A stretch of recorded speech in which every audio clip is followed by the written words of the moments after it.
here. Michael D. Shaw is joining me, slightly delayed due to computer issues, but here you are, Mike, cranking it out.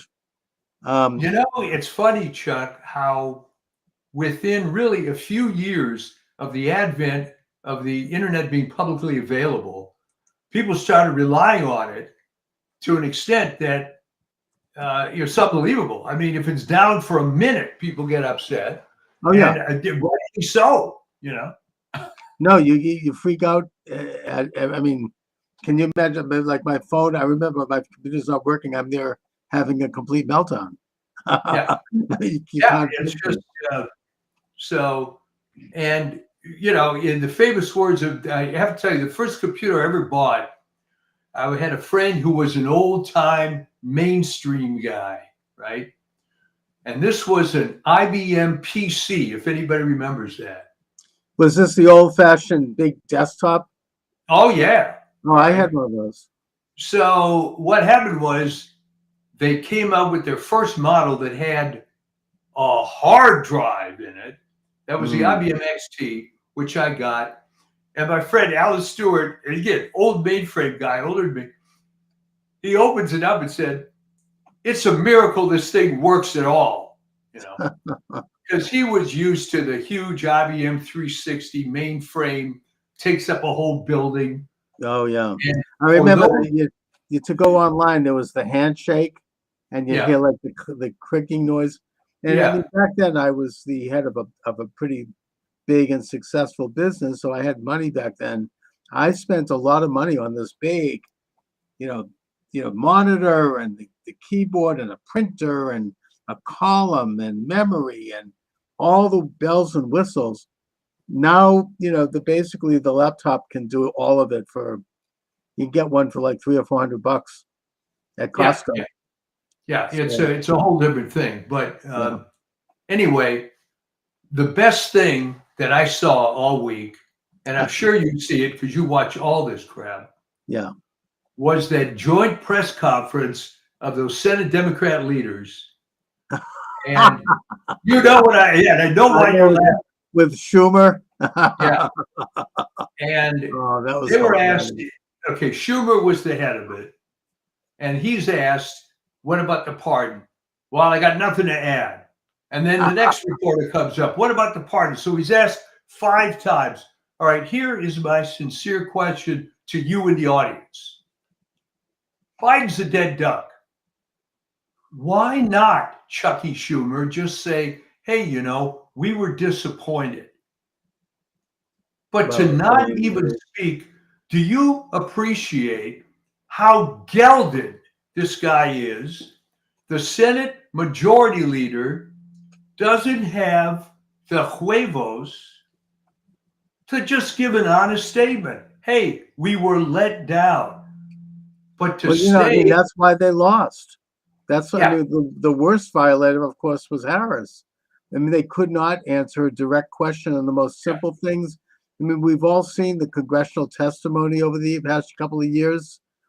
Josh Hawley and Ted Cruz and some of these other guys asking questions of people, and they just would spit out this kind of like shibboleth, this kind of pre-planned slogan, and they kept repeating it. Some of these judge appointees are the worst. Oh my God, they're just like little robots. And I think that really peeved a lot of people, and this is why they voted for Trump. Well, this stems from, and it's one of my great cliches, the Model UN mentality. Right. What do I mean by that? Because this probably predates some people. Back in the day, and you tell me if even in your era this was true, you get all the kiss-ass 7th and 8th graders, and they would be the Model UN. And they would have this set of liberal beliefs that were drummed into their heads. And the problem is most of these people never changed. Because it's a finishing club for the future left-wing activists. I know my daughter was briefly involved in it. She didn't like it, but she went to the convention in Boston for it. and one of the main speakers was Noam Chomsky. Oh, there you go. And he's there rambling along, and all of a sudden he said something outrageous. He goes, "The United States got what it deserved on 9/11," or something typical. Yeah. And all of a sudden, my daughter's like, she's like, "What?" Her ears pricked up. Yeah. But yeah, she was smart. I mean, she was actually smart, as opposed to just being a quote good student. So right. The point is, and I think you'll agree, that the ones that weren't smart, like your daughter, there was it. They were just spoon-fed, and it's kind of how to act, how to walk, how to talk. Yeah. It's a finishing school for the left, and for the future, rulers of the world. And they never change. It's pathetic now, really, to watch it, because I knew people like this that had some intelligence, but despite all that's happened, they don't change. And no, they can't. They're locked in. I mean, as I've said, a classic example is Harris, who obviously is not the sharpest knife in the drawer, complete tool, but nevertheless, she just could not answer a question. I don't think she's capable of it. So programmed at probably such an early age, probably by her Marxist father, that it's like there's no one home. It's like a robot. It's a hologram. There's lights. It's made up of like pieces of particles of light that look a certain way, but that there's nothing really there. It's I know I use that analogy. Oh, I always use that. It's a hologram phenomenon. It's a hologram. Smashing the Hologram. That's the subtitle of my new book. It's not out yet. I'm writing it. But look, there's a lot to celebrate right now. I'm cautiously optimistic, but I think that there are some damn good things going on. I can't believe you're in a good mood. What's wrong? I know, I'm not used to it. I almost don't know what to say. It's like I'm used to this kind of, I don't know what to do with myself. I mean, it's one victory after the next. Even this most aggravating story that's just coming out, that Biden, after pardoning Hunter, which in the broad sense, I suppose I don't blame him. If it was my son, I'd do the same. However, there's now talk within that administration, whoever's running it, that they're going to pardon all these rotten people. I mean, Fauci and Schiff and Liz Cheney. I mean, it's aggravating. It is. I mean, I think it's the last miserable gasp of a dying, illegitimate regime that has just weeks to go. They weren't able to trigger World War III in Ukraine, even though they gave a green light to mines and far-range missiles to hit Moscow. That didn't work. They're on their last legs. So Biden has just done something that involves some kind of an executive order that they claim will have legs after he leaves, that allows something like. But they always talk about that. I mean, they're trying to do all of this crap. This is like, Massachusetts is a microcosm of this. They say they're leaving the candle on at night, the day before the legislative leaves for Christmas and the day before the governor leaves for a new administration. They're there at like 11 p.m. at night on Christmas Eve, signing laws and signing legislation and trying to ram through. So this is a very dangerous time, but the days are waning, and the big stuff, they're not going to pull it off. But he did sign this one thing that is aggravating, and that is that it allows something like upwards of 42,000 federal employees to not show up to work. Did you see that? Yeah. Yeah, I mean that as it is, apparently it's very revealing that they're only that they're allowed to they only have to come in and show up one day out of the month. I mean, these people what are they doing? It's like a no-show. I mean, the real work is done by consultants who are also ripping everyone off. Well, right. I mean, the story on that, and this is not well known to the public. Yeah. Right? Remember, I lived in the DC area for almost 20 years. There were people that I knew obviously not going to mention the name, but this guy worked for a contractor for Department of Agriculture. Right. He was getting paid 3 times the salary of the agency guy who was supposedly a supervisor. And that's not uncommon. And he was a subcontractor. He was a because look at, I mean, Harris pissed through about over $1 billion of, no one knows where the money disappeared. Now they're 20 million in debt. And you know, it's been, I think there's some whistleblower has said that consulting firms and consultants became multimillionaires overnight. They just put the money in their pocket. They did nothing. I could just give a personal anecdote here as well. This even happened to me. I mean, in my campaign, people got checks for doing nothing that I didn't know about. I had this one guy, you know, all of a sudden they all come out of the woodwork, you know. And then he got a check as a consultant, and I ran into him at a Starbucks 2 years later. Oh. And he sheepishly said to me, he says, "I want you to know that I did nothing, you know, for that money." I'm like, look, I kind of suspected that, but I mean, that's the way this business is. I mean, you know, everybody's like getting these checks. And it's a situation which in Washington is so bad now that you have people who haven't shown up for years. And I think that the exciting news is that Vivek Ramaswamy and Elon Musk are fully aware of it, and they're going to clean out those rat's nests, every last one of them. And I don't think if Biden is signing some kind of an executive order to protect them, I don't think that's going to work. You know, no, it is going to work. And of course, the problem is for them that they're making it worse than it is. All right. If you have to decide an executive order to protect 40,000 people that are working, there's not going to be a whole lot of sympathy against government cuts. And those. I think he's going to do this blanket pardon of like Liz Cheney and all these rotten, you know, swamp monsters. I'll tell you whose name is at the top of the list is Fauci. Oh, I know. Oh, you know, the Mengele Fauci. I mean, this is just, that's aggravating. I mean, obviously, if they accept Chuck, the good news is about that, and you know what I'm going to say. Yeah, it's terrible that this guy's killed thousands of people, maybe more. But now they're admitting it. You know, I mean, yes. I mean, obviously, if they're not getting pardoned for nothing. I think that the party line is, well, this is all Trump's fault because Trump is going to prosecute these people.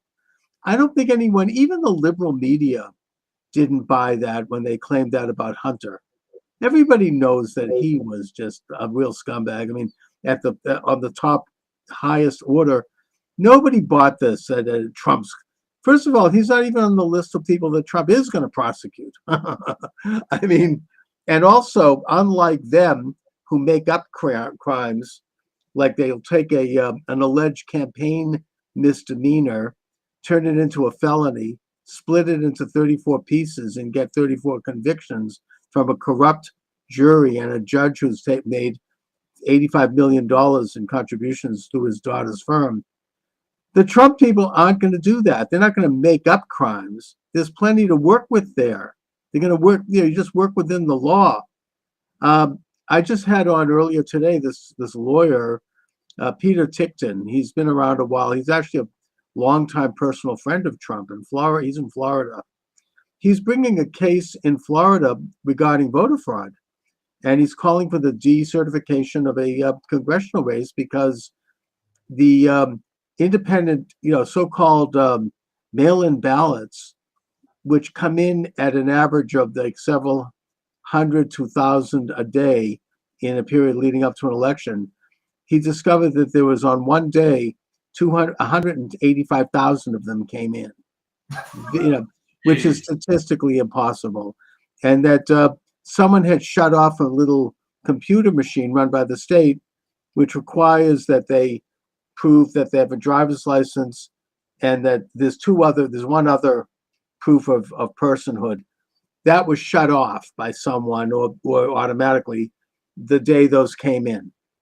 And he's got a lawsuit. It's happening next week. And it's going to open up a whole deal. He knows Pam Bondi, who's going to be the attorney general. He knows Trump. They're aware of this. And I think that if they open this thing up, because he says this is just the tip of the iceberg in terms of a national phenomena. Trump won anyway because he got such a huge vote, but they were doing this crap that we've been talking about for years with these fake votes. He says that they're almost like drone votes. They're phantom votes. They're not connected to a real person. I've heard about this before. I mean, this has been out there, but he now has the receipts for it. And he says that if the trial is on track and it really gets the kind of traction that it should get, it's going to open up a can of worms, because Trump actually, in Congress, the Republicans actually carried 40 or 50 more seats than they actually seem to have. And that this was more done on a local level than nationally. Probably Trump did get bigger amounts of votes, but for the it was mainly a congressional thing. They couldn't take down Marco Rubio and Tim Scott because they like Trump. They had a big vote that these kind of votes couldn't overcome, but they were able to take out several close elections for Congress. And if this thing is exposed, oh, it would be beautiful. I mean, we'll there'll be a lot of new congressmen coming up. Well, there's three elements that are very entrenched that are going to be attacked. One is voter fraud, right, which is everywhere, and you just have to use your old friend inductive reasoning, right? How did California go from being at worst a purple state to be blue as hell? It's voter fraud. Yeah, but I think we have to differentiate. It's not so much voter fraud, like people engaging in fraud. Voting fraud. Well, yeah, that's a felony, and that's something that it's out there, but it's not. There's no big change in that. That's been going on since the days of Washington. What has changed is what I would call election fraud, ballot fraud. Good. These are not real people. These are fake ballots. This is, Attorney Tickton talked about ballots that are made up of algorithms that are entered into the computer system, that somehow they appear and then they disappear. It's like a ghost. They show up in the system a few days before an election and then they vanish. And he says that it is something it's a national thing. It's an international thing, actually. And that he's on the tip of an iceberg on a huge story, one that I think that the leftist media is going to try to, ignore, but it's percolating. As I said, he has Trump's air, he has Bondi's air. They know about it, and it's going to be very, very interesting to watch. Yeah. Well, with that you call election fraud, there's also healthcare fraud. There's also defense industry fraud. And I think that's going to be the one that's hardest fought. All right. The reason they're after Hesgath is that he's the first actual war fighter, I think, in at least the last 100 years. Well, they never. This war was, but in the research I've done, they've always been bureaucrats. Oh yeah, always desk. And also, the fraud in the Defense Department. They cannot pass an audit. They failed 7 straight audits. Yeah, and even my own Senator Ed Markey, before he went in the tank for the left completely, back when he was making his bones as a rep, he was the one, he held up a toilet seat and said, this cost $2,000. He's the one that kind of exposed that back in the early, I think it was in the late 80s. He's been around forever. Yeah. But now he's completely corrupt. He's a complete stooge of the leftists, powers. But back when he started out, he was a fairly decent, solid Boston Irish guy, who knew how to go in and knock around some things. And he brought this up way back then, so this is nothing new. And yeah, Hegseth is somebody who could go after it. He's not part of it, and that's exactly why they go after him. He's not part of it, and it really is interesting that the only argument they can use, forget about all this crap they're trying to dig up on him, but the generic argument that, well, this is unprecedented. Oh yeah, yeah. Let's look at Robert McNamara. Boy, he hit a home run. He was another typical industry guy. How many lives have that guy had, I mean, all these people, Schlesinger. I mean, we could look at all of these guys, and that they're getting into like digging up someone's personal life, and I don't think it's going to work. I heard just yesterday, I don't know if this has been confirmed, but apparently all of the Republican senators are backing Hegseth, and that includes, even the real rhinos like Murkowski and Collins. So this is a huge victory. This is a major step. I think they're backing him because now they know which way the wind is blowing. There seems to be this whole bulldozer going through the entire corrupt government structure. The big money is in defense, and the big money is in healthcare. And that's the thing that they have to fix, those rotten agencies. Isn't it funny that the guy from Stanford, Bhattacharya, I believe his name is, he was on their enemies list, and now he's going to be head of the whole NIH. Oh yeah, and Kennedy, I don't think they can touch him. They've demonized him. They've tried to go into, his past, and they're digging up personal stuff. I don't think, this is the same crap they've always pulled. I mean, if they can't find something, they'll make it up, and they'll basically bribe people and hire people to come forward. I mean, this goes back to Anita Hill. That was the first example. She was a mediocre mid-level executive working under Thomas, and he might have told a few dirty jokes. Fine. He never touched her. He asked her out, not appropriate, but it's not like that has to come up in a Supreme Court hearing. I think that she was awarded. I think that she was groomed, and she got money. I think that apparently afterwards she was charging $10,000 to appear as a as a speaker at a college, and she got a big fat book deal. Then she got a tenured position at Brandeis, and she was rewarded. Where she heads the diversity and inclusion department. So, right, she does. So she was. I think that's how that works. I think that she was given some plums. Well, you're from that area, so you tell me, how does the destruction of Brandeis University reputation comport with the Brandeis family, if it's still even involved? I don't know if they ever were involved. I just think they named it after Brandeis because he was America's first Jewish Supreme Court justice. Right. It has nothing to do with Brandeis. It's just they wanted to come up with a good name to kind of give a brand. But even now, I mean, there's a woman making the rounds attacking Hegseth. For what? He was seen publicly drunk. There's no one's ever charged him with anything. But I think she's getting an award. She's going to get a book deal. She's going to get her fat face on television. How about that? If everything she says is true, it doesn't matter anyway. So she what? The guy's room. I mean, these are like the worst kind of like attacks. I mean, and she's appealing to the cottage industry of Trump haters, which are people who do spend money on books. Trump's own niece made millions, peddling her book. Right. And she was a disgruntled family member. It wasn't even against Trump. She was angry because the family screwed over her father. Fine. But she's used that anger to, hook into the Trump derangement industry. I mean, and as I said, such a large percentage of book sales are based on this vicarious sort of weird sensation. Okay.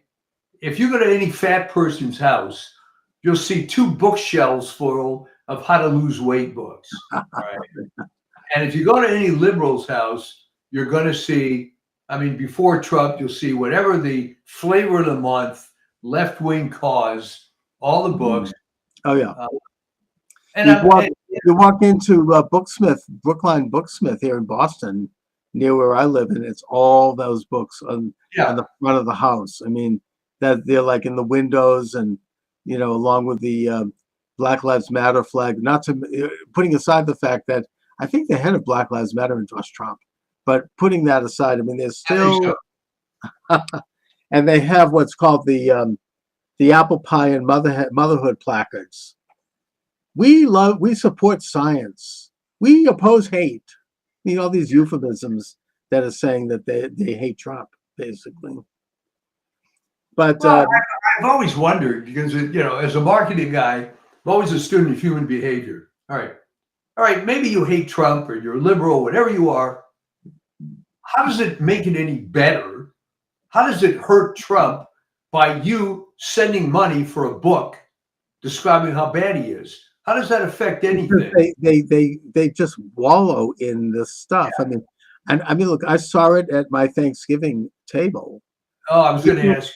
Oh yeah, I mean, there are people, with due respect to her, my 91-year-old mother is one of them, that are going to spend the rest of their lives just stewing in hate and rage and anger and just absolute bitterness. I mean, I don't know how they sustain it. And it's so like they repeat, all of a sudden these people are experts on tariffs. They don't even know what a tariff is. They should have taken a little time to look it up in a dictionary. And they're like, all of a sudden they're like, anything that they can get. And it's, I mean, it's just, it's really like, and I think that cult is diminishing. I do. I think that I think you're right. Reality has hit too many of these people right between the eyes. I mean, you can be the most flagrant model UN type there is, but after a while, you're going to see, hey, you know what? My worldview that was pumped into my head when I was 12 maybe doesn't apply anymore. But then by the same token, you and I have met people who still talk that way. They do. And you just can't convince them otherwise. It's like Michael Savage says, it's a mental disorder. Yeah, it's a mental disease. And I said to them, I said, look, I certainly respect opposing Trump's political positions, or using reason. And I get the fact you may not like him personally, you don't like his style, fine. But really, I mean, this kind of hatred, this irrational hatred. Look, I didn't like Obama. I disagreed with his socialistic agenda. I didn't like him as a person particularly. I found there was something about him that I didn't like his character. But when he did something that I thought was good, I praised it. Right. I wanted what's best for the country. I mean, I was glad that he wasn't worse. I wasn't like, stewing. And same thing with Clinton, who was even more of a loathsome individual. Yeah. But still, I mean, I never was, there's something really wrong with them. I mean, yeah. And I said, look, Trump has won. He won a substantial mandate. Get over it. You don't have to like him, and you can criticize, but it's like the campaign is over. You lost. Get over it. It's like, it's a really, no. Because, although I will tell you, I haven't seen any. I mean, after John Kerry lost in Massachusetts, you still saw those signs up on the lawn a year later. Yeah. I haven't seen that with Harris. Those are gone. Nobody's. She's bad. I mean, she's like, just as I said, it's going to be like Dukakis. People don't want to ever think about her again. Well, no one voted for Harris. And by the way, you're right. I think her husband is leaving her, from what I understand. It was pretty clear to me. Yeah. Having been around, the Hollywood situation, but that was just an arranged marriage. Right.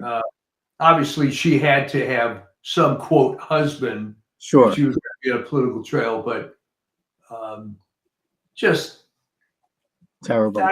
You almost feel bad for them because good God, what a terrible candidate. Oh, just the worst. I don't think there was a worse candidate in history. I mean, it was horrible. And well, now people have made the argument that she was the worst. Oh yeah, in history. Hands down, the worst figure to ever reach that level in a presidential campaign. And I mean, I think most people are relieved, even people who hate Trump. They would not have been. They're happy that she's gone. I mean, it was awful. And they may hate Trump, but Trump is, at least, even for the worst Trump haters, they understand that Trump is consistent. He is who he is, and we know what to expect from Trump, and he delivers it. I love that stuff, but even if you don't, there's a virtue to that. Same thing was in a way true of Reagan, even though I'm not a big fan, but he was consistent. He carried himself in a certain way. He stood for certain things. You knew what to expect with Reagan, and there's something to be said for that. Yeah, I would agree. People have asked me, what do you think she's going to do now? She's going to disappear, right? Who the hell wants to interview Kamala Harris? Well, I mean, Bill O'Reilly says she's going to run for governor of California. If she does, we'll probably have to run against Caitlyn Jenner. She's not popular. I don't think she doesn't realize everybody hates her. It's kind of like you could almost compare her career, if you follow the movies, to Rachel Zegler. It's the same thing. Some pumped up situation, and in the case of Rachel Zegler, it's even worse because she torpedoes herself nonstop. At least Harris would generally keep her mouth shut. Yeah. Imagine being Disney, already spending over $300 million on the live action Snow White. Everybody hates this broad. Everybody. The trailers have come out, ratioed 10-1, 15-1 on YouTube. Yeah. I just don't get it. And they changed it. Here was the latest thing to come out. Well, in the original story, it's Snow White because her skin is white as snow. I'm not making up the following. No, I know. They changed the story to she's Snow White because she was out in a snowstorm as an infant and survived. That's a good one. Can't have a white girl, And of course, the other problem, which is just killer. Magic mirror on the wall. Who's the fairest of them all? All right. If you look at Gal Gadot and Rachel Zegler, who's better? Enough said, yeah. Oh man, yeah. That's a huge. So debacle. The DEI thing is just dying a well-deserved death. Yes. And it couldn't come any sooner, It's I mean, these are all great and wonderful byproducts of this election. It really, and I don't know, the Democratic Party could be in the wilderness for another 40 years. It'll be like the Israelites in the desert before they finally find a new promised land. I mean, they just, I think they're clinging. They're like, it's like the reverse of what Obama said, bitter clingers, holding on to their. Exactly. I mean, the whole thing was based on, it's basically a communist model, right? You find the hobby horse du jour, all right? In 1917, it was the peasants and the poor workers. There's always some oppressed group. Right. There has to be that's part of like the critical theory. You need to set people against each other, find a group that's, being oppressed. I mean, it's the great conspiracy theory of exploitation. I mean, let's face it, it worked for a while. You could be sympathetic to the peasants and the low-paid workers. Right. The trouble is they ran out of victim groups, not that many people are sympathetic to trans women playing collegiate sports. So no, I mean, this is like the lost.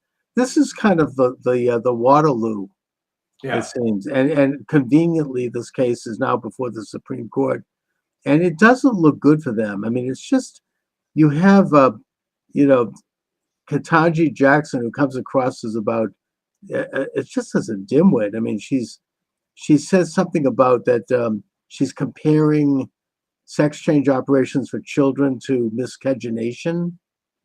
I don't know how but she was outdone, I think, by Sotomayor. Oh, yeah, another one. Sex change operation has about as much risk as taking an aspirin. Yeah. So I mean, I think I think that most people, including most liberals, are cringing over that. They don't want to talk about it. It's so, and it's just coming at a time when, you know, they're already on the ropes. And, you know, this is one of the many reasons why Trump won, is because people reject this whole agenda. You know, sex change operations for children is ghoulish. It's, you know, it's sinister. It's sick. It's really something that, you know, and meanwhile, you have these young women who are trying to come forward and testify in terms of what they've been through. They're the real heroes, you know, and they're being ignored and they're being shut. They're being ignored and silenced, and you really have to wonder about big pharma, about the whole healthcare. $1 billion industry, right? People are making. I mean, Steve Bannon had on this guy the other day that it's just heartbreaking. I mean, he had twin sons, and one of them, I don't know what he did. Maybe he picked up a Barbie doll or something when he was 3 years old. The wife decided that he was actually a woman, a girl in a boy's body. They got divorced. She got custody. She's forcing him to have sex change operations. The father can't even see the child. It's heartbreaking. It's like, oh my God. And they got this radical judge, you know, basically, you know, coming down on him because he disagrees. I just don't think that's going to fly in this country. It's so evil and so despicable. It is evil, but remember, they've controlled the institutions for 50, 60 years. So it's not going to come back all at once. But we let it deteriorate to this extent, and shame on us. All right. So yeah, I mean, this is how far it's gotten: sterilizing children, removing a young girl's fallopian tubes and a boy's testicles. That's what we've come to. That's the symbol of the opposition now. That's what they're fighting for now. I mean, that's how low it's gotten. Have they run out of everyone else? I mean, this would have been unthinkable even 3 years ago. Yeah. Oh, yeah. Always something. No, they want to call in the show. Okay. Tell them to come on. Yeah. So By the way, I mean, I think this is as low as it's probably going to go. And I have zero sympathy for these idiots that have followed this train from championing the peasants and the workers down now to this transsexual stuff, and people, you know, nodding, yes, you know, that's the cause. It's all despicable. It's ugly. And by the way, if someone is watching this live stream, you can call in 508-637-5596. We could take a call if you want to call in. 508-637-5596 is the number. I think we also can take chats on Kick and on Rumble. Let me just see if I can see that. I'm terrible with this. Yeah, I mean, I should get Discord, whatever that is. People tell me that that's something that could be used for, like, technically to get chats. I am really bad at that. By the way, if somebody knows someone who understands how to do some of these things, contact me and I'll hire you. You know, to help me, because there are these various live streams that I just don't know how to hook them up, but I should have, and they're not even, you know, a lot of them are free. I mean, I should be live on Substack. I should be live on Telegram. All you have to do is find a conservative young person Yeah, in the Boston, Brookline area. I should. There's got to be 2 or 3. That's what I need. I need some kid maybe from BU at the BU Yeah. Quickie Job Service who it probably could do this in their sleep. You know, they just line up. But I don't really have the wherewithal for it. I mean, I've done some things, but anyway. So Well, my you're already on 33 networks. yeah, I mean, I am up there, but I need help to get them on more of them and eventually get some consistency in terms of regular times and all of that. So anyway, what about your upcoming book? You dropped a hint on that. Well, yeah, but that's not going to happen anytime soon. I mean, I'm working on that slowly. What's the subject, if I may ask? Well, I am studying. So I'm going to get a degree in sociology through Arizona State University, and I'm using a lot of this assignments and materials and research for the book because it goes into what's happened to education. It's so far left that and you know, some of the people that are taking these, as you say, like with Model UN, you have young people who are taking these courses who really don't know better and who are just steeped in this stuff. And it's real, you know, it's Marxism brought up to today and put into today's paradigm about, you know, the different causes. And so I'm writing about that, and I'm taking notes, and I'm writing papers, and I don't like to leave anything unpublished. So when I write a paper, I'm then incorporate. It's kind of easier that way, you know. I have a paper I've written, and then I incorporate it into the book. So it's kind of your old friend Sam Blumenthal. Yes. How long ago did he notice this trend in education? Well, Sam has written a shelf load of books on this. His magnum opus, I think, is NEA Trojan Horse in American Education. Yeah. Where that was the first book that really launched him, and very influential, where he goes into the history of how this kind of behavioristic leftist modality took over public education and how it originally was not that. He shows how Harvard really started out as a Puritan thing. I mean, it was congregational and how it changed. Yeah. And same thing with Yale and all these colleges. They started out as Christian colleges and they changed. And he goes into when that happened, how that happened, and points to several major figures, including particularly John Dewey, as coining the phrase change agent and turning education into a tool of world change and reconnoitering the human being as opposed to teaching people how to think. So, yeah, I mean, I think Sam, if he were here today, he'd be very pleased with what's going on. Trump has said that he's going to abolish the Department of Education, and he will, because he means it. And Reagan... That was absolutely the low-hanging fruit. Okay, yeah. You could get rid of the majority of federal agencies, but if you wanted to pick the absolute easiest one that has no justification existing at all, that would be it. Oh, yeah. I mean, and that's just the beginning. I mean, there's what do they call it? Council of Democracy or something. Yeah. It was started actually by Jesse Helms, and it was started as in a sense, it was good in the beginning, but now it's run by Victoria Nuland and her husband, who basically wrote a column in the New York Times calling for Trump's assassination, and who is instigating color revolutions. They're behind the Ukraine revolution. Now they're starting trouble in Georgia, and they're out there. I mean, they get something like an annual $300 million check from the taxpayer. I think that Musk and Ramaswamy are going to cut them off at the knees right away. And these other things are just, we're going to, it's a beautiful thing to watch. I mean, I don't think that they're going to be corrupted. We'll see. But I think that these guys mean business. I think that, the wind is on their back. I mean, it's going to be, I think that all of Trump's people are going to be confirmed. You know, you got Mike Davis out there, who I think would have been an interesting attorney general pick. He's what is it, the Project 21 project outfit. He was involved with helping shepherd in the Kavanaugh to U.S. Supreme Court. He's been around. He knows the score.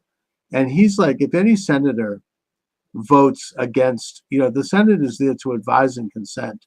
And if someone has to have a pretty damn good reason to vote against a nominee of a president, you know, they are there simply to look at whether or not someone's fit for the office, or if there are anything really major reasons why not. And there isn't. And so he says if they try to pull any crap on any of these people, those senators are going to feel a certain level of wrath. You know, not just in terms of being primary, but there's other things that he's in touch with that I think he can do. You know, maybe some of the old, you know, going back to the old J. Edgar Hoover approach. I don't know. I don't know what he has in mind, but nothing violent at all. I'm just, you know, that there's going to be a price to pay if they don't vote for the nominees. Trump won the election and he has a right to appoint his cabinet. And that's that, just like any other president, you know, unless there's a damn good reason.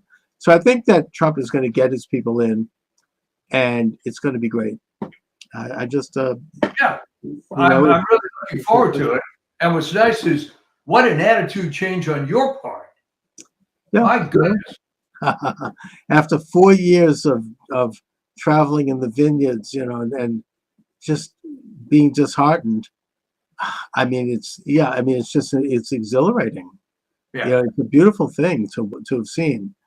And it doesn't mean we dropped the ball because, as I said earlier today, I had on this attorney Peter Tickton, who is bringing a case in Florida of voter fraud or election fraud. We have to stay on that. They still have that apparatus. It's still in place, and they will use it again. And they have used it around the edges. You still have Mark Elias, who almost got, you know, stole the election in Pennsylvania, right? The Casey. I mean, they meant business. I followed him on Twitter. They were trying to get him in. And the only reason people are going after him now. On his Twitter feed was full of lawyers that claimed they knew the guy, that said he's got a serious, not making this up, BO problem. And they were arguing with him in the Supreme Court, couldn't stand within 10 feet of the guy. Oh, he's obnoxious. I don't doubt that. He looks like a hound. But you know, you know, the only reason that stopped is because even Shapiro in Pennsylvania finally stood up and said it's over. Forget it. Yeah. So, you know, I think that they're still out there. They still have this machine in place, and we still have to stay on it. We still have to interview people. We still have to examine it. There still has to be challenges to it. It has to be pulled out root and branch. It's like weeding a garden. These are deadly, you know, weeds. They are, you know, they're invasive species, you know, that need to be. It's like in Florida, that snake that's destroying the Everglades. Yeah. They've hired bounty hunters to go in, and they're paying the big money for every snake they get, and they get more money for every egg that is in the snake. I mean, I saw a video about this. These guys went in and this huge thing. I mean, they slid it open the stomach, and something like 30 eggs came out. Oh, we're going to be able to build a house on this. I mean, this is like, and they deserve to. I mean, that's what you do. You have to get rid of these things, or else they're going to strangle the entire Everglades. It's an invasive species that was put in there by who knows who. And that's what these people, this is what this voter fraud thing is. It's an invasive species that it has a grip like a snake on our system, where every man, one vote, with the sacred system of elections. And I just think that, you know, you knock them back, but they're still there, and they can grow again. It's like the kudzu plant. You know, you can burn it, but it's going to come back. So we have to stay on this, and I will stay on it. Well, that's great. But it's good to see you in a positive mood. Yes. can't wait for what happens. I could just see Trump on January 20th walking off the podium, and immediately everything happens, you know? It's going to be, I mean, I heard Steve Miller talk about this, and he said, look, the world is going to change on that day. And I believe that. Yeah. It's going to be, it's already affecting the world. Romania just elected a conservative guy who's stopping the trafficking of tens of thousands of Romanian children, apparently. Yeah. Germany, the liberal government's collapsing. France, the liberal government is collapsing. England, I think that Harwell, whatever his name is really unpopular, and he's probably going by the way of the glue factory. Ireland, I think, just elected a relatively conservative prime minister. It's happening, and it's all because of Trump. It's a boomerang effect all over the world. I don't really understand what's going on in South Korea, but maybe there's something with that. I don't know. But God bless. You know? Yeah. It's a worldwide phenomena where people are waking up and they're taking back. That's great. Yes. People are reasserting or asserting for the first time their sovereign rights as citizens under God. And look, MSNBC and CNN are at their lowest ratings in decades. They have become, I mean, Rachel Maddow was literally crying on the air. They had to cut away.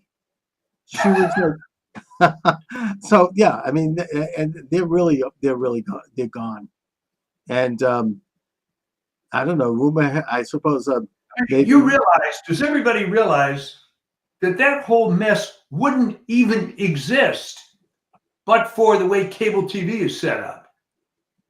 And cable TV is dying. I mean, I always said, and I maintain this, and I said this, I think, on your show and years before.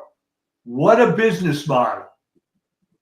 You charge 100 million customers for something that 80,000 people watch. What a deal. Oh, yeah, right. And then they pipe it through the airport. Yeah. But I think that Elon Musk might buy MSNBC probably at a cheap price, and maybe he'll replace Rachel Maddow with Laura Loomer. Anyway, so Mike, what do you have coming up on the Substack? Well, you know, when things quiet down a little bit before Christmas, I'll put up a couple articles. I haven't done anything for about 10 days. So just imagine if the war against Christmas is over too. I think it is. Yeah. Well, that, you know, the war on Christmas that quote doesn't exist. Yeah. Yeah. And the war against Thanksgiving didn't go over too well this year either. Yeah. So I think that culturally there's some very interesting developments. America in many ways is back. So thank God. Yeah, well, it's been away for a long time, so yeah, glad to see it back. Be it back, but we have to keep educating and keep moving the ball. All right, Mike. So I'll talk to you soon. We will see you. Thanks a lot. I have a what do I have? I have HP. Which I think is a pretty good brand. I don't know, and I've had it for a long time, and I think these things have a shelf life, but. Well, when I was active with my businesses, I get a new machine every 2 years. Didn't want to screw around. I'm about due for it, and so yeah. Anyways, Mike, I don't know if you heard the news just come over the wires here, but Gates, yes, and that's not good. I mean, that's troubling. I know he had some personal problems before his marriage. Maybe he hired a few hookers. I don't know, but you know, I just would have been a very key figure at the very sometimes the trouble with being a flamethrower is you have a pretty exuberant personality, and the trouble is, as good as he is in doing the good things, he's pissed off a lot of people on both sides. Right. And they were probably marshaling a lot of resources to make it very difficult for him. And besides, he's got a Senate appointment that's going to be given him by DeSantis. So what the heck? So you think he'll be, yeah, okay. I think that I think that. Won't he have this? Well, I guess that's something he doesn't have to go through any confirmation process. Yeah. So maybe he was always saying this was all made up and so on, but you and I know where there's smoke, there's fire. No, right? I mean, look, the man obviously had some issues, but I think that look, I think he kind of cleaned up his act after his marriage. With where you take a guy like Bill Clinton, and the problem started after his marriage. Yeah. So I mean, it's obviously a double standard, but there you have it. I think that I'm worried that any attorney general in Trump's administration, that's such an important position, not only because they can protect Trump in the same way that Janet Reno protected Clinton, by the way, or Holder protected Obama. She was completely incompetent anyway. I mean, that was a joke appointment. No, but she stopped any attempt to try to. Clinton was surrounded by scandal. I mean, if you look back, you could look at the archives of news. He had a scandal a week. Cabinet members taking money, people doing all sorts of stuff. And she kind of ran interference. That's the only function I think she had, basically, was she knew how to run interference to protect him. And that's, when you're a figure like Trump, you have to have that. He's going to have, we're talking here mainly about the lame duck period here. They are going to throw they're not stopping. I mean, the Trump hatred is as vigorous as ever. I think that they are, besides the fact that they're trying to start World War III with nuclear Russia. So Biden should be, just for that, impeached. Oh, clearly. I mean, who knows who's in charge of that anyways. I mean, this whole policy of giving Russia a green light to fire missiles, or Ukraine to fire these advanced missiles and also lay landmines. This was done. Biden wasn't even in the country when that was done, which brings up the broader question of who ran that illegitimate, rotten regime. But putting it aside, probably, yeah. They're trying to set a trap for Trump by launching a war that Trump will be embroiled in. They don't give a damn how many people they kill. And on a domestic front, my understanding, according to the reporting of Natalie K. Winters, who I think is a pretty in-depth reporter, they're doing some of the same crap they did when Trump came in the first term, and Obama basically embedded various figures inside the government that could not be easily removed, could not be easily discovered, and that would basically thread and marble the Trump administration and just run interference every chance they could get. They're lining up people like Mark Elias, who's not going away. I think he's ended the big steal in Pennsylvania now that even Shapiro has come out against it. So he's now lining up, according, again, my source on this is Natalie Winters, lawsuits to bring out against Trump. Every single thing he does is going to be a lawsuit. There's going to be lawfare. Is going to go in a high gear. That's not going anywhere. You've got a shadow government set up. I forget who was talking about this openly on NPR. I believe he was a congressman who was like, we're setting up a shadow government, just like they have in Great Britain, where you're going to have, for example, the shadow attorney general is going to be none other than Shifty Schiff, and the shadow secretary of state. And each of these people are going to be there to attack and criticize every time one of Trump's cabinet members and office holders, whatever they do, they're going to get attacked. They're going to get criticized. Well, here's the good news. All right. Yes. No, seriously. This is not his first rodeo. All right. Right. So this second term, he's got pretty much more of a free reign, and he's figured out, I think, who his loyalists are. So this may sound threatening and so on with all the stuff they're doing, but you got to look at the other side of it. This is all they've got. They're destroyed. And I believe that Democrats are going to be out of power for a long time. And I'll tell you why. They haven't figured it out. you keep doing this crap. You keep, and I wrote about it. I think it's a good example. This Alan Lichtman idiot. Oh my God! I had him on my show, and he basically hung up and left after he's a little prima donna. Oh, I mean, he basically said that Trump has to be impeached because of his war on women. I'm like, hello, where in the Constitution? I mean, this is absurd. You know? So, but what I was getting at by that is that, and there's a point to this. All right, in the article, I talk about his quote 13 keys. Oh yeah, well, right. The problem is that if he had followed his own model, he would have predicted Trump would win. If you take his 13 keys, it's incontrovertible that Harris was going to lose. So his head was so far up his ass, so to speak, that he couldn't even use his own model correctly. And by the way, that also applies to this primary model guy who's used this to predict supposedly every election since 1912. Well, here's the problem. There wasn't a legit primary candidate on the Democrats this year. Whoops. So that all fell apart. Well, the whole thing is the other one, the primary was Biden, but he didn't run. Okay.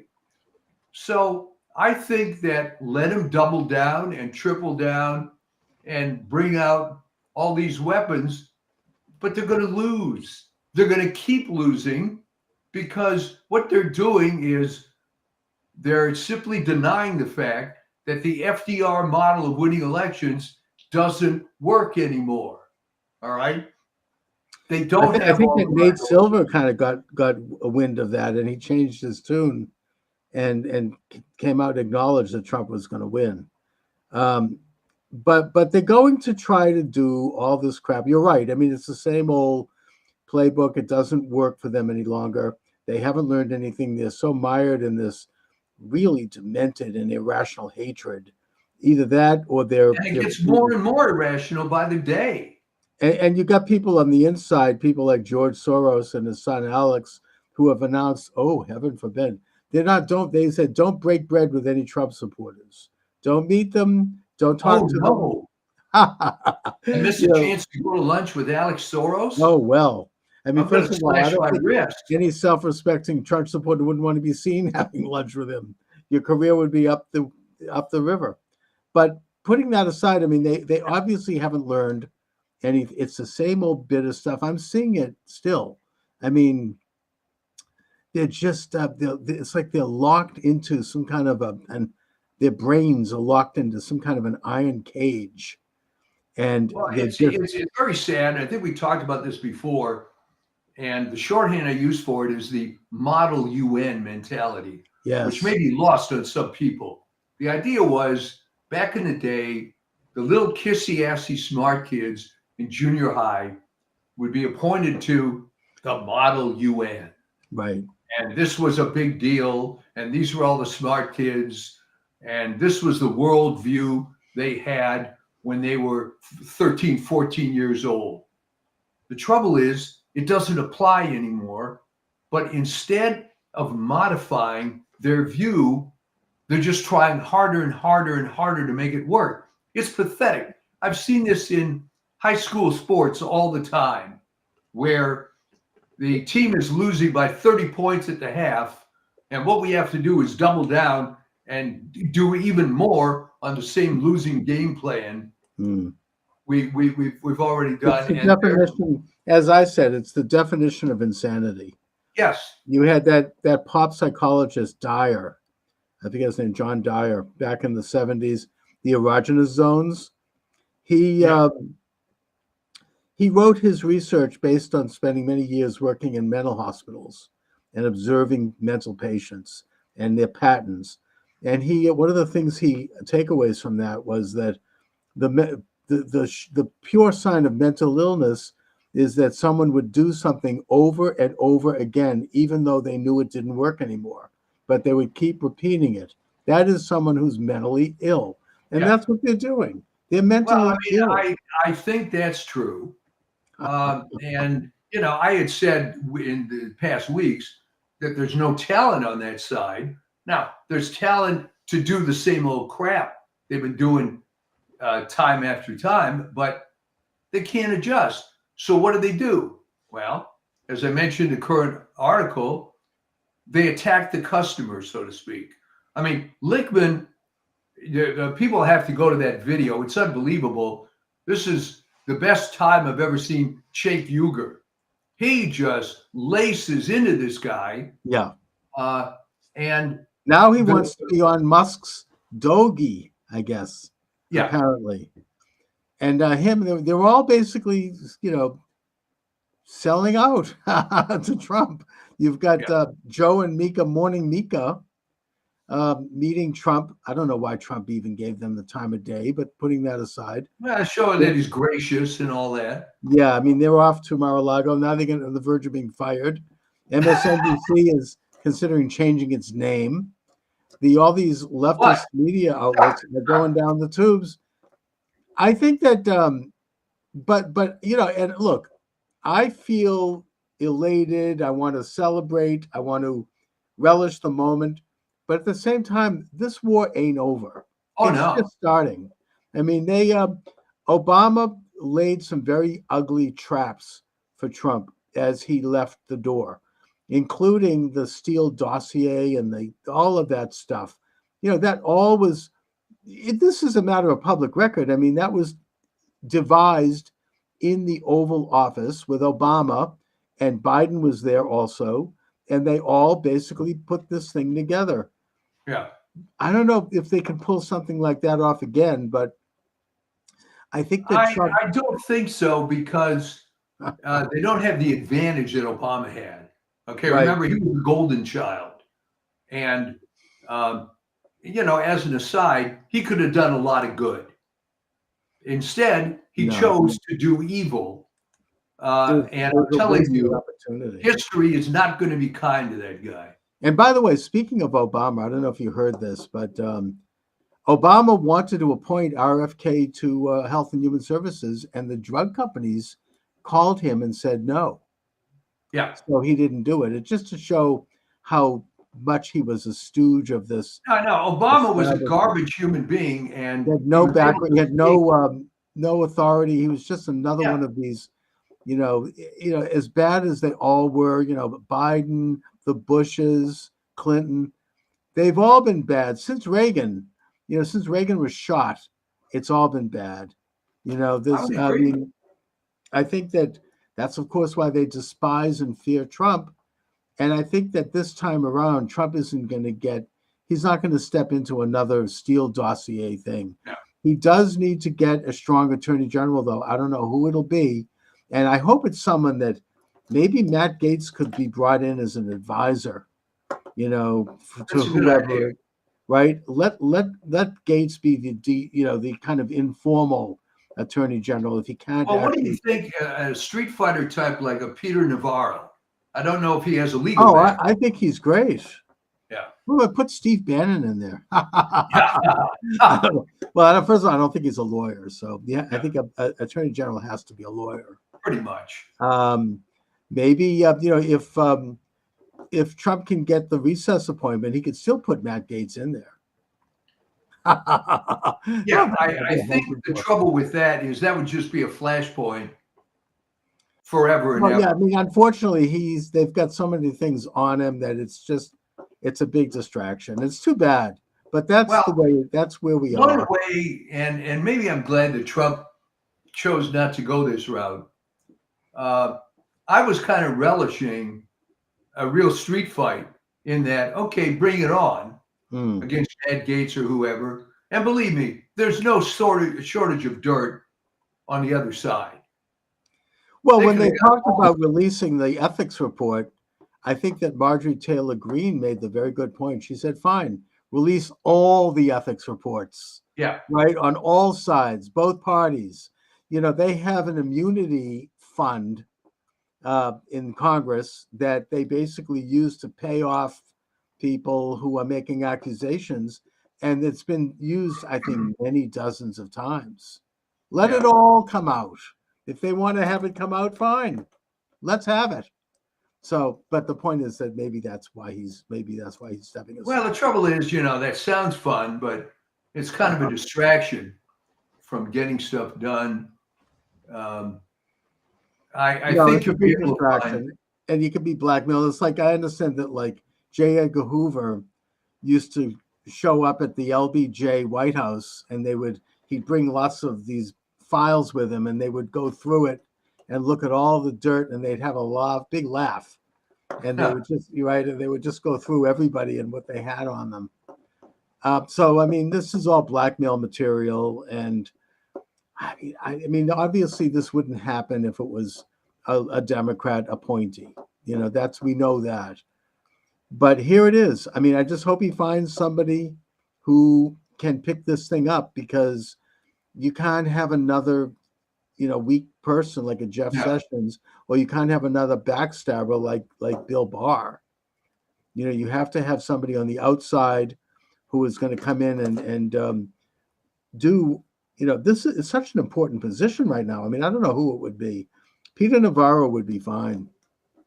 Yeah, I don't know if he's a lawyer. I don't either, but he'd be fine. I don't know. I can't think of him. Tough guy. He is. And ideally a tough guy without a lot of past. And also, Mike Davis is good from the Century One Project. He would be a tremendous attorney general. Recently, Tish James made some comments about continuing with the lawfare in New York, and he came out and he said, "I dare you. Go right ahead. I'll have your fat ass in prison so fast your head will spin." And that's what he said, and I'm quoting. Yeah.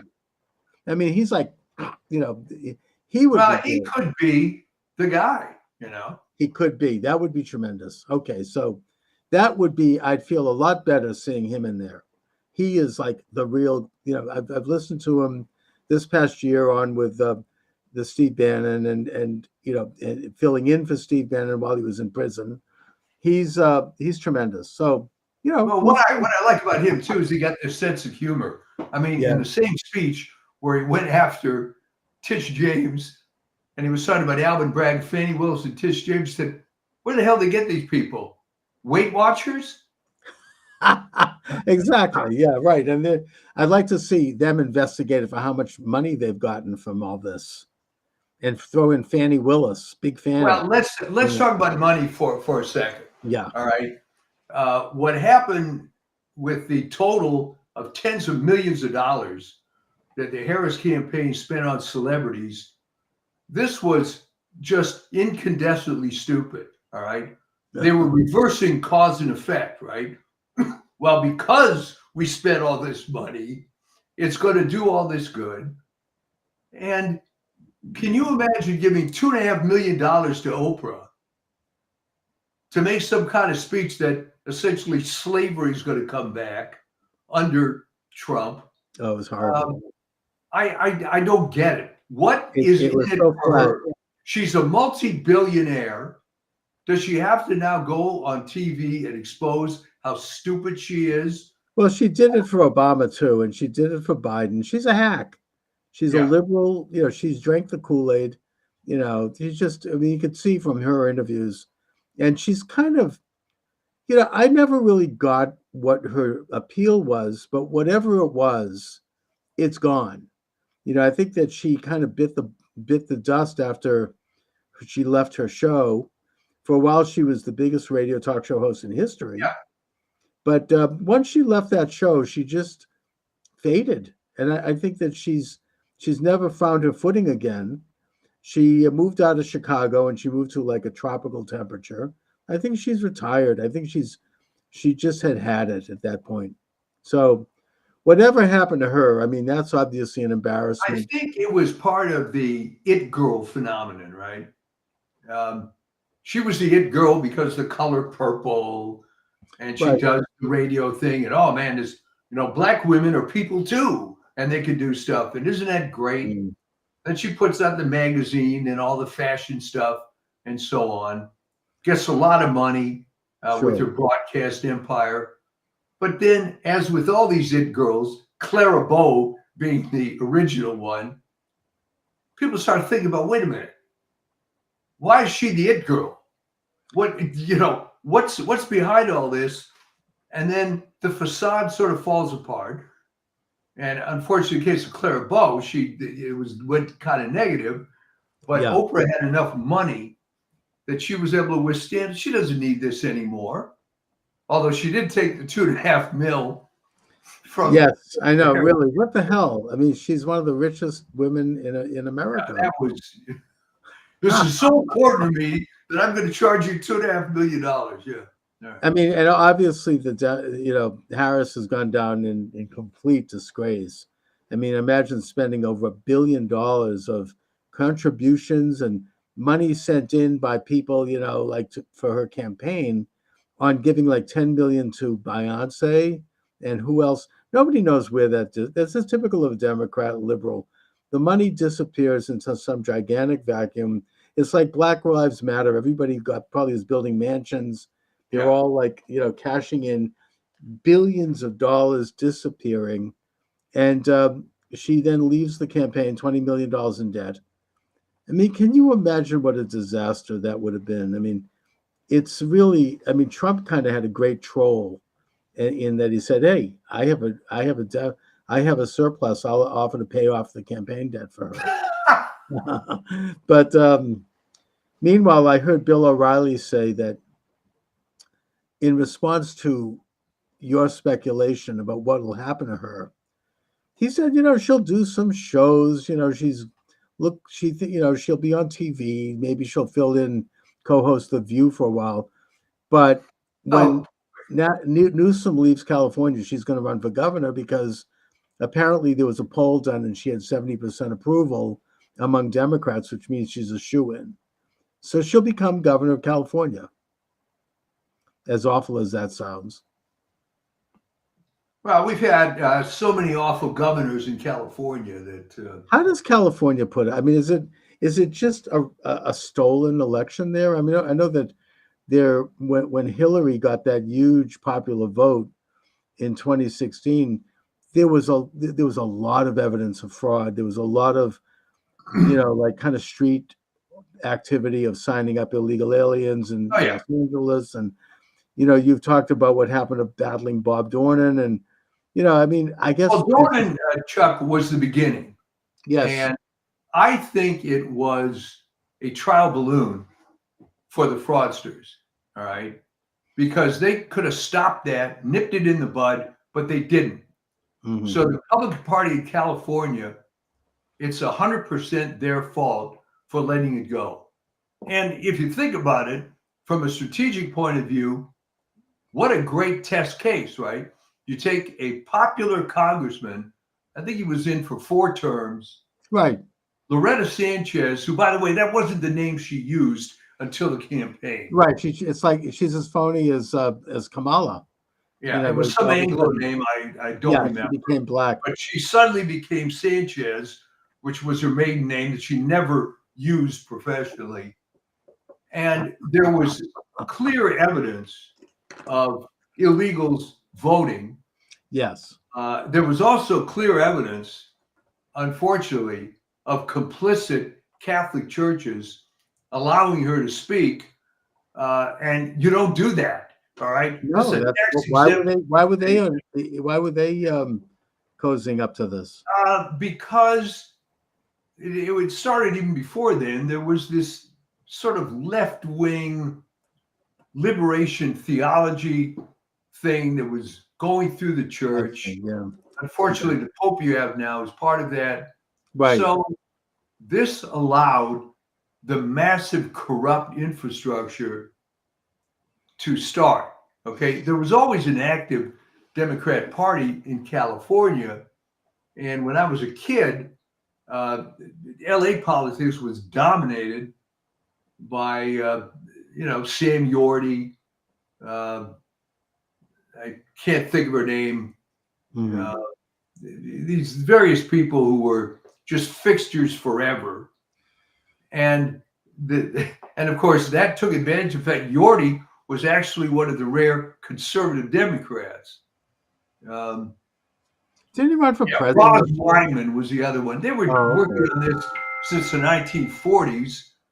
And I think they let Schwarzenegger come in as a token, quote, Republican. But they were just vicious. I mean, Gray Davis was recalled. I remember that, yeah. As a Democratic governor. And here was a guy who was a perfect candidate, right? War hero, worked in the party forever. And, you know, all the chickens came home to roost when he was up there, the power issues.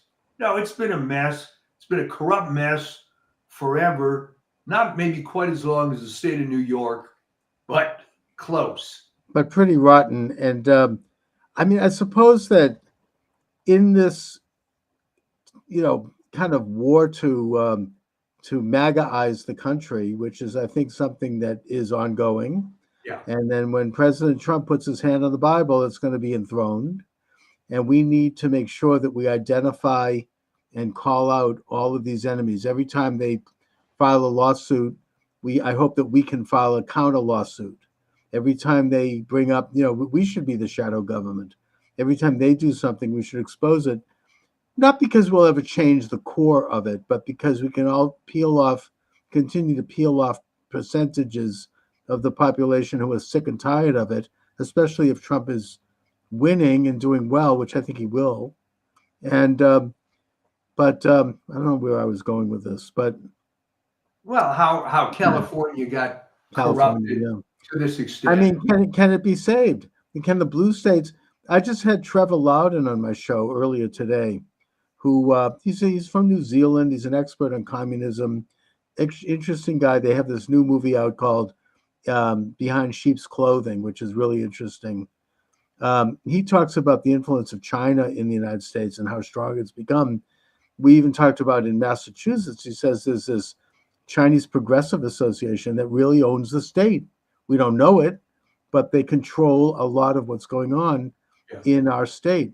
And he shows that this is like part of Minnesota with walls, and California, major infiltration by the CDC, Chinese Communist Party, the CCP.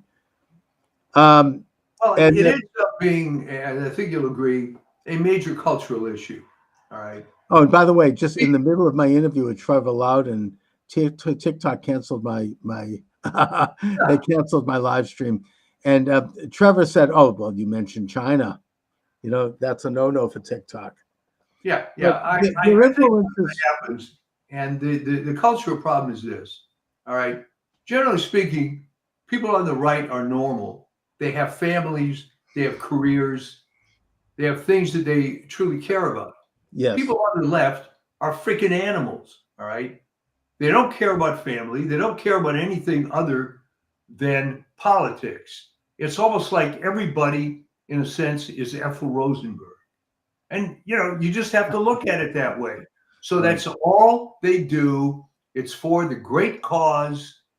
And the people on the right just aren't wired that way. Okay. So we're always going to have a disadvantage because you're up against these psychotic zealots. But their fatal flaw is their platform and their programs are terrible, and they don't know how to get to normal people. Now, the question that you and I have been struggling with, whatever happened? How did suburban white women become so deluded? I wish I knew. Well, that is the core. I mean, I don't know what exactly. I know what you mean. I know this personally. I mean, it's like what is it? Abortion? I mean, I don't know. It's there's just something going on there in the water. Suburban white women used to be conservative. Yeah, they used to be the backbone of conservatism. I don't know what's happened. I mean, it's there's been like there's something manipulating going on. I don't know.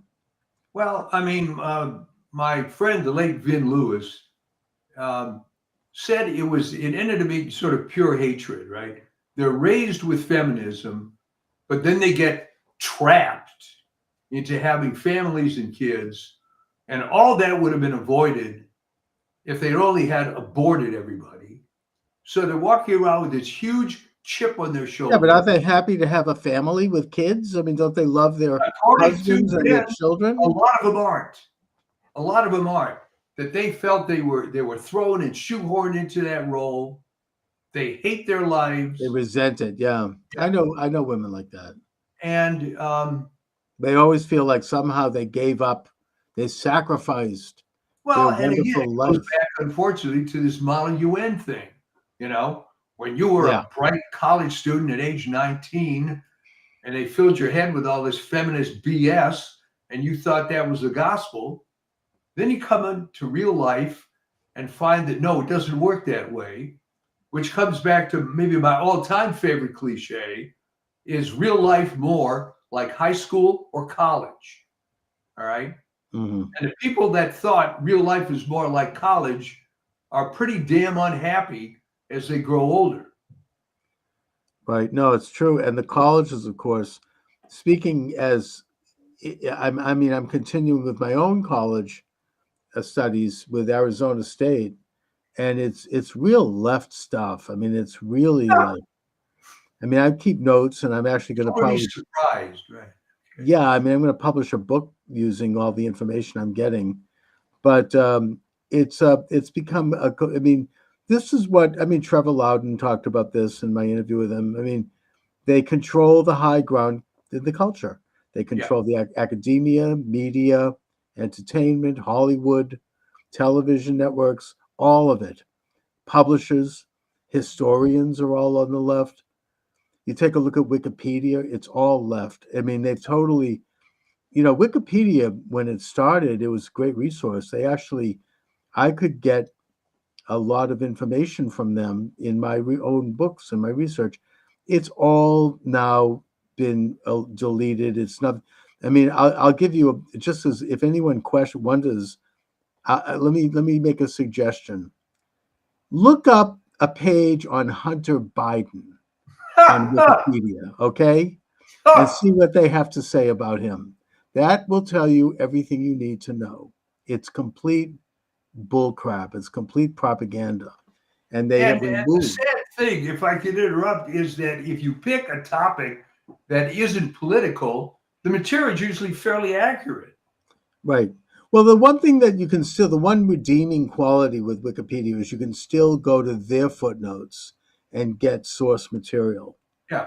Even though they've also removed some of that, but you cannot get to a lot of the great stuff that I used to be able to get to. Yeah. The alternative history of this country, and it's all gone. It's all been deleted. I hope that one of the byproducts of this new administration is that we're going to get away from the censorship. I don't think it's going to ever be completely, but I think that we're going to move into a little bit more freedom. The real censorship started in 2018. It was before the pandemic. That's when I first had my YouTube channel taken down. And there are a lot of groups that are coordinating in that. Unfortunately, one of the big ones is the ADL, and they really are trying to control what we see, what we learn. Let me ask you about the ADL, okay? When was the Rubicon crossed? Where they changed? They've always been a left group.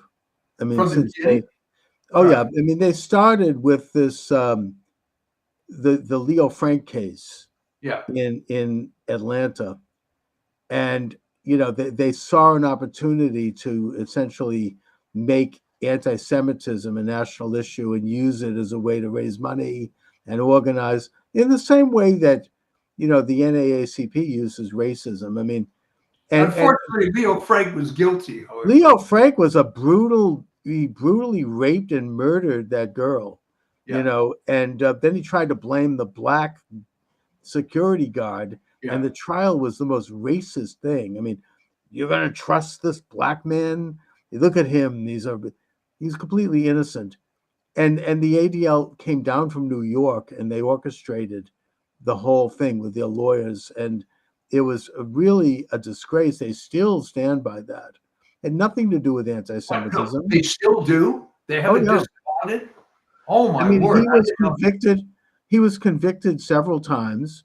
And then when they pressured the governor at that time to commute the sentence, I guess that he was corrupted. He was working as a lawyer. He had worked as a lawyer in one of their offices, and so he did commute the sentence. And just as Leo Frank was leaving prison, he was kidnapped and lynched, right? And he deserved it. And that governor had to leave the state. I mean, it was. And wait, and they're hanging their hat on that still? Oh yeah, there was just a Broadway show about this with Leo Frank. The evils of that anti-Semitic incident had nothing to do with Leo. I mean, it's a disgrace that he happened to be a Jew, but it had nothing to do with that. I mean, and the South is not generally anti-Semitic anyway, putting that aside. They generally, are very tolerant toward Jews. They admire Jews, especially with Judah Benjamin, one of the main figures in the Confederacy. The Confederacy, yeah. Yeah, and he was Jefferson Davis's right-hand man, and he was a true Confederate. Yeah. So, I mean, generally speaking, it was a non-issue that they made into an issue for political reasons and for social, I learned something today. I thought they had disavowed that finally. No, absolutely not. Oh no, boy. They still stick by that story. They'll never change that. So that's the story of the ADL. Day one. All right. They've been leftists since day one. They are like the ACLU is to the establishment. They're Fabian socialists. They want to gradually change the country by changing the meaning of words. Well, but like the ACLU, and you know more about this than I do. I mean, to his credit, Roger Baldwin, who founded the ACLU, was a communist. All right. However, he disavowed the Communist Party some years later. But now you're going to tell me that the origins of the ADL, they never disavowed that. So no, and I don't know if he might have disavowed the Communist Party, but he didn't disavow communism. No. I mean, the ADL, the ACLU, to this day, I mean, they will continue to promote leftist causes and denounce, do you think that they would take a case against the Black Lives Matter? I mean, never. I mean, they're very much an apparatchik of the international illuminated left-wing establishment. And I think that they ran a full-page ad denouncing Trump, calling him Hitler, this kind of thing. Well, here's the good news then, going back to how we started the show. The left hasn't learned a damn thing. They're going to keep doubling down on the same ineffectual talking points, and they're going to wonder why they're losing the muse. A good book on the history of this, and I probably have it in my book collection, is None Dare Call It Treason by John Stormer. Oh, man, I wrote about that. Oh, John Stormer. 7 million copies, baby. Self-published. Yes, and not only that, but I think that he came out with a revised edition that was double the size, I think in the 1990s. I don't know if he's still around, but it's I think he died only a few years ago. But yeah. But he goes chapter and verse into a lot of stuff from the ACLU and from the the National Council of Churches, how they were a communist front, how the ADL is a communist front.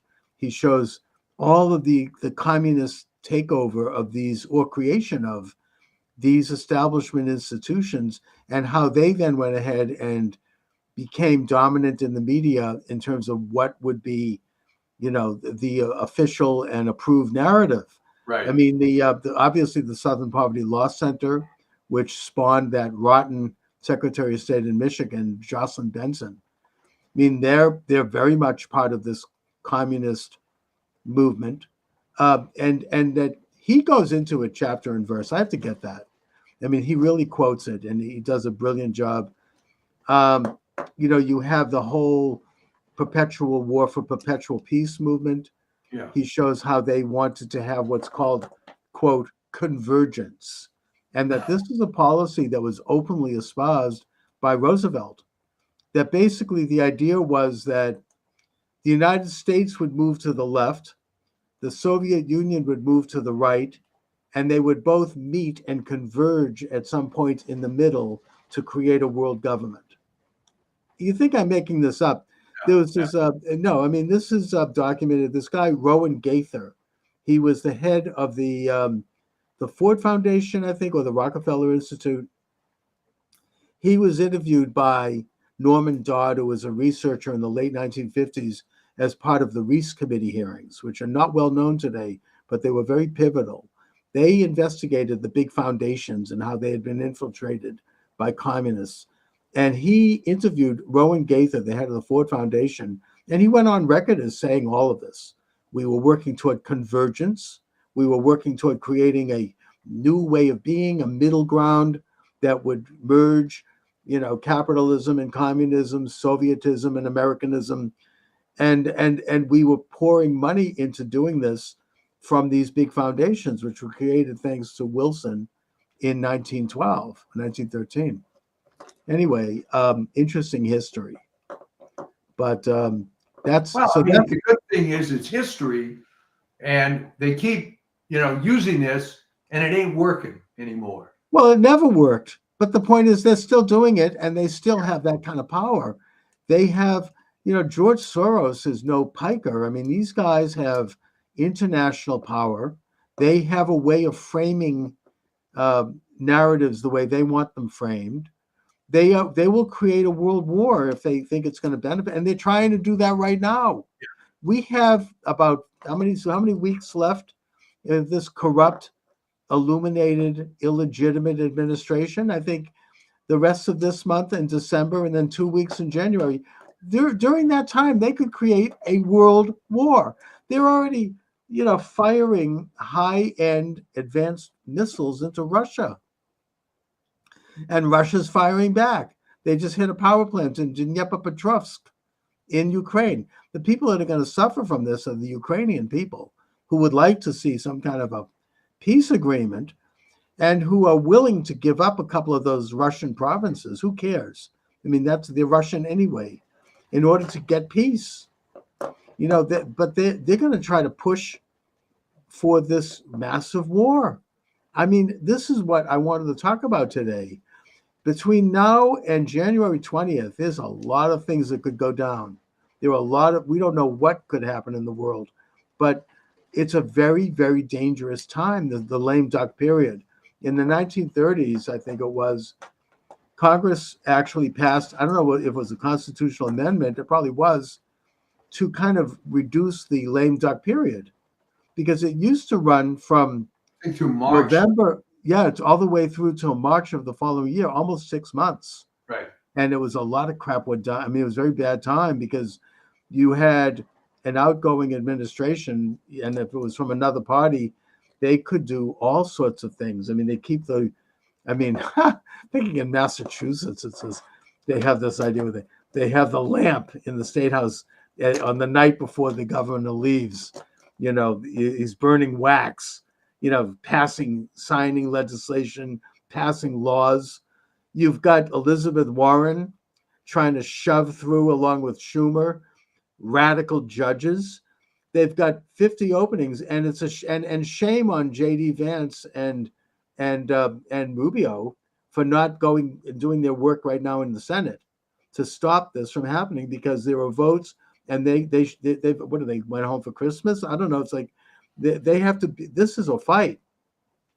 They just passed through this radical appeals court judge who had given a pass to a child rapist, saying that laws against child rape are racist. I mean, this person is going to be on the bench as a fairly young man. He's going to be there for decades. And this is in the South. I think it's Alabama, Georgia, and Florida. So, I mean, they're putting in position people that will never get rid of them. I mean, they'll be there forever. And, they're shoving, this is all lame duck. As Congress goes out, they're keeping the midnight oil. They're burning candles at night, signing who knows what. I mean, it happens every time there's a lame duck and there's a change of parties. And it is a very dangerous time. I mean, they like to talk about democracy. You can't get less democratic than this. I mean, this is real, insider power play. where you're Well, putting it is, and it's really pathetic because how can anybody, even on the left, support some of these horrible judges? You know, everybody watching this show, they're I'm cheering. seeing on YouTube some of these proceedings where, first of all, most federal judges are terrible. It did not used to be the case. I'm old enough to remember I had a friend in high school whose father was a federal judge when it actually meant something. Now it tends to be people that can't get a real job or zealots. Oh, they're cheering. I mean, I don't. There's this guy on TikTok that I follow, Aaron Parnas. He's like Harry Sisson with a brain. Yeah. He's like this twerpy little guy, white guy. He's a lawyer. He looks like he's in his early 20s. He brags about how he graduated law school when he was 21. And he just keeps going on almost every day. He does a TikTok, talking about how wonderful it is that these elections are still being challenged and they're still counting, and we're going to beat, McCormick in Pennsylvania. And I mean, it's ridiculous. And he's like bragging about all the judges that are being put on the bench. He's happy about that. He's got this smirk that he really needs to wipe off of his face. It's just disgusting. But it's that mindset. It's this amoral, little, party hacks. They don't care. They just want the power. They don't care. Maybe they will if they get involved with the system. I had the misfortune many years ago being involved in a large federal case, and I can't begin to describe how incompetent the federal judiciary is. This guy was falling asleep during the proceedings. He was a damn drunk. It was outrageous. Yeah. And they have real power. I mean, they can. Oh, yeah. They can ruin a person's life. They can change the course of the country's direction. I mean, I think, and Elizabeth Warren, of course, is all, she's working, 18 hours a day trying to get these people jammed through in these last miserable weeks. Who knows what else they're doing? It was just a numbers game, because even Warren would admit that some of these people are just total scumbags. Oh, she doesn't care. They don't care. Yeah, they don't care. They want to have their seat warmers. They're going to do.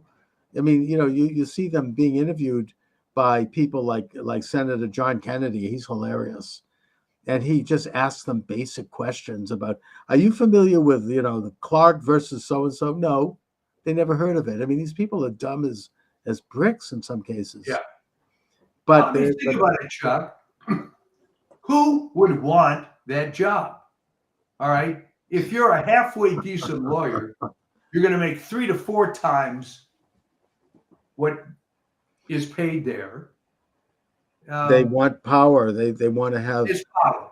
Change the world for communism. I don't know, make a more collectivized world. These people they have that glassy-eyed look on their face. You could tell with that smirk. It's like Rachel Maddow on Speed.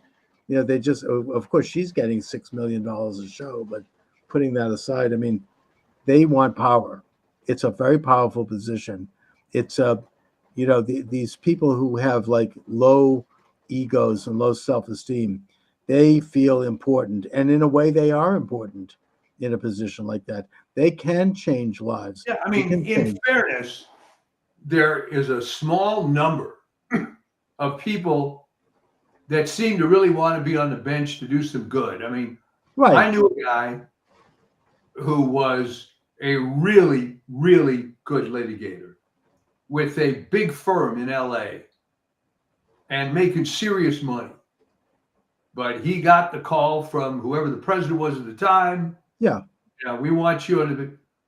And talk about taking a pay cut. Good God, But I guess he was a true believer. The guy was, not necessarily liberal. Right. But this was some sort of brass ring. I truly don't know why. No, I think that most of them are good. I mean, in Massachusetts, the federal bench is very good. And even though many of them are liberal leaning, they're pretty good. I mean, they are committed. They're hardworking. They do want to try to be fair. I'm not, but there are these political appointments that Biden seems particularly involved with that are just rotten apples. I mean, it's very bad. But I'm not trying to, it's like most Catholic priests are religious people, but you have some bad ones that give the whole bunch of bad names. Yeah. Yeah. I think the same thing is true with the judiciary. Most of them are good. I do think that they are well-meaning and hardworking, and they do their job. But you do have what I'm talking about here particularly is these really rotten Biden appointees are just bad news. I mean, they're just being shoved onto the bench, and they serve the purpose of basically siloing power as Trump goes in. And then, of course, you have others on the bench who are now not going to leave. They won't retire because they don't want to have Trump have an opening. I mean, right? I mean, of course, that backfired with Ruth Bader Ginsburg, but yes, it did, didn't it? Yeah, and I think Obama actually asked her to step aside, and she said, "Nope, I'm going to live forever. I'm not going anywhere." So they blamed Trump because he had an appointment. I mean, she was rotten to the core, and and this friendship between her and Scalia, I will never understand. But whatever. I mean, the thing is that they become there's a sense of invincibility after a while that they're indispensable and they're never going to go. And but here we are, Mike, in these final miserable, decrepit days of this rotten, illuminated regime, this illegitimate regime. I just I don't know what they're going to. They're kind of dismoored of any responsibility. They can pretty much now show their cards and do whatever they want to try to perpetrate their power. I think they're still in denial in a way that they have been beaten and that they are going to go. Donald J. Trump, assuming something drastic doesn't happen, God forbid, he's going to put his hand on the Bible on January 20th, and he's going to be president. And it's going to be a great day because he's going to go in there and he's going to kick ass. And he has a lot of things that are going to happen. I do believe that, assuming he gets there. And they don't really, they're trying to figure out these sort of sneaky, miserable, end runs around that. And Obama tried to do it and it was bad, but I don't think they're going to pull that crap off again because Trump, isn't going to be fooled this time. No. I just hope that we don't have nuclear missiles hitting Boston anytime soon. That's all. I mean, who knows what they're going to do? Well, what about not your mayor, because I don't think you're directly living in Boston, but I do live in Boston. Oh, all right. Oh, yeah. Michelle Wu saying she's not going to cooperate. Yeah, that's what they're. I mean, look, you've got Pritzker in Illinois. You've got. They're all saying this. Yeah, well, they're talking big, but in a way, there's actually a silver lining to all of it because what they're doing is they're asserting states' rights. Yeah. Right. That's good. Even if they're left-wing states, it's states should reassert. I mean, they were, they're complaining about that with Roe versus Wade. They want the federal government to come in and mandate abortions. But at the same time, hypocritically, they're all about states' rights when it comes to Trump.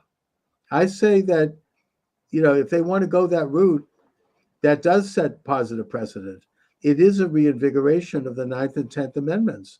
They do have a state right in many areas. They don't have to cooperate. They have a state right in immigration, though. No, they don't. But they don't have to cooperate. And Homan has said as much. He goes, if they don't want to cooperate, that's fine. But they better step out of the way with regard to a federal prerogative, which is immigration, especially when you're dealing with crime. And that they're talking about a lot of, they're going to put people in jail and they're going to separate families and put people in cages. No, that's not what's going to happen.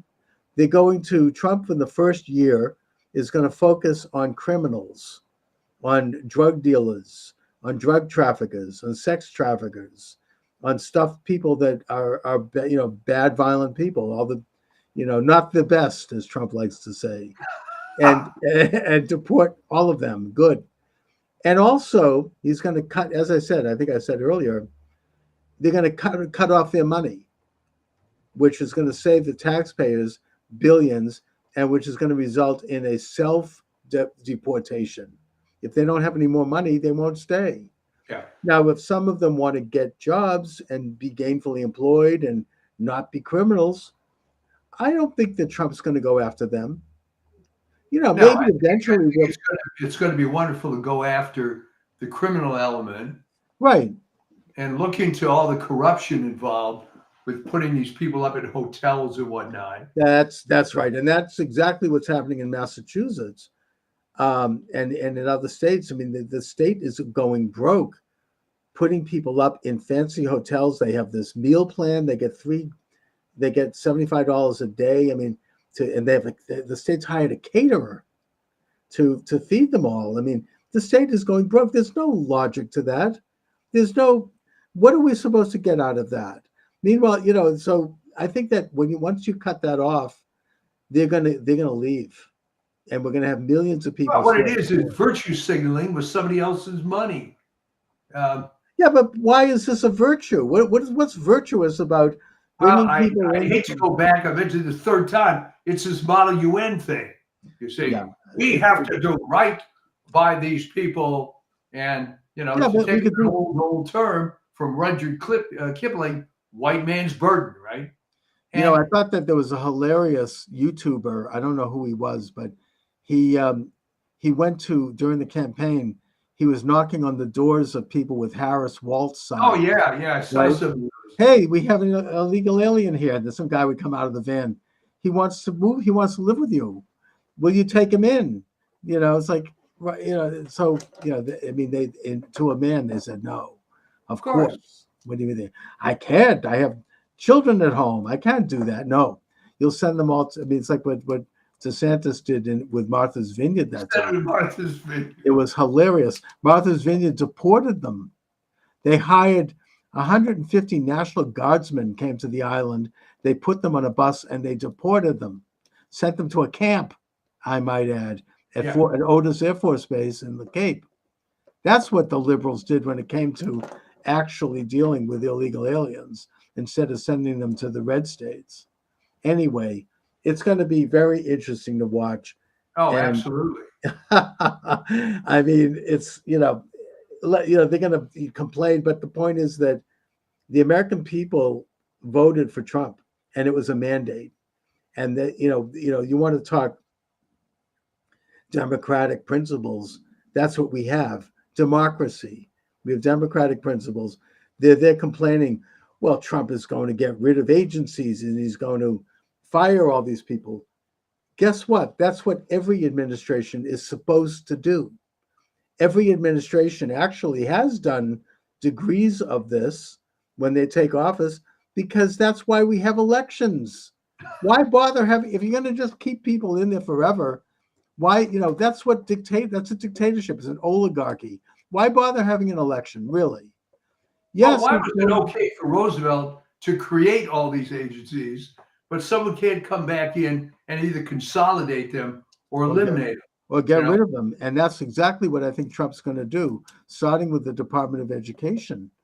You get rid of about 80% of it, and maybe the rest of it can be absorbed by another department, the little piece, the tiny piece that they do that's actually of any worth.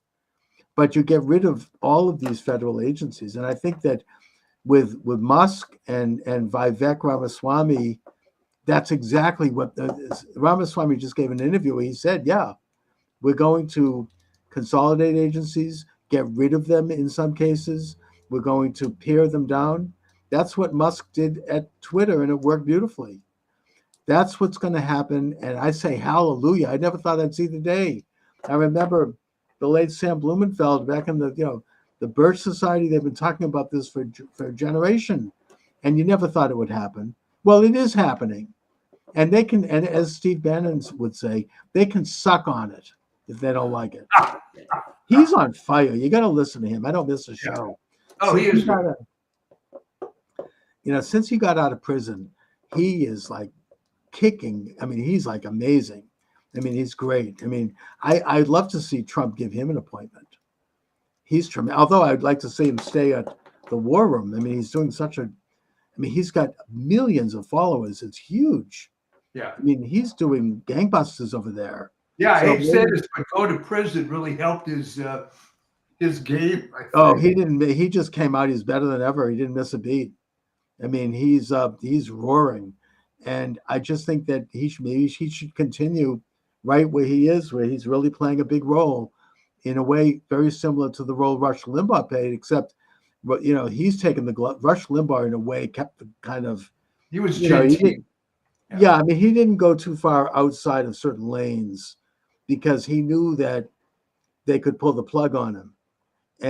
But I think that with the internet, with Bannon, he doesn't care. He was already thrown off of Facebook and Twitter years ago. It didn't matter. He just keeps moving along.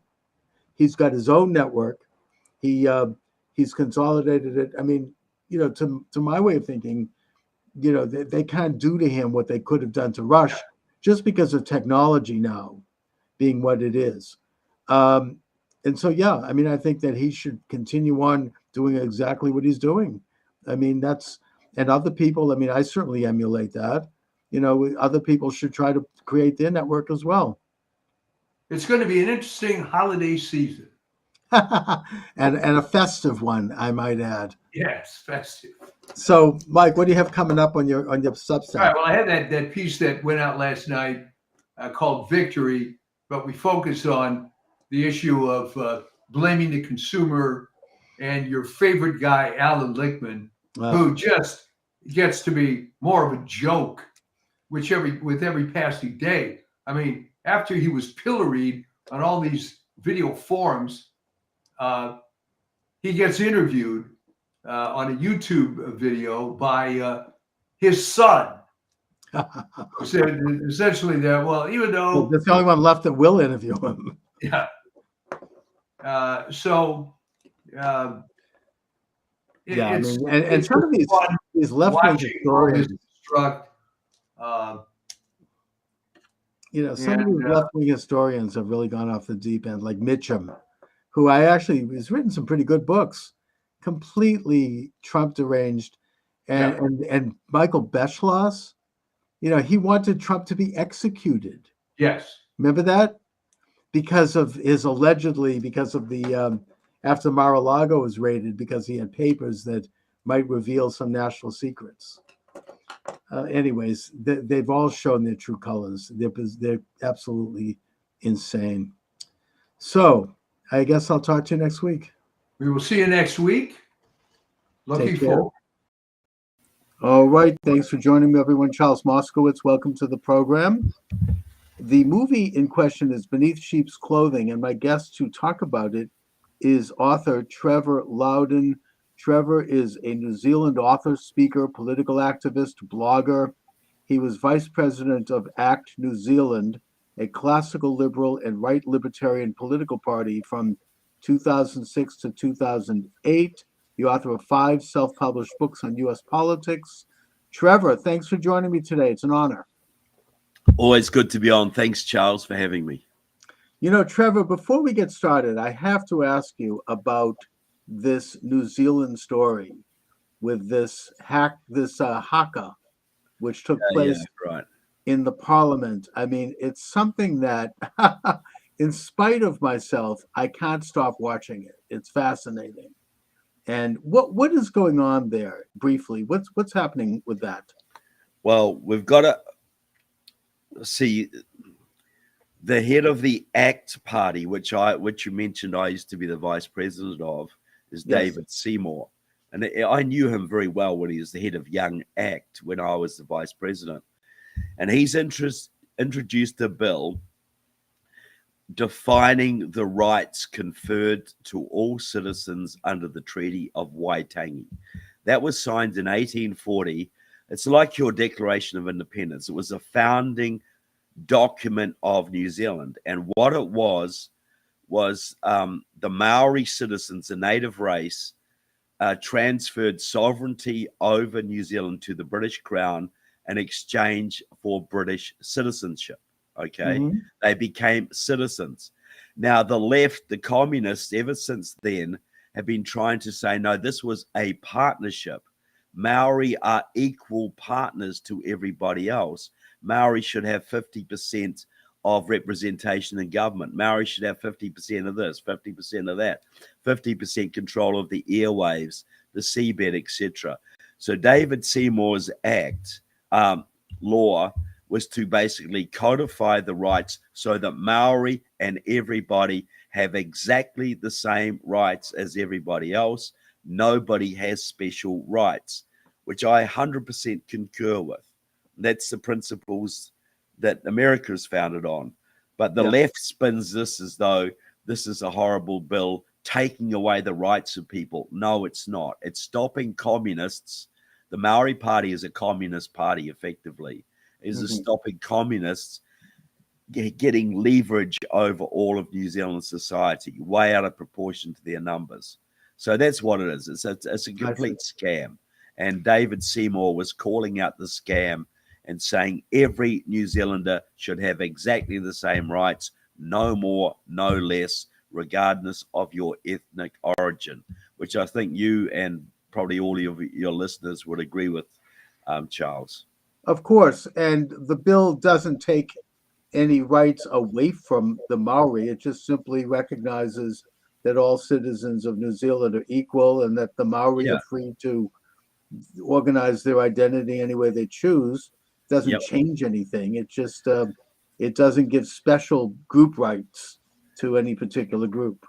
It just stops Marxists using race as a wedge issue to get more power for themselves. Like, for instance, they were pushing things, and it happened in some places that Maori, who are 15% of the population, would get 50% representation on government boards.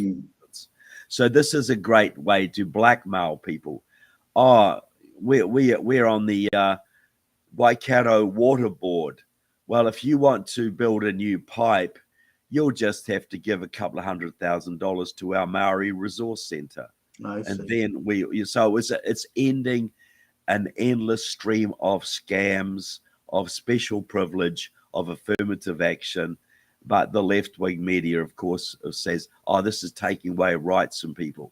It's like saying if you arrest the mafia, you're taking away their rights. Do the Maori have a particular geographic part of New Zealand, or are they well distributed throughout the country? They're well distributed. Well, look, the further north you go, the more Maori it gets. Like New Zealand is about 1,000 miles long, 2 main islands. When I grew up in the South Island, Maori were probably 2% of the population.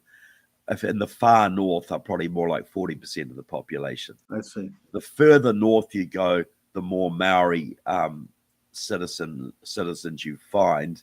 But they are everywhere. Every community has Maori citizens. And the other thing, I mean, this gets into a broader question of the indigenous issue, which is something the left is, I think, using on an international scale as a leverage to try to undermine sovereignty and to use people. And just to go to that briefly, my understanding is that historically, the Maori people and the British arrived in New Zealand roughly around the same time. It wasn't like they were there first, and if they were there first, it wasn't. It wasn't. We're not talking about a long period. No. The Maori arrived about 1,000 years ago from the Polynesian Islands, so they were well established by the time the British came. The British established formal sovereignty in 1840, but there'd been British communities there for about 60 years before that. A lot of Massachusetts whalers were there, by the way. There's a lot of Massachusetts blood in certain communities in the northern, because the sailors had to have something to do in their time off, you know, and so there's a lot of Massachusetts ancestry in certain parts of the North Island. Just like a lot of Massachusetts people are in Hawaii. They settled here. Exactly, because of the whaling industry, and that's whaling industry and also missionaries. Yeah, exactly. Missionaries. Well, that's exactly the same pattern in New Zealand. And the Maori are basically the same Polynesian race as the Hawaiians. They're the southern reach of the Polynesian diaspora, which went to Hawaii, Tahiti, and many islands in the South Pacific. But look, you're right about this being used internationally. The communists call this the nationalities question. It was devised by Stalin.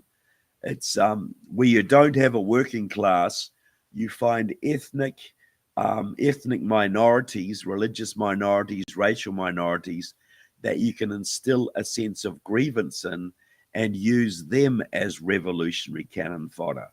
So this is the Hawaiian independence movement. It's a Marxist movement. The La Raza movement, which wants to return the southern states, southwestern states to Mexico. Sure. The communists who worked in the black community in America and the Native American community for decades. So this is a common thing. Wherever there's minorities, there's Marxists stirring them up. Right, and they want to sow division, and they run on this assumption that somehow if a timeline indicates that a group of people were there before another group, they have some kind of a divine right to that country. And of course, they apply this very arbitrarily because they will never apply it to Jews. To Israel, that's different. That's different. Yeah, to their homeland of that tiny little swath of land that we call Israel. I want to bring things to politics right now, and I feel remiss if I don't talk about the fact that after the resounding victory, thank God, of President Donald J. Trump to serve a second term, he received both the electoral vote and the popular vote. It's interesting that all those states that were trying to get rid of the electoral college by signing a pact saying that all of their electors will go to whoever wins the popular vote, they're now going to have to send all their electors to support Trump. Yeah, isn't that a sweet injustice? Isn't that sweet justice? Yes, and also that Republicans have taken both houses of Congress, and it does look like we're moving toward a significant realignment politically, one that is as profound as any going back to the Reconstruction after the Civil War. Yep. But they are causing a lot of problems in these miserable final weeks of this lame duck, illegitimate, illuminated, radical regime. They're trying to trigger World War III in Ukraine. And I do think that that's obvious. Now you have green lights for the Ukrainians to fire advanced missiles into Russia and place landmines. And it's all happening in these final weeks. I think that they're trying to embroil the United States into a world war, which will, of course, make it difficult for President Trump to fulfill the mandate that he called for, which is to bring about a negotiated peace in that war. Do you think that is the case? Well, look, I'm a big Ukraine supporter, so I'm glad they're getting these capabilities. But yes, look, Biden didn't. The Ukrainians have been pleading for 2 years to be able to strike back into Russia when they've got troops massed across the border ready to attack them. They're not allowed to attack them. So now Biden has given them some limited capability right at the end of his term. I think this is basically to take a card off President Trump's table. Basically, there's nothing to do with helping Ukraine here, though I'm glad they have the ability to defend themselves. This is all about sabotaging President Trump. Well, that's right. And I think that both sides want a negotiated peace at this point. And I don't think it's realistic for the Ukrainians to expect Russia to return Crimea or some of those eastern provinces. So there's going to have Russia wants all of Ukraine. Russia's not going to negotiate. Well, that's right. That's why there has to be a negotiated all peace. of Ukraine. So there is no negotiated peace. Okay. Really, in my opinion, because Russia said quite plainly, we want all of Ukraine, not just the parts we occupy, all of it. Right, but they're not going to get all of Ukraine because they're not going to negotiate till they do. Well, that's just it. There has to be painful concessions. A war can only end with a total victory by one side or painful negotiations to result in the compromise. And I think that Trump's position is that to protect Ukrainian sovereignty, there's going to have to be, and to stop the war and the killing, there's going to have to be a painful negotiated peace. And that's sort of where I am with it. But let's go on to your movie. It's not mine, it's Julie Beeling's movie, but I'm interviewed in it. You're interviewed in it? Yeah. Well, let's talk a little bit about the movie, because it gets into a topic of how much communism and communist ideas have infiltrated our liberal Western democracies, and something right under our eyes which we don't see. It's imperceptible, but yet done in the broad daylight.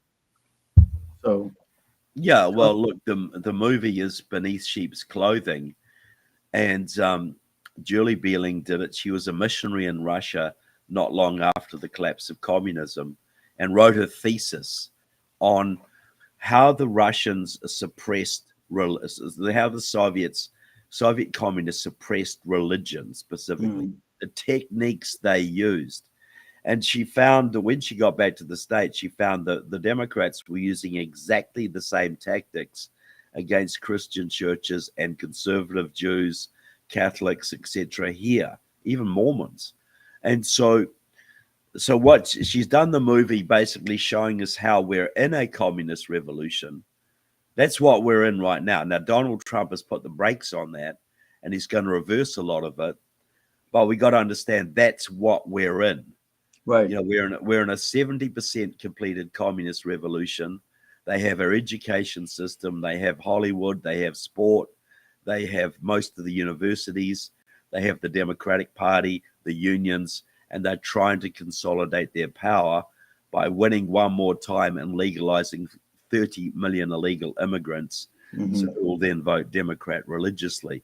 So we're in a revolution. Donald Trump is putting the brakes on, but they ain't going away.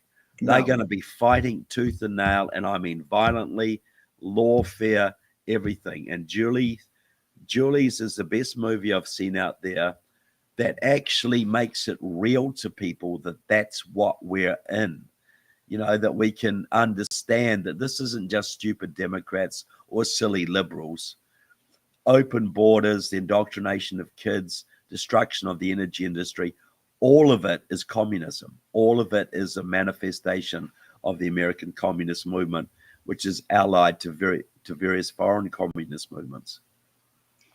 Yes, I mean, well, more philosophically, I think that Whittaker Chambers got it right in his book Witness, when he noted that communism is the world's second oldest religion, and that it goes by different names at every generation, but what it is essentially rule by man, as opposed to the sovereignty of a creator of the universe, with man under God having a limited sovereignty.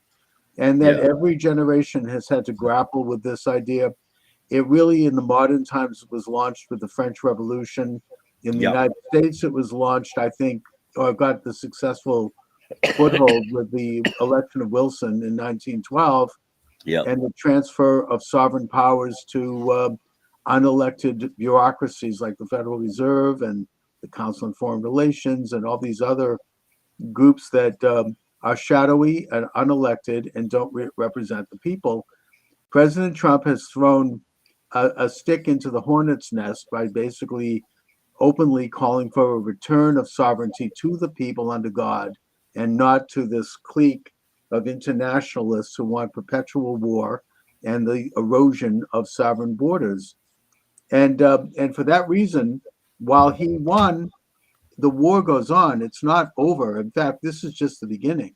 They're not going to sit down and allow for a reversal of hundreds of years of setting the stage for their creation of this international beehive of where nation states become just pro forma and provinces of a world order. Yeah, look, and you now analyze it perfectly, Charles. This is ultimately satanic. You know, the natural order of things is God, man, nature. You know, and there's hierarchies. You know, we're given institutions to govern ourselves, like the church, like civil government, like like the family. They're the godly institution. So communism in its various forms, and you're right, it's gone back thousands of years, has always sought to overthrow and undermine the church, to overthrow and undermine the family, and to overthrow and undermine civil government, to basically give Satan the upper hand on earth. That's what communism it is, and its various names. Today we call it sometimes globalism or the deep state, but it is communism, and it's heavily influenced by China, by Iran, by Cuba, by North Korea, other countries who have control over large numbers of our senators and congressmen, and have their agents working all over our communities. Like if you look at Boston, there's a group there called the Chinese Progressive Association, which is a communist group, works with the Chinese Communist Party, and basically runs the Boston City Council and runs Elizabeth Warren and many of your other Congress members. So and all Michelle over Wu. America. Yeah. I mean, yeah, Massachusetts is behaving in a very strange way. I think particularly since Maura Healey and Michelle Wu were elected. Yeah. And you have this phenomena, I think, manifested in this spending, maxing out the state budget to pay for bringing illegal aliens in and putting them up in nice hotels, giving them 3 meals a day. There's no sense to it. There's no logic to it. And the state's going broke over it. Unless it's part of a revolution. And now they're covering up a pedophile scandal that involves these people. I'm not going to go into details about it because it's a story that's just emerging. But in normal times, this would be enough to force them all out of government. But it won't happen here. They just control the levers. I mean, the Boston Globe is a huge power in this state, has been for many, many decades. And they kind of call the shots in terms of what is permissible and what isn't in the public sphere. And I'm sure Massachusetts is just a microcosm for a lot of other states, not all. We have some, they call the red states, more freedom oriented, but they still control what, the high ground of the culture, as you say. I mean, I think there was Andrew Breitbart once said that, politics is downstream from culture, and they control the big culture, the big media, big tech, big, entertainment, Hollywood, all of it, academia. They really have, and they have worked to develop this stranglehold on it slowly over time. It's like a Fabian approach where they gradually weed out their opposition and install their friends and agents. That's exactly how it works. How do you take over a university or a union or a church or a government? You just get a few people into key positions, secretary of a union, president of a union, chancellor of a college, head of a sociology department in a college, and they just hire their friends. They keep hiring their friends, and they get rid of any opposition. And that's in 10 years, you could take over a university or a church or a labor union. And that's what's happened. Most of our institutions in America, the unions, churches, Hollywood to a large degree, are controlled by communist sympathizers, many of them loyal to China. And one way it exhibited, if you look at all the states that had the harshest lockdowns during COVID, Massachusetts being one of them, Minnesota being another, headed by Tim Walz, the Chinese communist aficionado, California, Hawaii, Oregon, all of the states that had the worst lockdowns were all the states with the most Chinese influence. Because it was designed not for public health, it was all about wrecking our economy. Because that's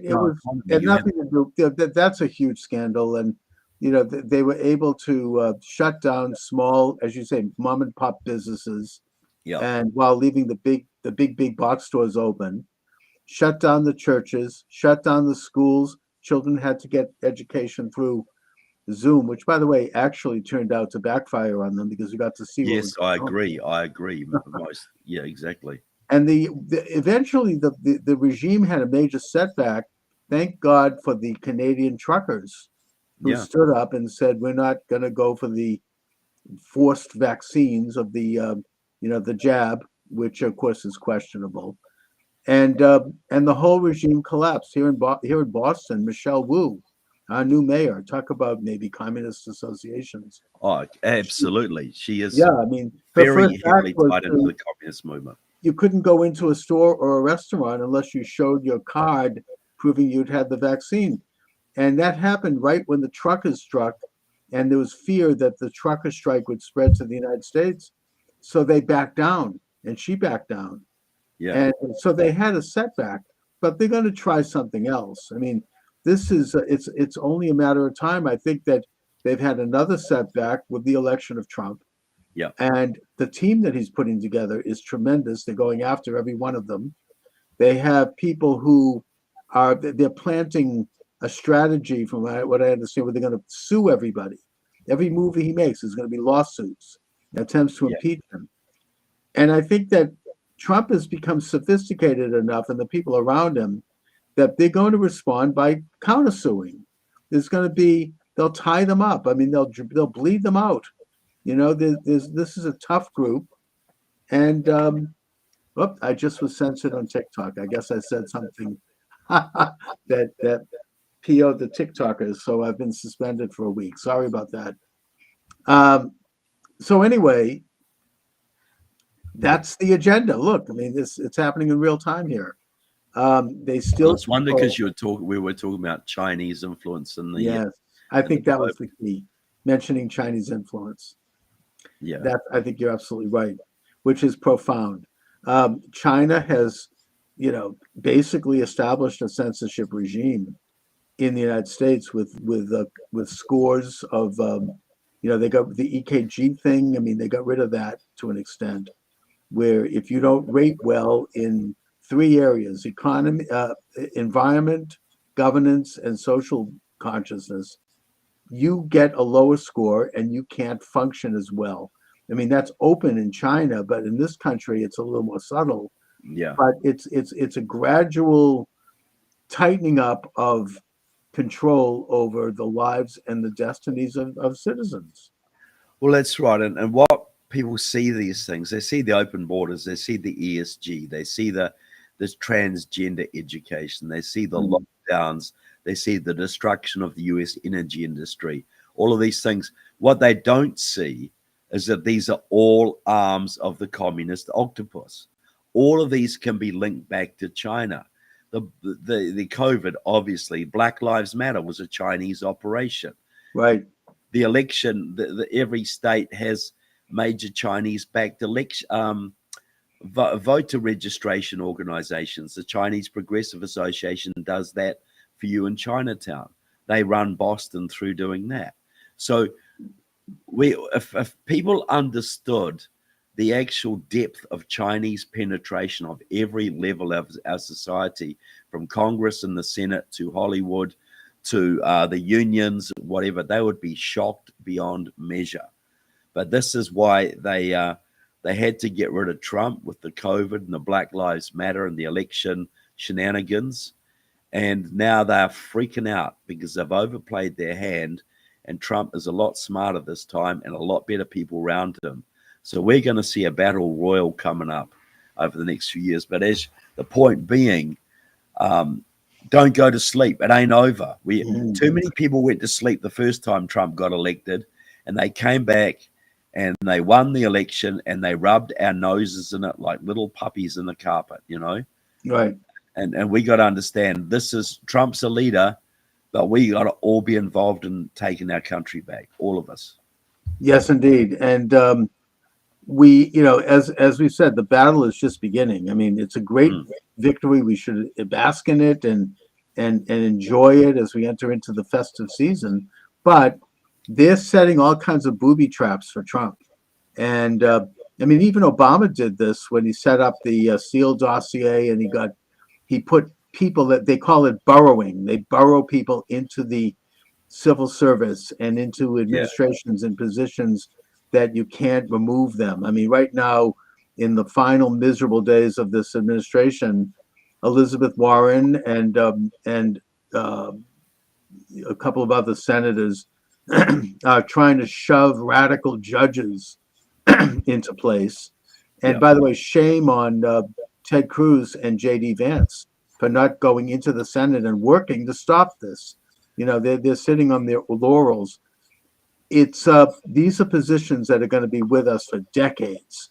And look, their own literature, I read the left literature, they're talking about the job is to entrench, their word, entrench as many justices in the system as we can to hold up the Trump agenda. Entrench, their word. So this is a very organized, very disciplined, very focused revolutionary program that we're dealing with. Indeed, it is a color revolution. In fact, recently one of the congressmen, I forget his name, he openly stated that they're setting up a quote shadow government. They want Shifty Schiff, who basically lied for years about having proof that Putin colluded with Trump to steal the 2016 election. He's going to be set up as a shadow attorney general, and they're going to everything that whatever Trump does or any of his cabinet members, they're going to counter it.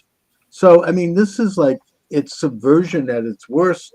And they point to the British system as an example. Well, guess what? We kicked out that system in 1776. I mean, we don't want to go back to that. No, we don't. We got a constitutional republic, which has set the country free and made the most prosperous and great country in the world. But he just mentioned Schiff. All the time he was going on about Russian collusion, he was working closely with the Committee of 100, Communist China's main influence operation in America. Mm-hmm. So he was going on about Russia, and nobody called him for his China.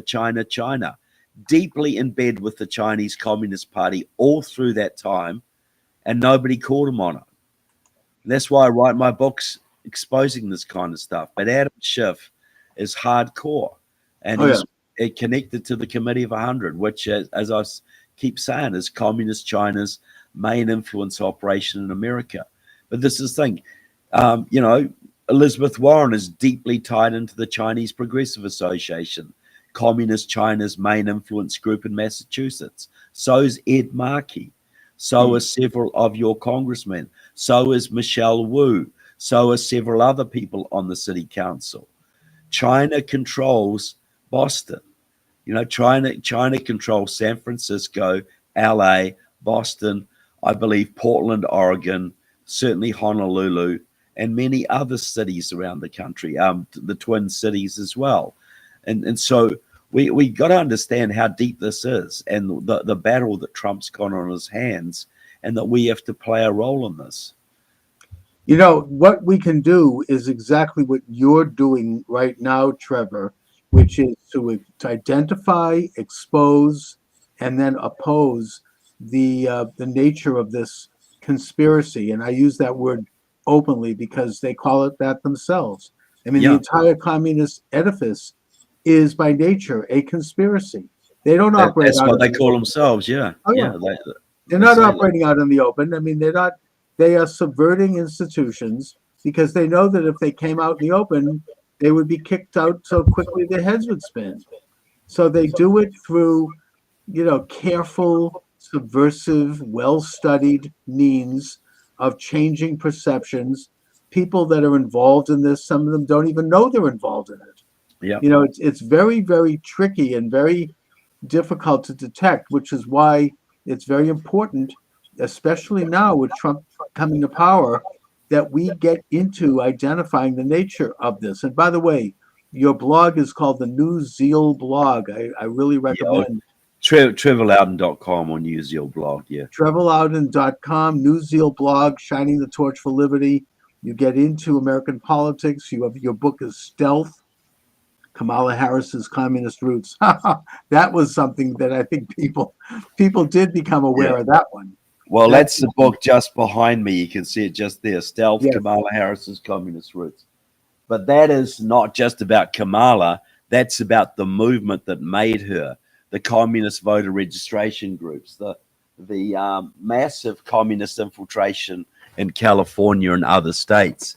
So, yeah, I recommend that. But But beneath sheep's clothing is a must see for everybody too. Yeah. People. I mean, the reason they couldn't steal the election this time around is because the Republicans at least learned some lessons from last time, and they were able to field thousands of volunteers who worked the polling places, who sat in the counting rooms to make sure that there were more eyeballs on those absentee ballots. They couldn't do a mass mailing of absentee ballots this time around, but they couldn't pull it off. But yet they still are counting in some places. They're still trying to do rear guard actions.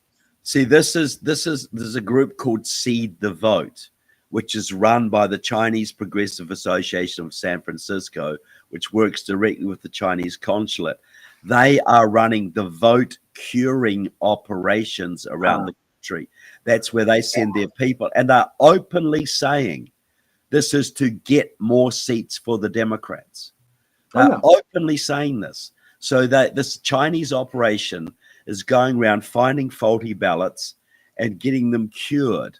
But they only get them cured and admitted if they're Democrat ballots. If they think they're a Republican ballot, if the person who did it is a Republican, they're not going to cure theirs. No, so they they're get trying to steal seats. They're still trying to steal state Senate seats and congressional seats around the country right now. This is China. There's still 3 seats they're counting in California. And of course, you have in Pennsylvania the attempt to steal the Senate seat. One of the electors, one of the election officials there actually openly admitted that they were counting illegal ballots. And she said, I don't care because everyone breaks the law anyway. So even their communistic governor has come out, Shapiro, and has put a stop to it. It's just so obvious that they can't do it. You should be going back and throwing out all the ones that have slipped through. Yes, they should. And also, we do have now groups on our side like Turning Point USA. You've got Charlie Kirk, and you've got others who are curing ballots for us. So, I mean, they've learned some lessons. They're going out and doing, voter harvesting now because that's how the system works. We all voted early this time around. We didn't wait for election day. We didn't fall into that trick. They still stole Arizona, but the stealing has been met on the field by people who are playing that same game. And I think that's been very important. Although now that President Trump has won, I hope that he doesn't forget about the fact that we need national reforms on voting. We need national voter ID. We need to have paper ballots, get rid of the machines.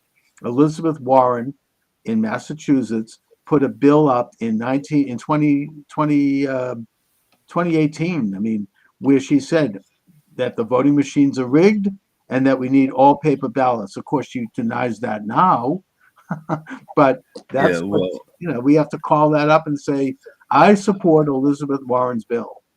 And I do too, but that's the thing, isn't it?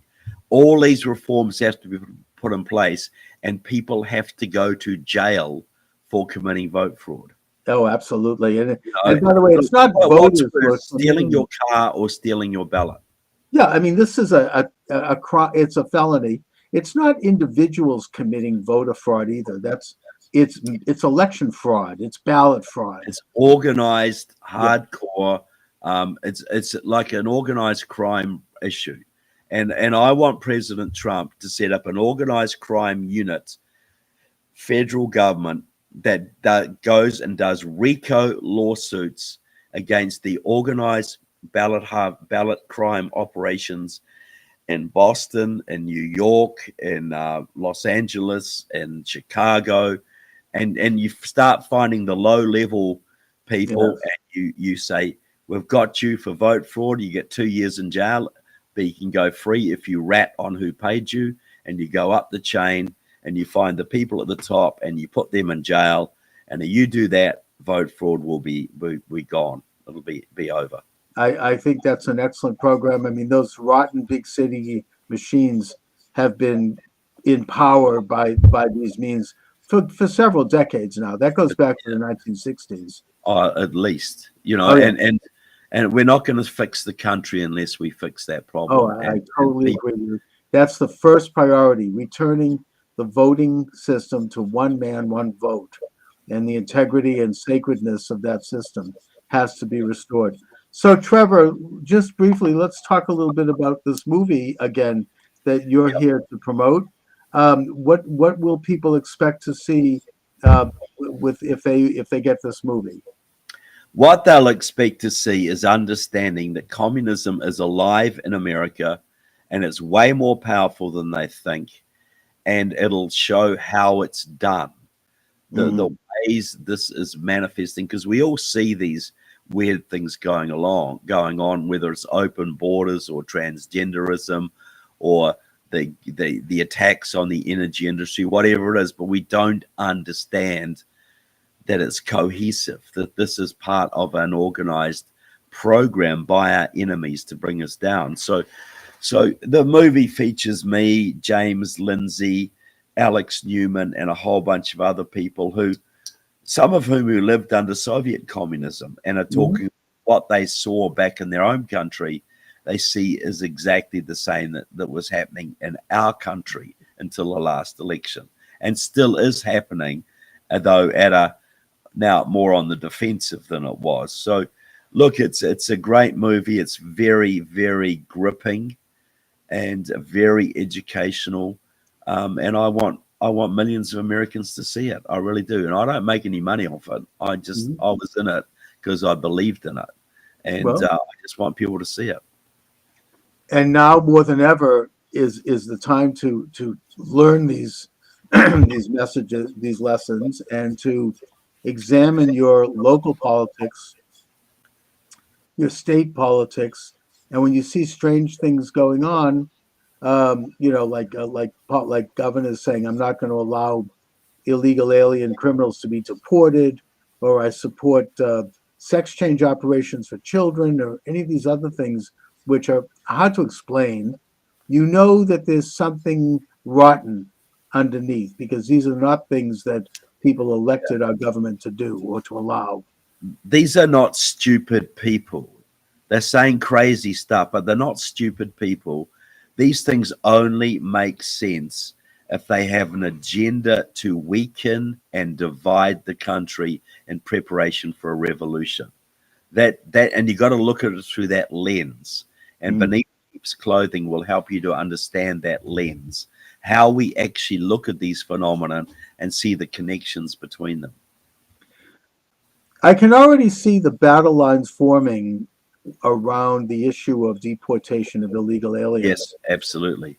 And I think that the Trump administration is going to focus on, first of all, deporting the worst people. I mean, certainly in the first year, criminals, fentanyl dealers, drug dealers, violent criminals. And also, I think that there's going to be a massive self-deportation because they're going to cut off the money. They're going to cut off the fancy hotels and the dinners and the credit cards. Even Mayor Adams in New York is already starting to do this, which is why I think he's under attack. 100%. He's actually shown a little independence, and I think that's going to be the Trump strategy. But their strategy is going to be to try to resurrect all of this old demonization. Oh, he's separating families and the children in cages, and we're going to hear all that kind of propaganda. How do we respond to that? Well, I think like Leo Hohmann is, you don't apologize for it. You said these people are criminally in the United States. They are taking the place of legal immigrants. There is no justice for this, and for the integrity of the American system, and for a lesson to all of those around the world who want to cheat that system. These people must not be allowed to enjoy the fruits of their criminal activity. And when I say criminal activity, jumping the border is a crime. Exactly. It's not just everybody who is here illegally is a criminal by definition. They've committed immigration fraud. Law and order. And the idea that they would be flown in by the Biden people, that shows how Biden, I think, to the degree that he had any scruples or brain left, was very compromised, probably by China. And 100%. yeah, You know, he's China's man. He's been China's man since at least 2001. He was Russia's man since the early 70s, and Iranian's man since the late 70s. But you know, but this look, allowing the borders to go wide opening, having 10, 15 million people streaming across the border, that's not stupidity. No, that is a deliberate program to alter the United States on a permanent basis, to swamp the conservative voting base, to cripple the hospitals, cripple the education system, and economically destroy us. That only makes sense if it's malicious. This is not, these people are not that stupid. oh no, it's quite deliberate. You know, it is absolutely deliberate. The goal is the social transformation of America on a permanent basis towards socialism. You imagine, had Kamala Harris got in and she legalized 30 million illegal immigrants who then voted 90% Democrat, that was their goal, to have a one-party state that could never be thrown out, ever. You never get rid. You'll never get rid close to getting it. You never. Once you have a communistic government in place, it's very difficult to get rid of it. I mean, look at Venezuela. You can look at the Soviet Union. It took almost 100 years to get rid of that. I mean, it's they immediately assume control of all of the levers of power, all of the nexus of influence in a country, and there's just no defeating them. So yeah, you know, people used to say to me when I campaigned against communism in the 80s, they'd say, "Oh, Trevor, if the people in Russia didn't like communism, they'd just organize a revolution and throw it off." And I'd say, look, to do that, you need a few people, right? So you got a room, you got 25 people in it, you're going to organize a revolution. 5 of those people are KGB informants, but you don't know who they are. And if they tell the KGB what you're doing, you're going to get executed. So are you really going to try and organize this counter-revolution? No, they use, of course, they have the mechanism of terror. I mean, I've talked to a couple of Iranian exiles here who have told me that they go back, that some people try to go back and they all get killed. I mean, it's just they control that ability and they have an outreach all over the world. And so, you know, through terror, certainly China does this. China has in colleges the Confucius clubs, which keep an eye on Chinese students, making sure they're in line.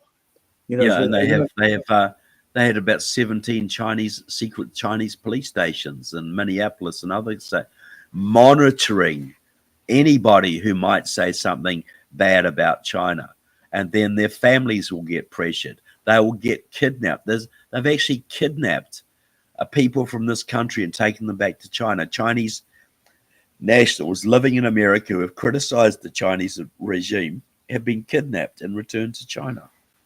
Oh yeah, and that was right under Tim Walz's nose. Tim, China-loving Walz in Minnesota, was allowing this to go on. Yes, and it's something that, I mean, we can see how China even handles its own citizens. People disappear if they run afoul of the Communist Party.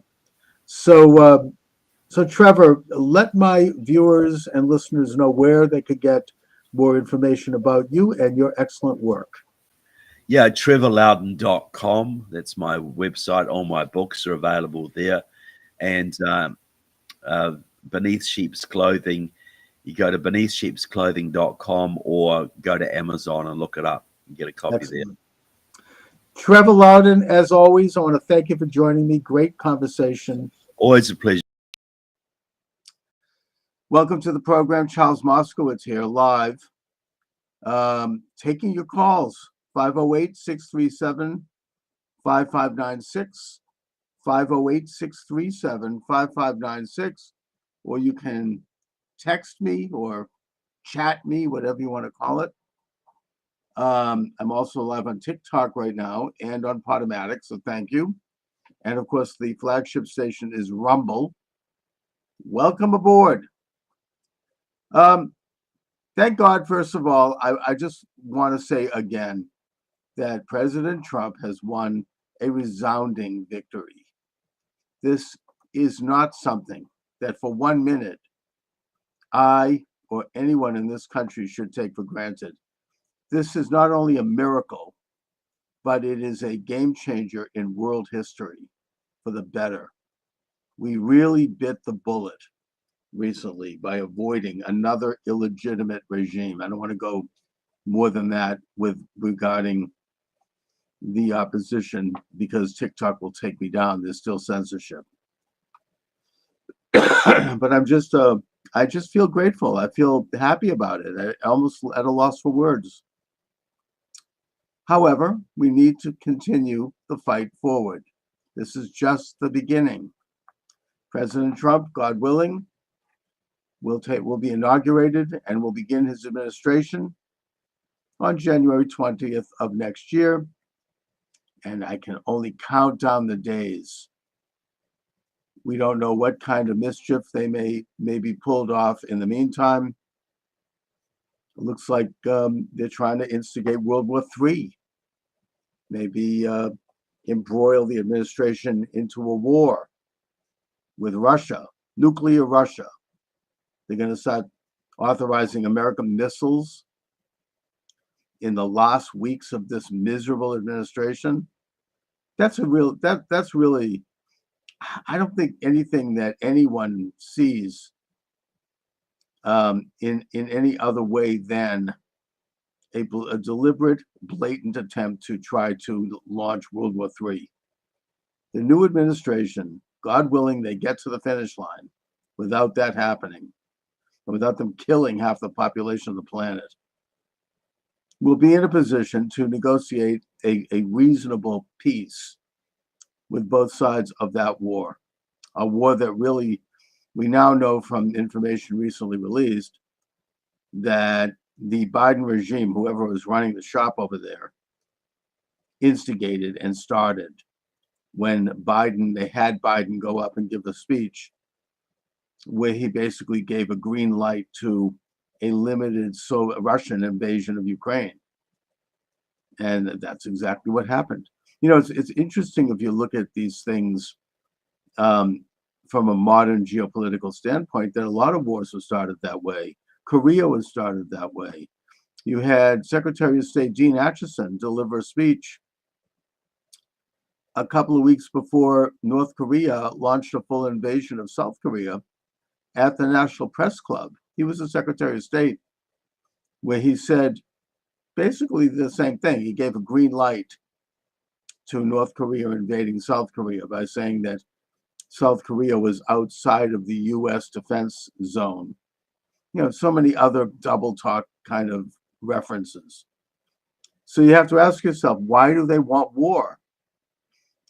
They want war because they want world order, and they want to wipe people out and weaken the world in a way broadly, and more specifically, various populations, socially, psychologically, culturally, every other way, so that they can implement their world order designs. They can turn the United States into a province of the world, as a sort of a gendarme of the world. And also they make money from it. Arms dealers. I mean, it's interesting that the Clinton family, the Bill and Hillary, reestablished the Clinton Global Initiative shortly after the launch of the Ukraine war. These are scams. They're making money from taxpayers, with the blood of young people in these countries, and enormous suffering. And I mean, the immorality of it is impossible to calculate. And they have an interest in keeping perpetual war. The historian Charles Austin Beard developed, kind of blew the lid on this. He was an establishment historian in the 1920s with his book, Perpetual War for Perpetual Peace, noting that has been the policy of what, you might euphemistically call the Anglo-American establishment, the United States, the British Commonwealth Empire, and all of their apparatus, including their secret apparatus, such as the Council on Foreign Relations and networks of other societies, That has been their policy since World War I. Perpetual war for perpetual peace, constant nation building, constant interventions, constant arms dealing, and war, right up until today. Donald Trump was a distractor. He stopped this. He came in and he said, no, the United States will have peace through strength. We'll offer a hand of support to our allies and a hand of friendship to our allies, but we will not any longer engage in this perpetual war. We are the peace party. That's why we elect, one of the many reasons why we elected Trump, to get us out of wars, to stop this policy. Hi, you're joining me on TikTok. How you doing? Yeah, I'm good. How you doing? Good, very good. What are your thoughts? What do you say? Yeah, welcome aboard. We're talking about the new administration coming up. We're talking about this push toward World War III on the part of this decrepit Biden regime. What do you think? Oh, that's really nice, though. Like, where are you coming from? Well, I'm in Boston. Where are you? Oh, you're in Boston. I'm from Africa. Really? Which country? Yeah, Nigeria. Nigeria, wonderful. Great country. One of the powerhouses of Africa. I understand there's a fantastic... Yeah. We're the giant of Africa, you know. You got a great economy. You've got great...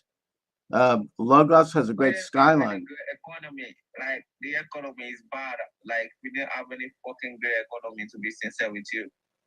Oh, okay. Well, I hope that Nigeria could be a leader in African sovereignty, you know, in the development of all these great independent states.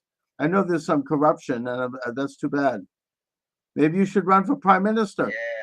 Yeah. I know. Yeah, I know, right? I don't know if everything goes better, you know.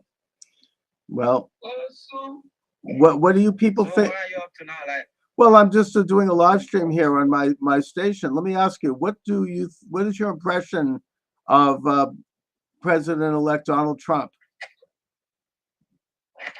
Oh, you mean the elected president Donald Trump, right? Yes. What do you think? Wow.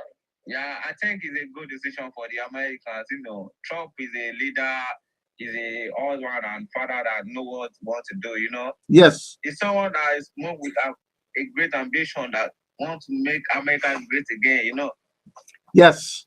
I mean, well, I couldn't agree with you more. And by the way, I've talked to people overseas, and they're generally very, very favorable. I'm very happy Good. For Trump and for American people. Thank you for saying that. And we're very excited and hopeful, you know, that we want to have a more prosperous and freer world. So very good, you know.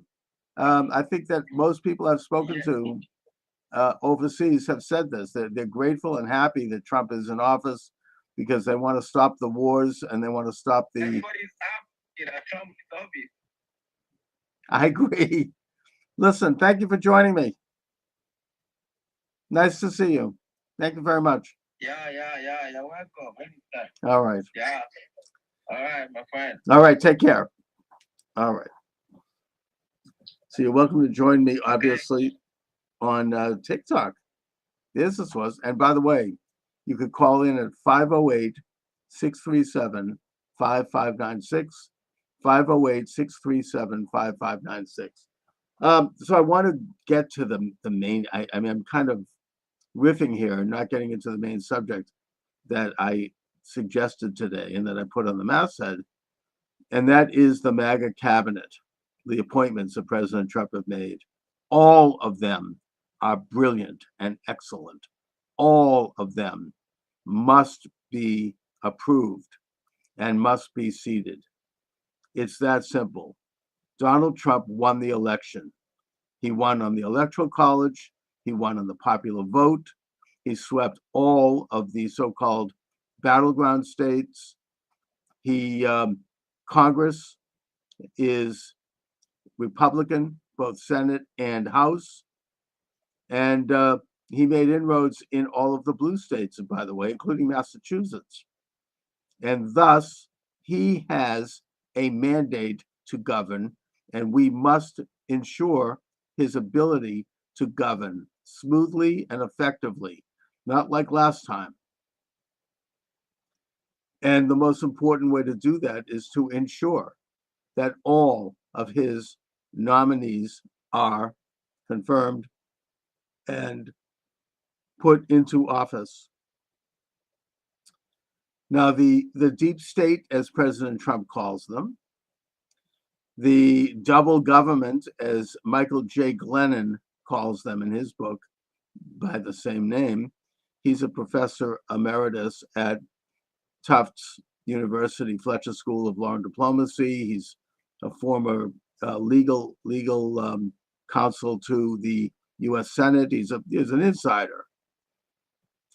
The military-industrial complex, as Eisenhower called it. The power elite, as C. Wright Mills calls it, my sociology mentor.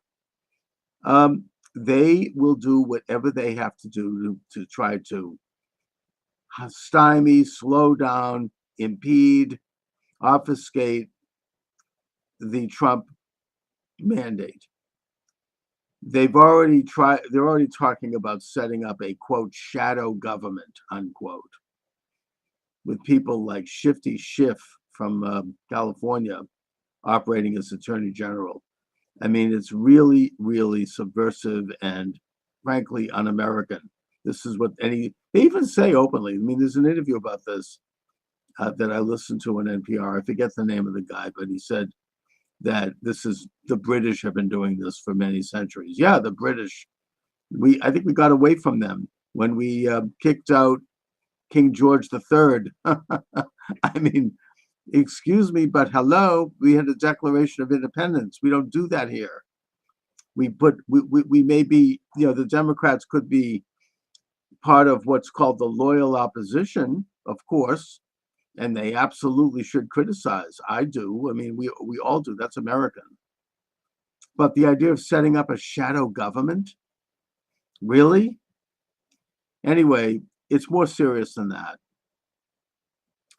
And the big problem, of course, is not really them. The problem is the rhinos.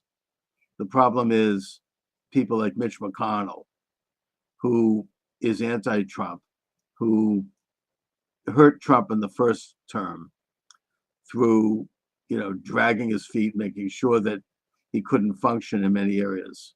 He's going, thank God he's out. But his replacement, John Thune of North Dakota, is apparently his protege, and that's very bad. It's not good that he won. I will say about John Thune that when he started in Congress, probably about 12 years ago, he was a Christian. His main motive was to bring morality and faith to his functioning as a U.S. Senator. And he was a pretty good guy. I don't know. I think that, power corrupts, as Lord Acton said, and absolute power corrupts absolutely. And that political figures, when they're in office too long, are all, without exception, bad people. President Trump, by the way, is proposing term limits, which would be great. And I think Thune possibly has become corrupted by the system. You no longer are serving the interests of the country, the interests of your own constituents, and you start to serve your own interests and do favors and trade favors with other political figures, and you lose your moorings. I don't know if that's true about Thune. So far, he has said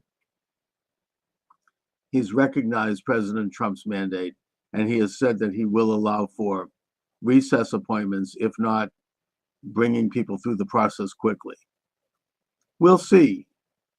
There is an insider fight over this right now, because McConnell has apparently gone on record as saying that he's going to oppose recess appointments. even though it's been done before. It was done by President Obama, by the way. And yet, Mike Johnson has stood up. So we have an ally in him, at least at this time. I wouldn't trust anyone, but he seems to be a stand-up guy. He has stood up and said that the Constitution states that both houses of Congress have to agree to a recess, and if they don't, then the president, as chief executive, can come in and call a recess for Congress. Now, that is a constitutional theory. I'm not sure it's ever been done before, but Mike Johnson is a pretty smart lawyer. He has stated this by quoting from the Constitution, and that is one way to get it done. Either way, it has to be done. We have to get all of President Trump's nominees in their seat. We have to do it now. We have to call our congressmen, our senators, our representatives, and let them know in no uncertain terms that we expect all of President Trump's nominees to be seated in their respective offices. Now, Pete Hegseth and Matt Gaetz, particularly Matt Gaetz, they seem to have some personal problems, or did have some personal problems, that are being brought up as ways to stop them. I would argue that this is very political, because those same types of problems would not have been brought up had they been playing ball. I mean, whatever Matt Gaetz was doing before his marriage, I think he was married in 2018, it doesn't look good. It's not good, free, solid moral behavior, okay? Whatever it is, and I'm not saying any of it is even true, but I think probably a percentage of it is true. It was before he was married. It was before he was in Congress. It was before he was married.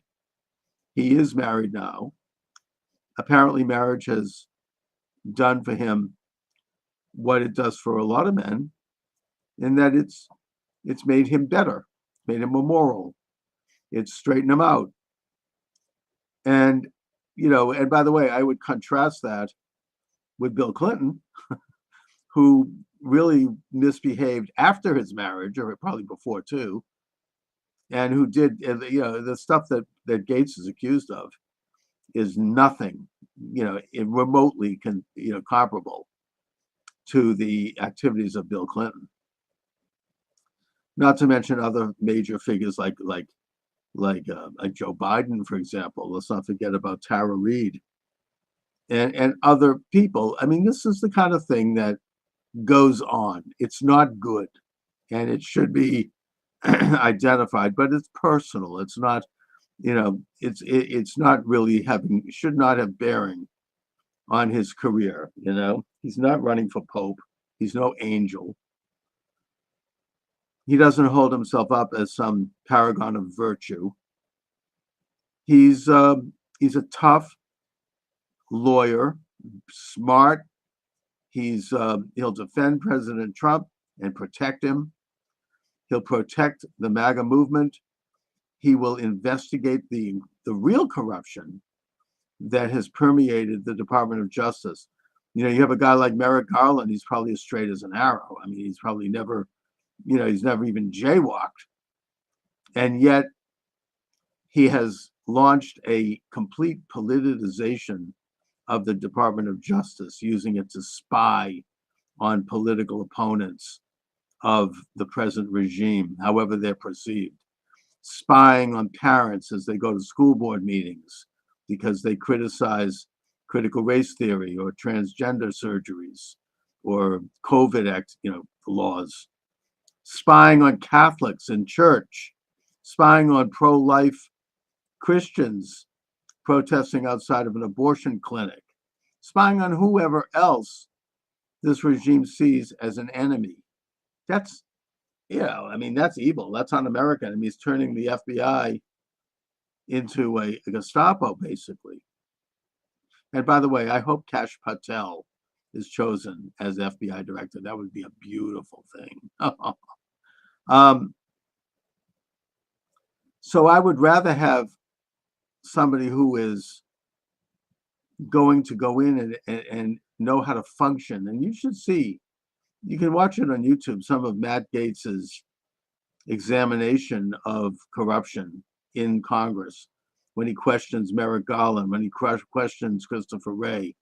He is just a tremendous lawyer and advocate, and he thunders and he takes no prisoners.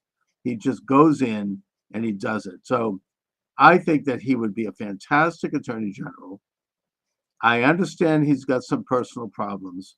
I think that we need to turn a blind eye, overlook those, and look at the interests of the country and of this administration first. Same thing with Pete Hegseth. I don't know a lot about Pete Hegseth, but I know who his enemies are. And he's a decorated veteran. I mean, my sense is that he's interesting because of the fact that for 20 years, he actually was directly involved in real combat, unlike people like Mark Milley and, these sort of desk officers who really never saw combat. And as such, he's a disruptor of the system. He understands the actual inner workings, the guts of the military. And in that capacity, I think that he is a person who more likely will make the military what it should be, which is a fighting force, a force that can protect both coasts, that can protect America from invasion. That's why we have it. It's not a social experiment. I think that Hegseth will get rid of that aspect of the military, and that is something that is good for all of us. In fact, all of the cabinet positions are oriented in that way. They want to bring back the function of their respective offices to its original function. Most of them have expanded too far beyond those functions, and they've particularly gotten involved in politics. The obvious example is the FBI. Now, the FBI has always been problematic. I mean, under J. Edgar Hoover, it was problematic. It was spying on people. But at least Hoover went after genuine enemies of the United States, like the Ku Klux Klan, like the Communist Party, like the Mafia. Since, I think probably starting with Mueller, and then on through Comey, and then finally with Wray, you have these political lawyers who are not agents, who don't have a background in, investigation work, who basically have used the FBI and turned the FBI into a political house. I mean, that goes after people they don't like. I mean, Comey made his bones by going after Martha Stewart, right? I mean, it's just, it became arbitrary, and it's dangerous for freedom. So I hope that Kash Patel is the nominee, and I believe that he'll make it right. Anyway, I'm going to take off at this point, but I will just give out the number one more time if you'd like to call in. 508-637-5596, 508-637-5596. So just to encapsulate here and sort of wind it up. Thank God President Trump has won. We need to enjoy and feel happy and grateful for that victory. I certainly do, especially as we enter into the Thanksgiving, Christmas, Hanukkah season. I feel good. I mean, I'm pleased with the direction of this country. At the same time, we have to understand that this is just the beginning of the fight to take back our country. We have to make sure that President Trump's nominees are confirmed.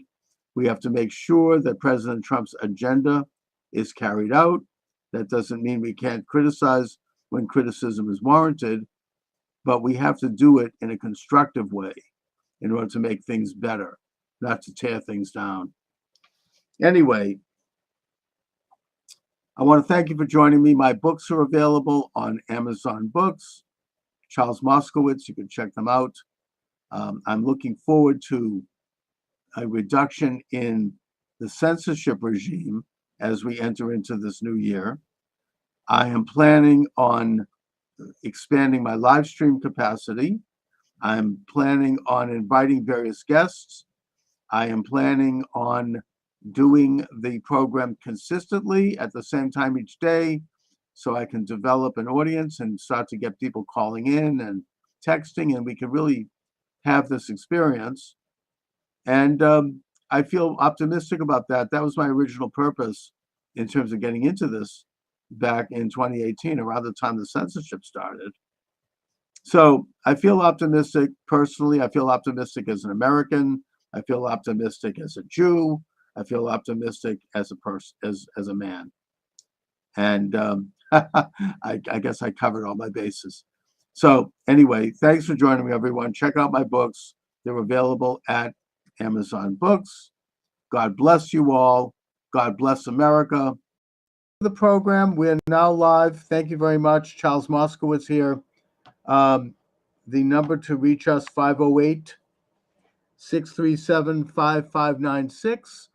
If you'd like to join the conversation, 508-637-5596. And of course, you can send chat as well. I'm doing a little live streaming here to discuss an issue that's very important, both to me personally, but also I believe to the world.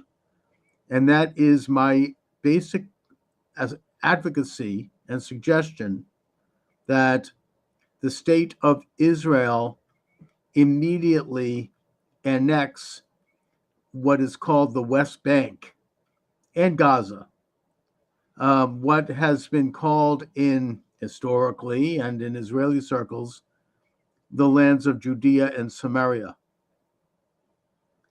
I advocate that they do this before President Donald J. Trump takes his oath of office on January 20th, which of course is really less than, 2 months away from now. And that they get it done. They get it done now. They have a ceasefire in of course, on the northern border with Hezbollah, but that they must do this now.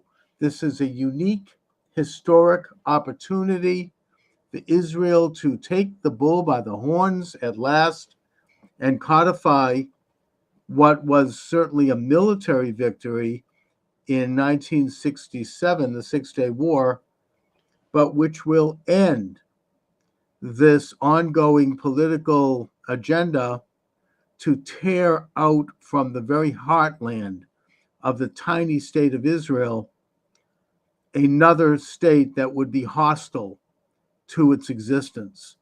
This would be like, creating a Taliban state out of one of the American states, or an ISIS entity out of one of the American states. To expect Israel to do that politically, militarily, it would be insane. Religiously and spiritually, it would be wrong. Israel must assert sovereignty over that tiny country that was recognized by the Balfour Declaration, was recognized as part of the British Mandate of Palestine, at least the western part of it. The eastern part, Transjordan, was basically the Arab part of Palestine. And they have to stop the quibbling and the ongoing and endless arguments and discussions. Get it done. Get it over with. Israel is Israel. Israel today, before I address the political issues, I want to address the spiritual issues, and then I'll go to the practical question. The spiritual issue is simple. The Lord God, King of the universe, blessed be he, spoke to Abram, who became known as Abraham shortly after this message, where he told him to go up and go to the land that I will show you. That land is exactly the parameters of the state of Israel today. That Abraham did go up, Abraham as such, as the world's first believer in the creator of the universe. And he established a commonwealth there. He fought wars with the Canaanites, the seven nations, and he successfully established the first completely sovereign Israelite commonwealth. That continued through his rule and through that of his son Isaac, and then on to his son Jacob. Of course, we know the story of Joseph and how he ended up in Egypt, and he became the de facto prime minister of Egypt after saving the country from famine. And then Jacob and his sons, dealing with terrible famine in Canaan, went down and had a reunion with Joseph, and they lived in Egypt, where eventually, after Joseph's death, they became slaves. We all know the story. They would then be liberated by the hand of God and his messenger, Moses. They would wander through the Sinai for 40 years, where they would receive the Torah at Sinai, at Mount Sinai. They would then conquer the land that God had shown Abraham, that being exactly the parameters of the state of Israel today. The book of Joshua talks of how Joshua crossed the Jordan and defeated the Canaanites at Jericho. Now, the book of Deuteronomy is clear about two things here. Firstly, that 2.5 tribes of the 12 tribes asked to stay behind, to stay on the other side of the Jordan, and yet remain part of the Israelite Confederation, and continue to help with their brother tribes in the conquest of Canaan, which God commanded the Israelites to do. So that tells us that the border of the Holy Land was the Jordan River. The Jordan River today is the exact border between Israel and Jordan, or the Kingdom of Jordan, or Transjordan, which, of course, according to the British Mandate, is Palestine.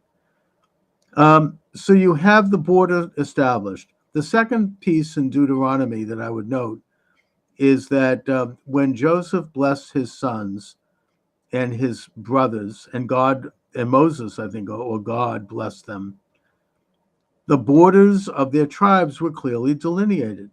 And those tribes stretched from the Jordan River to the Great Sea, the Yam Soph, which of course is the Mediterranean, and from the north, Dan, to the south, Beersheba. Those are the exact borders of the state of Israel today. The Tel Dan is actually in Metula, which is in the very northern tip of Israel. And of course, Beersheba is a city today. It's one of the oldest and most ancient continually inhabited cities. And it's in Israel today. The only part of the state of Israel today that is outside of these lands that God commanded Joshua to conquer is a stretch of desert that goes from Beersheba south to the Gulf of Eilat. That's called Negev in Hebrew, which is a word for desert. So, in other words, Israel exists in the parameters of that great land. That is a fulfillment of the commands of the Torah. It is the commands of the God of Israel, the God that we believe is the one God. There is no other God before him. Why God chose Israel, I don't know. I mean, that only God knows. But that is the very cornerstone of our faith. And it is very clearly delineated that we are to establish a commonwealth in that land, and we are to observe certain laws that would separate us from all the other nations and make us into a priestly sect. That's the concept of the chosen people. Not to go too deep into that, other than to point out that this concept has been misinterpreted by both Jew and non-Jew historically to mean that the Jews are involved in a command to control other people. to control the world because we're superior. Not so. That's not what it's about. We are not superior to any other human being.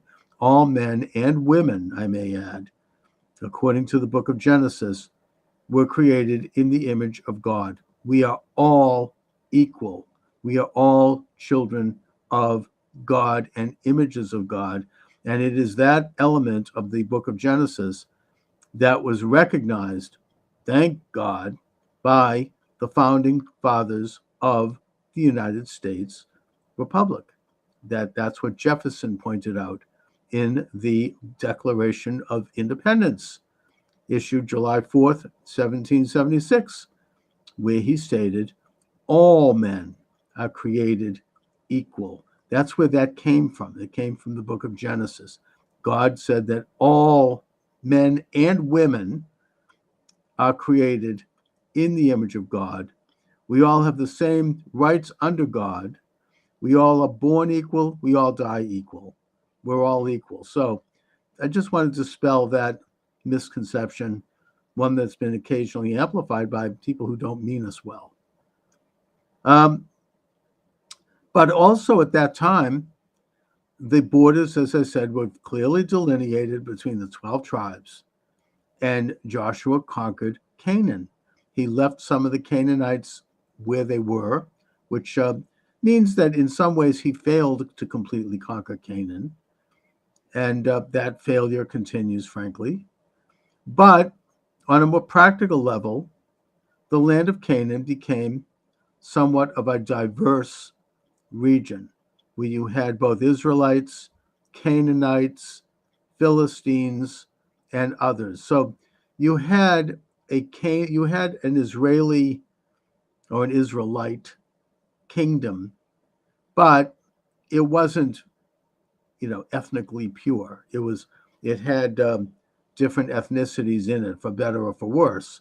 And that's, of course, the story of the book of Judges, the book of Kings, the book of Samuel, right up through the book of Chronicles. I'm just getting into a brief history here, okay? The kingdom is united under first Saul and then David. And then it reaches a zenith of power under Solomon, where it becomes a great, powerful empire. Jerusalem is established as the capital. Solomon builds the temple in Jerusalem, which is actually not commanded in the Torah, but which is in the writings. And then, of course, Saul falls into sin, and he spends so much money on his concubines that he bankrupts the country. 3 years after his death, his son Rehoboam turns out to be worse and not even as intelligent as Solomon.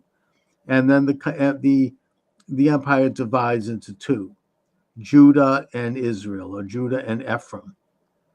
The northern kingdom becomes more pagan. They set up idols, mainly because they wanted to stop people from making pilgrimages to Jerusalem, since the two countries are now enemies.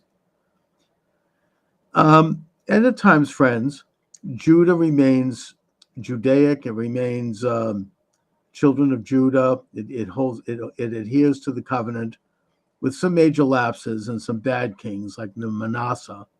But nevertheless, it retains its consciousness, its identity as the inheritors of the covenant of Sinai, the extra code and all of it, and the worship of God, the rejection of idol worship with all of its evil practices.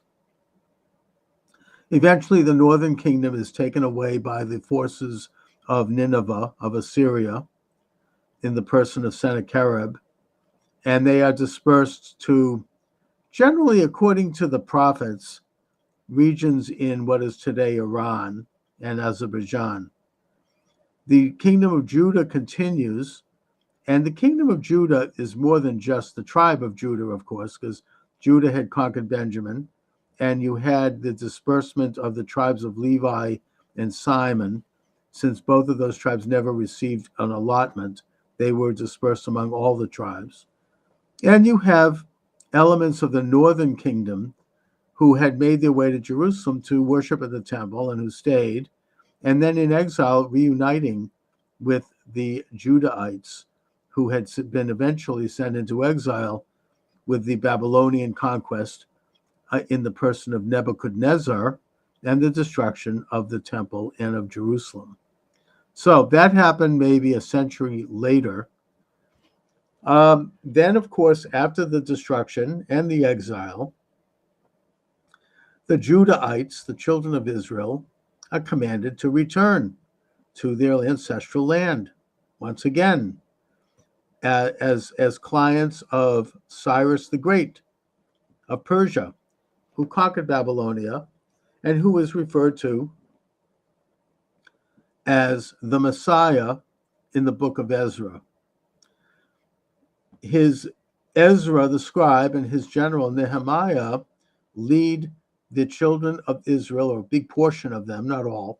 Many of them stayed in Persia or Babylon, where they set up, by the way, an incredible and learned civilization of Judahites, or what in English we call Jews, and eventually leading to the writing of the Babylonian Talmud many, many centuries later. But Ezra returns to Jerusalem. It's miraculous. He reestablishes the state in Judea, or Judah. Judea is just a Roman, Latin, Greek way of saying it. He rebuilds the temple, and he reestablishes the Commonwealth under Persian sponsorship. Eventually, Alexander the Great defeats Persia, passes through Judea, recognizes the Judean client state under Greek control. The Greeks, of course, after Alexander's death, his General Ptolemy takes over and rules from Egypt, still recognizing the sovereignty of the Judeans, the semi-sovereignty. And by the way, around that time, Ptolemy, or one of his children, developed the Septuagint, which is a Greek translation of the Torah, and which basically brought Torah principles to much of the world. After Ptolemy eventually has a war with Antiochus of Syria, who victoriously presides, he conquers Judea. A lot of Judeans are beginning to become super secular. They're becoming Greek. They're becoming Hellenic. There's a civil war there between them and the religious Judeans, led by the Hasmonean clan, which is a priestly clan. Eventually, the Hasmoneans defeat not only the fellow Jews who were secularists, but also the Greek state under Antiochus. That's the story of Hanukkah, which is a story of sovereignty. It's a story of nationalism. It's a story of religious assertion, one that should and has inspired all of man ever since. And by the way, the book of Maccabees is codified by Catholics in their Bible, the Vulgate. It's not actually codified in the Tanakh. But nevertheless, we observe Hanukkah.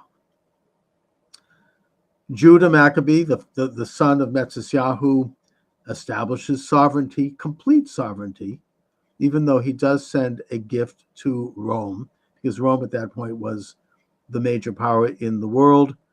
After several wars and the martyrdom of his brothers, each of whom had a period of control, eventually Simon, who was the last of the Hasmonean brothers, his son, John Hyrcanus, becomes a powerful ruler of Judea, expands Judea, and then, of course, his son further expands it, that being Alexander Yanai, who was evil. And then when Yanai dies, his wife, Queen Salome, becomes queen for a great period of time. I don't think it was long, maybe 10 years. And after her death, her two sons, unfortunately, fell into a civil war. The Romans used that as an opportunity to back one of the sons and install him as a dictator under Roman auspices. And the general Pompey, Gaius Pompey, entered Jerusalem and entered the temple. And while that ended the sovereignty of Judea, the infrastructure continued. They were punished by the installation of Herod, who was an Idumean and who was a forced convert as such by Hyrcanus, which is seen as a sin in the Talmud. And he was evil, very evil. And he established what you might call the so-called deep state, what President Trump would call, in Judea. And the Herodians under Herod would control all of the institutions. They'd control the high priesthood. I would argue that they were the ones who were responsible for the crucifixion of Jesus, because they're the ones who advocated it to the Roman dictator, Pontius Pilate, who, by the way, I know that he's portrayed this way somewhat in Christian sources, who I think wanted to soften any attack on Rome later on, as they basically eventually literally took over the Roman Empire. Nevertheless, according to Alexander of Philo Alexander, a Jewish scholar in Egypt, and according to Josephus, who was one of the primary sources as a historian of those times, Pontius Pilate was a very cruel and brutal dictator who probably crucified thousands of people outside the walls of Jerusalem. Eventually, he was so brutal that he was even too much for the Romans, who recalled him after he massacred Samaritans who were going to pray on their holy mountain, Mount Gerizim, which is in the heart of Samaria. By the way, the Samaritans, generally scholars believe that they are descended from a hybrid of the 10 tribes of the northern kingdom and the invading Assyrians and other surrounding peoples, and that they continue to practice Judaism, belief in God, and except with some differences. They approached Ezra to ask for a reunion. Ezra refused. Now, for reasons that we don't totally know, but that's what happened. And they're still there. They live around the city of Nablus, which of course is the Greek city of Neapolis, or the Roman city of Neapolis, and goes back to the ancient Hebrew city of Shomrim or Samaria. And they continue to practice a form of Judaism. They have had a rapprochement with the Israeli chief rabbi, and that is a relationship that ought to continue to be explored. A lot of Palestinians who trace their lineage back many centuries, and that's only a small segment of people who call themselves Palestinian, by the way. I'll get into that in a minute. They trace their ancestry back to the Samaritans, and the Samaritans, ethnically, genetically, are very similar to the ancient Judahites. So, in a sense, in the broad sense, we are brothers with the Samaritans. So back to the history of Israel. In 70 AD, the temple is destroyed due to a civil war amongst the Judeans, with a cult of zealots who were feared and hated by people like Josephus and by the establishment, basically dividing Judea into factions that defeated each other. So the Romans were able to walk in and pick up the pieces, just like they did under Pompey, and destroy the temple. About maybe 75, 100 years after that, you had another rebellion, the Bar Kokhba rebellion, where the Judeans achieved sovereignty for, I don't know, maybe 3 to 5 years. They were defeated by the Romans under Hadrian. Hadrian used a classic Roman technique, the one that the Jews always feared would happen, one that Rome did to Carthage, which is that he really destroyed Jerusalem and built a temple to his god Apollo on the ruins of the temple. He changed the name of Jerusalem to Aelia Capitolina, and he changed the name of the country from Judea to Palestina. The reason he did it, according to most historians, was because Palestine was the name derived from the ancient Philistines, the sea people who had settled on the coast and who were the eternal enemies of the ancient Israelites. Goliath, for example, was a Philistine, and the wars between Judah and between Israel and the Philistines are legendary.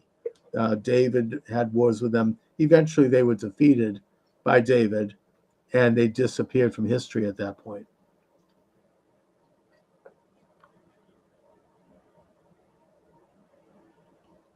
So you had the complete defeat of Judea, and yet they continued on in a weakened state.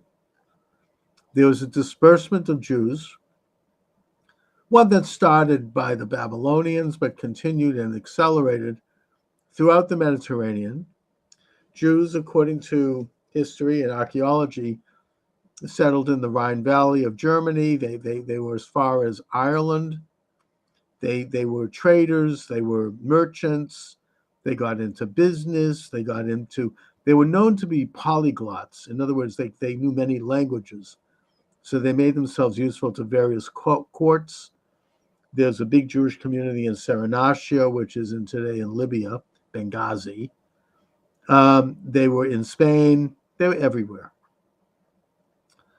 And yet they continued in Roman Palestine and Byzantine Palestine, and they continued to write the Talmud, or the Palestinian Talmud. And they continued to have communities there. They never left. They continued right up till Herodotus, who was a Byzantine emperor and who was oppressive to the Jews of Aleppo, of Antioch, and and basically at that point the Jews formed an alliance with his enemy, the Parthians. The Parthians came in and defeated him, and for about 20 years, this was just before the Islamic conquest in the 6th century, the Jews again asserted sovereignty in Judea. People don't realize this. It was a difficult one. It was insecure, but it was under Parthian sponsorship, which of course echoes Cyrus the Great. They were able to establish sovereignty for a brief period of time. Herodotus came back in, completely defeated them under the guise of the True Cross, and there was a bloodbath by the Byzantines at that point. About 10, 15, 20 years after that, you had the Islamic conquest, the Battle of Yarmouk, which was fought by Abu Bakr at the Yarmouk River, which is near Lake Tiberias. And the Islamic forces were successful in conquering Palestine. One of the caliphs at that time, I think it was Ali or Omar, he allowed the Jews to return to Jerusalem. He allowed the Jews rights under his control. They did not reassert a sovereignty at all, but the community was able to reestablish itself somewhat. And they formed an alliance with the Muslim authorities. Some have speculated, for example, that the famous Dome of the Rock, which is on the Temple Mount, is actually a synagogue. It is unlike any other mosque in the world. It has writings on the wall which could be viewed in some translations as Jewish, as Hebrew, or as derived from the Torah. And we don't know this, but it is at the site, according to faith, that where Isaac, with Abraham, did the Akedah, and where Melchizedek ruled in Jerusalem. He never died. He went to heaven. one of the few figures in religious history who did so, along with Elijah and along with Jesus, who can make that claim. And so you had Jews in Arab-controlled Palestine at that time, which was not really a separate government. It was ruled by the Umayyad Caliphate, then eventually by the Abbasid Caliphate. This period went maybe for a couple of hundred years. Eventually, you had the Crusades come in. The Jews of Palestine helped the Saracens, which is what the Frankist Crusaders called Arabs, defend Palestine from the invasion by the Christian Crusades. They were allied with the Arabs, and they were slaughtered by the Christians. These are just facts of history. And by the way, with regard to the Crusader kingdom, Israel has learned lessons from why that kingdom eventually failed. The reason that kingdom failed, according to many historians, is that after the Frankist king, I think it was Godfrey, or I don't remember the name, established the kingdom in Jerusalem, the original Crusader kingdom of Jerusalem. They invited their wives and children to come in from France, and there was a great celebration. The wives and children decided to go down to the Jordan River to celebrate and to, where Jesus was baptized and all of it. And while they were down there, they were slaughtered by a gang of Saracens. One of them escaped and was able to go back to Jerusalem and talk about what happened. And the reaction to this by the kingdom of Jerusalem, the Christian kingdom of Jerusalem, was rather than to go out and fight, they built higher walls. They went behind the walls. They cowered in fear. In many cases, they sent their wives and children back to France, and they kind of hunkered down into a siege. And that was the beginning of the end, because if they weren't willing to get out and fight, they were not going to survive. And eventually they didn't survive. I mean, there were several more crusades, but they were not ultimately successful. And eventually they were defeated on the fields of Hattin by Saladin. Israel does not respond that way. When Israelis are attacked, they don't cower. They may just temporarily for a day to protect their lives, but then they come out and they fight and they defeat and smote the enemies that are trying to wipe them out. The same enemy that successfully defeated the Crusades. So that's a lesson learned. After Salah ad-Din, who was Kurdish, so the Arabs were gone at that point, ethnically, ruled an empire. Eventually they were defeated by the Mongols, who came in and really devastated what was left of Palestine. And at that point, the country, according to historians, really became a kind of a backwater. There was very low population, low industry, low development, low activity there. The Turkish eventually, under the rule of Osman, became the Ottoman Empire. They took over and they ruled the area for 400 years, from 14th century, right up till World War I. And they did so with a kind of a loose hand, the Milliyet system, where they had local families, local tribes who were loyal to them, basically serve as landlords and send them tribute, but otherwise were left to their own functions. And of course, one of those tribes, the Husseini family, their son was Haj Amin al-Husseini, who was the Grand Mufti of Jerusalem, who was one of the people who started the war against Israel. I write about this in one of my books called the Nazi Connection to Islamic Terrorism. So anyhow,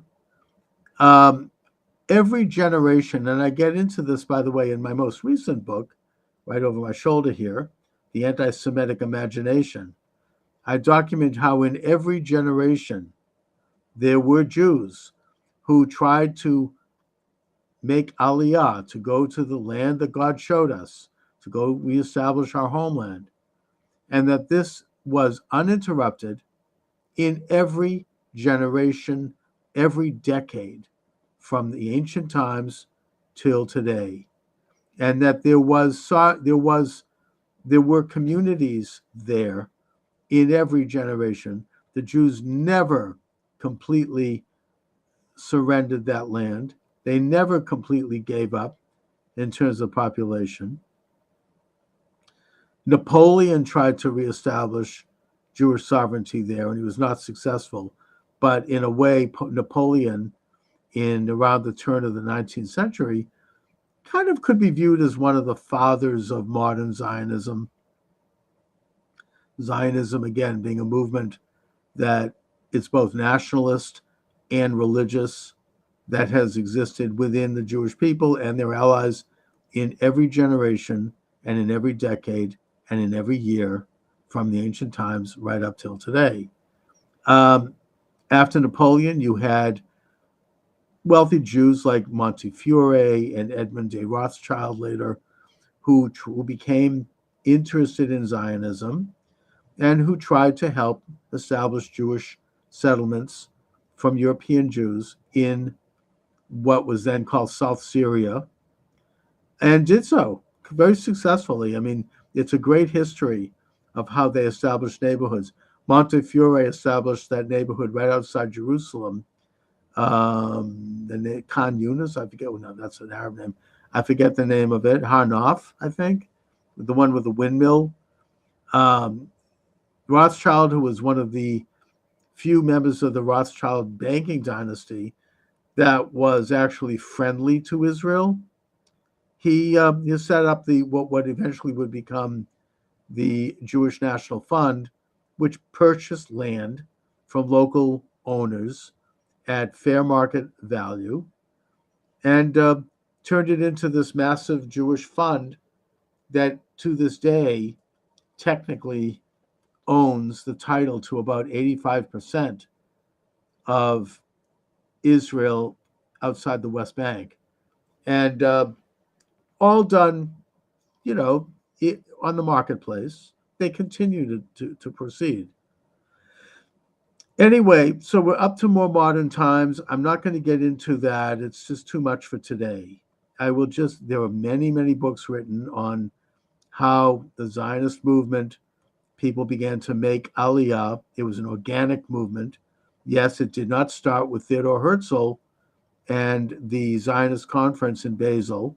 It actually started more in Eastern Europe in a big way, with the first Aliyah, which was 19th century, and the second Aliyah, which was in the late 19th century, and which was mostly Russian Jews, mostly religious Russian Jews, but also left secular types as well. I get into this in my book. I'm not saying you have to buy the book.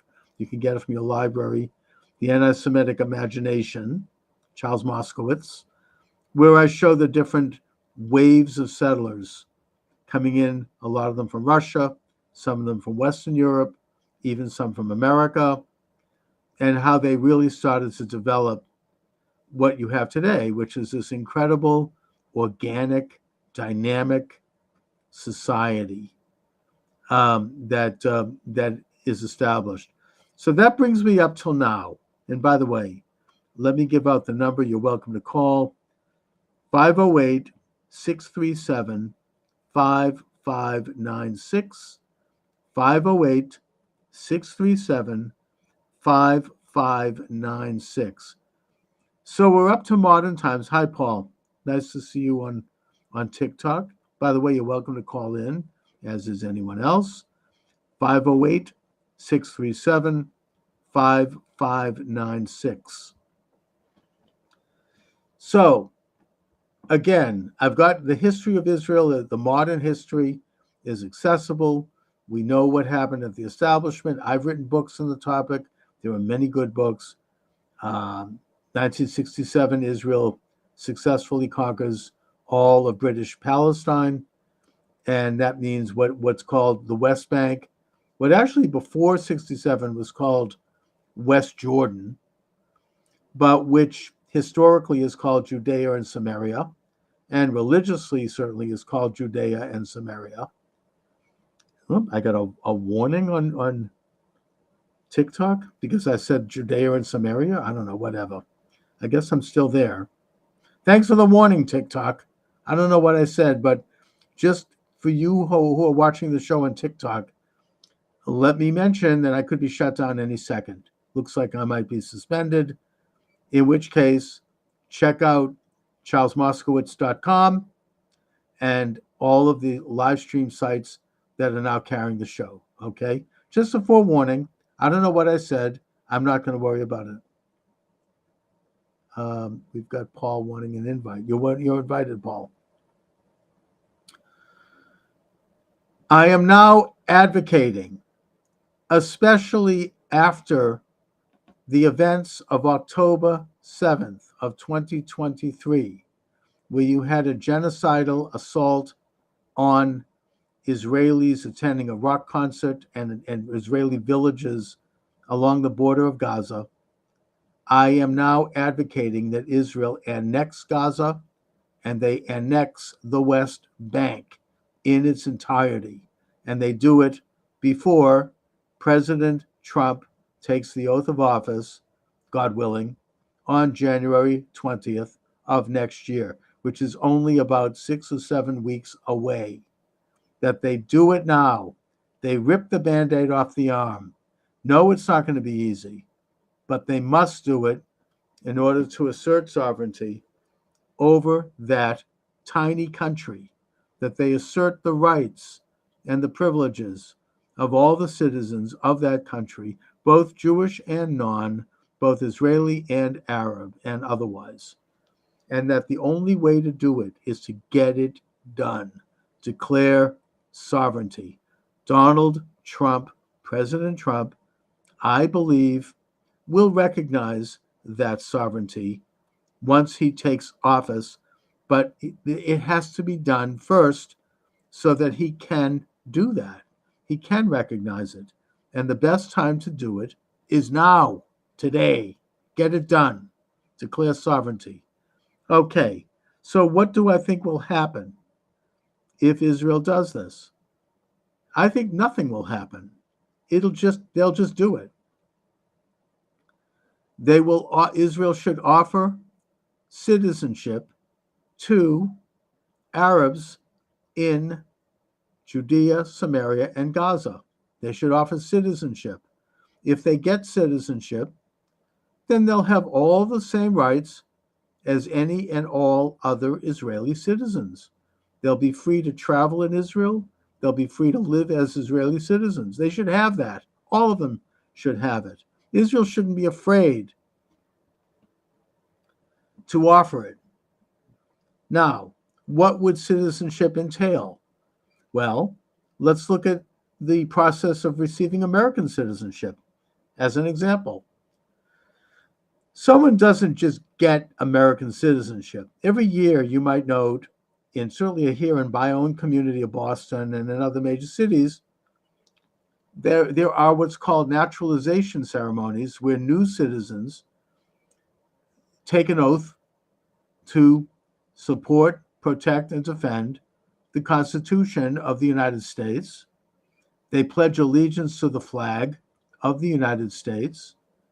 They take a test to see whether or not they have basic knowledge of American form of government, American culture, and other factors. And they swear a loyalty oath to the United States. It's a process. You don't just get it. It just isn't handed out.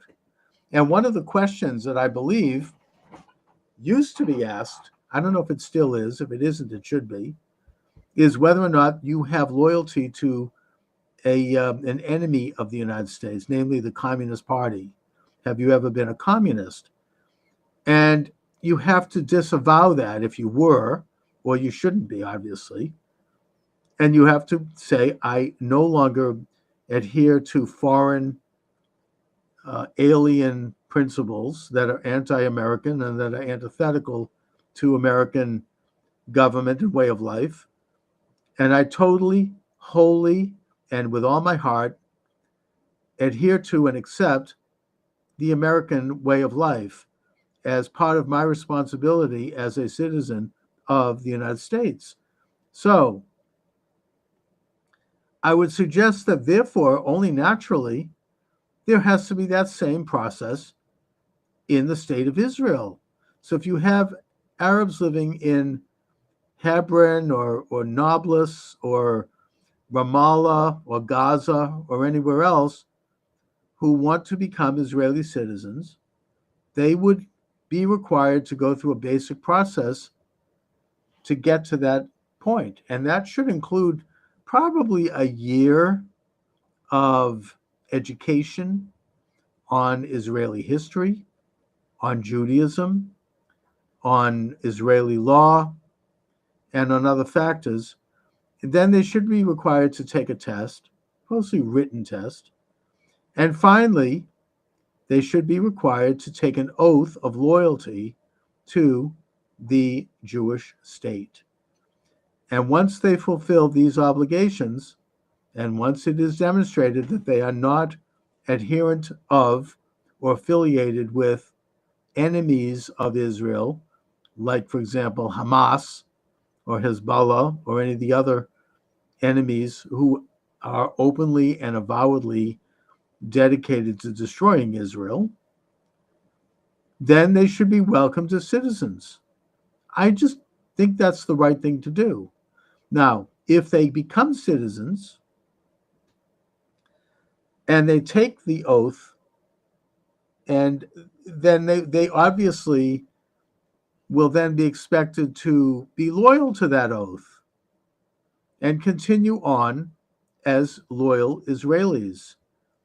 If for some reason they behave in a way that contradicts that, then of course that is a violation of that oath, and that's a crime, and they should probably be prosecuted or expelled. Now, as far as Arabs who don't match up to that level, or who don't want citizenship, I would say to them, that's okay, as long as they are peaceful, as long as they don't take up arms, then they shouldn't have to become citizens of any country. And for that reason, I would suggest that the Palestinian Authority should be allowed to continue operating sort of like an American state. It's like Massachusetts operates within the United States, the federal system, or Rhode Island or Delaware or any other state. I know that's an inexact comparison, but the Palestinian Authority should be able to continue to engage in municipal decisions, infrastructure, roads and bridges, welfare, healthcare, all of the normal things that local sovereign states do. They should not be able to make foreign policy. They should not be able to have military, of course. And they are under overall Israeli law, but they have limited local autonomy. They can elect people if they want to elect Hamas, as evil as that is. As long as they are observing the laws, then fine. I have a feeling they won't. I know that there was experiments after the Six-Day War in 1967 where municipalities elected governments, and some of them became radical and they went to war, in which case they had to be ended. I hope that doesn't happen again, but it might. Either way, as long as they want to be loyal, as long as they want to be peaceful, they should be able to operate local and regional sovereignty. Those who want to continue to fight Israel, those who want to continue to take up arms against Israel, ought to be treated no differently than what Tom Homan, the new head of security and border control in the United States, is talking about doing to radical criminal gangs like the Frente Amplio from Venezuela and syndicates, crime syndicates who are illegal aliens coming into the United States. They should be viewed as terrorists. They should be detained. They should be expelled. And if they want to fight with weaponry, they'll have to be killed. And that's something that I think we can assume is going to happen in Israel. They're not going to just put down their arms. They aren't now. And thus, Israel is going to have to continue fighting them until they are defeated. And that war could take a long time. It could take 100 years. It could take 1,000 years. I think that Chaim Weizmann was once asked, the first president of Israel, by a reporter, when do you think there'll be peace between Israel and the Arab countries? And I don't know if he was making a flippant comment, but he said essentially it's going to take 1,000 years. Well, I hope and pray it doesn't take that long. I hope it doesn't take much time at all. But if you have a subversive element inside your country that's continuing to kill you and fight you, you have a moral obligation and a practical need to stop them, to defeat them. So if Israel declares sovereignty over its entire country, I assume, unfortunately, that particular element of the war will continue and will continue over time. And I think Israel should take its time. It doesn't need to go in guns a-blazing. It just needs to control its borders, stop any flow of weaponry to them, and just gradually, carefully, strategically, and surgically take them out one way or the other. So that's my rant for the day. I think Israel needs to get it done. I think it will not affect Israel's position in the world. There may be some wringing of teeth, and the UN, which, of course, every day they condemn Israel. I mean, every agency of the UN, you could have an agency on basket weaving, and somehow they're able to work in a condemnation of Israel. Israel does not need to concern itself with any of that. Israel needs to preserve and protect and defend its own citizens and its own interests, both politically and nationally, as well as spiritually and religiously. And therefore, they have nothing to apologize for, especially after the attack of October 7th. People who were slaughtered that day, over 1,000 Israelis and guests, their blood cries out from the grave for justice. This is doing them justice. This is making sure that their deaths were not in vain, that their deaths led to a positive change. I think that it is taking an evil event and making it into something good, just like Joseph in the Bible, in the Torah, took an evil event, which was that his brothers threw him into a pit, a snake pit, and left him there to die. Eventually, after a chain of events, he turned it into something good, and he was able to redeem his brothers and forgive them for their horrible, evil sin. I think that in that same way, Israel is right to respond to this evil, which if they don't respond to will happen again. They have a right, a moral obligation, and a practical necessity to respond to it by declaring sovereignty over their tiny country once and for all, and to then let these other issues work themselves out in their own time and on their own terms. Anyway, on that note, I want to thank you this afternoon for joining me.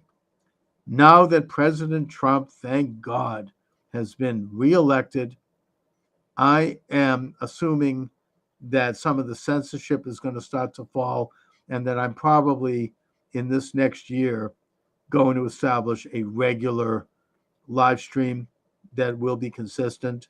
I haven't done that this year, but I'm hoping to do it next year, where I come on at the same time each day and where I open the phone lines and really start to develop a great online experience for myself and all of those who participate, and where we will be able to really, drill down and talk about issues of all sorts.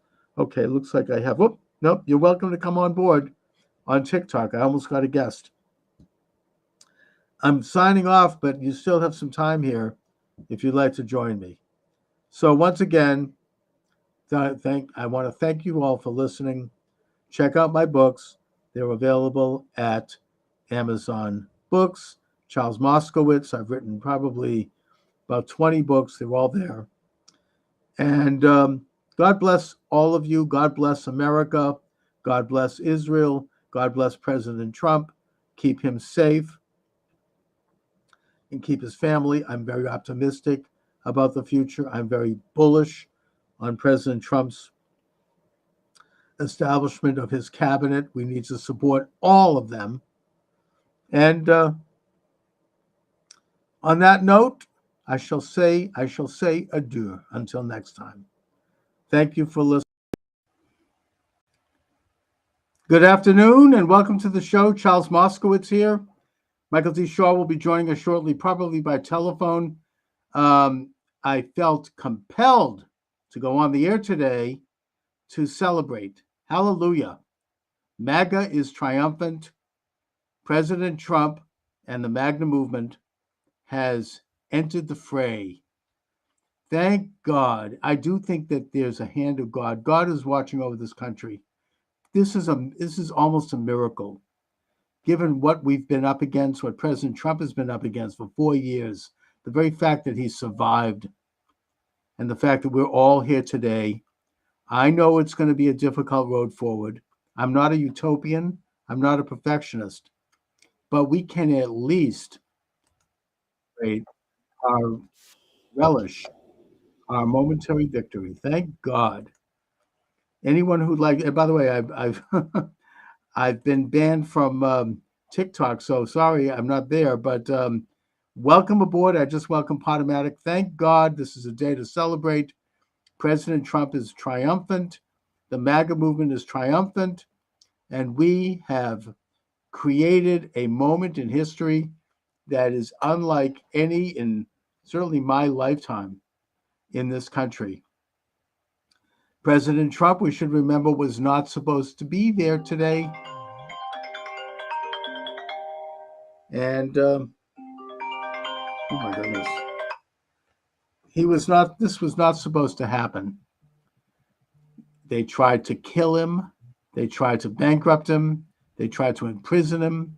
They tried to discredit him and his family. They tried to do everything they could to throw every piece of mud they could come up with.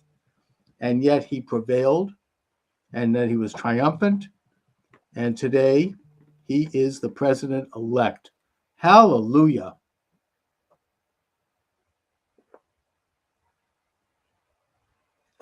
Now, I always thought that he would win. The only question was whether or not they would let him win, and I didn't think they would. And I do think they tried to do everything they could to stop it. But they didn't stop it, and Trump probably would have done better had they not tried everything they could, I think, to steal the election, but they were behind the times. They didn't estimate what was going on. Now, President Trump and the Republican National Committee, under the auspices of Michael Whatley and Laura Trump, and they did a wonderful job. They basically embraced the model that was established by Glenn Youngkin of Virginia, who understood the lessons. Mike, here you are, but let me give you the number to call so you can be right in the system here. That and I'm giving the same number to others as well. 508-637-5596. That's what you called, and you ended up here. Oh, that's odd. Well, what number did I reach? You reached my regular number. So what I'm going to do is maybe hang up and try it again. I'll shut my phone off. That might do it. All right. All right. Thank you. All right. Michael Shaw is having a couple of power problems, so that's why we're having some technical difficulties. Oh, I see the problem. SKYPE. I need to put this on. It might help if I actually did things right here. The code in Charles Moskowitz. That would be 535-705. 535-705. Sign in. Here we are. Okay. Yeah. Anyway, so the basically the situation is such that Glenn Youngkin and the Republican National Committee learned the lessons of 2020, and they realized that they could not allow it to happen again. That being the level of election fraud that took place. So what they did, starting with Glenn Youngkin in Virginia, is that he fielded thousands of volunteers to man the voting booths, to man the counting rooms where they get the absentee ballots, to make sure that there was a Republican there, and he basically put up a staff of lawyers who understood the law and who were prepared to deal with any interruptions in that election, and to do so quickly. And the result was that there were very few interruptions, and those that did take place, they were in court within an hour, and they were dealt with. Like if they tried to block access to any of the polling places, or if they tried to inappropriately count ballots or discard ballots, or if they were counting illegal ballots or fake ballots, or those or anything else that we could describe, who knows what. People who saw this would drop a dime, and they would basically let me just see if we can get this thing, and they would deal with it right there. Well, that's exactly what President Trump did, and that's why he won. I mean, he would have won anyway, and he also got such a big vote, but he was able to thwart efforts to steal the election in Georgia, in Pennsylvania, in Michigan, and in Wisconsin. There were instances of fraud. Everybody was watching. They tried to, and in Arizona, they tried to keep illegal aliens on the ballot. And they had hid this from the public until it finally came out. They had lawyers there making sure that those votes would be taken off the ballot because they were not legal votes. They were not connected to a citizen. And in some cases, they were not even connected to any person. There were reports that the Gateway Pundit also would be applauded for doing a great job of reporting this. There was, tens of thousands, who knows how many thousands of ballots that were mailed out to bogus addresses. And there were a lot of reports of this. The Republican National Committee caught it immediately. They were sharp as a tack, and they were able to stop it in its tracks. And the result is, look, Trump would have won anyway, and they're still trying to show up, apparently, in Philadelphia and Detroit with boxes of ballots. So it's not like they're not trying. But the Republican National Committee was fully engaged and fully prepared to deal with the problem. So you had, they couldn't pull it off. And as a result, we genuinely had one of the most honest elections in American history. Now that President Trump has won, thank God and hallelujah. I just love saying that. He needs to, I hope that he doesn't just drop the ball on this issue. And I hope that he does pursue broader questions of election reform. I understand that elections are state by state, but if there is a remedy nationally, and that's something that maybe Congress and the new administration can look into, to make these necessary reforms, then let's hope and let's pray that they do it. What is this? Let me see if I can get Mike to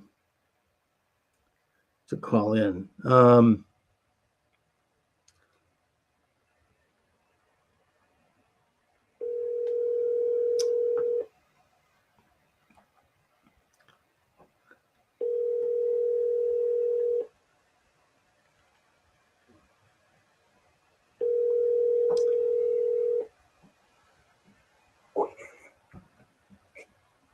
Hello. Hi, Mike. How are you? Okay, so did you get that number thing worked out? Well, I mean, for some reason, you're not coming in on the computer, but that's okay. We'll just do it this way. Oh, all right. No problem at all. So, Mike, we have a lot to celebrate in this country of ours today. I think that the election of President Trump is a miracle. And I also think it is an act of conscious, hard work on the part of the Republican National Committee, which should be applauded, and which prevented the kind of voter fraud. They learned the lessons of 2020, and they followed the example of Glenn Youngkin in Virginia. And I followed this on the Gateway Pundit. They did a really good job of reporting it. That every time voter fraud came up, and by voter fraud, I should be more accurate. Election fraud, ballot fraud, voter fraud is rare. That's not what we're talking about here. We're talking about hundreds of thousands of unaccountable ballots that were on various rolls in different states. Whenever this came up, the Republican National Committee had thousands of lawyers ready to go and to challenge it in court right down to the hour and get these ballots thrown out. And they did this in Atlanta, Philadelphia, Detroit, and Milwaukee, the key cities in the key states, and in Maricopa County.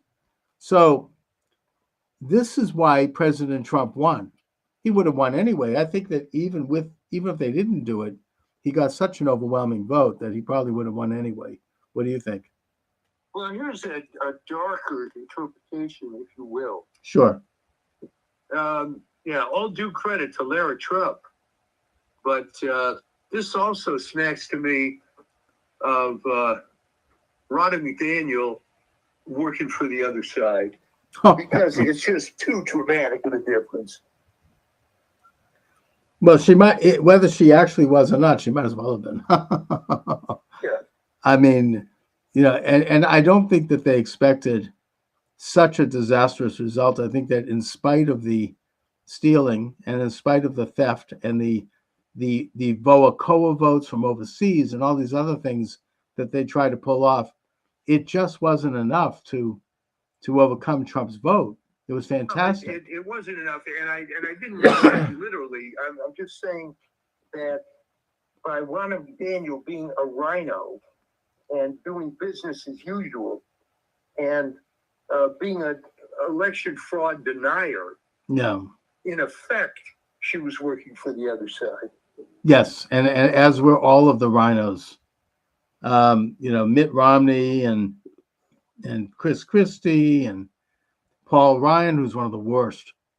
who was basically stabbing Trump in the back while he was Speaker of the House. All of these guys, Bill Kristol, not to mention the Cheneys. All these other factors don't seem to be even as large anymore. I mean, Josh Shapiro could have helped him win Pennsylvania, but that wouldn't have mattered anyway. No, so, and it just, the vote was so convincing. I mean, there's still, according to the Gateway Pundit, there are still trucks arriving in Philadelphia and in Detroit with boxes of ballots. They're still doing it, and they're not going to get away with it. The Republican committee is there meeting them at the door. Well, that's what I was saying, in previous shows, that there's no talent on the other side. No. You can't bring up the 1953 playbook and keep using it. It doesn't work anymore. Yeah, you're absolutely right. I mean, the whole thing is so ham-handed and so cheesy. I mean, they're trying to do the same freaking thing they did last time, and they were depending on the media. The media didn't even buy it. I'm sure you watched some of the returns. I mean, oh yeah, the liberal media, even like people like what's his name over there, the pretty boy on Channel 5. I mean, the one that tried to screw Trump during the debate.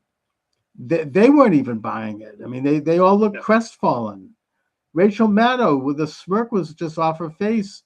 She looked normal almost. The hardest of the hardcore are still taking the position that despite the result, despite the popular vote, the American public is wrong.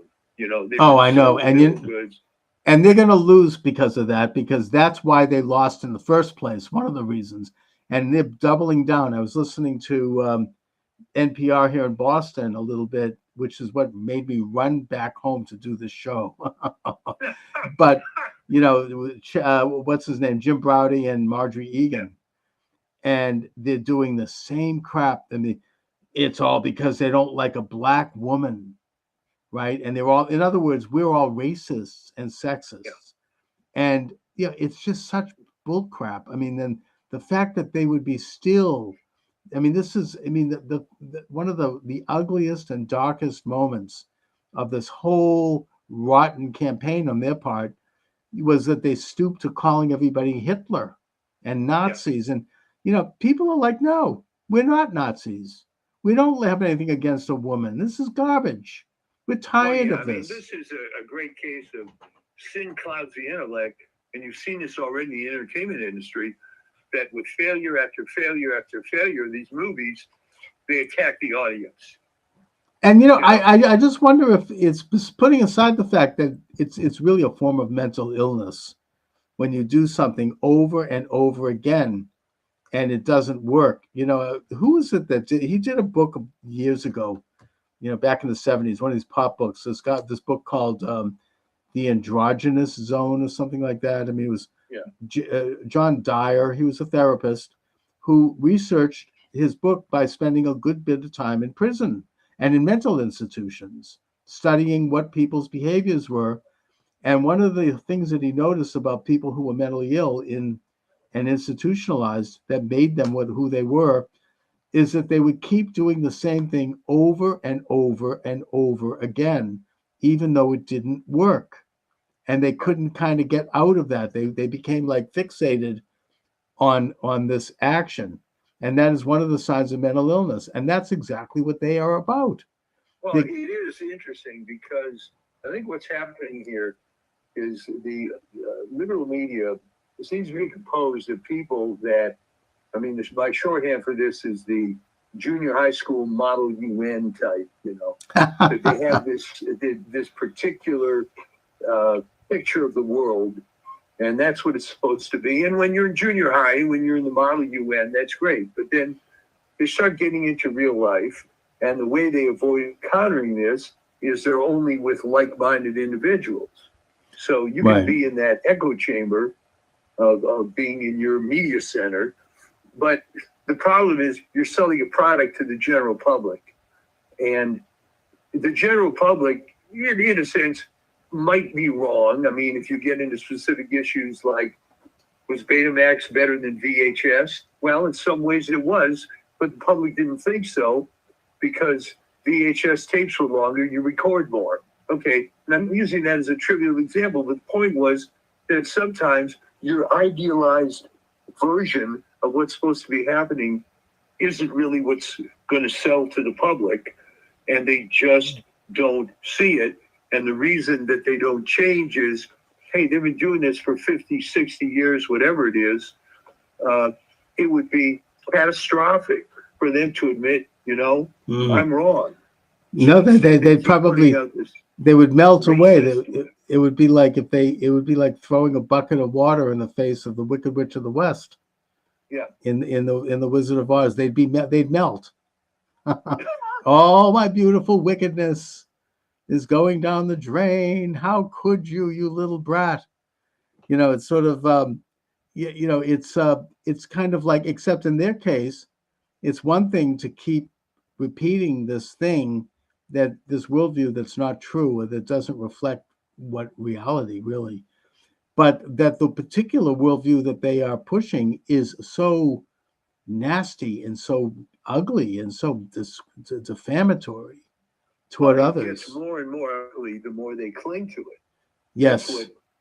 And by the way, has Harris conceded yet officially? I think that she's maybe waking up from a drunken evening. I don't know what the hell is going on, but talk about classless. I mean, she sends out this guy who basically makes a quick statement, and then you see that's at that point I knew it was over, obviously, and then everybody leaves, and at that point I went to bed.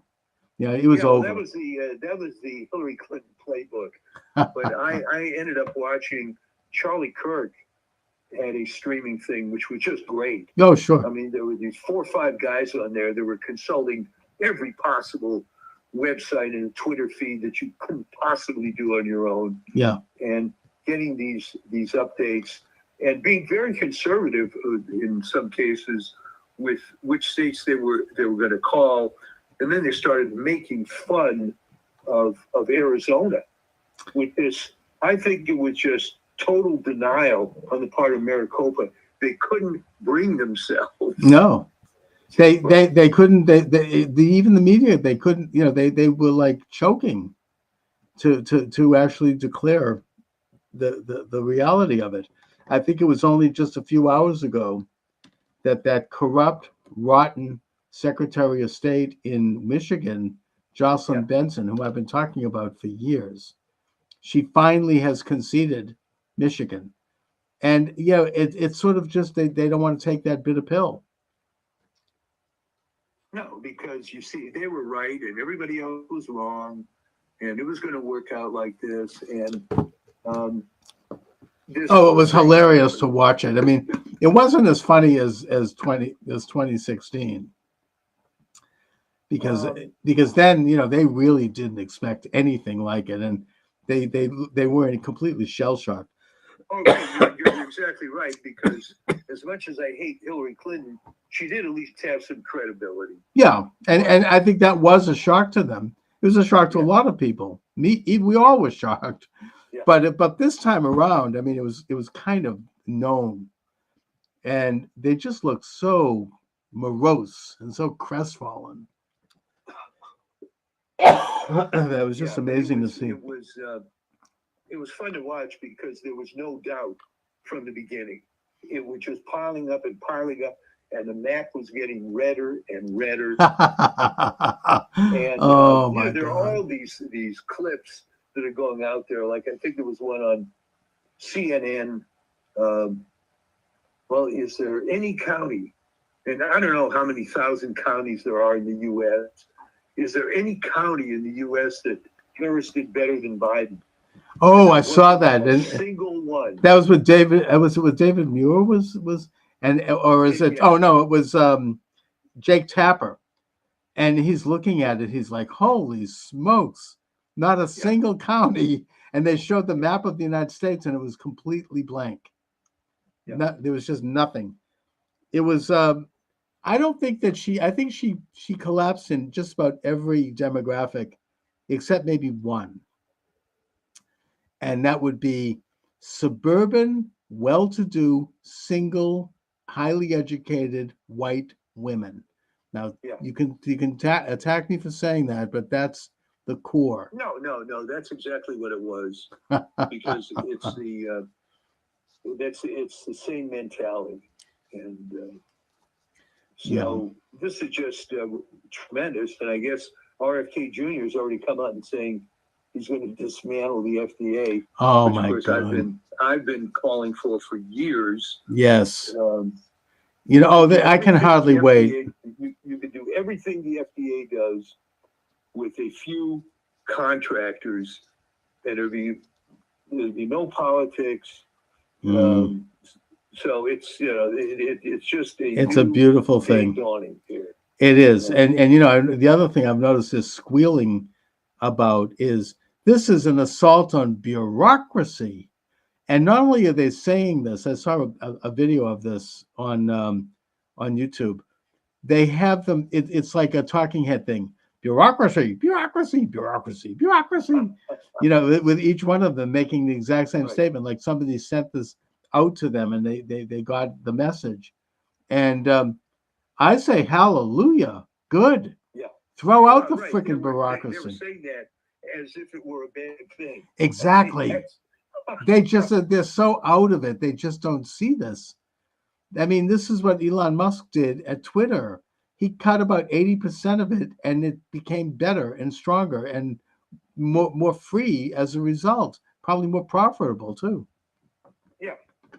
Well, so it just became big and fat, and it was very much typifies a tech company with too much money.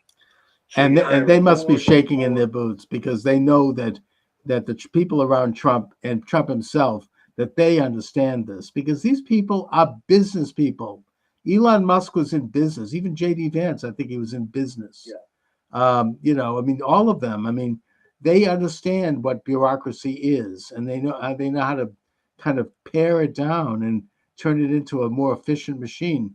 And all these layabouts, all these hacks, they know their days are numbered. They better look for a job because they're going to be out on their backside. Well, and they're completely unrealistic about stuff. I mean, as we had discussed on previous shows, how can you have a job at the LA Times and quit thinking that there's going to be another media job waiting for you? That's right. Those are plum jobs, and they're disappearing anyways. Yeah. So what's the upside? Okay. And you're gonna start taking out a Substack column, and you're going to be all bitter about how you were forced out. It's sort of like a riff on Colin Kaepernick, right? Right. He was offered a couple of deals, and he didn't take them. Everybody forgets that, He just decided he was going to make more money being a professional race baiter. Yeah. So, yeah. Good luck to these people that left Washington Post, LA Times. There's no upside. No, and if the industry is done. And what's going to happen to MSNBC with Joy Reid talking about it was all racist and fascist and everybody in the country is wrong?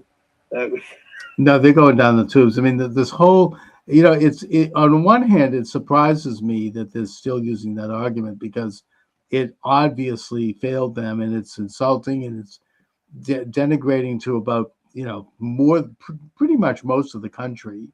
Yeah. And yet they're doubling down, and they're gonna end up. But that was, I figured that would happen again based on what was going on with the movie industry.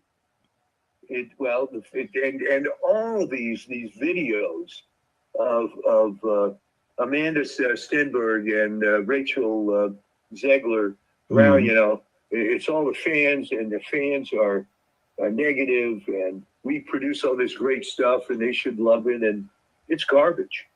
So they don't get it, and the Democratic Party is going to go the way of the dodo bird if they keep that up, because they're losing traction. I mean, it's so out of touch and so elitist, and this old playbook, which comes out of Saul Alinsky's Rules for Radicals. It just doesn't play anymore. No, too many people have been red-pilled now, and they'll continue to rally their base, but that base is going to start shrinking even more. They lost this election in a bigger way than you can imagine, and they're going to continue to lose if they keep that up. If they don't reform the Democratic Party and get rid of that kind of woke, hostile fascism, and they don't get rid of lawfare, they don't get rid of censorship, they don't get rid of goose-stepping, attacks on their opposition, then they're going to be extinct.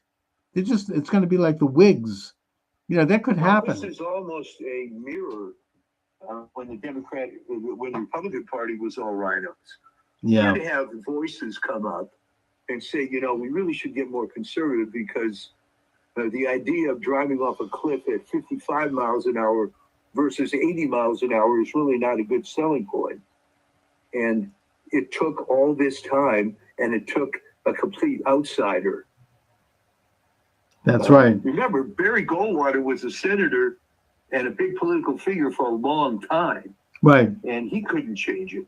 So no, but this is really almost revolutionary, and already you can see an international alignment by like-minded nationalists in their countries. People like Milei from Argentina and Orban from Hungary, and I think Meloni in Italy and several others. They're all the guy from Poland whose name I don't know. Not Tusk, the other one who was basically removed due to a color revolution thanks to the EU. They're all coming around to congratulate Trump, and it's really the beginning of a major movement toward a kind of a nationalist, populist, sovereign development. And I think that Trump is, he's going to do some amazing things. You've got Ukraine, which, by the way, now there's video out that shows that Biden basically gave Russia a green light to invade Ukraine, mainly because they wanted to have war so they could feed, trillions of dollars to the defense industry, right. And it creates international order and all the other interests, which is the policy that's been in place in this country since Wilson. And, Trump is going to put a stop to that. He's going to probably take Putin and Zelensky and invite them maybe to Camp David and make them hammer out an agreement, because Ukraine now is on the verge of collapse. They've got, they have maybe another 6 months. And, the atrocity of that and all the losses of, lives. I mean, it's really loathsome and evil. And I think that it never would have happened under Trump, and Trump is going to stop it. He said that he could do it even before he takes office, which I think is possible. I mean, Eisenhower did it in Korea before he took office. Yeah. Well, that's right. That's a good analogy. So, and the way my understanding from history is the way Eisenhower did it is that he flew out to Korea and to Panmunjom, where he met with both sides, and he said, "Look, I'm going to become president in 3 weeks, and if you don't stop this war, I'm going to drop a nuclear bomb on you." And they believed him, and they stopped the war, and it's been peaceful ever since. I'm just saying, Trump he knows how to do that, and I think that he could do that. I think he could do it with the Israeli-Arab conflict too. I mean, I'm happy that he's pro-Israel, but he might force the Israelis to make some painful concessions to get peace with the Palestinian Arabs, and I hope he does. Well, it was divine intervention. I'm not sure we deserved it, but we were given another chance. And it is, again, we've said this a couple of times, the funniest part of all this is they're just doubling and tripling down with the same crap. They just don't get it. They really don't. And they've now seen that the rug has been completely pulled out from under them. This is a glorious day. We ought to relish it. I know that it's going to be a long slog. I'm not utopian about this. It's going to be a war. But we can enjoy a moment of basking in the sun, for now, and relish our victory, and now get to work in terms of how to define it for people, how to make people understand what this is about, make people understand about, Trump derangement. Why did they hate Trump? Were they manipulated? Yes, they were manipulated by this deep state apparatus, and they ought to take another look. They ought to take another look at this whole movement because it's incredible. And, it's time to get into the program now. It's not going to be easy, but it can be done. I think there are going to be more conversions than you might expect. Oh, yeah. Because, the old hell hath no fury like a woman scorned. How about hell hath no fury like some wild-eyed optimist who got taken over by this crap, seeing how they were misled and just sort of do reverse Harry Sisson, right? Oh, well, it Oh, was my all God. BS. Well, yeah, his initial tweet was, how could the country be so wrong? And other people are saying that, that the women didn't come through as much, or whatever it was. Oh, my God. But it's just not. It's not flying. I mean, he's talking. First of all, he's paid by by an ad agency. I mean, that's something that's been public. And in fact, it's now being said that the Harris campaign was literally paying people to go to those events.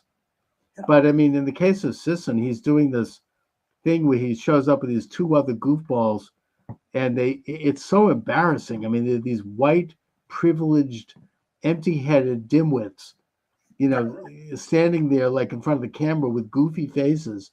They've never worked a day in their life. I mean, and they're like, oh, well, we support Harris, and they make these ugly charges. They're probably all on a payroll, and they're dumb. You can tell that they're just dumb. I mean, it's embarrassing. This is what they say. Well, we represent, men for Harris or some crap like that. Really? That's what it's come down to. I mean, you see this thing and you're like, that's a sad state of affairs that they would represent men for Harris or men for anybody. But anyway, Who knows? You may have a situation like in Germany after World War II when suddenly you couldn't find any Nazis. So well, that's fine. Look at Germany after World War II. Under Adenauer in particular, it became a powerhouse, and they were all former Nazis. Who cares? They all, I mean, Adenauer was not a Nazi, but he was certainly a man of the right, and he was able to negotiate an end to conflict between the unions and create a united economy that turned into a powerhouse in Europe. An incredible story. So if they want to join us and put aside, their past, great. Come on down. I believe in redemption. Oh, of course. Anyway, and I believe you're going to have a bunch of converts because I think the only ones who are going to stay on the other side are the ones who are paid to do it. But at some point, the MSNBC and CNN model cannot sustain. They're only around because of the old cable system, but that's falling apart. No, they've lost the momentum, and it'll be interesting to watch what happens to them because, they're not going to be able to sustain that, not any longer. I mean, they barely were before, but now this is a big blow to them, and we'll see. We'll see. I mean, remember the way that it worked was 80 million cable subscribers were paying so that 400,000 people could watch CNN. Well, I mean, they got certain deals, like they were piped into all the airports. Yeah, and which stuff you like don't that. see that much anymore. So, well, good. I mean, you seem to be in a much better mood. Oh, totally. I mean, who isn't? This is a great day. I mean, I'm exhausted. I was up late and I, just stressed out. And I'm sitting there in a stupor on my couch, eating pistachio ice cream. And all of a sudden, something happened on the TV, and I said, "Wow!" And I sat up. I think that it was when I don't know, one of them said something, and I think one of the big states came in, And I was then riveted, and you could just see the whole thing unfold. So I think, like a lot of people, there was like a moment where you realized that you'd crossed the Rubicon and that they were not going to get away with it, and that the election was going to happen fair and square. And Trump, of course, came out with his beautiful family, and he gave an eloquent speech. And, I think that I think you've said that Trump has been somewhat humbled, maybe after having been shot, and that, he's becoming molded into just a great statesman. It's just an incredible thing. Anyway. Well, good. We can all relish. All right, Mike. It's going to be exciting times now. Indeed. And not the least of which is that you seem to be in a positive mood. So don't. Totally. Don't lose that. No. I mean, I'm very optimistic. I really feel very, very. I'm just absorbing it, and I'm basking in it. And I hope that everyone is, including people who didn't like Trump. We all want to see things work out well. I think that everybody's relieved that it was not close, even whether they admit it or not, because then we would have had Mark Elias there with his team of lawyers, and they would have been dragging on week after week. And the liberals were talking about doing that, and they can't do it. It's too late. He got the popular vote, for God's sake. I mean, not just the electoral. Plus Congress. He won the popular vote, they said, by at least 5 million. And then, of course, it's all falling apart. Don't forget, people say, well, wait a minute. How is it possible that that Biden got 81 million votes? Well, he didn't. That's right. All of a sudden, what happened? They just evaporated. And yeah, it is falling apart. And also, the fact that Trump got such a large popular vote shows that those votes came from the so-called blue states. They came from New York. They came from California, from Massachusetts. Yeah, well, I was waiting for Massachusetts to go red. But no, that's not happen. That's not. I don't. There's not much hope for that. No, but they didn't lose these classical blue states by all that much. I think it was New Jersey by 3. I mean, they almost Trump. They held on to Minnesota by a thread, and New Hampshire too. So they didn't. I mean, they lost steam in every single state, maybe except Vermont. And the District of Columbia. Other than that, they barely held on, and that's why the popular votes there. Both houses of Congress are going to be Republican, which means that little Jamie Raskin is going to have to put away his impeachment filings. Right? I mean, he died. Yeah, he was talking about this one with Bill Maher. Impeachment. We're going to not certify the election. That's all out the window. Ain't going to happen. Thank God. So, and I think that most Americans, including most liberals, are relieved. It's just so miserable.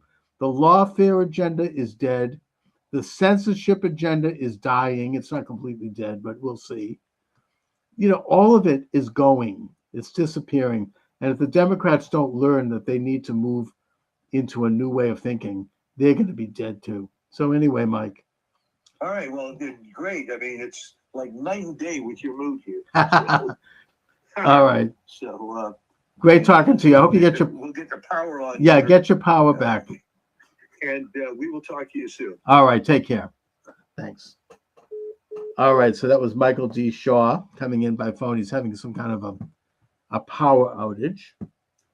And I've said what I've had to say. I mean, I've been taken off of TikTok for some reason. I don't know what I said that offended them, but whatever. I appreciate y'all joining me today. I'll give out the number one more time if you'd like to call in, 508-637-5596, 508-637-5596. And or you can text me or chat me, as it were, on Rumble, which is the flagship station. That's rumble.com, Charles Moskowitz. My books are available at Amazon Books. Just put my name in the server, Charles Moskowitz, and you'll see a bunch of books come up. That's how I sponsor the show with my books. So all I can say is God bless America. Thank God it's a new day. It's a new day in this country, a day of sunlight and hope and goodness. Anyway, thanks for joining me, everyone.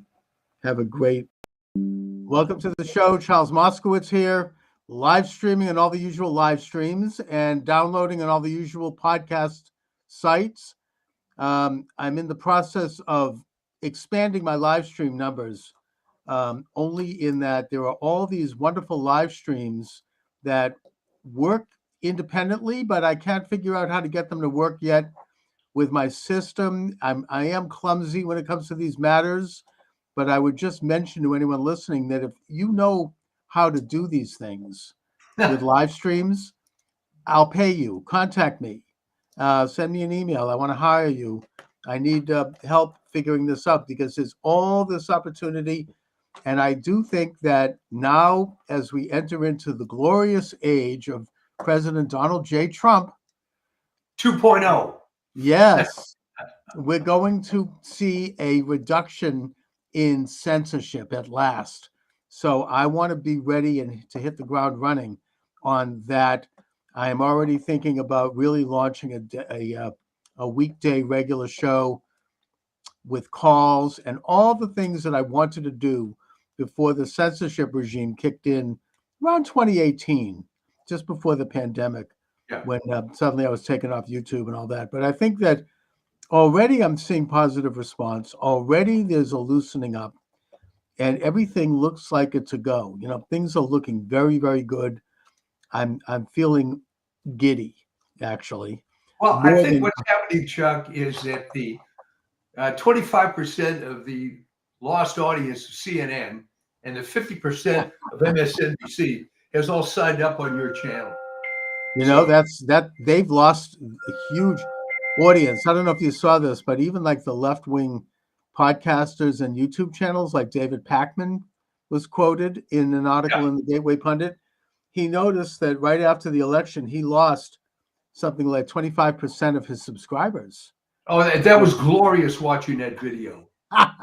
And, you know, he had been growing for years. And I think that they made the point that even the left is sick and tired of all the gaslighting and lies that they were pushing all those years. And, you know, it's all kind of, you know, people have had it with it. And it's just, I think that Joy Reid is now gone. My understanding is she just deleted her entire Twitter X account. And, you know, they don't know what to do with themselves. I mean, it's just, it's all falling apart. They can't, apparently MSNBC is up for sale and they can't get anyone to buy it. Well, I have heard that the Daily Wire wants to buy it. Obviously, it's not going to stay liberal, but there is some value in having a TV network. Not the value that there used to be, but that David Pakman thing was great because if you watch the video, he was figuring out in real time what was going on. First, he said, you know, maybe it's just a tech glitch, or maybe a couple of people subscribe. But then toward the end of it, he was beginning to see that if you keep lying to people and telling them all this dire crap and it doesn't come true, then it's going to fall apart. And what's going to happen after that, remember, this is just news media. But the people that were really lying to you, where it really affected your life, unfortunately, was public health. Oh, yes. And, you know, I've heard rumors that RFK is going to be the head of the EPA. You mean HHS? Yeah. Health and Human Services. Well, which, it's, I mean, and he's been talking. I mean, he's got a channel where he's like, I'm going to clean this place out. I'm going to, we're going to get to all the toxicity that's put in food, the pushing of vaccines unnecessarily. And, you know, he's one of America's preeminent environmentalists, and he's got guts. I mean, he's he's a very successful lawyer who's had lawsuits, won many lawsuits against drug companies and against all of these people.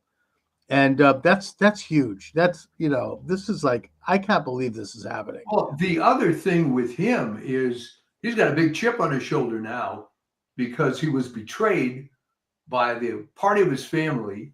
He was betrayed by his own family, for God's sake. Yes, he was. And yeah, he does. And, he's on the right side. He's probably a lot closer to where JFK and where his father would have been had they been, were they alive today. And I think that he knows that. And he wants to, by the way, speaking of that, he wants all that declassified. And Matt Gaetz, he's going to declassify Diddy tapes and all that crap. Epstein. Oh my God. That's why they're going into a frenzy right now against him. But Trump needs somebody like that. I mean, in his first term, he had like Jeff Sessions, the guy was like a noodle. I mean, he didn't do anything to help defend Trump. He gave, it's funny, my wife was mentioning Jeff Sessions. Yeah. And I explained to her, reminded her that he got the gig because he was, to his credit, the first senator to endorse Trump. Right. But that ends up being pretty thin gruel, unfortunately, because the guy turned out to be a lightweight. Right. Some good old boy that just kept getting reelected in Alabama. And and I think Trump, and then of course Bill Barr was worse. He was an outright traitor. I mean, he actually lied to Trump. Oh yes, we investigated the election and we found nothing. So I think Trump has learned his lessons. It looks that way. Trump he has somebody in there because obviously I think it's fair to say that he's going to have 4 years of attempted impeachments and lawsuits and bullets and everything you can imagine they're going to keep throwing at him. And so you need a guy like Matt Gaetz. I mean, he's I've seen some of the video of him in Congress interviewing people like Christopher Wray. I don't know if you saw this. Oh yeah, well he's a flamethrower with that. Oh yeah. He's a tough, like old-fashioned Southern lawyer. He has a great ability to smoothly move forward on an argument. I mean, JD Vance has that too. I mean, they don't take any crap. I mean, you can throw everything at them and they just keep going, and they know how to keep the thing. They keep on the topic. They don't get rattled. And you can see in his interview with Christopher Wray, and he's saying, you don't know where the Hunter Biden laptop is. You've had it in the FBI for 10 years. And Christopher Wray, what an evil individual. You can see they have a close-up of his face. He's got, Tourette's syndrome. He's twitching and everywhere you can look. I mean, the guy is just, there's something really rotten. And now I understand that just before coming on the air, I'm looking at news. Kash Patel is going to be the new FBI director. Is it FBI or CIA? It was FBI. FBI. Yeah. That's freaking amazing. He's going to clean, because he wrote a book about this gang, Washington Gangsters, I think it's called. I wish I'd interviewed him back then. I probably should have. I whatever. But the point is that he knows the score. I mean, he's going to clean that office up and get through all of these, rotten, FBI officials. Well, let me tell you about the FBI. The morale at that place has been going down the toilet since, believe it or not, about 2005. And I'll tell you why I know this. As some of your viewers may recall, I'm a California guy, moved to the DC area for some years, came back to California. Point being, when we had moved to Northern Virginia, I joined a health club and got to be friendly with a woman at the front desk, who then I found out her husband was an FBI special agent detailed at headquarters. Right. And she just wouldn't stop talking about how bad the morale was and how everybody hated the leadership. And that was back then. And it was only getting worse and worse and worse. Chris that was Wray, probably back when Mueller was the director. Yeah, yeah. Or It Comey was, before him. These people are political hacks who Yeah. are just weaponizing, and I think Ray has been the absolute worst. I mean, they're going to, Patel is going to take the politics out of it and start to investigate actual criminals, actual enemies of America, people who are, the drug cartels, whoever. He's going to stop prosecuting Catholics by sending spies into churches and parents at school board meetings. I think that the other thing, Gates made mincemeat out of Garland. What a rotten individual he is. These people, I mean, they have the nerve to talk about, criticize Trump's appointments. I mean, this is excellent. These guys are great. And Hegseth, he's fine. Look at his resume. I mean, the guy spent 20 years in combat, unlike a lot of these generals like Milley, who probably would faint at a nosebleed. no, Milley was a desk general. Desk generals, exactly, who worked their way up through cocktail parties and social circuits. I mean, Hegseth actually is in combat. He's awarded several Bronze Stars, front line. Same thing with Tulsi Gabbard. I mean, look at her record. It's incredible. These people are great. I mean, these are the kinds of people, Chuck, that were always passed over for these inside positions. I mean, exactly. That's the problem. And you can go back to Secretary of Defense a long, long time, and you know who I'm going to mention. Your favorite guy, Robert McNamara. Oh, yeah, right. Formerly head of Ford Motor Company. Knew nothing about the Wonder Boy who said that we were going to win easily in Vietnam because on paper we looked better than the Viet Cong. And this moron, it took him to, people can call in and tell me the exact date, but literally 6 months before he died, for him to finally admit, gee, I really screwed up. I remember that interview he gave at that time, and, reporters started to ask him questions about it, and the man just absolutely flipped out. He was screaming at them.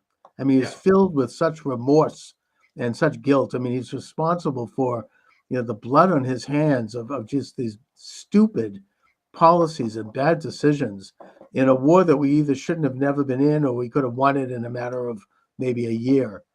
And just, it was really a pathetic, rotten. I mean, and these guys, I mean, they're all, even Lloyd Austin, who is right now Secretary of Defense, and who's a relatively good comparatively to most of them. He was he like CEO of Raytheon or something? I mean, he wasn't like, I mean, he's a general, I think, but it wasn't from war. I mean, it was more like another one of, I mean, I suppose we could even go back to Eisenhower, I guess. Never really was actually. In fairness, Eisenhower was basically a desk general. He was. And let's face it, he became, quote, a hero because of the way World War II worked out. But he was promoted way over MacArthur for the only reason that he was able to kiss a lot of FDR butt. And MacArthur was the real McCoy. Yeah, I mean, MacArthur. He was when he was in the Philippines, and they lost the Battle of Manila, and then they were in the Corregidor, in retreat. He didn't want to leave. He was like, I'm not going. I'm fighting. Eventually, FDR had to personally call him in the Philippines and order him to leave. Yeah, I mean, that's like that's tough. I mean, he was a tough guy. Yeah, and of course, my late friend Vin Lewis. Always what he referred to when Harry Truman fired MacArthur, he referred to it as the original Revenge of the Nerds. Right. Although Truman was correct in firing MacArthur. I mean, it was in retrospect, because we have a civilian government, and you cannot have a military figure defy and contradict and be insubordinate to that government. I mean, but what was great, and Vin was always very intelligent about this. It literally was true to the movie Revenge of the Nerds, because the nerds had legitimate complaints about the jocks, right? I mean, so there was stuff that MacArthur was doing that was wrong, no question about it. But if you looked at Truman, Yes. Well, MacArthur actually was right, but the problem is he was contradicting Washington. He wanted to invade China, and keep them out of North. He had completely taken North Korea by force, and he wanted to strengthen that border and eventually do some forays into China. And Truman put a block to it, and then of course China invaded. So it was a disaster. Well, I mean, that was the really a bleak period because this whole Marshall Plan type idea for the world and so on was a terrible failure. And you're right, MacArthur was right. He was right, but unfortunately it was insubordination because Truman was president. So I get that. I mean, that's like what Milley did. I mean, he was insubordinate to Trump. So, and in fact, now Milley has said, and I hope he's right, that he's afraid that once Trump is in office, he's going to be called back into service so he can be court-martialed. I hope they nail him. I hope he is. What a horrible person. Yeah, it was just terrible. And here was a guy, didn't really have anything on his resume other than playing the game and being one of these desk generals. And when I lived in the D.C. area, there were hundreds of these kind of guys. They're all, I mean, he didn't even go to West Point. I mean, he went to Princeton. He didn't have any military. I don't know if he had any background in military. It's just, I hope that Trump revokes all of the security clearances of all those people, those intelligence agents who signed the Hunter Biden laptop letter, and maybe even have them investigated. That's, Trump wants revenge. Fine, good. I mean, it's not so much revenge, it's justice. The left has for years, I've been hearing them gaslight, no one is above the law. Really? Well, now they're gonna eat that now, hopefully. Yeah, because no one is above the law. And those people, I mean, they need to be brought before tribunals and interviewed. And if they're guilty, let the process take its course, of course. But if they're so worried about it, what are they hiding? Well, call it revenge if you want, but I would prefer to look at it as straightening out and reforming the system. If these scumbags can exist in such a bad system like this, then it's got to be looked at heavily.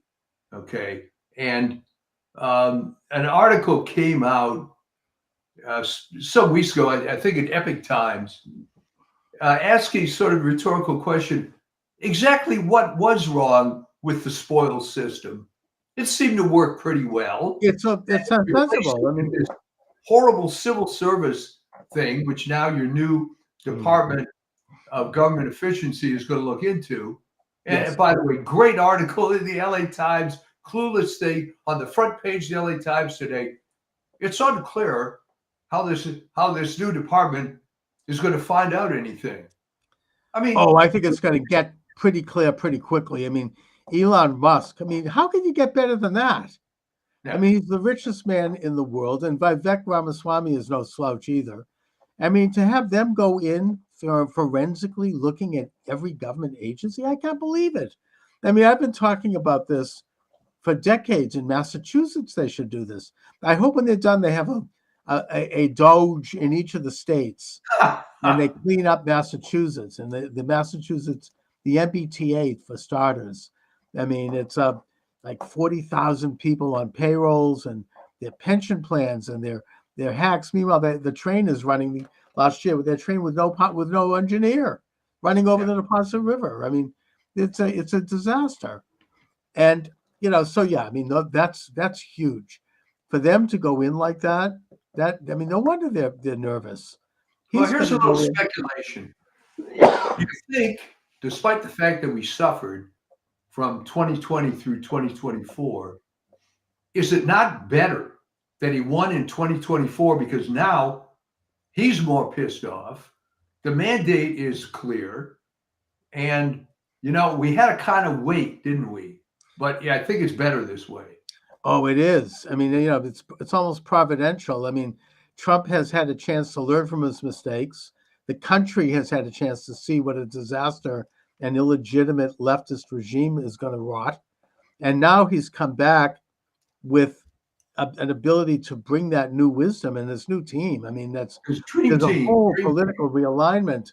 I think it was Stephen Miller, another great guy, who said that this is the biggest political realignment in American culture and politics since the Reconstruction. You know, left and right no longer apply here. This is the people versus the uniparty oligarchs who are corrupt and who are out of touch. And that's why they're going berserk, especially over Matt Gaetz. I've never seen such a meltdown. Oh my God, they're like absolutely, you know, spinning like crazy. The funniest Matt Gaetz that I saw was Lisa Murkowski tweets out, he's not really a serious candidate, blah, blah, blah. Well, that's really big talk from that broad, right? She was Frank Murkowski, who was the governor of Alaska's daughter. Yeah. And he appointed her just as some young woman that from out of nowhere to become a senator. And talk about legacy. I mean, I don't even think it's going to matter because there's 3 extra Republicans senators. I think it's 53. They're trying to take McCormick out in Pennsylvania. That's not going to work. They got Mark Elias doing like a rear guard election steal over there. He wants what a scumbag Bob Casey turns out to be. Oh my God. And he wants to recount ballots that already the state court twice or 3 times has said are not valid. We're talking about ballots of people that aren't even residents of the state. Right. So that's not going to work. But they're trying to do something. I mean, so they've got 3 senators. They probably have at least a half a dozen senators who are going to be up for re-election in 2 years, who are probably not going to be so quick to oppose the Republicans, and who are going to go along. It's not good that Thune became the Senate majority guy. I mean, that's the way it goes. But I think that, you know, he has gone on record as saying that he supports President Trump's request for recess appointments and for recess so that they can appoint people and not have to wait a year to get someone in office. My hope is that Thune is not going to be as bad as everybody thinks. Yeah. I believe that he's had a bit of a transformation. Maybe he got in there because McConnell was able to force this secret ballot nonsense. But I think if he wants to make a name for himself and not go down as another one of these crummy South Dakota senators, right, that he had a chance to do something right. Well, you know, Thune started out when he went in as his whole calling card was that he was an evangelical devout Christian, which is good. Yeah. Then he kind of lost his bearings, I think, after 3 terms. You know, they get corrupt. Pretty soon he's become another one of the good old boys. He's like garnering favors, and he just sort of lost his soul a little bit. And well, that was unfortunately, Chuck, the 17th Amendment problem. That the worst part of direct election of senators is that you get Joe Biden and John Thune type guys because it's always dominated by the small states, right? South Dakota has 300 people in the whole state. So it's fairly easy to cater to a sector of that. What Daschle did, by the way, he was in forever, was that he got very chummy with some Indian tribes, and that was it. All right. Biden's success was a couple of unions, the credit card guys in Wilmington, and he was in forever. Mike Vance, he becomes a corrupt borough, basically. It's like a rubber stamp. I don't know that the people that thought direct election of senators was a good idea even considered this horrible small state phenomenon, but there you go. All right. Yeah, I mean, look, it was a terrible idea. Basically, it took power away from the states, and the senators, rather than representing the states and the legislators, they represent the federal government. I mean, it's become like Trump has put revolutionary proposals in place. Term limits, Senate, no more than 2 terms, maybe House, maybe 3 or 4 terms, fine. Right. moving some of these enormous bureaucracies out of Washington. That'd be great. Maybe you should put, the Health and Human Services into Juneau, Alaska, or something. Like move them around the country so that they're not part of this rotten culture and they have to like hire real people in real places and become like much more efficient. And he's also talking, and this is a miracle, getting rid of the Department of Education. Reagan said he'd do it, and he never did. Instead, he put in Bennett, who turned out to be bad. Yeah. And getting rid of the Department of Education and just putting in a couple of national standards for school boards to follow in exchange for federal dollars. Well, you're right. I mean, it's never been explained to me, just because you have a list of standards that schools have to maintain to get federal aid, why you need a department with 34,000 employees. Oh, it's a gift to the teachers unions. They've been pushing for that for over 100 years.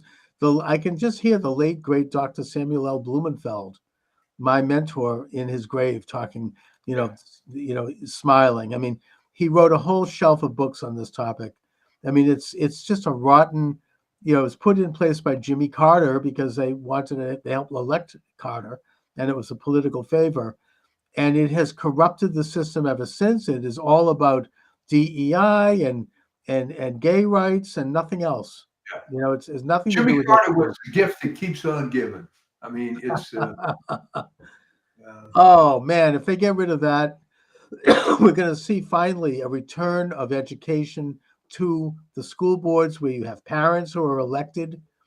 I mean, the reason here in Boston that Mayor Michelle Wu is not allowing for the direct election of the school committee, it was taken away during busing because there was so much contention, is because she doesn't want people like, I don't know, me running for school committee, people who've had a child graduate Boston Public Schools like I have, who actually can go in there and take a look at the curriculum, take a look at the budget.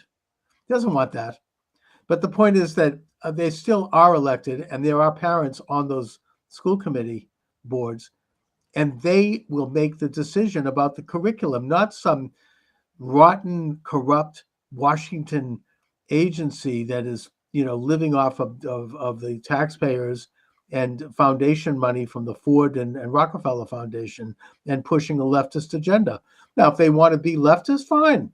If like Cambridge, right, or Somerville or Provincetown, they want to elect communists to their school board, good, let them, if that's what they want for their children. But the point is, you'll have choice. You can do this through. There's a little concept that the left likes to talk about called democracy, right?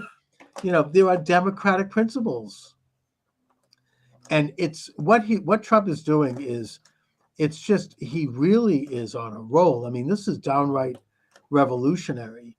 It's just, I can't believe it's happening, and it is happening. And not only that, but if God forbid Trump is somehow taken out, he is setting up enough of a structure that it's going to continue, between all of these people who are now going to be in the government, like J.D. Vance and like Kennedy and Musk and Tulsi Gabbard and, Kash Patel and all the rest of these people. It's going to become a juggernaut.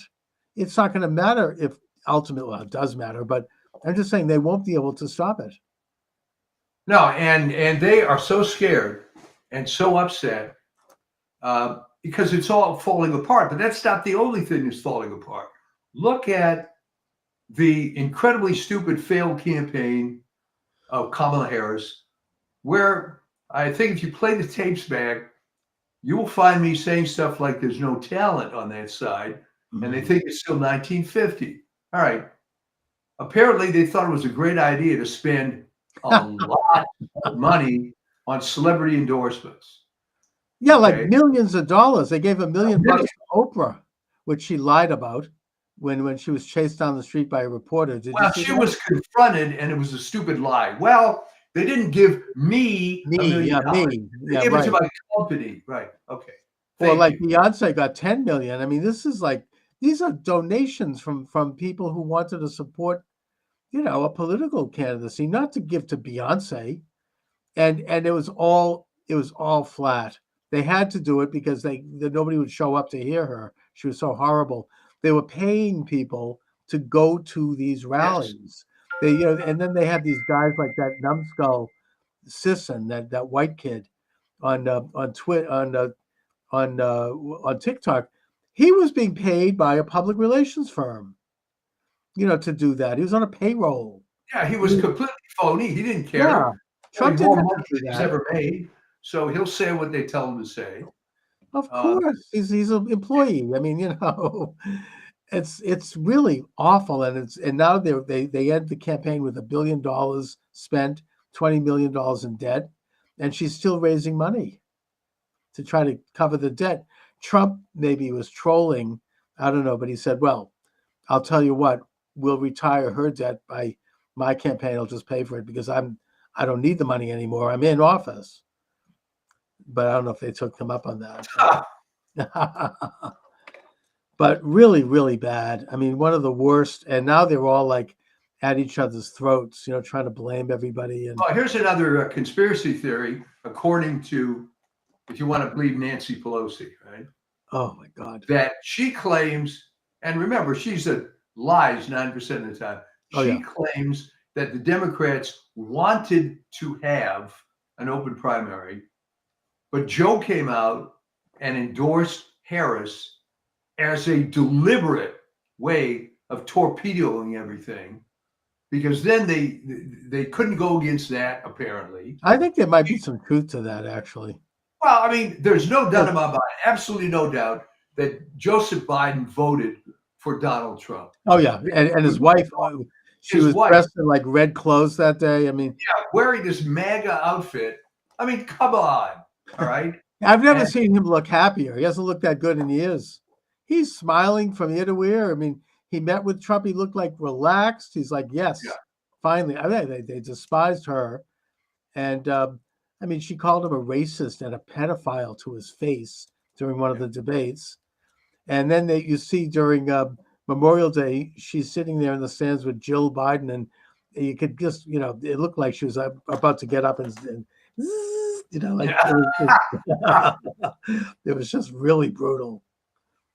So, I mean, these are all sort of like, the whole thing is just crumbling, and everybody's like pointing fingers, and they don't get it. They don't understand why they lost. They think that it's not her personality, it's the issues. She did better than Biden probably would have done. I mean, the whole administration was obviously not legitimate, and it was corrupt. Opening the southern border, right? I mean, hamburger at McDonald's, $15. Just World War III on the verge. What do they have going? I mean, castrations and hysterectomies for children. I mean, they've got nothing other than those things. What? I mean, maybe, but he's made many accomplishments. What? He lowered the price of the EpiPen. Okay, fine. It's like, good. I'm glad he did. Very small potatoes. I mean, it's like this is it for 4 years. It's like, really? It was just too bad for everybody. He should have quit while he was ahead. Right. He was able to get away with 50 years of corruption. He could have retired. He couldn't let go. To the beach, and that would have been it. Yeah. But no, it's old-fashioned hubris. I mean, people think they're indispensable, and they get drunk with power. It's happening around the world. I mean, it's happened throughout history, where you have these new political figures, these young guys usually, who come up and they're reformers, and they're going to take over the country. They get elected with a huge popular vote, and then after a few years, they start to enjoy the perks of power, and they eventually, they're not going anywhere. It becomes as bad as anything. They're there for life. People get drunk. Heard of a guy named Julius Caesar? I think you're describing his biography. Yeah, I mean, it's an old story. Yeah, you could look at the kings of Judah, that. I mean, it's just an old story. I mean, this is why, I mean, you want to get biblical about it. Why the prophet Samuel warned the children of Israel not to have a king. Yeah. Right. I mean, there's a fantastic speech in the book of, I think it's in the book of Samuel, where the people come to, we want to have a king like all the other countries. And he's like, fine. He's going to, your daughters will be made into prostitutes. Your sons will be sent out to war where they'll all be killed. Your property will be seized. It goes on this long litany of what's going to happen. Yeah, that's what we want, right? But the people, we don't care. We just want a king. We want to have somebody to look up to. I don't know. It's like a psychological thing, I guess. But anyways, these are very interesting times. And, I feel like we have to still keep the eye on things. I mean, nothing is ever we're never going to be there. This is just the next stage. My job over the next years is going to be to try to articulate the reasons why this administration is in place, what they're about, why they're important, to try to educate people as best as I can to make the most out of this. And also the one issue that I hope that Trump doesn't overlook, and I understand if he does, because he's received this incredible mandate. And by the way, just a little side, not to digress, but all those states that signed a compact to do an end run around the Electoral College, right? Because they said, we're going to only give our electors to the winner of the popular vote. They're all going to have to give their electors to Trump, including California. All the electors will have to go to Trump now because he won the popular vote. And apparently they're still counting and he's growing. So, but the point I wanted to bring up is that we cannot take our eye off the ball with regard to election corruption, with regard to election integrity. They did try to steal it again. There was so many Kerry Lake. Kerry Lake, exactly. That's obviously stolen. I mean, I think in Wisconsin also they stole it from Hovde. Yeah, he's shown how this happened. So yeah, they are still trying. They still have this incredible infrastructure that can steal elections on the state and national level. And they did. The reason, frankly, why Trump won is because he learned the lessons of 2020, and he saw the example of Glenn Youngkin in Virginia. Glenn Youngkin was able to and he went up against the real left establishment. I think it was, what's his name? He was a McAuliffe, right? Clinton guy. I mean, these are entrenched powers. And he came up, he had never held office before. He's a wealthy guy. I think he's a Wall Street guy. He got thousands of volunteers to work the voting booths, to stay in the counting rooms, to watch the counting of absentee ballots, to do all of the tabulation checking. And he also had a team of hundreds of lawyers on call. So if someone saw something funny going on, whether it be just observing a corrupt election official or whether the Democratic Party was trying to pull some bullshit about, we're going to keep counting, his lawyers were ready to hit the ground immediately and get it, and he won because of that. It was the cleanest election that Virginia probably has had since Jefferson. And even that wasn't so clean. But the point is that Trump did this nationally. The RNC did this. Thanks to Lara Trump and Whatley and a couple of other people. They fielded thousands, I think it was something like 275,000 volunteers across the country, not just in the battleground states either, even in some of the red states like Texas. And they worked the counting rooms, they worked the polls, and he had lawyers on staff. And whenever they came up with some bull crap about, well, we need to, we're going to count, illegal votes, and we're going to do this. They had lawyers in court within a minute, within hours, stopping it. Pennsylvania is a good example. I mean, there was several lawsuits brought up and decided within hours, where you had corrupt Pennsylvania county officials and DAs. They stopped it, and they did it because they knew they had everything well heeled, well coordinated, and they were able to fight these things. Michigan, they stopped that crap. I mean, they were going to start in again with the white vans, Atlanta, they had it down. I mean, they just, the only place I think where they did kind of falter was Phoenix, but Nevada. I think Phoenix, unfortunately, Kerry ended up being a martyr, but I think that was the last gasp because this guy, what's his name, Richards, I believe. Richer, yeah, Stephen Richer. He's out. That was it. I mean, yeah, but he's talking about corruption. I mean, he's allegedly an R Republican. He's like working with these radical left-wing PACs. These PACs, these political, not what I'm thinking, the NGOs apparently, UN NGOs. Yeah. All left-wing are trying to, they're out there. You didn't have like Zuckerberg write a big check this time. You didn't have the big money coming in this time. But the point is that in the broader sense, the whole system still has to be overhauled. It's been brought up that the states that Trump won were states that had voter ID, and the states where he did not win are states that don't have voter ID. There's a map that can show this without exception. This is this is crazy that they don't have voter ID. I mean, there's no excuse for that. They don't have it because George Soros created this turf group back. I think it goes all the way back to the Bush Gore race. I think, but maybe not that far. Called the Brennan Center, that basically decided that the way we're going to fight voter ID is that we're going to claim that it's racist, which is absurd. And the media jumped on that. The establishment jumped on it. And it's interesting here in Massachusetts. I can think of an example. I forget her name, but she was an ultra-liberal left state senator who was championing voter ID. And back then it was actually a liberal cause. And then all of a sudden, like overnight, she did a 180-degree turn. Suddenly, oh, no, we can't have it. The point is that they have that is so reminiscent, though, of the way those commies turned on a dime.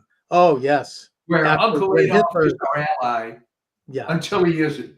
When Hitler double-crossed Stalin, all of a sudden, I mean, there's a case where this communist guy was giving a speech at like a public rally, and suddenly this guy comes and whispers in his ear. He gives him another speech, and they literally changed everything overnight. And that's how they operate. And I hope that Trump does, steps up and does the reforms necessary. There has to be voter ID in all 50 states. There has to be paper ballots. The rotten computer, the Dominion, they tried to do it. They had cases in Tennessee, apparently, where you could not vote for Trump. You'd put Trump on the ballot and it would switch over to Harris. Now, people caught that, but the question is, how many people didn't catch it? How many people didn't notice this? It's still there. They have to throw out Elizabeth Warren, my senator, Hiawatha. She was championing this until all of a sudden there's like a 180-degree turn. In 2019, she put up a bill before the U.S. Senate saying that there will be no voter machines because it's, quote, rigged, unquote, and she was right. And they have to bring that back. They have to get rid of the machines. They have to have paper ballots counted on election day. No absentee unless you have a very good reason for it, like you're in the military or you can show. And if you do cast an absentee ballot, you have to have your signature in the town clerk's office where it can be verified. And it's just that simple. I mean, this country, it's a disgrace that we haven't done it right. I mean, it's never been right here. You go back in history, it took 100 years to get the secret ballot. When this country, in the early part of the 19th century, people would vote in public with a show of hands, and you could get it hurt. The author James Fenimore Cooper, the author of The Last of the Mohicans, his father was murdered after voting for the wrong candidate at a public forum in New York.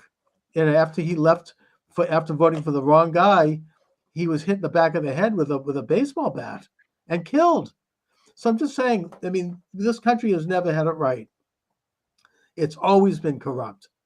The whole, the voter rolls. I mean, Mark Elias fought tooth and nail to stop states from removing bad names from their voter rolls.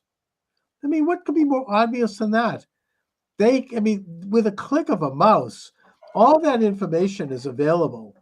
You can cross-check it. There are these guys who's doing this statistical analysis. You can go into any state and take a look at tax returns, take a look at utility bills, take a look at all sorts of things to prove that a person is who they are and that they are residing where they say they're residing. And anyone else should be removed from the ballots. I mean, you've got hundreds of thousands of names on ballots of people who have passed away or they've left the state or they don't exist. That is no excuse for that. I mean, we can't have that in this country. I think this is a very important cause. It's not, I mean, there are other things that are exciting right now, and I'm thrilled, but they can't forget about this. This has to be done, and they're going to, and when they do, if they do, you're going to hear the left scream louder on this one than anything. They're going to absolutely go. You're probably right, but I mean, the reason they haven't been able to do much about it is because, again, I go back to public health. People don't want to come to the realization that it's corrupt. Because you're taught from the time you're in the first grade that it's a free country and you can vote and your vote counts. Just like you're taught that, you have your Salk polio vaccine and you do what they tell you to do and everything's great. Yeah. And for people to realize that a lot of this was just crap is devastating. Yeah, but Trump doesn't give a damn, it seems. Oh, I get it. He's going to go ahead and, they can scream and squeal. And his wife doesn't give a damn either. Apparently, she didn't want to go when he went to meet Biden because she hates the Bidens. And she rightfully blames them for sending armed thugs into her home where they rummaged through her underwear drawer and her son's bedroom and turned everything upside down. She's very angry. She blames Biden. And Trump asked her to come with him. And she said, F that, I'm not going. Yeah, I'm not going. I don't want to see him. So, that's great. That's who you want. I mean, both of them, I like that. They're like, they don't seem to care. They're very, and now that they've had this mandate, the left says, oh, he's not going to have the guardrails, they say. I mean, it's on Bill Maher. The guardrails are gone. Yeah, you're damn right they're gone. The guardrails are gone. He seems to be going right in and doing what he needs to do. And, it's an incredible thing to see. And I just am very excited. I mean, for the first time, I feel your mood is so much better than it was a few weeks ago. Oh my God. I'm still not 100% well. I had such a nervous breakdown. Those few days leading up to that election, I didn't know I was going to be that affected. That night, I was almost like in some kind of a stupor. I mean, I'm there practically passed out on the couch with my pistachio ice cream. Well, I figured something was up because, as you recall, it was on the next day when it was clear that he won.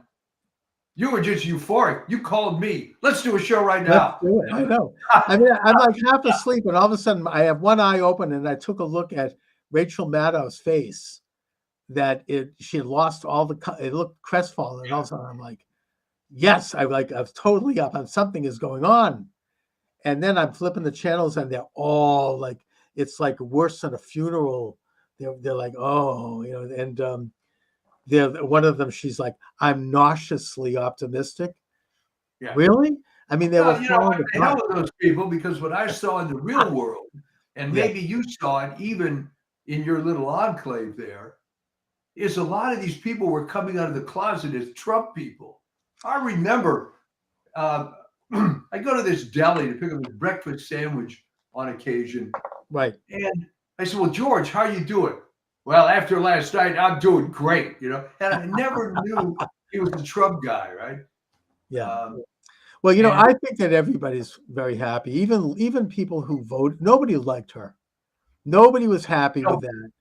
And I think that even a large percentage of people, other than these crazy women who are shaving their heads, I think that most people are relieved and happy. They know that the country dodged a major bullet.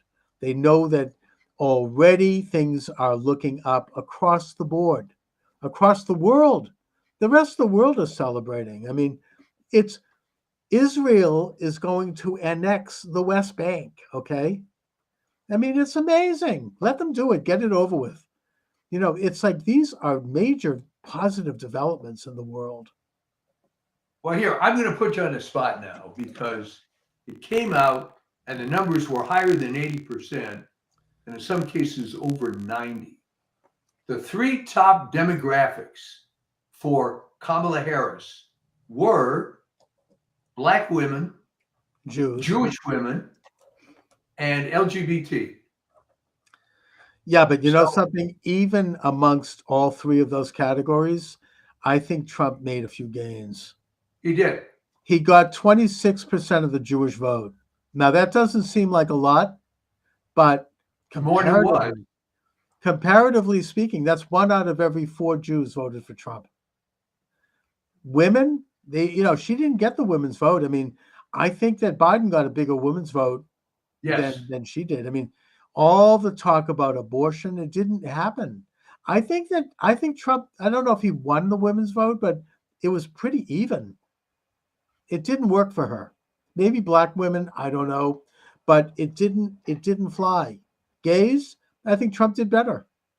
I was driving around doing my driving, and I noticed in the town of Sharon, which is a very ultra-liberal town, this gigantic rainbow flag, gays for Trump. They were flying on the front of the house. I mean, they weren't making any secret about it. I think that Trump did better among all categories. Why do you think that the brain trust of the Democrats, or at least her campaign, thought that abortion was a winning issue? I never understood. No, but I think that most people saw through it, which is, first of all, if people do believe in, and they are pro-choice, Biden and Harris didn't do a damn thing other than a lot of hot air on that issue. Yeah. I mean, they did diddly squat. I mean, it's not a federal issue any longer. It's a state issue. And if they cared about it, they might want to work with states to try to just maybe tighten up the laws a little bit to help protect the life of the mother, which, by the way, we talked about this and you made the point, and now it's been kind of more proven that isn't happening. Women aren't dying because they can't get an abortion. No, and the other dirty little secret is that after Roe v. Wade was overturned, abortions went up. Yeah, and in some states like Massachusetts, they actually liberalized it, like to the point where now you can do it after the baby's born. Yeah. It's horrible, but look, that's what it is now. It's up to the states. Well, that's my point. So why did anyone think this was an important issue? It wasn't. And I think people saw that. It was not on the ballot. It was not a federal issue. If they don't like abortion or they want to change abortion policy, it's a state issue. And there was some people they thought they could get revenge against Trump because he appointed conservative judges. I don't think that worked. You didn't get anyone outside of a hardcore base of people who bought into that. People just, and the other thing on this, on everything is there hasn't been any rioting. There hasn't been any violence. There hasn't been any, right. Pussy hat, stuff. I mean, none of it. It's people are happy. They're relieved. None of that. And I don't think it's going to happen at inaugural either. I mean, they just don't have the energy for it. And if they do, if like Antifa comes out, that's not going to help them. The other thing that Trump, and now it's so there were 2 rumors going around. The first one, as I say, it was dropped by Mike Huckabee, the new ambassador to Israel. That Israel was that a great choice? Excellent, brilliant. I think he's tremendous. I think that Israel's going to annex the Judea and Samaria. The other one is that Trump is going to pardon all of the J6 prisoners. 2 federal judges have now stopped all hearings. The rotten, Garland office is still trying to arrest people and raid people. I mean, and they're not. It's not happening. The time is ticking away. They only have a few more weeks. Well, here's a little speculation thing for you. What happens to Garland next year? What does he do? He goes around the talk circuit. Well, I tried. I was an old warrior. I did all this. What happens to guys like that? I think that we'll never hear from him again, because I think that the far left hates him because they don't think he did enough. Yeah. He didn't jail Trump. He didn't do, why? I mean, I'm listening to Jim Braude and Marjorie Egan on NPR here in Boston. I mean, they're like, why doesn't he, go in? I mean, he should have been put into Rikers Island because he defied that corrupt judge in New York. He defied the gag order. He should be put in chains. No, I mean, he didn't do that. So he's hated by all sides. And he's like I mean, that's just an old, rotten, that's the past. I don't think anything. He'll go to the same place Kamala goes. Nobody will want to hear from these people ever again. Well, it's interesting because unlike Mike Dukakis, that ended up having an academic career and being sort of a somewhat respected guy, those two, you're right. Everybody hates him. What I predict is going to happen with her is at some convenient point the next year or so, Dougie and her are going to divorce. Right. Because what the hell does he need her for now? Sure. And she's just going to be forgotten, kind of like Norman Thomas or something, just fading away. And she'll end up with a couple of cats like an old cat lady, sort of what J.D. Vance was talking about. Well, it's interesting that there was maybe non-Californians aren't familiar. Well, Jerry Brown had appointed this woman, and you know where I'm going with this, Rose Byrd, as the Chief Justice of the state of California. Right. And she was a radical leftist who it was a joke. I mean, there were some large number, dozens of death penalty cases came in front of her, and it didn't matter how egregious the circumstances were, she voted no every single time. Right. Let them loose. Yep. She ends up as the former Chief Justice of California, unable to get a job with any law firm. All right. Goes on welfare. Oh my God, really? No, well, she developed cancer, which I think took care of some of the money, and she just died in obscurity. And yeah, that's where I think that's definitely a possibility. I mean, these people have they're no, the left will give you, they'll weigh your shelf down with awards when you're of use to them, but when you're not, they'll pull the rug in a matter of a minute. You're just gone. Yeah, absolutely. I mean, these people, I mean, who the hell wants to go? What's going to happen to Rachel Levine? I mean, who the hell wants to hear from any? I mean, but with Harris, I mean, she's so dreadful. I mean, you can't stand listening to her. Nobody liked it. She was the left-wing media people that put her on for softball interviews and who were paid, we now know, to do so, and who did the softest interview you can imagine. They looked like they were ready to slit their throats listening to her talk. It was depressing. She, you walk out of it stupider than you were when you went in. I mean, it's just, it was so bad. Well, that's having a boomerang effect. Also on, for example, CNN. The only reason people even watch it anymore is Scott Jennings is on. Yeah, exactly. He's a conservative guy, but he's always on with this Abby Phillips, who's an attractive black woman, not very smart, because he'll raise these points, and she looks like deer in the headlights, and then she's listening to whatever someone's saying in her earphone, and then comes up with some comment. I mean, it's all done, and people are going to reflect. This is what's going to happen. They're going to reflect, wait a minute. Why was Harris even elected to anything? Oh, well, everybody knows. She worked her way up through the casting couch. Yeah. And then she was like she played the race card, and she just was very manipulative. She knew how to get favors. I understand that Jennings might be the press secretary, which would be great. He's very good. Yeah. So yeah, I mean, So Trump it's is really exciting times. yes. It's very exciting. I'm sorry to watch some of these people crash and burn. It's a beautiful thing. It's going to be very, as I hear, who is it? As Steve Bannon says, it's time to break out the popcorn and just watch, and Well, watch you it can all see come down. CNN is getting rid of these overpriced hosts. Your friend Chris Wallace is Oh, gone. he's horrible. Yeah, he's been gone for a long time. Well, he went, but the thing with him was his father was terrible, but that was the era of CBS with all the leftists. Mike Wallace was nothing more than a left-wing bully. Chris Wallace was nothing more than a nepo baby who Well, at just least Mike Wallace would occasionally chase someone down the street with a mic, yeah. and try to get some answers. I mean, Chris Wallace is a piece of what. I mean, he's Yeah. what he tried to do to Trump during that debate, just evil and ugly, and just I'm glad to see him go.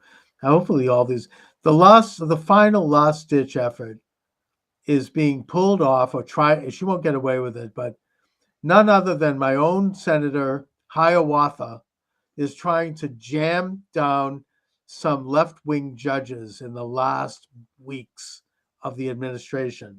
She's trying to shove down, finish the Biden judges, and it's not going to happen. Yeah. Mike Davis, who is really a powerful, one of these tough Irish lawyers, he's great. I mean, he's on all the times with Bannon, who, by the way, is just absolutely soaring, and who's brilliant. Check it out on War Room. I don't miss one of those podcasts. It's beautiful to listen to that. But Mike Davis is a regular guest of his, and he's a brilliant lawyer, and he's not going to let her do it. He's got people there in Washington. He's well connected. They're going to pull the plug on that. She's trying to shove down the throat leftist judges at the last minute. I don't think she's going to get away with it. They tried to get Sotomayor to step down, with the rumor being that Biden would then appoint Harris, which I don't think he would have done anyway. No, there's no chance. But There's Sotomayor is saying, you know what? She wouldn't have wanted it because she's just too stupid. They don't know what to. They think that maybe she's young enough that she'd be a warm body in there. But Sotomayor has said she's not going anywhere, and that means that Trump is going to get more federal, judicial appointments at some point, because apparently she's not in good health. I mean, I guess she's got like an advanced diabetes or something. She has a medical assistant with her at all times, and it's going to be like Ruth Bader Ginsburg. People are begging her to leave, and she's like, "I'm not going anywhere." So Trump will get probably 2 or 3 more appointments, and it's just amazing. It's going to be amazing. We're going to get tired of winning, right? I know. It's the whole, I mean, this country, I that's why I was so sick, because there's such a difference in terms of the course for the future, the way things could go. And I just am so thrilled and pleased. People were just always overwhelmed. I mean, I called a friend of mine, a retired cop, conservative guy. This is about a week after the election. I said, Neil, I haven't heard from you. He said, I'm still basking in it. I'm still enjoying the glow, I know. I don't even know what to do with myself. It's a beautiful time. I mean, you almost feel like you don't want to get too giddy, because bad stuff is obvious. And by the way, all these meltdowns that you see on TikTok, this is all crap. And it is, because what human is going to say, well, wait, I'm going to have a nervous breakdown, but let me first log in to my TikTok account. And that's not how humans work. This is all crap. It's all theater. Oh, I know. There's this one woman who's doing all the screaming in the car. Yeah. This musician, I don't know if you've heard this on TikTok. He's turned it into like a rap concert thing with drum beats and music. It's hilarious. And then there's the Lysistrata group, following in the example of South Korea. Apparently, women, no sex, no men, no relationships. But it's like a parody on itself, because all the women that post these are ugly. Well, I like the comment made by Natalie Winters, who's Bannon's co-host, and who did a brilliant job of filling in for him while they had him in prison. She's like, well, they're not, as President Trump would say, they're not sending their best. Yeah.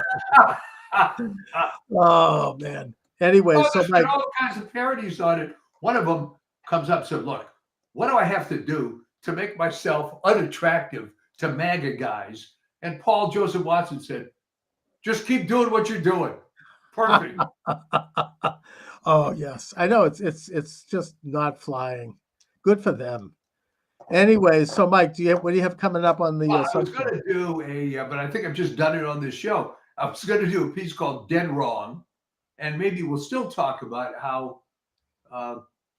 It's getting old even for me. How there's just no talent.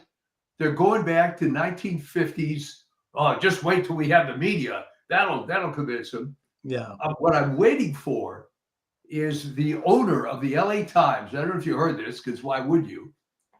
Said that he's firing the editorial board and is going to replace it with all conservatives. Wow. And I guess if I'm going to get it, the LA Times has been liberal since the mid-'60s, but it's at least a real newspaper in the sense that there's some content and so on. And I'm hoping maybe they'll go a little more conservative, because the thing I get delivered to my house now, and the USA Today Network has a bunch of these things, these local papers where the national news is 3 days old. I'm not kidding. 3 days old. And yeah, you're pretty up to date on the high school football scores in the local area and stuff, but right. It's a joke. My wife says, well, and she reads the paper in the morning, well, that took me 7 minutes, so. I know there's no content to it anymore. The Globe is like that too. And I don't think the Globe is going to change. No. That's not happening. Although there's a lot of rumors about Mayor Wu having some serious opposition here in Boston, including from the son of Bob Kraft. We'll see. It's interesting. And he's more conservative. Well, I never understood, other than historically, how Boston, which to me, a large part of Boston, is hard scrabble working class, how they didn't get all red pilled as much as I would have thought that they should have. It's a good question. I don't know. They go just so far. They elected Marty Walsh over a very left-wing candidate. Yeah. And he captured all the rich, well-to-do leftist neighborhoods like the Back Bay and Beacon Hill, yeah. Whereas Walsh got all the more blue-collar areas. So, there is at least some shift there. But you never see, a real, MAGA type in Boston. At least not yet. We shall see. All right. Well, all right, Mike. I'm glad you're doing so much better. As is everybody. All right, I'll talk to you next week. Thanks a lot.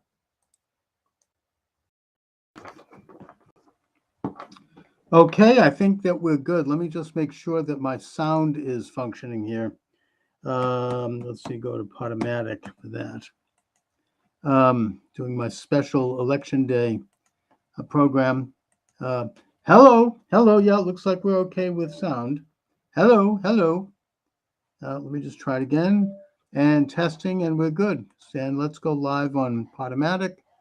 Thanks for joining me, everyone. Charles Moskowitz here. Michael D. Shaw will be with us shortly. This is Election Day. What else can I say? 508-637-5596 is the number. Let me go live on TikTok as well. Not that, I'm a little worried about TikTok only because they've been censoring me. What can you say? They might shut down the program for reasons, but God willing, if Donald J. Trump prevails today, the censorship regime will take a major hit. They will not necessarily fall, but you'll have a major setback for the censorship regime. So how do things look out there? Well, what is this? I don't know what the heck that is. I'm getting music from Live Fest. I don't want that. Let me just go. I'm gonna shut down TikTok for now. I just try it again. I don't want to have anyone automatically come in. I'm going to cancel that and I'm going to go live again. All right. This is a live program. We're talking election. If anyone sees anything, knows anything, say something. Call in. What's going on out there? What's happening in your area? 508-637-5596. 508-637-5596. And I will put you on the air and you can report on what you're seeing, what you're observing out there. I am nervous after maybe I've been traumatized after 4 years of living in a regime where I've had to deal with censorship. I've had to deal with hatred. I've had to deal with threats. I just feel like we're so close. We're finally here. And this is a chance to take back this country. Whether you like Trump or not, I love Trump, but putting that aside, this is your chance to take back the country and do the right thing to end this invasion of our country by 10 million foreigners crossing the border unvetted, this slide into perpetual war and World War III. In case anyone hasn't noticed, Ukraine is on the retreat, and if Biden or Harris are elected, they're going to nuclearize a war with Russia. That means missiles hitting American cities, whereas Trump doesn't want war. He's a peace candidate. He wants to bring about a treaty of peace between those two countries by getting them together and forcing them to come to the table and each making concessions. That's the role, the traditional role of the United States. Do we want to have an economy where we haven't increased the deficit by something like $5 trillion? But instead, we have a situation where we can, see inflation go down so that a McDonald's hamburger doesn't cost $15. It's really the choices are stark. Anyways, I don't really think at this point I need to make a pitch for Trump.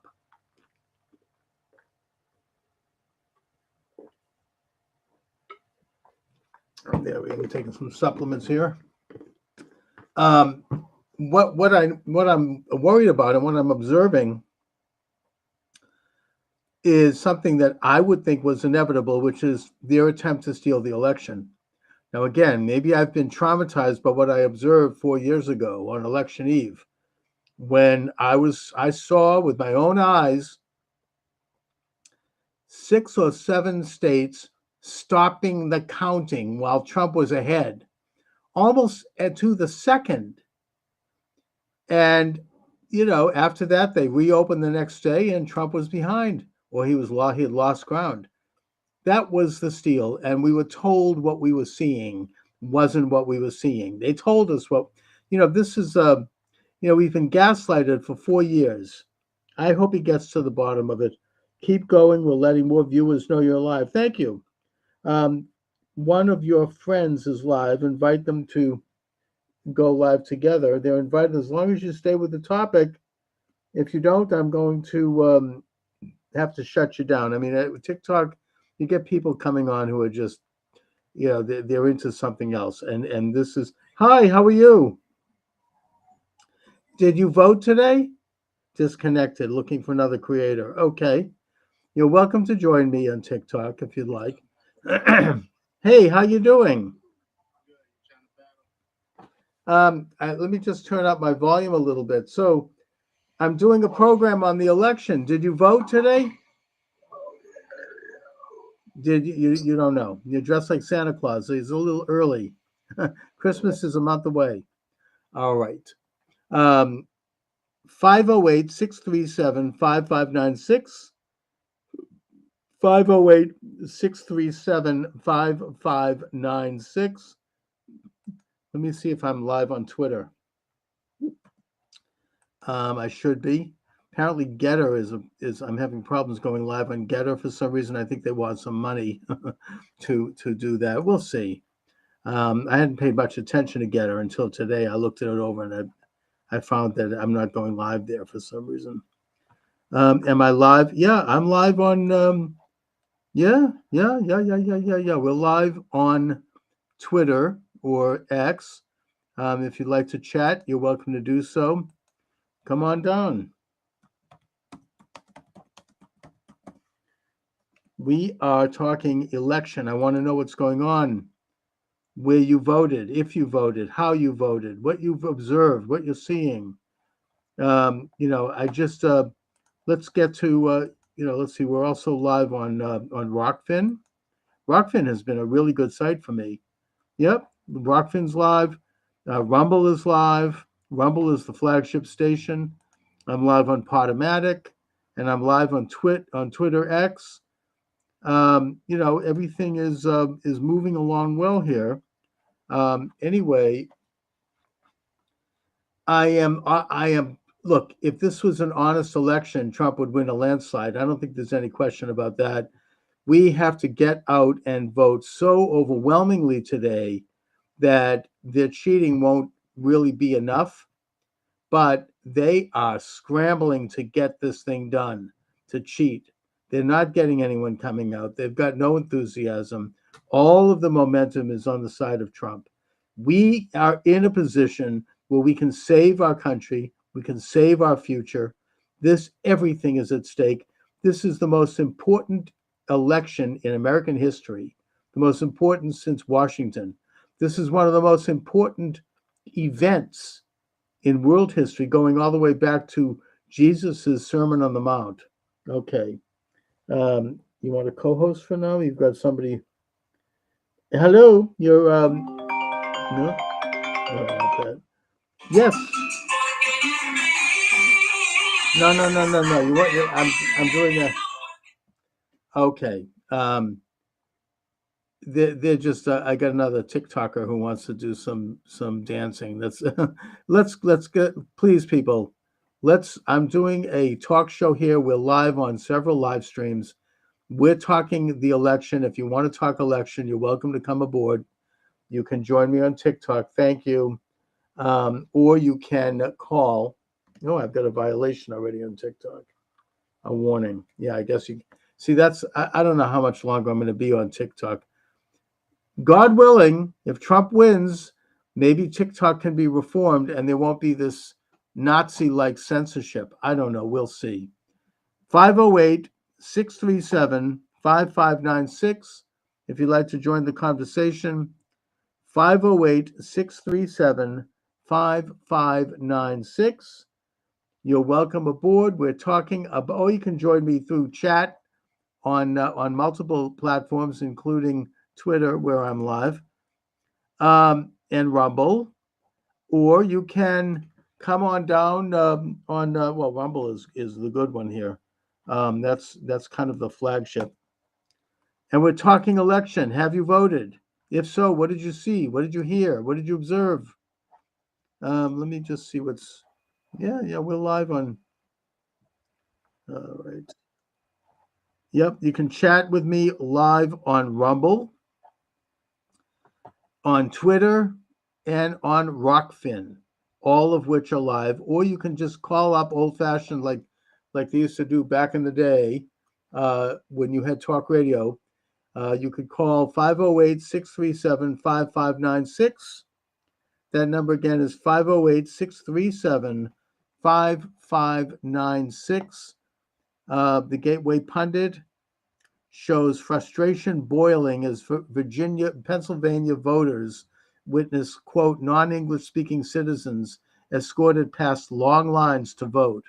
Yeah, I wonder who they are.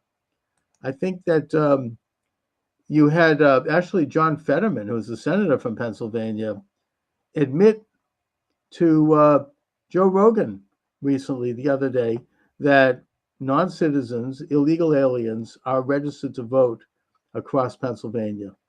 That's what we're looking at right now. That's who they're going to use. Those are the votes. You have people who were registered, and their names are being voted, even though they may not even know it. I don't even blame them. I think that this is underway. I think they are trying to steal this election. Now, if TikTok wants to shut me down for saying that, fine. I have said it. There it is. That's an opinion. I'm not stating it categorically. I don't have any evidence, hard evidence of it. But it appears to me, based on what I know and what I've observed over the past. Am I in PA? No, I'm in Boston, Massachusetts. Are you in PA? What's going on in Pennsylvania? What are you seeing down there? I can tell you here in Boston, where I am, there are large crowds at the voting booths, and they are fired up Trump supporters. You might actually see some surprises right here in the Bay State, the cradle of liberty. I don't think Trump's going to win Massachusetts, honestly, but if he makes some inroads and we see some more areas go red, so to speak, that could be of earthquake proportion in our politics here.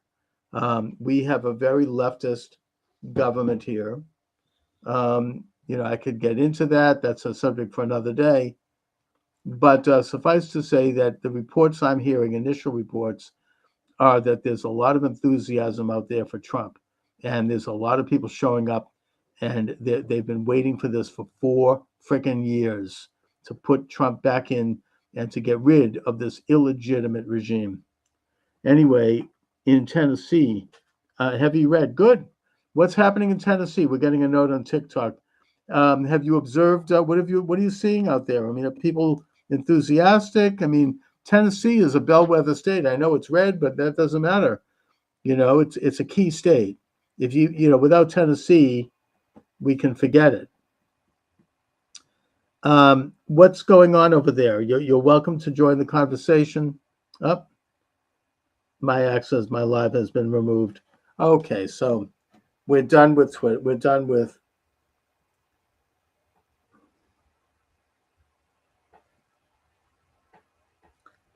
Yeah, I've been taken off Twitter. That doesn't surprise me. This is election day, and Twitter and I've been taken off TikTok. So be it. Anyways, 508-637-5596. 508-637-5596. Let me just see something. Content has been taken off. That doesn't necessarily mean that I can't go live. Let's just see. I just want to be sure. Live. Go live. Yeah, access suspended. November 12th is when they're going to let me come back. Yeah, okay. Did I say something that doesn't comport to the establishment? Apparently I did. Let me just try something here with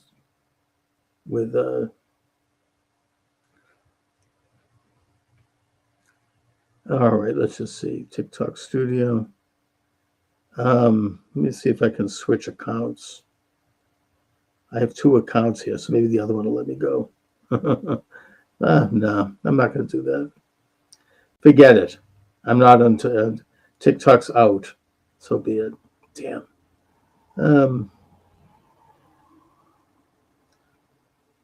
All right.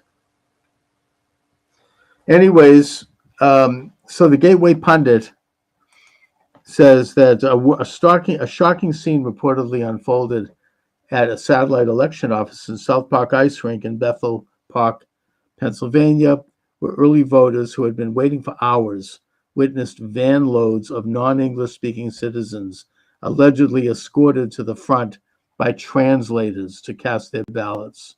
According to ex-user Emma Carwood, at least 3 buses arrived with individuals being guided in by representatives from, quote, Vote Today PA, a vote mobilization group funded by the progressive organization Working Families Power. Sounds like communists. Which advocates for causes like, quote, economic fairness, racial justice, gender equity, and climate sustainability, all buzzwords for communist action. Some of these individuals were seen wearing hooded sweatshirts with Vote Today PA printed on them. One witness described a disorganized scene, claiming they had these people, they had about 12 of them, walked in and were all foreigners, and they took them up to these younger people to help them fill out and say, vote today, PA, and somehow they beat a 2-hour line. And then they walked up, and one lady, they were even asking her, they were like, we don't have you in the system. Your name's not right. And they're like, oh, we'll take it back and change it. How do you change your damn name? The witness asked. Another individual, Kathy, recounted her experience on X. I was there on Saturday when this happened. We were told when we arrived there would be a 2-hour wait. We watched at least 3 different groups of approximately 20 non-English speaking people were escorted into the building ahead of everyone in line. Another witness, visibly exasperated, commented, I was there. I saw firsthand. So not only do they get everything in their life for free, but now they get to skip the line while the rest of us waited 2 hours. Unbelievable. Okay, these are all commentary on what's going on here. This is, let's see, Gateway pundit Arnold Schwarzenegger. What a jerk. He's endorsing Harris. Really? Exactly why? Local ABC news station mistakenly, quote, leaks a, quote, test election result showing Harris winning Pennsylvania as GOP voters storm the polls. Kamala calls for unity, then calls Trump a tyrant. Buzz Aldrin endorses Donald Trump. Good for him. Florida teen wielding machete arrested for intimidating voters outside polling station. I wonder who he's supporting. Congressman Keith Self, Pennsylvania's call for courage, why conservatives like Scott Perry are needed to save America. Kamala is collapsing. Kamala can barely keep her head up and looks absolutely exhausted after a light day of campaigning. FOIA finds FEMA funding millions to Illinois at the request of House Democrats. Why did FEMA get? Were they part of the Hurricane Helene? I don't think so. What's going on with them that they're getting FEMA? President Trump holds a rally. Great. Biden nukes Harris campaign, calling half USA garbage. We know that already. Trudeau on the edge. Bloc Québécois withdraws support for unpopular Canadian Prime Minister and his Liberals. Now works with opposition to topple his government. Okay, so he's lost Quebec. He's lost everything. Honor and freedom of expression, a distraction from what's truly at stake in the U.S. election. This is about that comedian who said about Puerto Rico, the stupid comment. He should never have made it. Shameful. Kamala Harris makes a comment defending Joe Biden after he called millions of patriotic Trump supporters garbage. Trans kids' mental health no better despite dangerous drug treatment. Yeah, now they released that. I wonder why. Probably somebody leaked it. Anyway, Michael D. Shaw will be joining us shortly. You're welcome to join the conversation. 508-637-5596. 508-637-5596. I'm not going to engage in happy talk here and talk about how I think Trump's going to swamp it. I think that because of the cheating and because of the mass media and all of the forces that are out there to try to stop Trump and have done so in every way possible, they're not going to sit back and let this happen. I won't believe. I saw, first of all, I saw Raskin on with Bill Maher the other night, and I understand he's already drawn up articles of impeachment in case Trump does win. But what I would suggest is that if Trump does win, but if the Republicans, the Democrats are able to take the House, they're going to not only launch articles of impeachment, but they're not going to certify his victory. They just aren't. Raskin is fairly open about that. He also was promoting a radical agenda. He wants to get rid of the Electoral College. He wants to make Washington, D.C. a state, and Puerto Rico, which, by the way, probably would be Republican. And he wants to get rid of the electoral college, which of course is really un-American. It means that the president will just have to run and be elected out of New York and LA, maybe Chicago. The rest of the country will become irrelevant, will become unnoticed. Let's see, do we have notes? We've got chats. Your stream so really well. As a proposal for you, I will share your stream. You just see that. To kick community for you to hit 1,000 followers. Oh, he wants me to this is some ad. they're offering to do something in it. Yeah, they want to pay. No, thanks, but no thanks. I don't pay for anything. Yeah, I don't need to have. I don't need that. But thank you anyways. And nothing. I mean, there's nothing wrong with making a pitch. I just I don't pay for radio. I mean, I want to do it the old-fashioned way. Build up an audience as I go. I mean, I'm not going to. I just ain't going to pay. Anyways, 617. I'm sorry, 508-637-5596. If you'd like to join the conversation, come on down. 508-637-5596. Let me just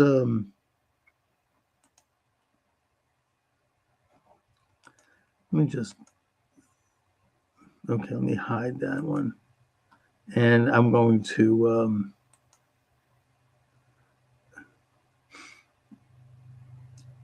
all right. I'm not going to overlay it, but I'm going to. You can call in. I just was canceled off of TikTok, so much for that. Let me just take a look at my my Skype here. We have. Let me just see if this works. Best way to do it is just call it. 617-396-4958. Yeah, see, that one doesn't work. It's the other one that works. Let's see. Did I write that out? Yeah, this was in my interview with Dustin Nemos. Right.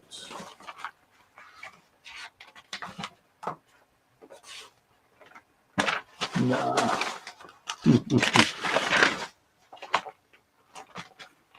Oh, anyways, you're all welcome to come on down. Here we go. If I can find it. I have the number. Here is the number. Okay.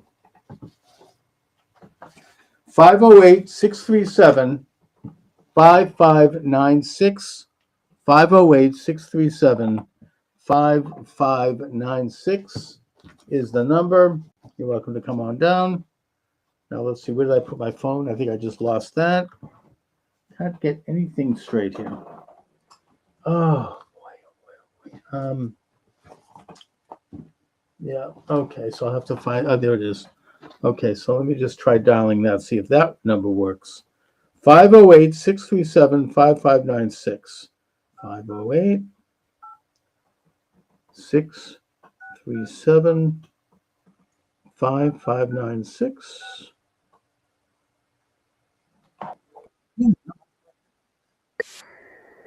Yeah, that one works. So you're welcome to call. This is a live program. We're talking election. What are your thoughts? 508-637-5596. 508-637-5596 is the number. Let me just put that in there. 508-637-5596. And just enter. Call in at 508-637-5596. You're welcome to join the program. We are live. 508-637-5596. You know, I used to do talk radio in Greater Boston at different stations, and then I kind of got out of it. I got involved with other things. I ran for office. I worked in my business. I had a family. I brought up a daughter. I had other activities. Then I kind of got back in. Now I'm getting back in more so with this online show, but that I immediately bumped into the censorship regime. It actually happened, and it really started happening in earnest in 2019, just the year before the pandemic. And now, if God willing, if President Trump wins, I hope to maybe get back to figuring out how to do an end run around that.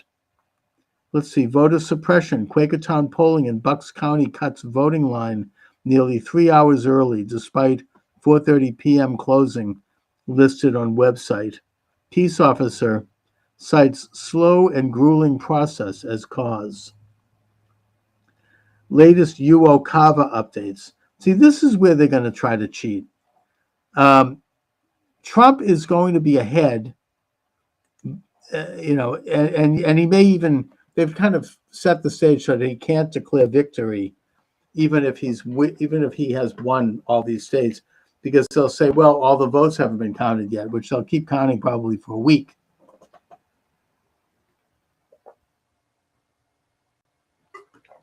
But in the meantime, they have these UOCAVA votes, which apparently they have lowered the standards overseas for who gets to vote. It originally was for the military, which, by the way, has been stiffed in that they don't have enough ballots in some cases to vote. So that's suspicious, obviously, and a disgrace. But the Democratic Party has spent a good deal of money and resources to galvanize non-military overseas citizens to vote.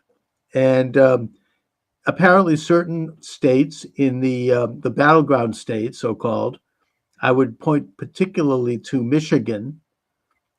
You don't have to even be a resident of that state, or you don't have to prove you're a resident of the state when you're overseas and you want to cast one of these so-called UOCAVA votes.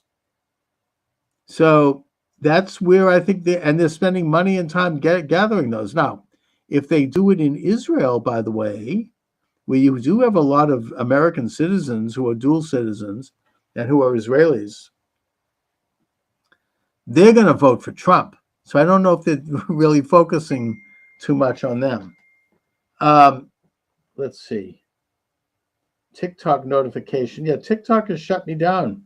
Sorry about that, TikTok followers, but I ain't going to be on TikTok for another week. I'm in the penalty box. I don't know. Maybe they'll improve it. I don't know. By the way, if you're out there and you have some tech savvy, contact me. I might hire you. I need help to figure out how to get the stream live on several sites that I really could do this. Like, for example, Substack and Getter is a problem for me now. Used to not be. And several others. I want to be able to expand the program, obviously, as much as possible. What else would I do, right? I mean, that's why I'm here. And, I want to be able to make hay, what can I tell you? Let me do something. Let me also go Twitter and see if I can get the live button going. I know I'm live on Twitter, but there's also this facility where I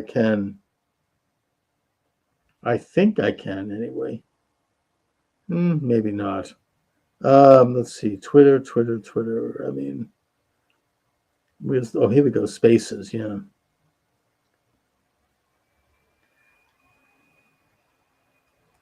Go live on Spaces. How do I go live on Spaces? Let me try it again. I think I almost had that. Spaces.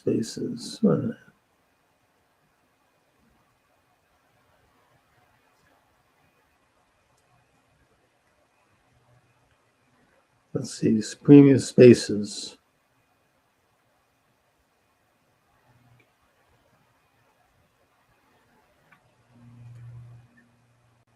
Wait a minute.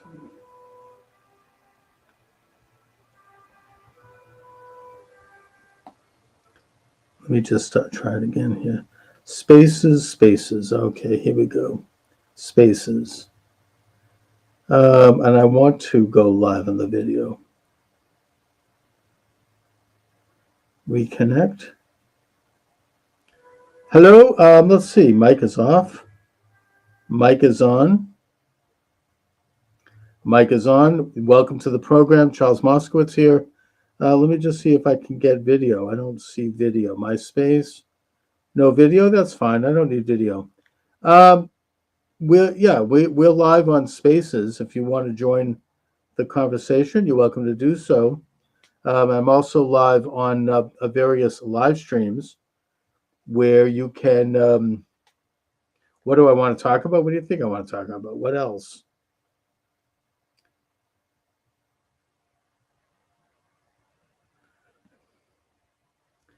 All right, the mic is on. You're welcome to join on Spaces. You're welcome to join. I've just been booted off of TikTok. I don't know, what did I say? You can't know. That's the problem. Even if I did know, I don't give a crap. I am concerned about possible theft of this election. There are some troubling things going on out there. I don't believe that the powers that removed Trump in 2020 are going to lie down and let him win. I just don't. I mean, I'll be, I will be shocked. Maybe I've been, Steve Turley, who I follow and who's a good guy, he says that people like me, we've been traumatized. He understands it, but he thinks that we've been traumatized by 2020 and what we saw. And then all the hate and abuse that's poured out and the destruction and the nastiness after that so-called victory. And he's right in one sense. Doesn't mean it's not true. Doesn't mean it's not happening. It is happening. I think they're trying to steal the friggin' election. I stand by that. I don't doubt that they are. I think they've tried everything, including 2 assassin attempts. They flooded Western North Carolina. They tried to bankrupt Trump. They tried to try him on bogus charges. They tried to bankrupt his family. They tried to harass him in every way possible, and none of it worked. And now they even stooped recently to calling him Hitler and this kind of garbage. Enough with the frickin' Hitler talk. Disgusting. These are the same people who are doing stuff that's would have made Hitler and his henchmen blush. Like, for example, castrating young children and, removing young girls' breasts. I don't think Mengele would have pulled that off.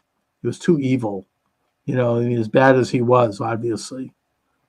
They're the ones who are doing the censorship. That's why Twitter just shut me down. They're the ones who are doing lawfare. They're persecuting and prosecuting anyone who dares be a political opponent. They're spying on Catholics at church. They're spying on parents going to school board meetings. They're spying on pro-life families who, are expressing their opposition to abortion. They're freaking killing a pet squirrel in that guy's house in New York. Really? Some busybody neighbor calls and they show up with a SWAT team. They go in, they ransack his house, seize his pet squirrel and his pet raccoon, and kill them. Commit, well, it's not homicide. You have to have a person for homicide. What is peticide, right? They killed his wonderful pets. I'm sorry, but that does have an impact. And they finished their campaign with this really low, sinking to the bottom of the barrel by calling everyone Hitler, and they're all Nazis. That's right. We're all friggin' Nazis.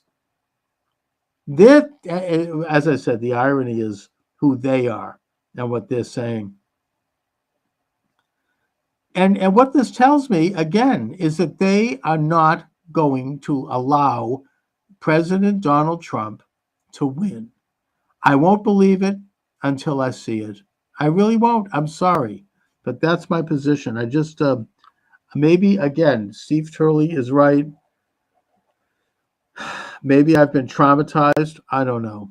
But that's what I see. And that's all I can go by. Let's see what else is going on here. Latest I talked about the UOCAVA updates.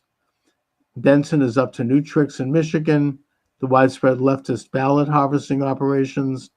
Colorado's Jenna Griswold, who put Tina Peters in prison for 9 years for allegedly exposing the code of a machine. She's exposing a ton of codes. She should be in the can. Under fire for leaking voting machine passwords in 63 of 64 counties on the state website. What else is going on? Puerto Rican Trump supporters hold massive caravan rally in support of President Trump. That's in San Juan. Puerto Rico joke hyped by Dems and media has caused zero change among Pennsylvania Hispanics. Good.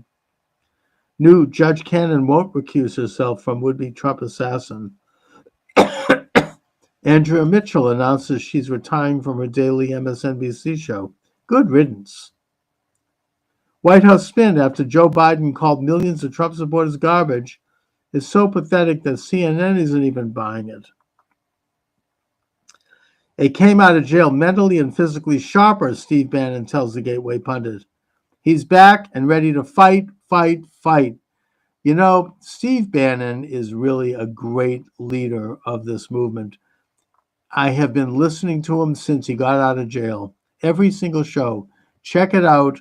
If you haven't been listening, check it out. It's so, he doesn't complain. He gets right back in the fight.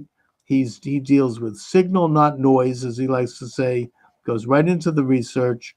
You can't get better than Steve Bannon. The guy is a powerhouse. He reminds me of growing up in Boston, these kind of Irish, tough, street fighting people, who Boston Irish Catholic vibe. And I mean that in the best sense, not the bad ones. There were a few of them too. But Steve Bannon, this moral power that he brings to the table is unprecedented. And he hasn't talked about the fact that he was a political prisoner for 4 months. He's busy with the campaign, but he did make one quick reflection on that. He said that while in prison, he was giving civics lessons in the rec hall, and it was wildly popular. Everyone attended. You had lines out the door. And that most of the people there were Black or Hispanic. And based on comments that were made and questions over time, and while, of course, this is anecdotal, but it's obvious, he came to realize that they despise Kamala Harris because they know that she was responsible for keeping them in prison longer than their sentences required in order for the corporate interests to get free slave labor in California when she was the Attorney General.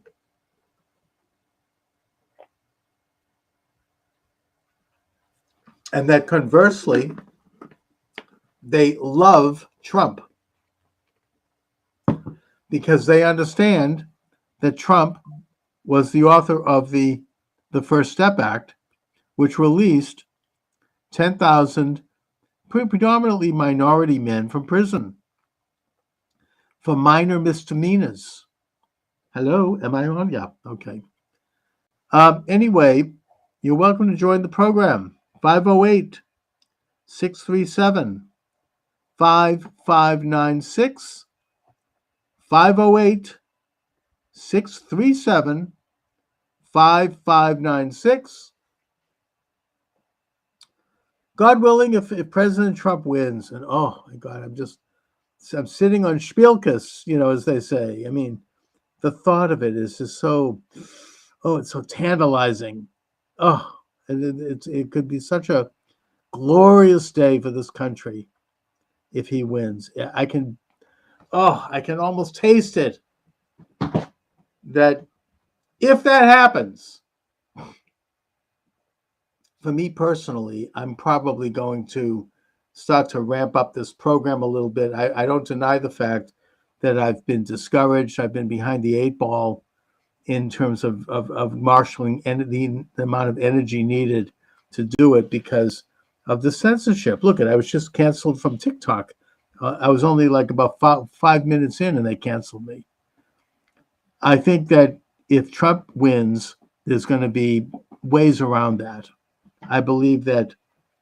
Let me just see if I'm live on YouTube. I have a phantom YouTube. Oh, I'm live on my own website, Charles Moskowitz Live, which I'm going to spend some time promoting. If Trump wins, I'll feel energized to do that. Let me see if am I live on YouTube? YouTube's Unlimited Hangout. All right, let's see.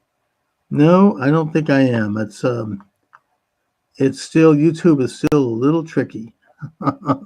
Whatever. Yeah, maybe I am. I don't know. It doesn't appear. Let's see, YouTube. No, it doesn't appear that I am.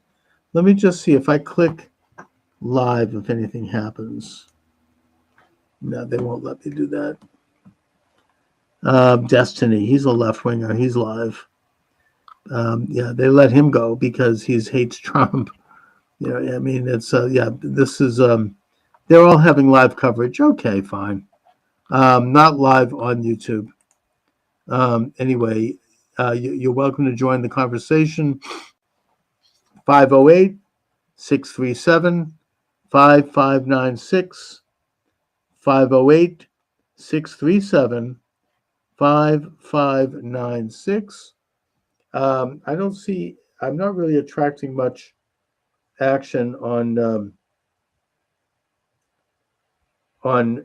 the Twitter X. But whatever, it's just another venue. I don't mind. It's all good. Let me just see. Where are we on this? Spaces, yeah. I mean, I am live on the Spaces. Anyways, Michael D. Shaw will be joining us shortly. He's a science writer. He does a blog. He has a Substack, a page, and we'll see what happens. Let me just maybe I should take some more of my supplements. I've been working out at the gym. Something I never thought I would do. I always hated it. We had membership, but I never went. But my daughter urged me to go and challenged me, and she kind of like, and I listened to her. Whatever she says, I try to do.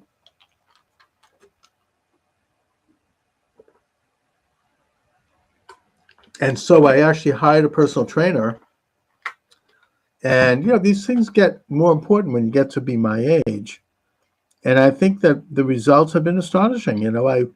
I find that I really like it. I look forward to it. I feel better. I'm doing stretch exercises. I'm doing good old-fashioned bodybuilding, pumping iron. I'm doing, cardio by doing the treadmill. I get to listen to Steve Bannon on the headphones while I do it. And I'm finding that I'm feeling better than I have felt in a long time, and I'm getting into shape. Plus, I want to be ripped, especially as Thanksgiving comes up, and I feel competitive with one of my brothers who is very much kind of a gym rat, and he's always been fit. I'd like to be able to show up and not look out of shape, at least, or at least on my way. So that's interesting to me, and I urge people to do that. I'm also a big supplement person. I love supplements. I take them, a lot of them. Anyway, you're welcome to join the program, 508-637-5596. while we wait for Michael. There he is. He's there. How do you like that?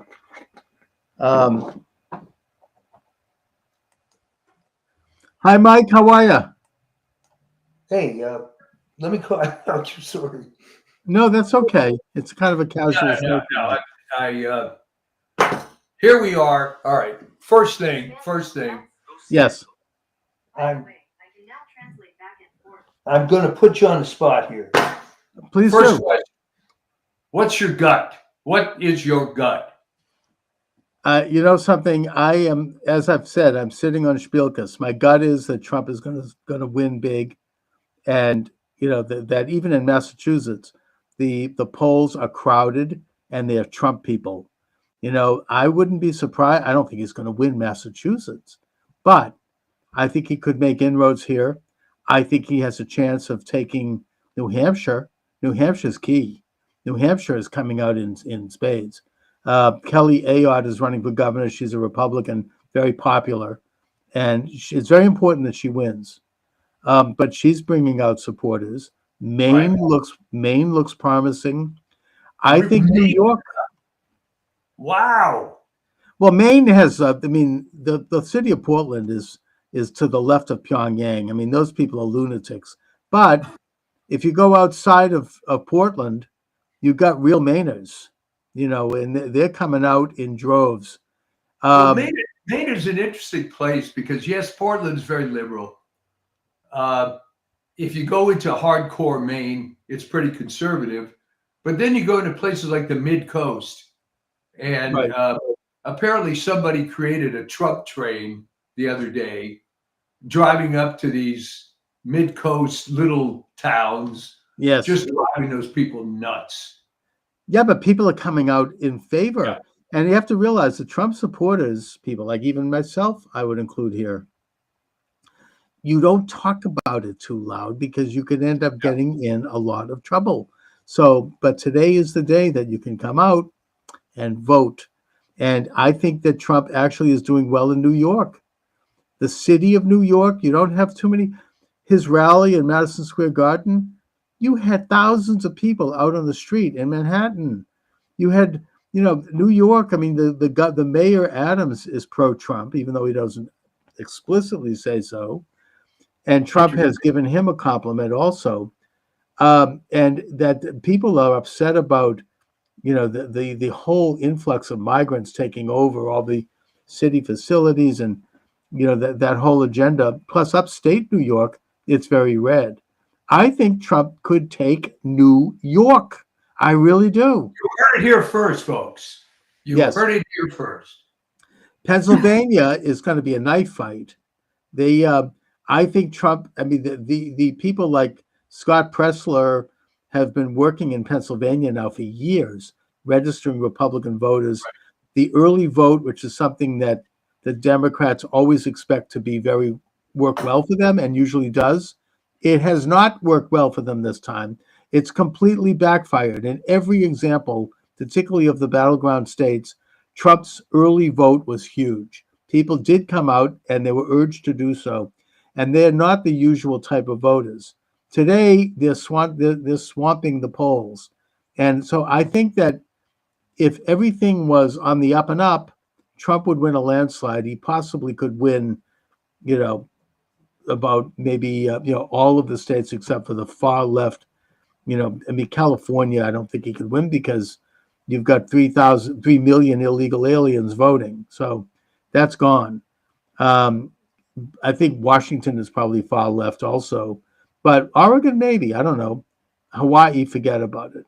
But all of the West, I mean, even New Mexico, I think that Trump's Mexico's in play.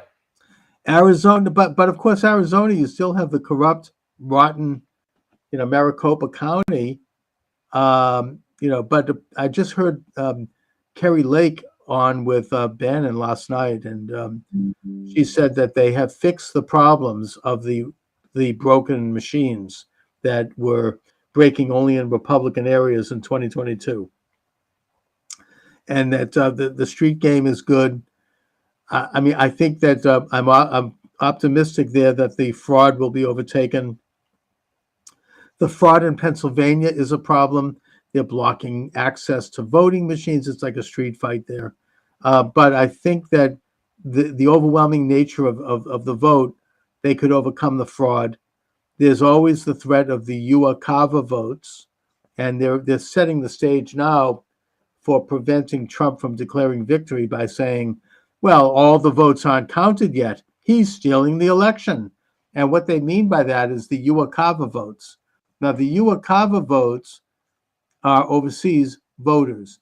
What it is that the standards were weakened, I think about 5 years or 6 years ago. I don't know if it happened during the pandemic, but originally it was only supposed to be for military personnel and their families, and maybe a few others overseas, American citizens. That has expanded to everybody, and that the standards of proof of residency has weakened. The Democratic Party has invested a lot of money in harvesting and gathering those votes, and doing so for the battleground states. And of course, you have the corrupt, rotten Secretary of State in Michigan, Jocelyn Benson, who has said that all of those votes will be counted whether people lived in the state or not. So that's a problem, and they could do that, and they could that's going to be one avenue to steal the election. I think that they may use it. There are problems being reported with the Dominion voting, and there I said it, Dominion, in some states, apparently particularly in Kentucky for some reason, where people are trying to vote for Trump and the machine won't let them. I don't know how pervasive that is, but we know that that's something that's very difficult to detect, the algorithms of those machines. So I'm worried about that. Look, I still think that they're going to try to steal it. I can't imagine them letting Trump win. They've done everything to stop Trump, obviously. I mean, they tried to shoot him twice. They tried to bankrupt him. They tried to put him in prison. They've used day after day of these hoaxes and this propaganda to push him. And, oh, he's Hitler. They've gone to the lowest of lows. I mean, the bottom of the barrel. He's Hitler. Oh, yeah, sure. And, nothing has worked, but they're still not going to stop. They're going to do something. I mean, I'm not going to be calm and relaxed until I see it happen. I mean, what about you, Mike? All right. Well, I can't disagree with any of that, but on the positive side, they have no talent. They keep doing the same things. Let me give you this particular example. That Liz Cheney statement about the firing squad. Now, that may have worked. That may have worked when there was no alternative media. But I ask you, what's the point of making a ridiculous statement like that when it can be disproven in 3 seconds? Well, even Bill Maher noted that even though he was on a rant about Trump being Hitler, he noted that was a hoax. I mean, and you're right. I mean, there's too much alternative media now who can identify these hoaxes, and they come out with a hoax a week. I mean, I don't know, the latest one having Trump, I mean, just this garbage. I mean, you look at, he's unhinged, or, the most recent one, this is actually the funniest one, and the one that I think encapsulates the entire agenda every week.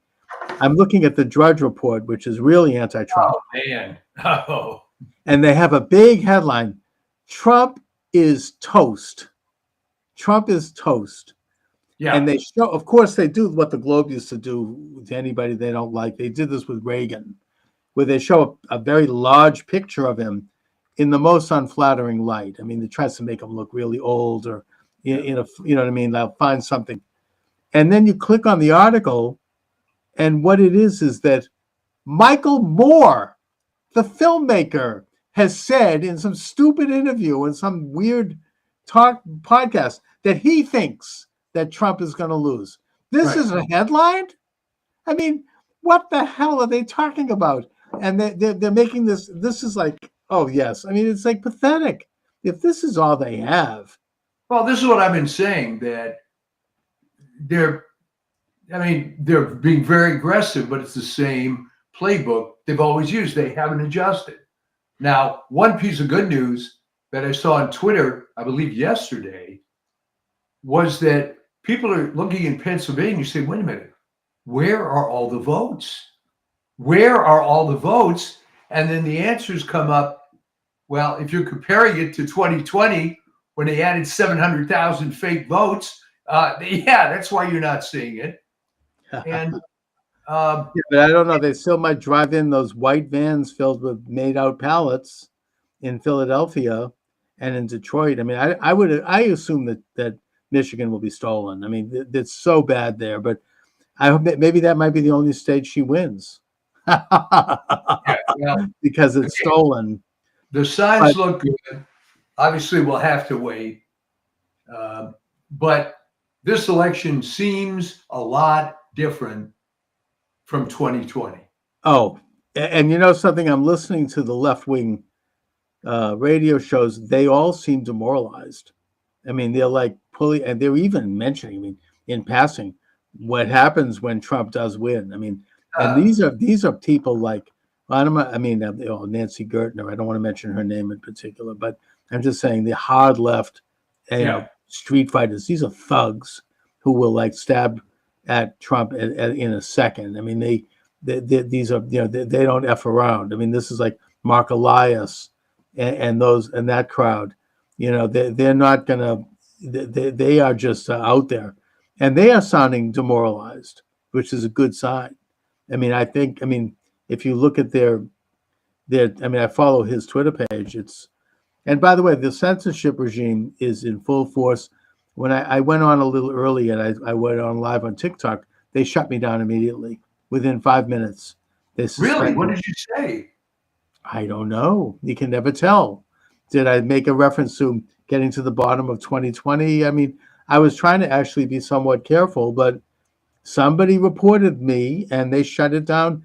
I've been suspended for 2 weeks.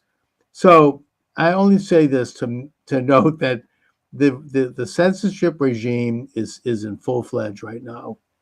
And, the last time around, anyone who brought up what they saw with their own eyes, which is that the election had been stolen and that they watched 7 states shut down simultaneously at 11 p.m., anyone who brings that up is demonized as being almost like a subhuman, like you're the Untermensch. Was what the Nazis called you. And that the media, rather than investigate, because they've never really answered what happened with there or some of these other things, they just launched into vicious ad hominem attacks on anyone who questioned that election. That whole infrastructure is still in place. They are setting the stage for demonizing anybody who questions the election now. I do think that. I mean, they're going to try to keep it. I don't think they have the power that they even had 4 years ago. It's pathetic. In fact, there were numerous articles talking about Jeff Bezos' comment in the Washington Post why they didn't do an endorsement. Mm-hmm. And I think it was Megyn Kelly and others said, it doesn't matter. The paper's dead.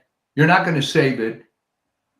You have a hardcore of like a couple 100,000 subscribers and people online, but it's like you're preaching to the choir. And for a good Catholic, this is not a particularly nice thing to say, but they're just going to abort themselves to death. And that's going to be a smaller and smaller faction. I think so. I mean, but Bezos, I think, knows this, which is why he's not endorsing Trump. And maybe there's a couple of other big names out there who are around now. I mean, look at Elon Musk was anti-Trump until recently, right? He supported Biden. Maybe there's a couple of those types that are out there now and that are going to stand up. Well, even Joe Rogan, as otherwise a liberal, unless he's completely changed. Oh yeah, he formally endorsed Trump yesterday.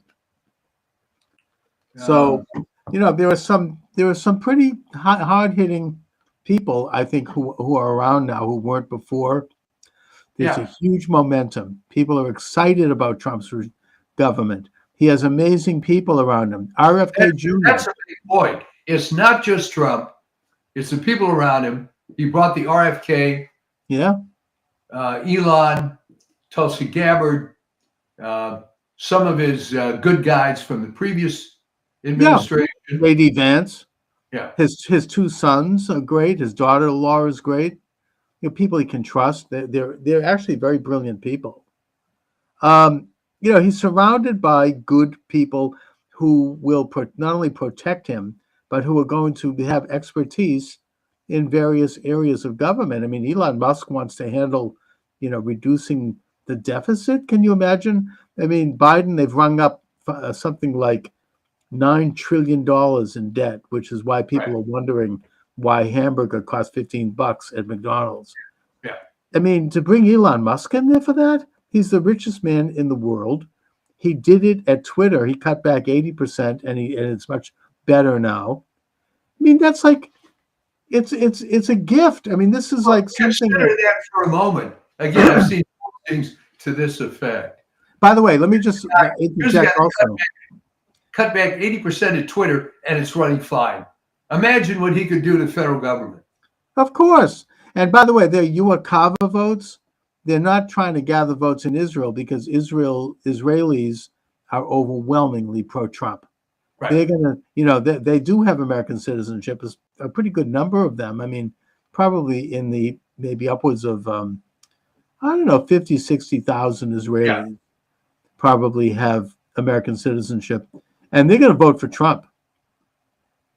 And that can make a difference. So I don't necessarily assume that the UAKavas are going to all be for Biden. I mean, for whatever the hell they are. Harris. Yeah, well, that's a good point. I think a lot of the military has become liberal, which is a story unto itself. But but did you see that they're shafting the military? They don't have enough ballots. I don't know if you saw that. No, that's really a disgrace. They always seem to complain about that. This isn't the first time, to be honest. Yeah, I mean, that's ugly. That's a disgrace. Can you imagine? Meanwhile, I mean, Jeff Kuna this morning pointed out that the Democrats in Congress scuttled a bill that would have provided for financial assistance to families of veterans who had died in war. For colleges. They scuttled that bill, and instead they supported a bill that gives free tuition to illegal aliens. Now, to me, F them. That's enough of a reason to vote for Republicans in Congress. And Trump has to take both houses of Congress. I think that his chances for the Senate are good. The House, I'm not so sure. They're trying to, in the Senate, numbers like 54, possibly more. Fantastic. Yeah, I mean, I think so, because I think that the guy running for Manchin's seat is going to win. The guy in running against Tester in Montana is strong. He probably is going to win. And there might be a few other surprises in the Senate races. I mean, maybe, I don't know, John Deaton can beat Hiawatha Warren here in Massachusetts. I don't know about that, but you never know. But haven't you noticed that there really aren't too many Democrat office holders that have come out full throat for Kamala Harris? No, I mean, they don't go like Tammy Baldwin, who, by the way, is losing, I think, or challenged in Wisconsin. She didn't even appear with her. No. When that's a shock in a way. That's a big story because, you know, when your president of your party is making an appearance in your state, you join them on stage and you support them. She was nowhere to be found. So that might be a sign for what's going on in Wisconsin. I don't know. But I mean, that could be, and Wisconsin is huge. I mean, if Trump takes Wisconsin, that's a game changer. That's huge. So yeah. The other thing that seems to be a good sign is if you look at all the newspapers, the most they'll say is it's a dead heat, which means Trump is crushing it. That's what I. That's what I. And they're never going. I mean, Trump always. I mean, historically, performs better than the polls, and this is a good sign. The reports I'm hearing are that people are out on the street, they're voting, and they're waiting in line. If you're listening to this program, get out and vote. Bring your friends, bring your family, bring your colleagues, and be prepared to wait in line. Maybe get a couple of snacks and some water because you're going to have to be there a while.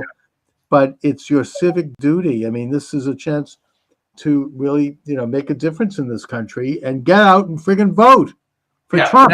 Now saying that, today you do, of course, but there are opportunities, of course, to early vote, which 50%? Is that still happening? I mean, well, no, there's not early voting today. I think the early voting is over now. Right, no, but what I'm saying is that you didn't have to wait till November 5th. If you did, right, you damn well better vote today. But on the other hand, you have plenty of opportunities, or had plenty of opportunities, to do it, and you should consider, because it's less of a hassle on these so-called election days. So, food for thought. Yeah, but the important thing is that so far, the early voting has been in Trump's favor across the board. Every single battleground state. I don't know so much about. I haven't heard any data come in from the blue states, but I don't know. I mean, the information coming in from the blue states is there are more Republicans voting early than ever before. So then, and that's the so-called firewall for the Democrats. They always banked early votes early, and they were ahead going into Election Day. I mean, at least in recent decades. And now they don't have it. It's gone.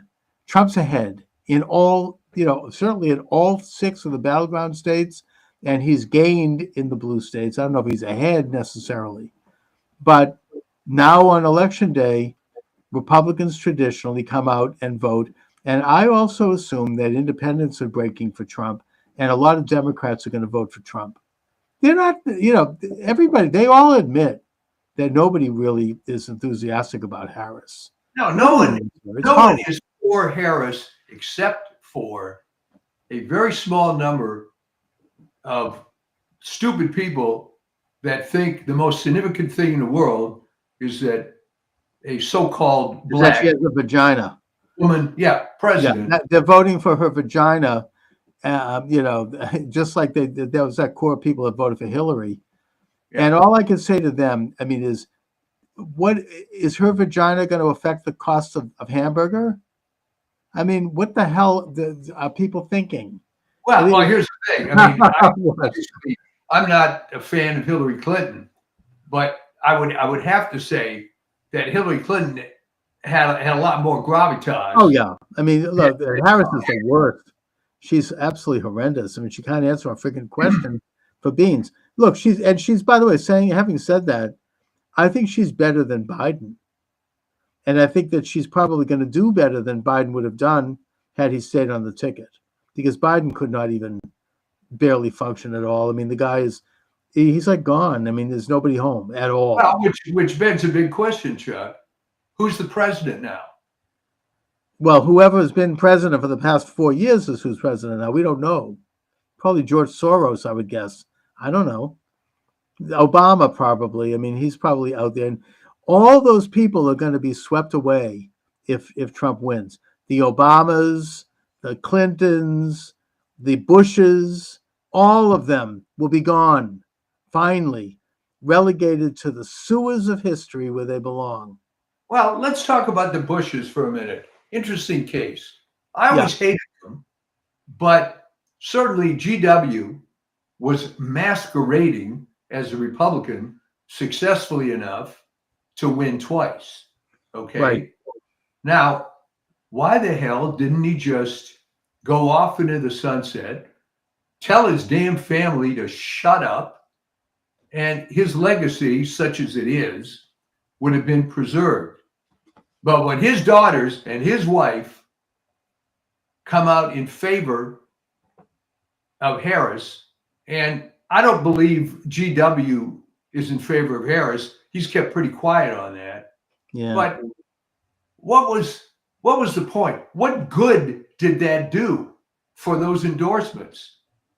You know, Well, I think that Bush has been affected by the same forces that affected Blackmun, that Nixon talked about.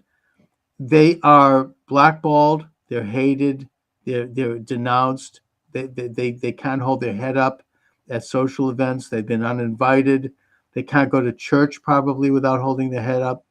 And I think that got to them. I think Bush has had, I mean, there was things got pretty ugly for Bush particularly in that final year.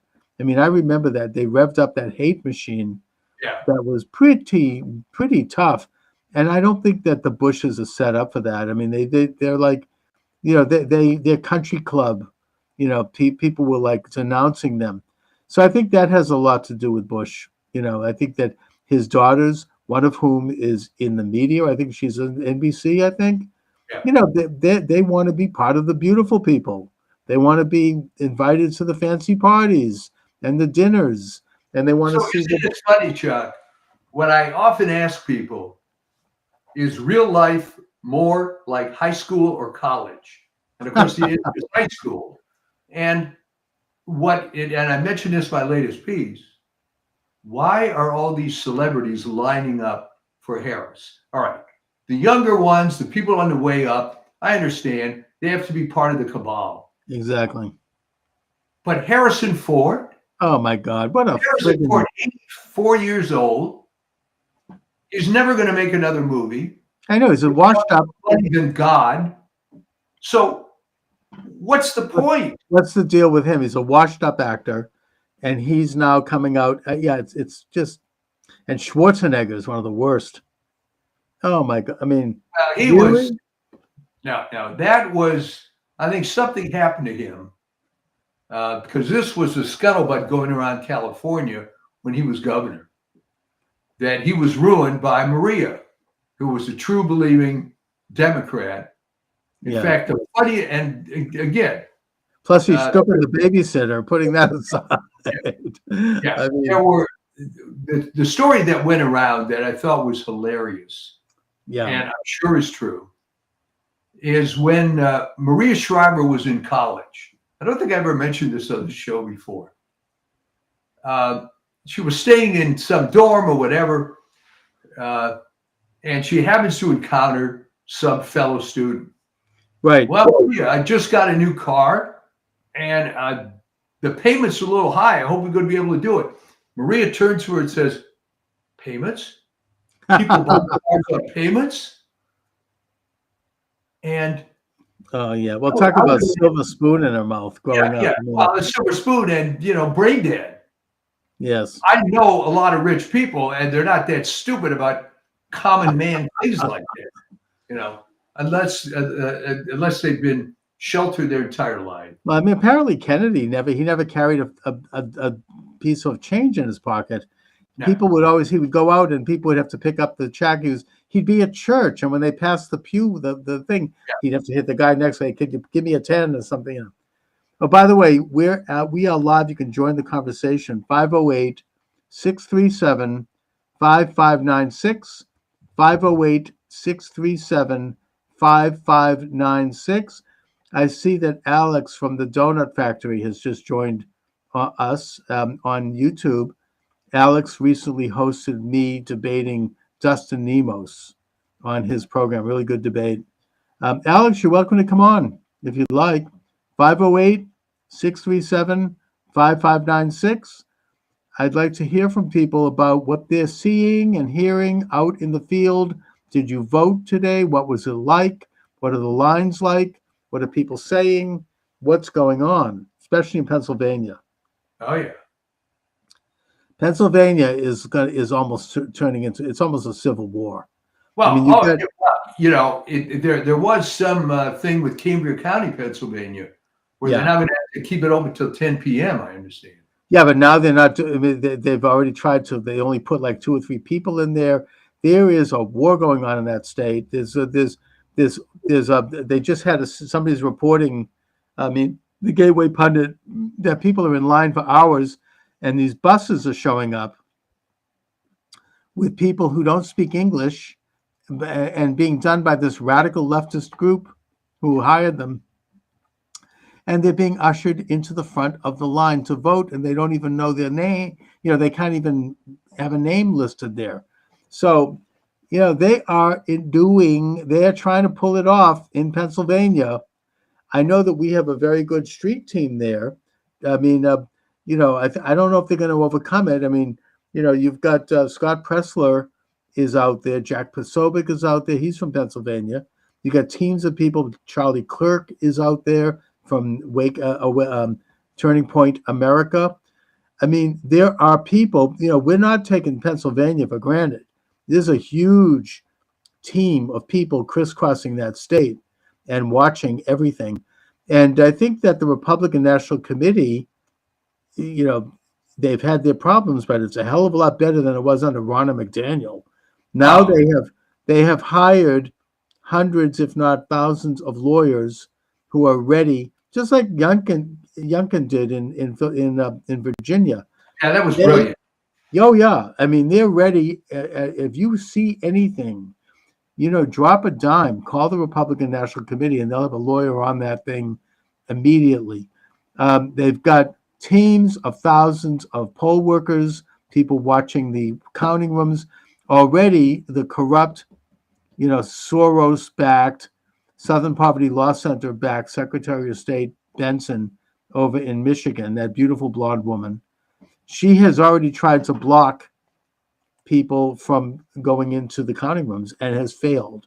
So, it's tough. I mean, those people. Isn't this so? I mean, they're going to stick a stick in their back. Isn't this good news in the sense that they realize they've got a street fight? Yeah. And the problem is they got a street fight against people that have already been bullied. That's right. And they're not going to take any crap this time around. Yeah. People are like, they're just, we've been waiting for 4 years for this. And I just don't think that they're going to pull that. I mean, I feel encouraged by that. I just think that even with that, though, they're not going to roll over. They're not going to let this happen. I can't imagine it. Do you think that they've got something up their sleeve? I'm sorry, but I feel uneasy about it. They don't care. I mean, they didn't care last time. They don't care this time. They want to hold on to power. If they lose, they all could end up investigated and in jail, like they did to Steve Bannon and Peter Navarro. I can't wait to see them being called to testify before Congress. Let's see if they do it under oath. It's like they know they're in trouble. They're going to be investigated. Here's a model for this. On the ridiculous deal with Trump and the loan with Deutsche Bank, when it came up to New York Supreme Court, the case started falling apart like a house of cards. Yeah. To the point that, and there's video on this, I found it very amusing that toward the end, the lawyers for the plaintiff were begging the judge, don't sanction us. I saw that. He looked like he was about to cry. Yeah. He's like, I have a family. I have supporting. Yeah. So I think that you're going to see some rats leave the sinking ship. I think you're going to get some tell-alls. There's already a whistleblower, by the way, in Detroit, a young black man who is saying that they're stealing it in Detroit, just like they did last time. They're putting names out. They're creating fictional people and voting those people. I don't know if there's any way to overcome that completely, because once a vote is cast, it's done, which is why I think that probably they'll hold on to Michigan. I mean, it's just too corrupt. I'll tell you the way to overcome it in the future is you put these people in prison that are doing this. Well, that's right. And we should tell people, and I think the Republicans have done a good job, even with commercials. If you cheat and you're caught, that's a felony. You're going to go to jail. If you're an illegal alien and you get caught, you're going to be deported. Compare this to the early years of the internet, where people were hacking. Remember this? And oh, isn't that cute? He hacked into the public school web server, changed the grades. How clever. And it was, oh, isn't this a little thing? And then you get wrist slap. Yeah. But now, no.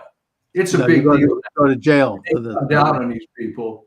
And I think that I have always said that the only reason that California became deep blue was massive, massive voter fraud after 2011.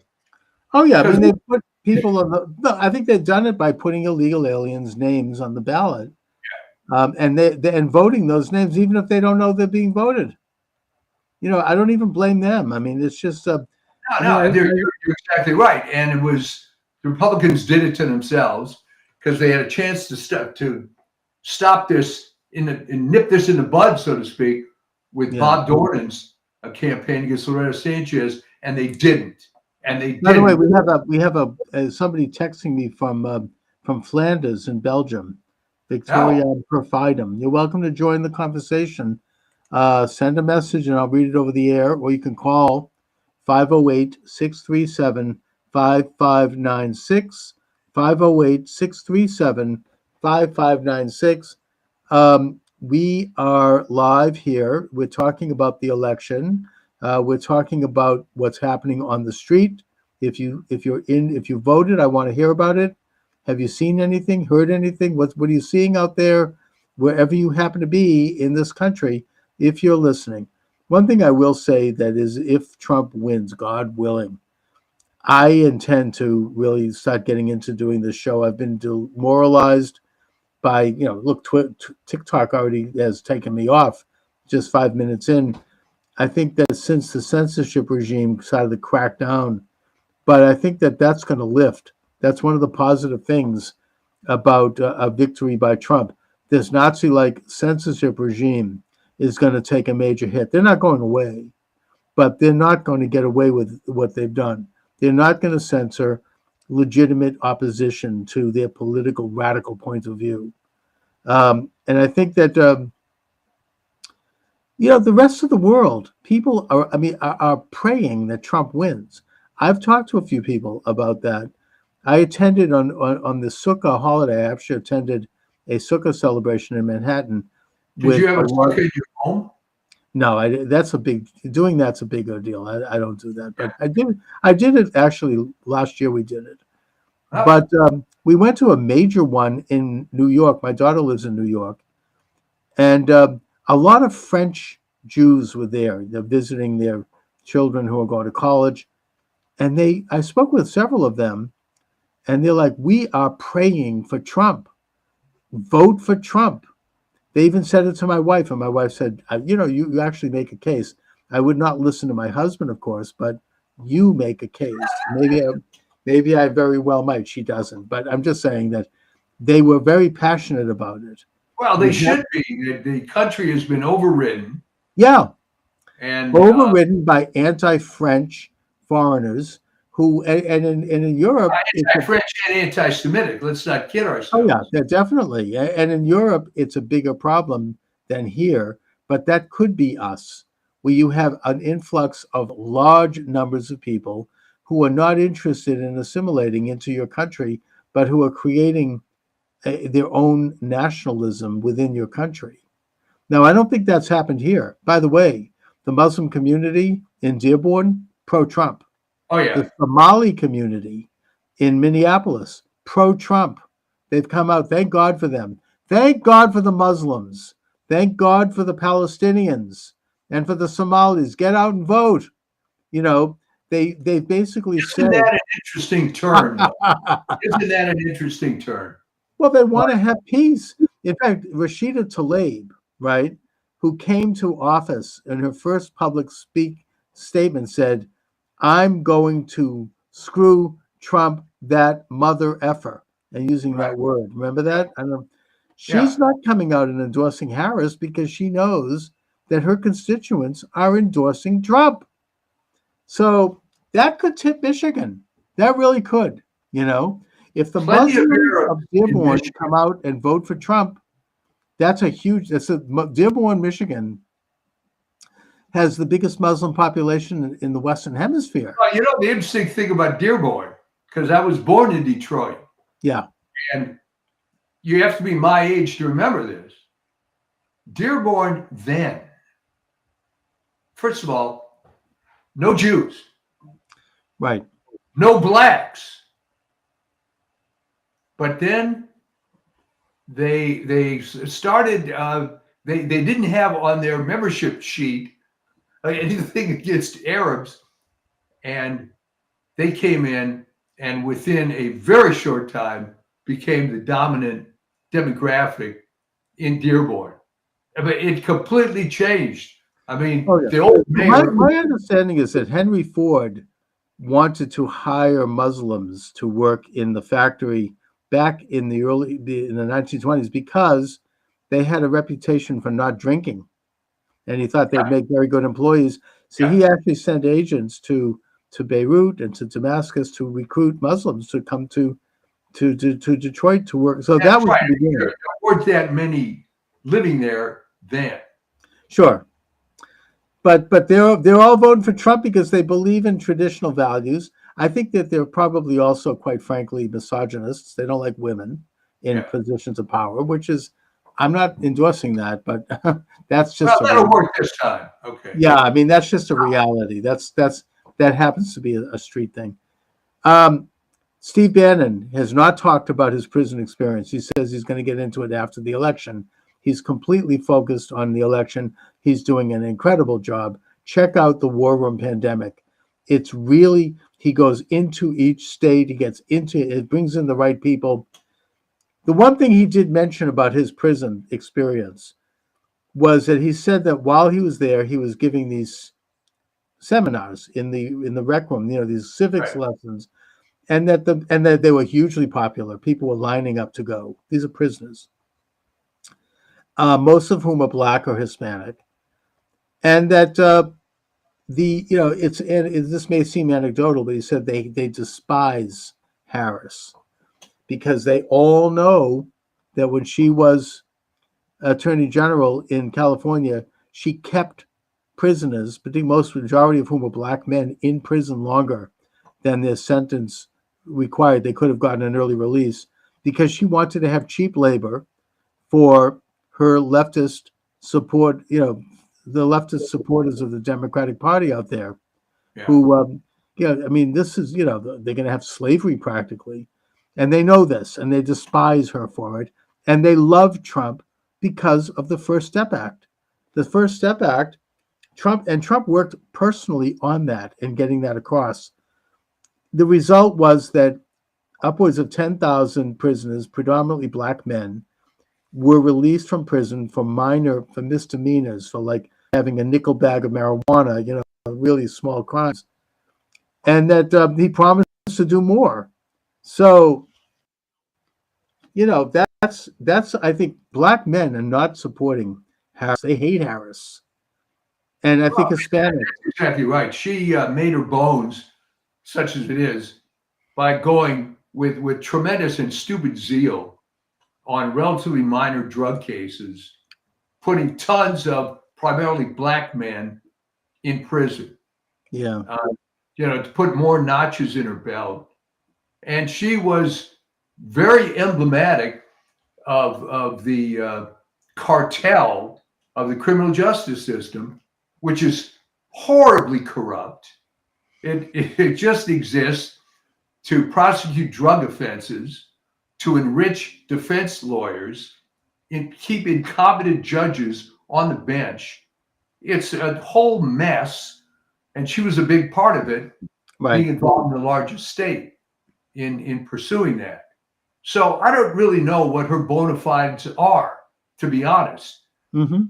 I mean, she has not once talked about anything other than being, quote, Black and female.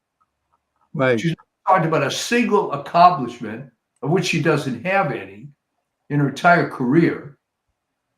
And exactly. So the only reason to vote for her is if you really hate Trump beyond all reason. Mm. But do you really hate Trump enough to put her? I think people are tired of the Trump hatred. I mean, they're going to still have their hardcore cult, Trump derangement cult. That's going to be there. But I think that you're never going to change those people. And who cares? I mean, I think the numbers for them have eroded. It's becoming, most people are just getting sick and tired of it week after week, year after year. And they're like, this is enough for me. I mean, how long can you sustain that kind of irrational hatred? I don't think people are buying it. They didn't buy the whole convicted felon thing. Everybody saw that they were persecuting a citizen. And then when Trump, of course, is like, he's a brilliant media person. Let's face it. I mean, he's like P.T. Barnum. And I mean that in the best sense. He knows how to work the crowd. I mean, coming out with the mug shot, right? You know, when he gets shot, standing up, fight. I mean, Trump has instincts in terms of how to be a public figure and how to inspire people. You know, the garbage truck, you know, these things, the McDonald's takeout window. He's brilliant. I mean, he really knows how to do the business of politics. And contrast that with Harris. I mean, when there's a chant, Kamala, and she said, okay, now everybody yelled their own name. and everybody sat there in silence. Yeah, Trump is like, it's like the novel The Last Hurrah, which is about Boston, Boston politics. And, it showed this great skill that the fictional character had there. It was based on James Michael Curley, who was, he actually won re-election while in prison because he garnered this, he knew how to work the public. I mean, he knew how to do things that would connect with people. And that's a great politician. Trump has that, and I think that's served him well. I think he's gotten better. Not corrupt like James Curley, but right. Well, James Curley, I mean, he had a few. He lived, he had a few beans went in his pocket. Okay, yeah. But the point is that he also was a great populist, and he connected with people, and there are similarities. Trump doesn't need the money, but Curley was somewhat corrupt, although they probably went after him because he challenged the Protestant establishment at the time, which he was scathing. He called Saltonstall horseface. I mean, he and all these old Yankees who were running Boston. Curley was, in a way, it is similar to Trump. I mean, in a way, and he was a memorable figure. My grandparents loved Curley, because Curley originated the notion of having ethnic groups dominate the city, so the WASP would move out, which they did, except yes. Beacon Hill. But he pushed them all out. I mean, John Kerry was like one of the last Yankees left, and maybe Bill Weld when he was governor. I mean, they were the last of the breed, and they were not the best ones either. But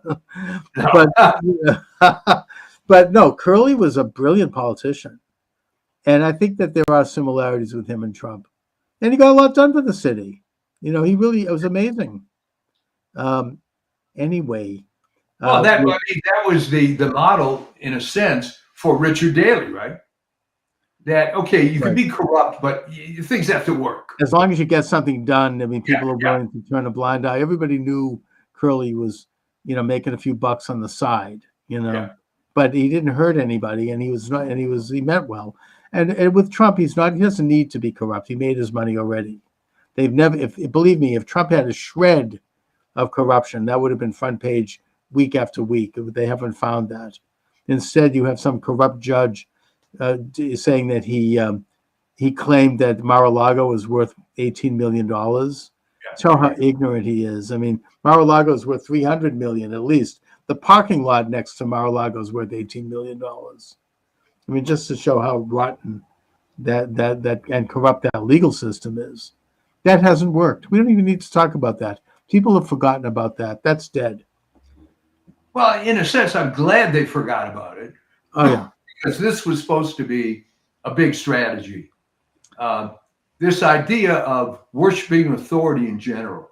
I mean, when Mandy Cohen, and this has to sink in, of the CDC comes out a week ago saying you should get your COVID booster, it's like my head would explode, right? I mean, how can you keep this up? How is it possible for you to keep this up? And here's the thing, they don't know anything different, right? That's what they do. But it isn't working. No one's getting these shots anymore. And why not? Well, because 60-something% of people did. A lot of them had side effects. Some of the side effects were horrific. And people thought, it's sad, but I can't trust public health anymore. Now, as one who was writing about public health for years, well, I had come to that conclusion a long time before that, the thing that made me write off public health was when they came out against vaping as a method to stop smoking. And then I realized this is so corrupt. Oh, that's so stupid. Well, we'll get RFK going in there with a scalpel and clean up that whole mess. He's one of America's preeminent environmentalists. He has a record as a lawyer of winning cases against the big pharma and against environmental violators, and that's a great thing. I mean, I think that he could bring in a lot of people from the old left, right?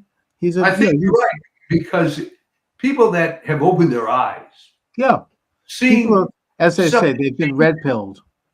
Yeah, well, but it's red-pilled in a good way, in the sense that, I think I mentioned this last time, that my oldest son said, like, what the hell is wrong with Republicans? Why have things gotten this bad? And I said, well, the first thing is, look at who these so-called Republican presidents were, going as far back as you want. After Calvin Coolidge, you have Ronald Reagan, and then Trump. None of these, they're all rhinos. They all are. They're Me Too presidents. Lyndon Wilkie, Thomas Dewey. Yeah. And let's face it, Eisenhower lucked out because Robert Taft, well, he didn't die before the election, but he was as good as dead. Yeah. So they never put up anybody. Barry Goldwater they put up, who was subject to pretty nasty campaign rhetoric from LBJ and company. Remember with that famous the Daisy commercial? If vote for Barry Goldwater, he's going to blow up the world. Yeah. I mean, in a way, they're trying that against Trump. He's going to be like Hitler. We're going to have Nazis. And they showed the Madison Square Garden rally, and they showed the Hitler rally. I mean, to talk about ugly. I mean, it hasn't worked for them though. People aren't buying it. It's like the boy who cried wolf. You can just do it so many times, and eventually you're going to be ignored. No one's paying any attention. It's like, here they go again, the latest hoax. It's just it has no traction. Well, it has no traction, but then I point out, who was stupid enough to come up with that anyway? The Hitler thing? Well, I mean, they've called every Republican a fascist, going all the way back to Eisenhower. That's nothing new. But they've gone a little too far this time. Who thought that it would resonate to compare a rally in 2024 to one in 1939? What does that have to do with you? And they went in all in with that. I mean, you had the lead up to it, and it just didn't fly. Nobody bought that. But Chuck, what was the point? All right. Maybe they thought they could rally their own supporters. They thought this reflects the very base of the Democratic left. But what's the analogy? The fact that it would, first of all, it's ridiculous. It's completely fabricated. It's an utter lie. There's no analogy, but I think they're doing it because they want. It's like a dog whistle to their reporters. Yeah, they're going to drum up, try to get people out to the polls. You have to stop Trump. He's going to be like Hitler, And it hasn't worked. It hasn't worked among Jews either, by the way. Trump, I predict, is going to get a big percentage of Jews. I think especially in Philadelphia, and the governor there, who happens to be Jewish, that being Josh Shapiro, I don't think he's showing all that much energy in terms of helping. No, I was going to say that. I think you're being polite here. Yeah, I think that he's very actively doing nothing. Exactly. Because he got screwed. And yeah, he doesn't have any interest in it. Plus, he actually is popular there, and he can see that Harris, he's like any other Democratic politician. He's moving away from her like a Chesapeake Bay crab. Yeah. They're like going sideways. Yeah. They don't want to be associated with her. She's like, it's like what happened. I talked about this last time. What ultimately happened to Michael Dukakis. They're going to move away. They don't want to be seen with them. This person doesn't exist. I have nothing to do with this. I think Shapiro is thanking God that he didn't get picked by her. He bit the bullet on that one. Yeah. And he'll be around for another round, and he's fine. But so anyway, if anybody would like to report on anything that they're seeing out there, we're still live here. We're going to wrap it up soon, but you can call in 508-637-5596, 508-637-5596. This is the most important election in American history. It's as important as the election of George Washington, going all the way back. I mean, this is this is monumental in terms of which direction this country is going to go. You have, domestically, you have somebody who wants to come in and stop this crazy, inflation, which is leading America into like Banana Republic territory. Internationally, we're on the verge of World War III. I think that it's now being reported that Ukraine is collapsing. They have maybe about a few more months left. They've run out of men. They've run out of ammunition, and they're losing. And if Trump's elected, he's going to find a formula for peace there. He's going to bring Putin and Zelensky. This is a live show, folks, and I think I have to answer the door. Okay. But take a Chuck for a minute. Okay. He's going to bring Putin and Zelensky into a room somewhere, probably Camp David, and he's going to force them to come up with a peace and stop the war, stop the killing, stop the fighting. If Harris gets in, God forbid, there's going to be a nuclear war, because that's what they've always wanted. I mean, there's now video out which shows that Biden actually gave Putin a green light to invade Ukraine because they wanted this war. They wanted to create this perpetual war because it benefits the arms dealers. It benefits the internationalists who rely on this constant warfare to weaken resolve to develop sovereignty in the world. And that's what they're up to. So we're going to have war. It's probably going to be nuclear. There'll be nuclear missiles hitting Boston and New York. And it's going to be a complete world war if she wins. Whereas Trump is going to bring peace. Same thing with Israel. Trump will end that friggin' war. He will force both sides to the table. The Israelis are going to have to make painful concessions to the Palestinians, but there will be peace. Biden released something like, it now turns out to be $850 billion in monies that had been retained by Jimmy Carter going way back to Iran. They immediately funneled it into Hezbollah and the Houthis and Hamas, which then invaded Israel with that terrible genocidal invasion. Why did he do that? Because they believe in perpetual war for perpetual peace. That's why. The policy that was mentioned by historian Charles Austin Beard back in the 1920s, who, by the way, was attacked for being an anti-Semite. They tried to destroy his reputation. He was a great man, not an anti-Semite. No, they want to create war in the world. I just was mentioning that it's now come out, this video that shows this, that Biden gave Russia and Putin a green light to invade Ukraine. They want war because they want to, weaken the world. They want to have, the arms dealers, the internationalists. They want to have this perpetual state of war. Well, here's a good question for you. What happened to all the peaceniks the Democrats, the lefties from the 60s, all the anti-war types. Some of them are coming home, like the RFK crowd. I mean, Yeah, all right. some of them are waking up. It may not be too late. Probably most of them are gone. But they, there is some, I think there has been some awakening of people to this internationalist illuminated agenda that seeks to weaken sovereignty, to weaken the United States, and to turn us into a province of the world. That's why they're inflating the dollar. That's why they're engaging in international war. That's why they're telling municipalities that men can be women and women can be men. This is all part of this bigger agenda. And Trump is openly and articulately countering it. To me, it'll be a miracle if he wins. It'll be an event that proves that there is a God. It almost makes me want to become Christian. Hey, you know, I mean, I don't know. the greatest Jew of all time, maybe. Yeah, I know. I'm just saying. I only say that because it makes me become a believer in God in all of the forms. It's just something miraculous. Here's something to think about on this military-industrial complex, the term created by Eisenhower on his 1961 farewell address.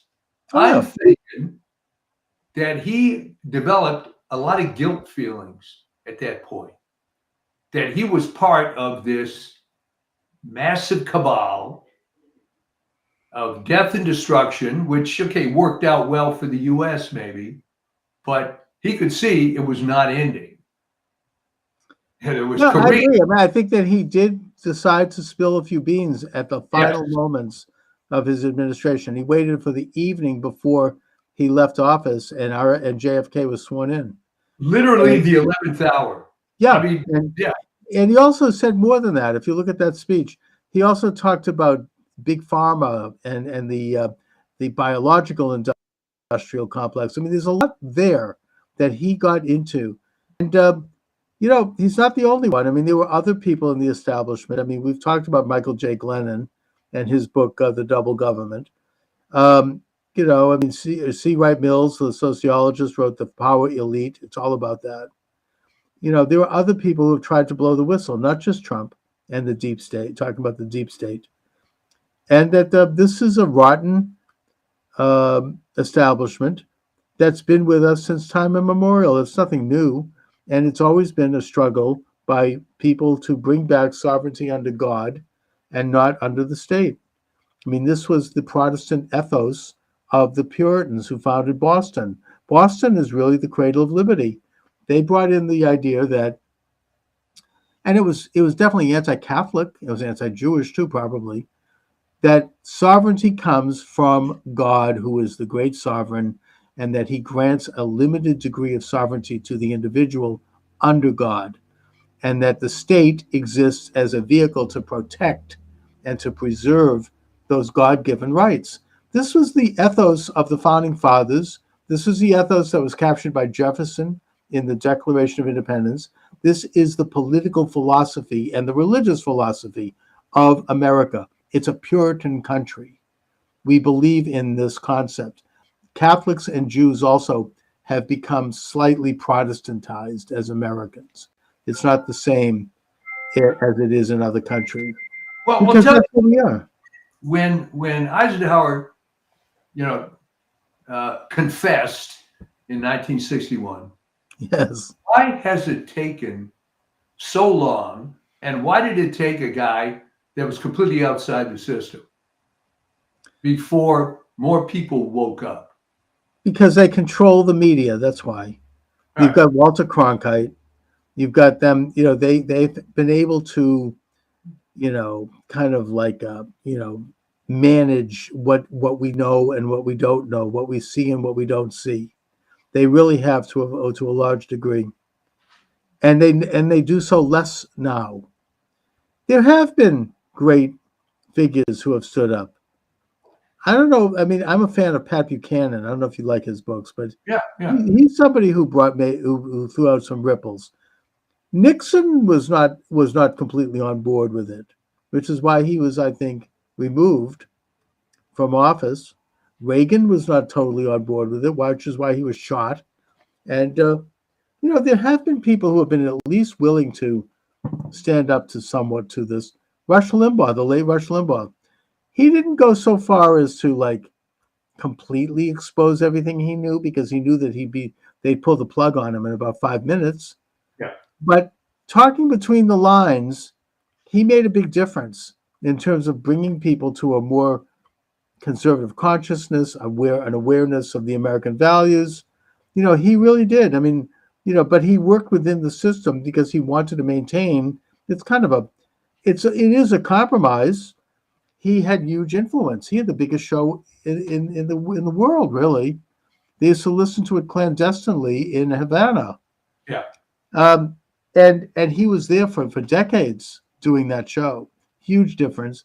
But he did play ball to a certain extent with the illuminated establishment. But he pushed the edges, and that's what you have to do. I mean, I don't do it, you don't do it. But if you reach that level of influence, you kind of have to an extent. I'm sure Trump does to an extent. But within that context, you can still move things inexorably toward individual freedom under God, toward the existence of an objective body of moral and ethical values that come from Sinai. You can move things in that direction. The founding fathers understood it, and that was almost a miracle, the fact that there were so many of them that did. And they didn't always agree on everything, but they did embrace this American system. And, ever since then, this country being a microcosm, we have struggled to realize the true, as Martin Luther King said, the true nature of our creed. But in a sense, America's, as a microcosm, you can expand it and look at the entire human experience as the macrocosm. We have been struggling to realize our own individual potential since the days of Adam and Eve. I mean, it's not new. And that, it's every generation we have to struggle to advance, and we've made major strides in this country especially. So anyway, Mike. Well, there you go. So get out and vote, and as the Irish in Boston used to say, vote early and vote often. and please, pray for this country and pray for our future. There's so much at stake. If Trump doesn't win, I mean, no, and let me put a final historical perspective on this. All right. Consider how consequential the election was of 1912 when Wilson came in. Great Transformed the country, and no one's looking back at this point. All right. That's where all this left-wing stuff came from, and it just marched on and on. That's a great example, because that year, the entire country changed. Yeah. Wilson was an open and self-avowed socialist, and that we've never been the same since. He was an open and self-avowed racist, too. Oh, yeah. And he was an internationalist. He got us involved in World War I, which is unnecessary. He basically embedded the United States into this international agenda. He was very open about it, and there were people around him who were even more open about it, like Edward Mandell House, who actually who coined the phrase New World Order. Yeah. And he did it. He got in there through trickery. I mean, they convinced Teddy Roosevelt, who I think was a great man, but he had some weaknesses. He had an ego, to come in and run, as a bull moose, and that split the vote so that Wilson could be snuck in. They implemented the income tax. They implemented a reform so that the Senate would no longer be appointed by the states, which removed state power. They reduced the size of the U.S. House. They implemented the first social experiment, which was prohibition, right? Who the federal government should have no role in whether our people drink. They implemented World War. He was an unmitigated disaster, and the election of that guy changed the course of the United States and not for the better. Oh, absolutely. I mean, he implemented, as part of the Income Tax Act, you had exemptions for foundations and nonprofits. That's the only way they could get it through. Yeah, the multi-billionaires could park their money and use it to influence our politics, buy politicians, hire their layabout children for fat jobs, create this aristocracy in this country, this informal aristocracy. David Horowitz from the Horowitz Center has done a good job of writing about that. And just generally speaking, it's been a shift in sovereignty from the individual to the state. It's a big subject, maybe too big to get into, but you bring it up very well, Mike. But right now, if you haven't voted, you got to vote. You bring it up well, because that is what can happen. There can be a major change in the way we see ourselves, the way we govern ourselves by who is elected. It does matter. It's significant. That's a good example in 1912. That's right. That happen again. Anyways, Mike, I'll talk to you next week, and God bless America. Get out and vote. Let's not have any illusions. Get out and vote. Thank you. All right. Mike, take care. See everybody next time.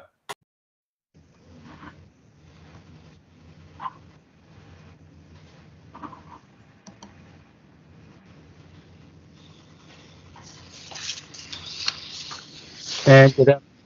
Charles Moskowitz here. Steve Turley is my guest of this segment. Steve is internationally recognized scholar, speaker, and classical guitarist. He is a professor in theology, Greek, and rhetoric. Steve, thanks for joining me. Well, it's my pleasure, Charles. Thank you for having me. And Steve, you certainly have a gangbuster of a YouTube channel going. I've been watching it. Very, very good. Oh, cool. Thank you. Now, you bring up a very interesting premise in that you seem to believe that we are entering into a, you might say, renaissance of Western Judeo-Christian culture in the United States and maybe around the world. And I think you peg that to the, not to the pandemic itself, but that the pandemic is an opportunity to advance such culture. So talk a little bit, if you will, about your premise there. Yeah, thanks for that, Charles. Yeah, so what I saw prior to the pandemic were a number of dynamics that scholars tend to call post-security politics. It's a very interesting term. The nation state that's got structured, and not to get too nerdy, but the nation state that got structured around the 17th century, that really in many respects, like Yoram Hazony, the Israeli scholar, argues, was more or less modeled after sort of a biblical cartography, so the Israelites, the Hittites, the Canaanites, the Egyptians. Well, prior to the 17th century, in many respects, the world was kind of run by empires and imperial structures. And after sort of the fall of the Holy Roman Empire, we started breaking up into what we now know as the nation state. And there were three advantages to the nation state. We had a sense of border security, so we could stay safe from marauders, We had a sense of economic security, so we can find jobs and provide for our families. And we had a sense of cultural security, so that our religions, our customs, our traditions could be celebrated and revered and give our lives a sense of meaning, so we can flourish as human beings. What globalism has done over, say, the last 4 decades or so, what scholars have noticed is it's smashed those three securities. It's opened up our borders into basically a borderless world. It's instituted what's known as an economic global division of labor, where manufacturing and industry has been shipped away from first world nations to so-called third world nations, China being the primary beneficiary of it. So we've lost all our manufacturing, and it tends to replace our customs, cultures, traditions with lifestyle values. Increasingly, proponents of globalism see our cultures, customs, traditions as hateful, as bigoted, as discriminatory, and the like. So, in the face of all that, there's been a massive backlash, and that backlash is going on all over the world, where populations are increasingly re-embracing their borders, their economic manufacturing base, and their cultures, customs, and traditions, as mechanisms of resistance against globalization. And in many respects, this pandemic is only, well, in frankness, it's hastening both dynamics. It's hastening the craziness that we see with globalists and their autocratic tendencies, but it's also hastening and intensifying the blowback against that. Everybody now is closing their borders. Everybody wants to bring manufacturing back home and the like. Mm-hmm. You know, it seems to me that the portrayal of the idea of the nation state and national sovereignty involves a major case of psychological projection on the part of those who advocate globalism, because the nation state is a very progressive institution. It's one that evolved over thousands of years, and it's one that, as you say, it protects a culture, it protects property, it protects.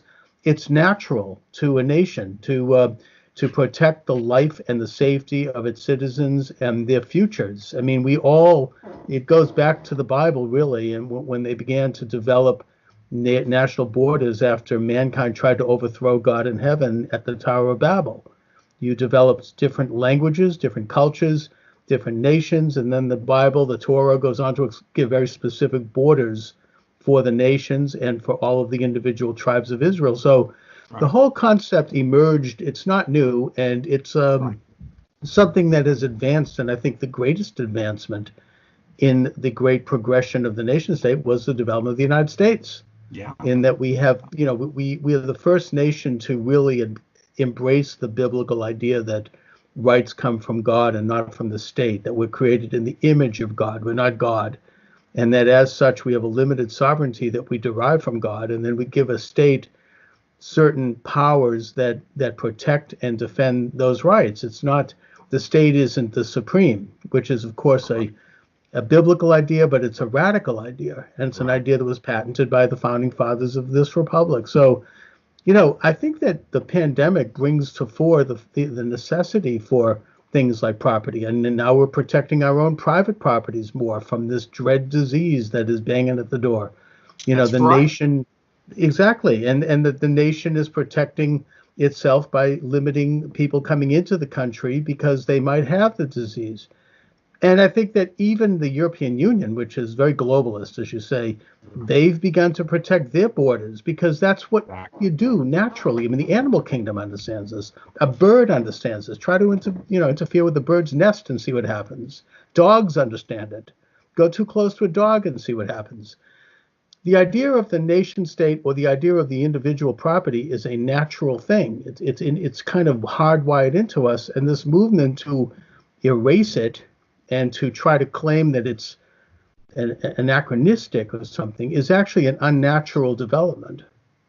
In many respects, what we're seeing now is simply a deference to the very nationalist, populist, America First policies that Trump had been implementing for the past 3 years. If I told you, say 6 months ago, that a North American leader of a North American nation, whose last name starts with TRU, has closed all his borders, has instituted a travel ban from Europe, China, you name it, in an effort to seal those borders, you would be shocked that I told you that one would be a fellow by the name of Trudeau.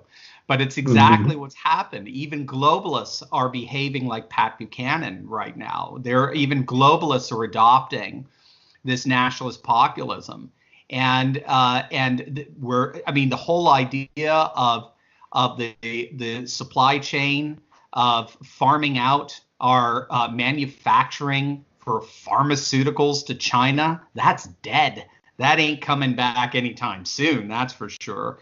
Right. You have Macron and France talking about bringing back industry to France. Japan has done the same thing as well, as starting to bring back their industry away from China. They start to see it as all economic nationalists do. They see the economy as a national security issue. We are a nation with an economy. We're not an economy that happens to be a nation that bows to it all the time. That's the very globalistic structure. And it's stunning. They did a study even before the pandemic. Breitbart talked about it. And they found that over 70% of the American public, when you polled them and asked them pointed questions that were reflective of an America First nationalist populist agenda. 70% of Americans agreed with it. The biggest, the single most conservative demographic, racial demographic on border security are African Americans. They have one of the highest. Sorry, my phone is. No, that's all right. They have one of the highest rejections of immigration of any population, and of course because they're adversely affected by, especially illegal immigration with entry-level jobs. Well, labor and minorities have always had an interest in reducing immigration because it cheapens the value of labor, and it cuts back on opportunities for minorities who are trying to get a place at the table, so to speak. Right. And I think that we can see from the situation that a nation state has the right to decide who enters the national home in the same way that you and I have a right to decide who enters our private home. It is a normal, natural thing. It's a good thing. You don't have to explain it. It's just one of the basic building blocks of any nation. I mean, you try to enter into a communist country. I mean, if you're not wanted. I mean, it's sort of, the left is now criticizing Trump because they say he didn't do enough in terms of stopping flights from China in the early stages of the pandemic. They're saying, oh, you still let people in. Well, hello, they were citizens. And that at the time, I remember they were screaming about the fact that, oh, he doesn't like Chinese men and women. Right. That's it's called xenophobia. Yeah. Exactly. So it's all very situational for them. But the fact is that, it's just a normal, natural thing for any sovereign nation to do. These are the functions of sovereign nations. And I think it does certainly put globalism on its heels. The latest thing I'm hearing is that now, it's sort of a last-ditch, desperate attempt by the globalists that anyone who criticizes globalism, this is a euphemism for anti-Semitism. Yeah. Hello, I happen to be Jewish, putting that aside, but as a Jew, I mean, Israel is a sovereign nation. I mean, the United States, I mean, this isn't an anti-Jewish thing. It's, are Jews supposed to be globalists? Some of them are, some of them aren't. But, this isn't something that is inherent in Jewish understanding at all. If anything, it's the nation state is the primary idea.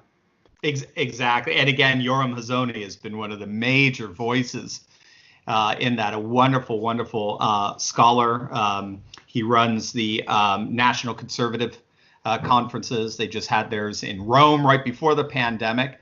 And of course, they had all those horrible anti-Semites like Viktor Orban and the like speaking there, as they're all, of course, laughing at such an assessment. Yeah, one of the funny things, there's some scholarship on this now, where they're finding that, in point of fact, people like Geert Wilders and a number of nationalist populists in Europe are extremely pro-Israel because they see the danger of Islam, and because Islam, in many respects, the Brazilian philosopher Olavo de Carvalho actually argues we have three globalisms going on right now. So the first globalism is the one we're all familiar with, the Western liberal globalism. That tends to be very economically driven. Then you have the Chinese globalism, which of course is Marxist driven, and that's getting hit hard as we speak. Thank God for that. But then you also have a religious globalism, which is the Islamic globalism, particularly via Iran. And their expansionist tendencies. They want to take over the world. They haven't been able to figure out how to do it. But nevertheless, nationalist populists in Europe tend to recognize that. And they tend to see Israel as a beacon. And of course, Israel's probably, when all said and done, the most nationalist nation on the planet right now. In many respects, the commentators are saying the left doesn't even exist in Israel. The best they have is a center. The best is the white and blue party that just got formed. I mean, Likud is your consensus party, and then of course you have all the orthodox third parties, as it were, There's not even a left anymore, really, in Israel. So the nationalist populist right, particularly Trump, of course, have looked at Israel as actually inspiration in the midst of all this, especially as they're trying to fight their particular globalist enemy, which is militant Islam. Right, and I think that Israel has always reached out an olive branch of peace to Arab and Islamic countries, saying, you know, we're an example of a nation that has created our own sovereignty. We got rid of the British occupiers, and we want to urge you to do the same for your own respective nations. So, you know, now you have Trump coming into office, and he's using some of the same rhetoric, of course, that was used by the Bushes and by Obama and Clinton, except he means it. And everyone knows that they didn't. They were full of it. They were just saying it for the bubbas, you know. He talked about, you know, protecting the borders, and he's doing it. He talked about better trade relations with foreign countries, and he's doing that. And economic relations that favor the United States and our labor and our industry, and he's doing that. So that, to me, is the thing that is leading the globalists to really take a very strong-fisted attempt to have him removed from office. And that includes several attempts at impeachment. I think there might be more coming down the pike. I mean, I pray for Trump. Yeah. This is the enemies of Trump are the enemies of our sovereign nation right now. And I think we need to understand that. And I say the same thing to liberals who may not be aware of this, and even leftists who are not cognizant of it, because we all have a life in this country. We all have a family, and we want to have a future. And do we want to have that future under our own? I mean, it's sovereign nation. That's democratic. You know, that means that you as an individual, as a community, have more say and more control over your own life and destiny, not some foreign, unelected, you know, faceless bureaucracy that's either in the form of an international form of governance or an international corporate form of governance. It doesn't matter. The point is that they have to be held accountable by a constitution and by elected officials who we elect to represent our interests. It's so interesting because even Bill Maher, you know, an ultra leftist like Bill Maher, recognizes that if you actually want to have a conversation, a deep, meaningful political conversation, cultural conversation, you have to go to the right. The left is almost, it seems, incapable of doing that today, particularly the media, the mainstream, I like to call Marxist media. If you want to have a reasonable conversation, John Stossel found this out, Stossel being very libertarian. So being a libertarian, you know, he's very liberal in many things, also conservative in others. He found liberals shocked and absolutely, you know, offended by the things he was saying, whereas conservatives are like, oh, that's interesting. Let's chat about that. That's why we have the talk radio everywhere. I mean, talk radio is by definition 99% conservative because we love reading and thinking and reflecting and then conversio, having a conversation, because we're not afraid. We have a sense that there's truth out there. We're all trying to get to it. And we're confident that we feel a certain, you know, sense that we're really pretty close to it here. And when you have an entire political movement that says no, and anything to the right of us is by definition taboo. It's by definition now going to be defined as hateful, bigoted, homophobic, anti-Semitic, xenophobic, and on. And therefore, it's to be dismissed, rejected, and excommunicated. The cancel culture. How is that even remotely democratic? How is that not the very authoritarianism they try to denounce us for? We're the ones who want democracy. We're the ones that want referendums. We are the ones who want more say over what happens in our nation. And we want to do it through conversation and a normal democratic discourse. So it's crazy, but that's why we get to have these great conversations. That's right. I mean, it's a major case, again, of projection, because the left is very solitary and conformist in its views. Their arguments have more to do with degrees of how fast they want to go or personality disputes, but not on ideology. I mean, the ideology, whether they're conscious of it or not, tends to be the same. their hatred for Trump is that he's actually challenging that view. And the hatred in the media, and you talk about this on your YouTube channel, Steve, and you do so quite eloquently.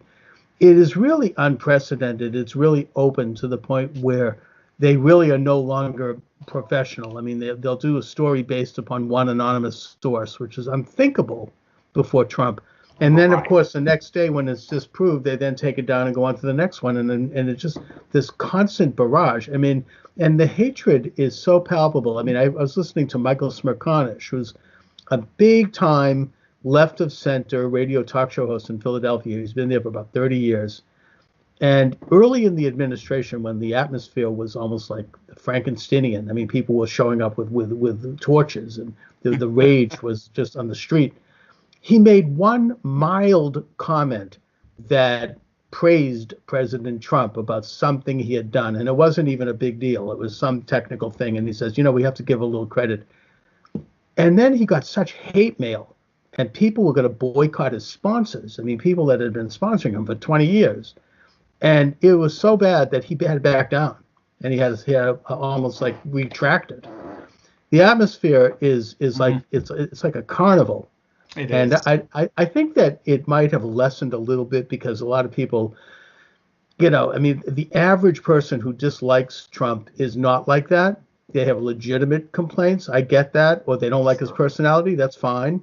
But this derangement is something that I think what they're weighing and balancing now is how far do they want to go with that? Because if they expose it any further, it's going to sink them. So what do you see happening with the upcoming election? I mean, I'm actually very concerned, not just because of the pandemic, but because of the forces that have arrayed against Trump. I mean, these people aren't going to take no for an answer. Absolutely. Yeah. It's, I think the way to situate the election, at least the way I'm doing it, is to have a healthy balance between recognizing we are in uncharted territory right now, especially with this pandemic, and we're going to have to see the economic fallout from it over the next few months. So we're going to have to see what's going on there, but also to look at it in terms of the patterns that have been pretty prevalent, certainly over the last 100 years of presidential elections. Now, for that, I tend to be very impressed with what's called the primary model by Helmut Norpoth of the University of Stony Brook, because it's an algorithm that has studied elections since 1912, which is the first year that the candidates had to go through a primary. And what he found is he found a pattern. The pattern he found is that the primary is the election in microcosm. So you look at the candidate who wins the most votes, particularly in the early primaries, you plug that data in to this algorithm, and then out comes the algorithm's determined winner. And he found it lined up with every single winner all the way up to 2016. Wow. I think there was one exception. I forget where that was, but that was the pattern. There was that's your ultimate poll, right? Your poll numbers. Who tends to win those elections?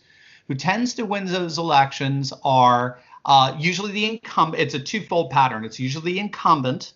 So if you've had the same party in power for 2 administrations, 9 times out of 10 we go to another party. It's we swing back and forth. Certainly since FDR and Truman, we've been doing that pendulum swing pretty consistently. Jimmy Carter was the one interruption with that. He had one term, and also Bush Sr. Well, Bush so what he says is Bush Sr. technically is the 3rd term of Reagan. Oh, okay. So Bush Sr. getting voted in was the disruption of it. That's the interesting thing. So you had 12 years of a Republican administration there. So you almost had a little bit of a going back to the FDR Truman era to a certain extent. So Trump had that going for him. And then when he ran the numbers for the primary, Trump is setting records in terms of voting turnout in Iowa, in the caucus, in New Hampshire. He got 3 times the amount that Obama got the last time an incumbent was running for re-election, 2012. So he ran the numbers for Biden versus Trump in terms of the primaries. And he gives, based on that, plus with the pendulum swing, he gives Trump a 91% chance of winning re-election. Now, he is saying this is unprecedented territory, but if it plays out the way it's been playing out for the last 100 years, we should see Trump in a blowout. We'll have to see. So I know what you mean. I'm with you 1,000%. I'm scared too. There's just so much going against him and everything like that. But Norpoth is standing by his prediction, and he was right in 2016. Yeah. Did he do this before the pandemic? So he did it before the pandemic, and then if you go to the website, primarymodel.com, he has a caution on there. He says, now that we had this outbreak, I'm going to be watching to see if there's a massive disruption in Trump's poll numbers. If he goes down to 15%, he'll probably say, all right, forget it. My primary model isn't going to be applicable to this anymore. So he's been watching the poll numbers. And of course, I mean, his polls go up and down, but of course, the Gallup polls have been pretty impressive. Trump has positioned himself as a wartime president, and his support among Republicans has remained absolutely solid.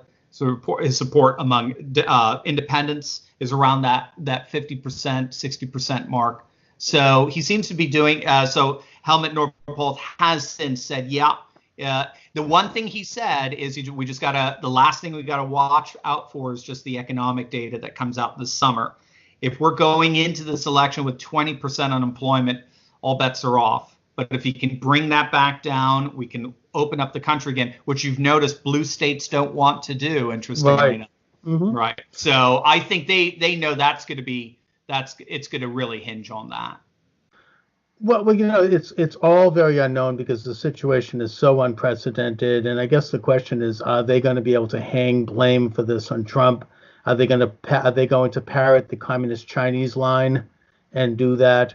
I think that in my opinion, we should be grateful. And I pray to God that Trump's president during this thing, because if we had the liberals and the left in office, we'd probably have concentration camps right now for people who step off the lawn. I can't even imagine. Take a look at some of these states. I mean, like Oregon is now, moving the opening date up to August 1st. I mean, it's and they only have like a couple of hundred cases. So it's not.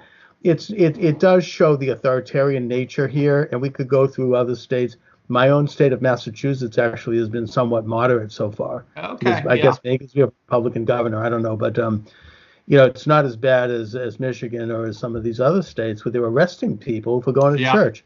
So, I think that all of it, however, remains to be seen. I think that I don't want to sound too tin hat here, but I wonder if they're trying to damage the economy as a way to stop Trump. I mean, I know that sounds far-fetched, but given the lowness of this, I mean, impeaching him and doing all these other things and all these, frankly, these conspiracies, I wouldn't put it past them. I mean, I just, my way of thinking, I mean, they'll do anything.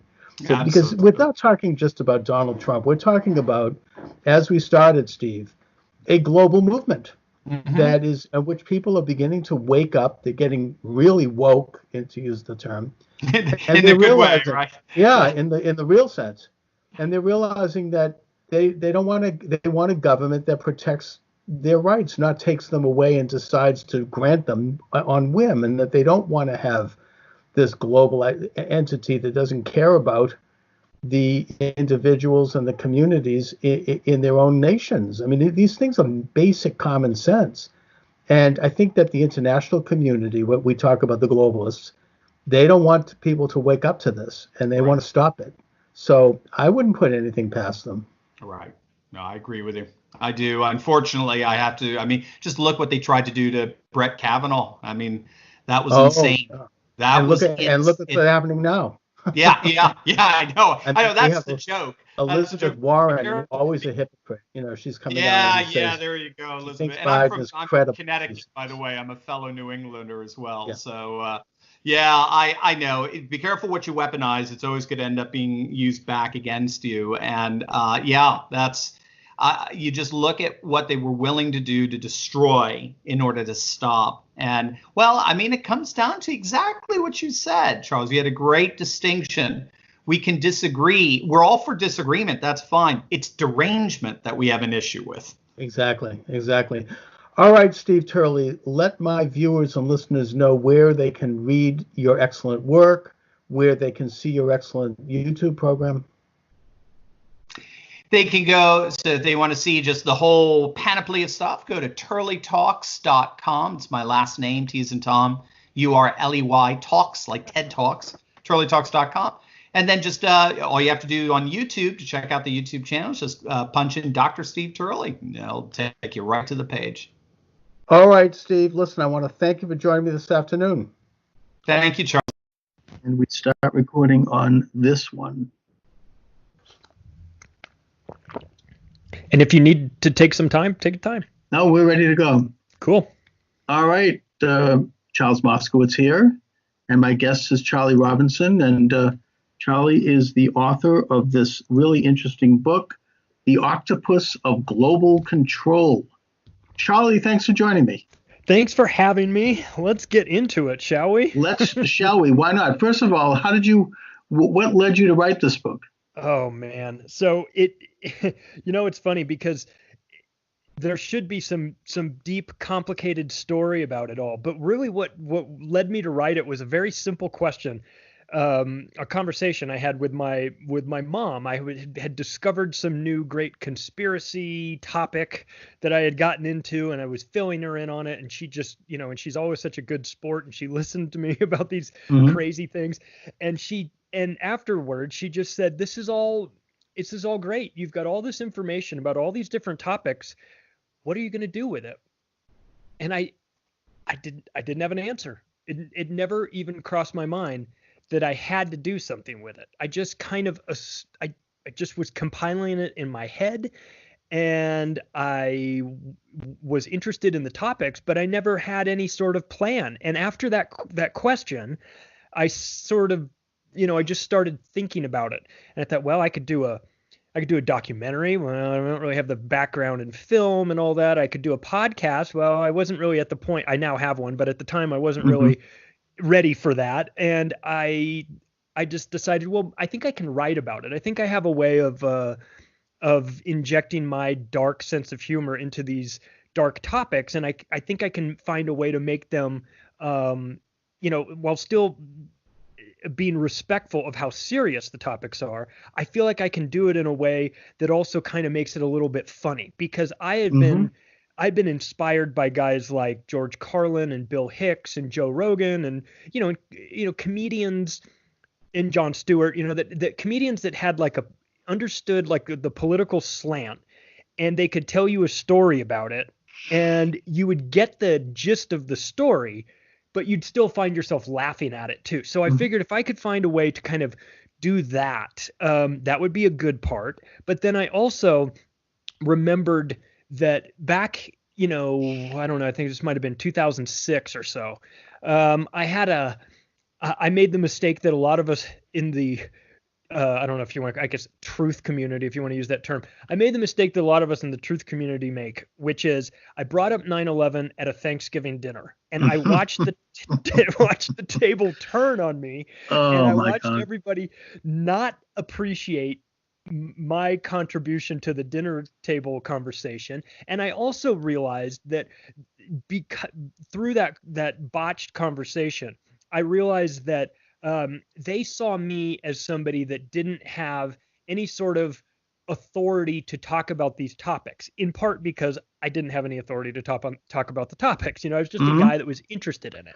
But, but I felt like, you obviously you don't take your notes with you to a Thanksgiving dinner, but I felt like if I had that conversation again, what I would have done was I would have brought in the words of, not me, because they didn't value my opinion on it.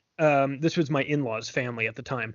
They didn't value my opinion on it, but they did value other people's opinions. So so for instance, I felt like if I would say, if you heard Henry Kissinger say this, would you believe it? If you heard David Rockefeller talk about the New World Order, would it be more real? What about Bill Clinton? You like Hillary Clinton. What if you heard Hillary Clinton talk about it?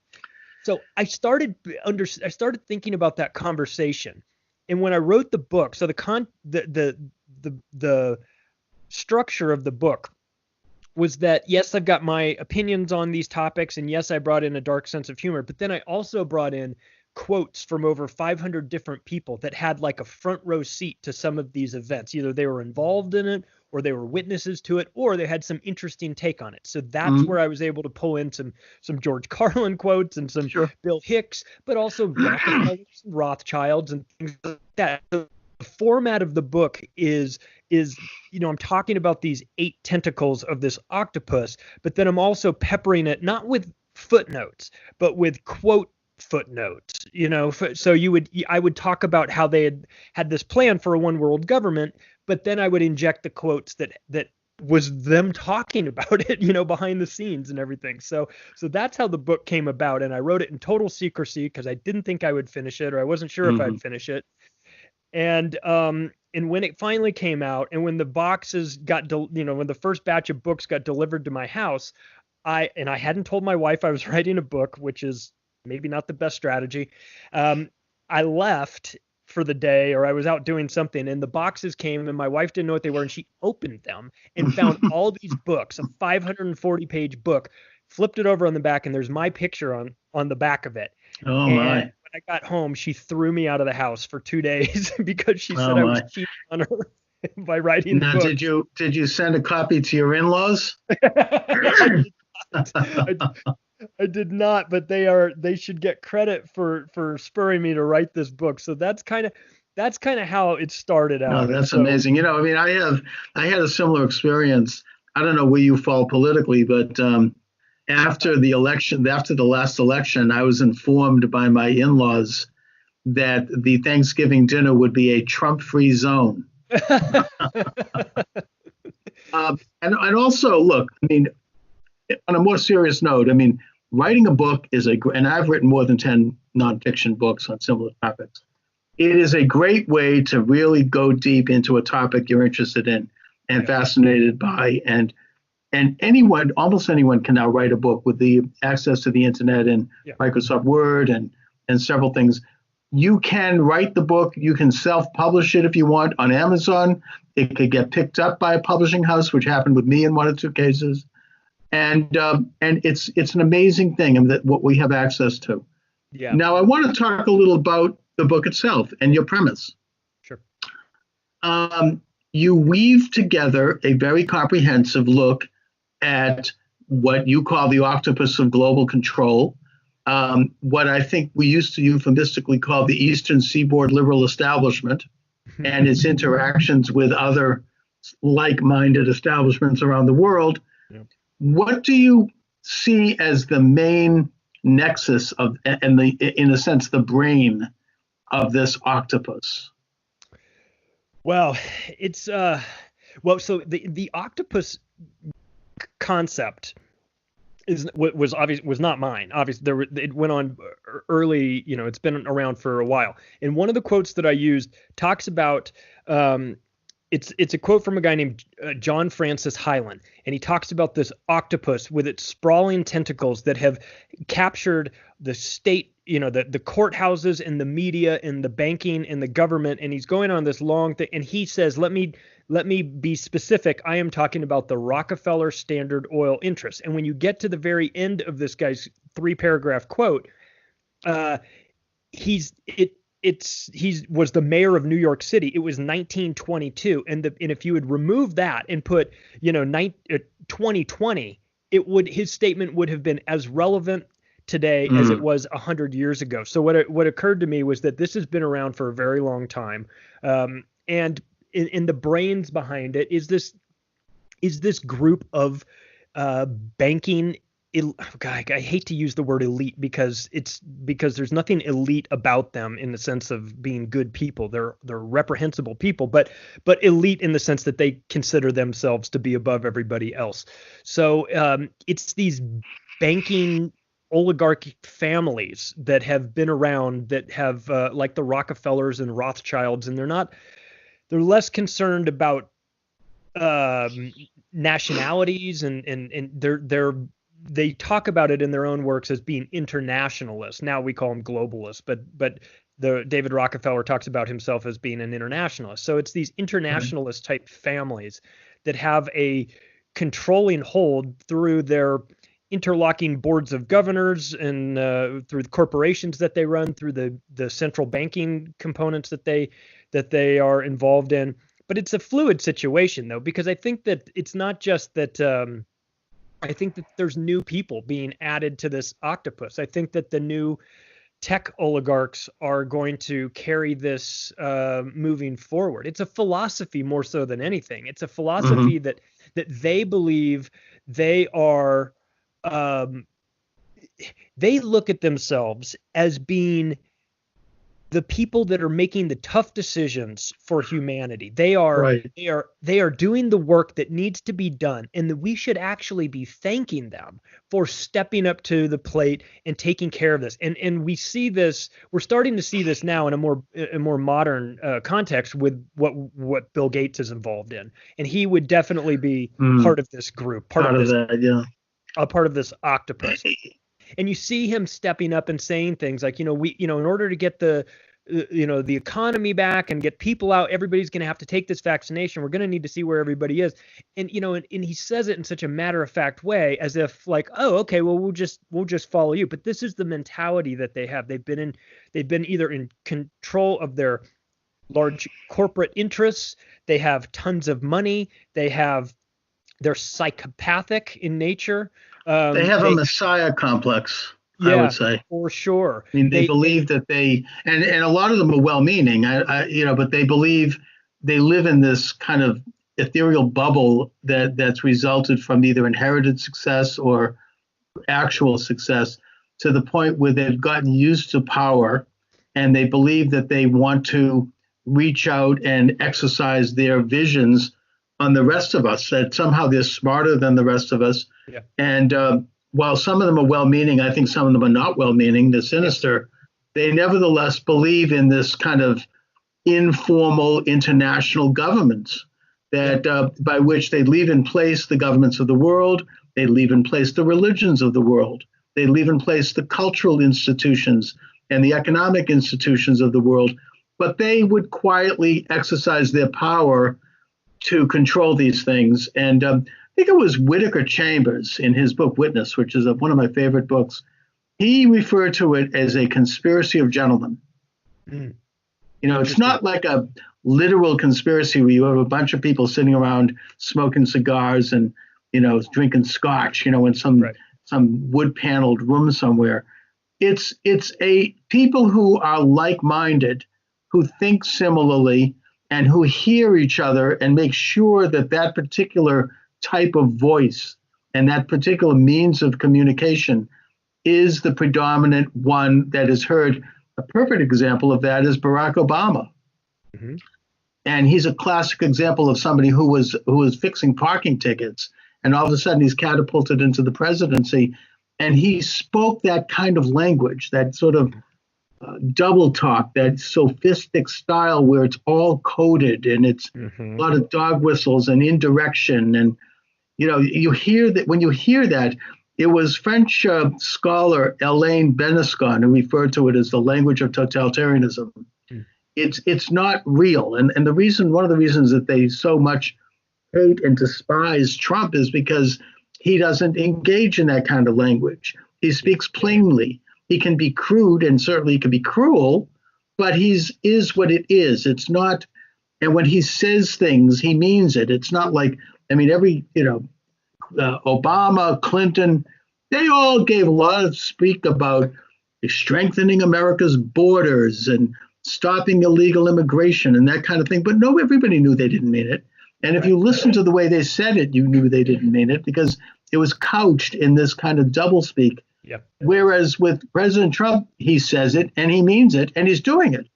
Yep. So this is a major stick in the eye of this establishment tease, this internationalist set that scorns things like sovereign nations and belief in a creator of the universe and individual rights, and has contempt for those things as being backward and anachronistic. Yeah. Yeah, and people have always said, well, what are these guys just sitting around, like you said, sitting around a smoky table and, plotting out how to rule the world? It's like, well, they don't need to.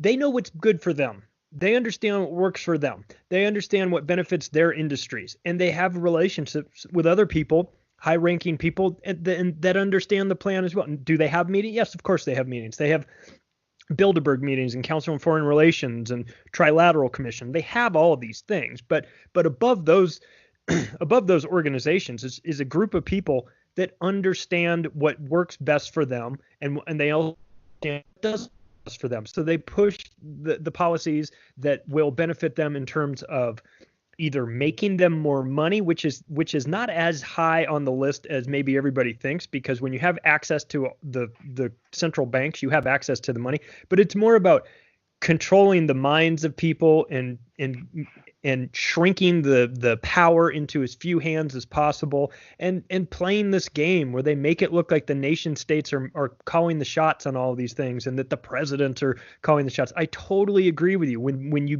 you're Bill Clinton or you're Barack Obama or or George H.W. Bush, that when you watch them speak, there's two speeches in one. There's always two speeches in one. There's one that goes out to the public, and then there's one that you can interpret much differently based on understanding the words that they use, the phrases that they use.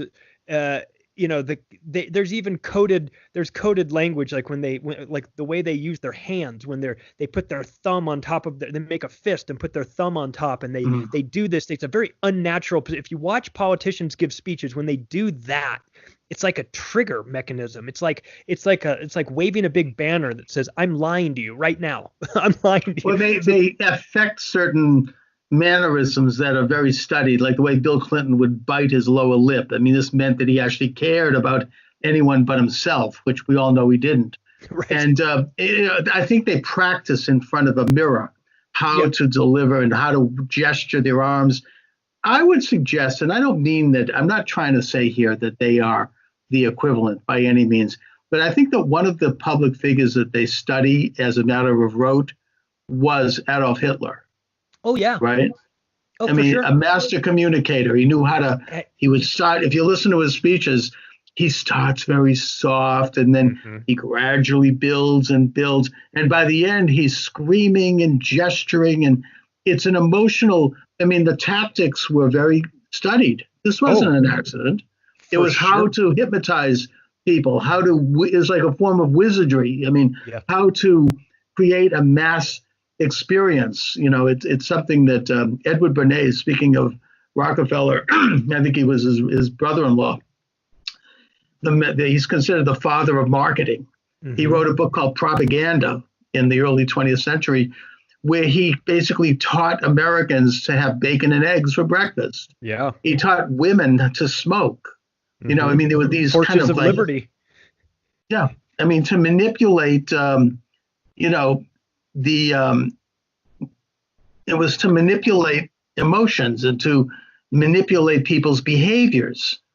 That was what it was all about. I mean, it's this is a very carefully studied thing. This is the whole art and science of psychology, in a way. Is, I'm not saying we shouldn't have it, but it's a study of control.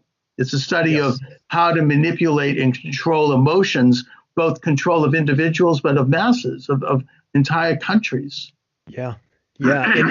And you're right when you talk about Hitler. If you watch his videos, some of his speeches, he'll step up to the podium and he'll stand there for like 2 minutes and not say anything. He'll just put his hand, fold his hands together and stand there and wait. And and the crowd is roaring. And after a minute, it starts to get a little calm. And after 2 minutes, it's silent. And then he starts very softly. And they even went so far as it's an interesting study, because they would manipulate all the senses. Like they would manipulate what you see with bonfires at night. What they would have smells, they would have sounds, it was kind of like a multimedia experience. And people would get caught up in it emotionally to the point where women were fainting. I mean, Obama reminded me of that a little bit. I'm not saying he was like Hitler at all, but there was that same phenomenon, which was not something you generally saw in the United States, where women were fainting at his rallies. Yeah. Now, Trump is the opposite. I mean, it's very freewheeling and he's talking bluntly and, he doesn't look at the teleprompter. Sometimes he goes way off the edge and he needs to be reeled in a bit. But nevertheless, I mean, I've been to a Trump rally and it's a very real thing. No one's hypnotized. It's not like nobody worships Trump. It's quite the opposite. But they're into like worship of the state and of people and things that represent the state. And they exalt those things and they venerate them almost like they're demigods. And that's, I think, part of this whole program of international manipulation and control. Yeah. Yeah. And you see that come out of the Tavistock Institute in the UK, where I just kind of describe that as the culture factory. When people see the Beatles, and they come to America and they're getting off the plane and all those women are screaming and everything. Those women were all paid to be there. I mean, that was a Tavistock project that they put forth, and they use this. And so there's a psychology behind crowd manipulation, and what works for politicians can also work for rock bands. And Tavistock was very heavily involved in this. Guys like Dr. Alexander King, who was one of the creators of one of the founders of NATO and was highly involved in this. And so you get these really sketchy characters involved in these institutes and connected to guys like Bernays as well, who create a culture. And they're, I mean, look, we have got to give them credit. They're very good at what they do. They know how to get us riled up. And that took, they took that to new levels. And then once television came about and became really mainstream, they went to work on television through the Tavistock Institute and the CIA to really use that to shape reality. And I think it's fair to say, especially given what we're going through currently with this coronavirus pandemic situation, that the media, in my opinion, is one of the most dangerous components of this whole octopus, because and they do their nightly like fear mongering atrocity kind of reporting and anything. But okay, my guest is Charlie Robinson, and the book is The Octopus of Global Control. It's available at Amazon and other locations. Charlie, you brought up the Beatles. That's a really interesting subject to me. I mean, look, I love the Beatles. Me too. I love their music. I think they were geniuses. But John Lennon was always the truth teller in that band. And he's the one who said politically, he goes, look, we've been made to be more popular than Jesus Christ. Yeah. And he got in trouble for that. He kind of went off the reservation a bit, but he was saying something there. I mean, he was like, this is insane. I mean, and he would do, when they would appear, he would make Hitler salutes on the balcony when he'd wave to people. And he totally was like, like letting the cat out of the bag with all of that. And then it also is worthy to note that the Beatles, as great as they were and as brilliant as they were, they introduced alternative Eastern religion, and they also introduced drugs. I know I'm going to get in trouble for saying this, but they glamorized drug use in the 1960s with their lyrics and their actions.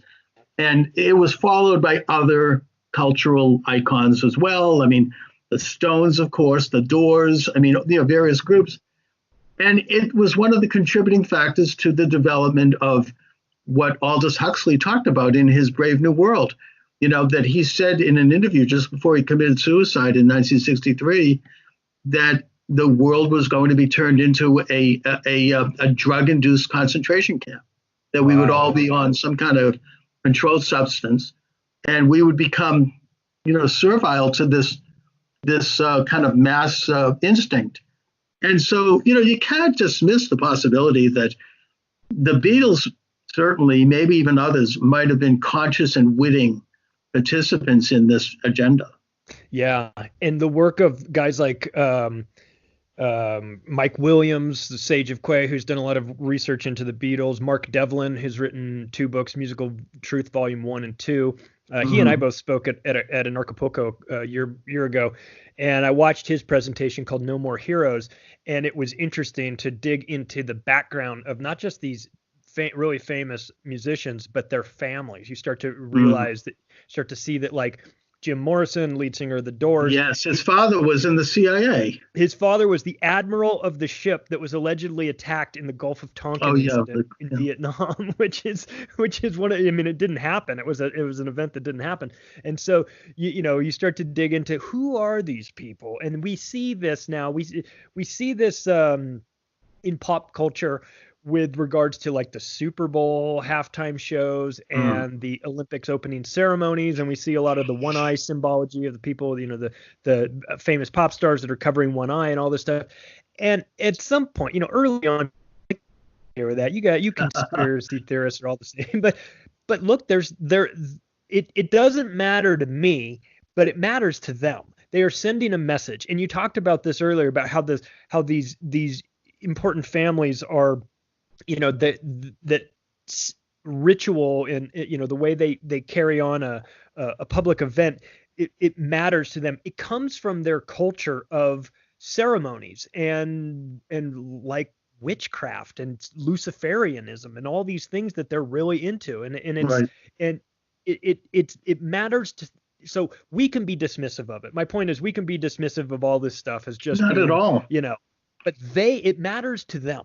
And so maybe we should pay attention when you keep seeing the pyramid showing up in all of these music videos or opening ceremonies of the Olympics or the opening ceremonies of CERN, or, you're like, why are you having all these, why are you doing these crazy? Oh, we could do a lot of talk on this topic. I mean, I feel nervous going too far because I don't want to lose my YouTube channel here. Well, listen, let's get off it then, because it's a real thing. I think that probably people who follow me and follow you, Charlie, kind of know what we're talking about here. Yeah. There's plenty of other places you can go and get deep into that information. That's right. I could do it on my audio show. Yeah. But I don't know if I want to do it live on YouTube. Yeah, YouTube's funny because about that maybe stuff. YouTube might be part of this. I don't know. I'm not saying they are, but you never know. Talk and about I appreciate unicorns and rainbows instead. So anyway, your book is really weaves together all of these various elements to show, as you say, an octopus of control. Yeah. And I think that the three pillars in this is the culture, politics, and money. Yeah. And I suppose the fourth estate is religion. Mm-hmm. And they tend to try to gradually, over time, control the high ground in all of these areas informally by getting into the system, working up the route line. I mean, a good example is the complete co-opting of American academe. Oh, yeah. Starting in the 1960s and right up till today, liberals gradually worked their way into these institutions and promoted other liberals to come in and got rid of conservatives through attrition, to the degree that now, even I think Boston Magazine, and I'm in Boston, they did an article showing that Boston and Massachusetts universities are like 97, 96% liberal professors.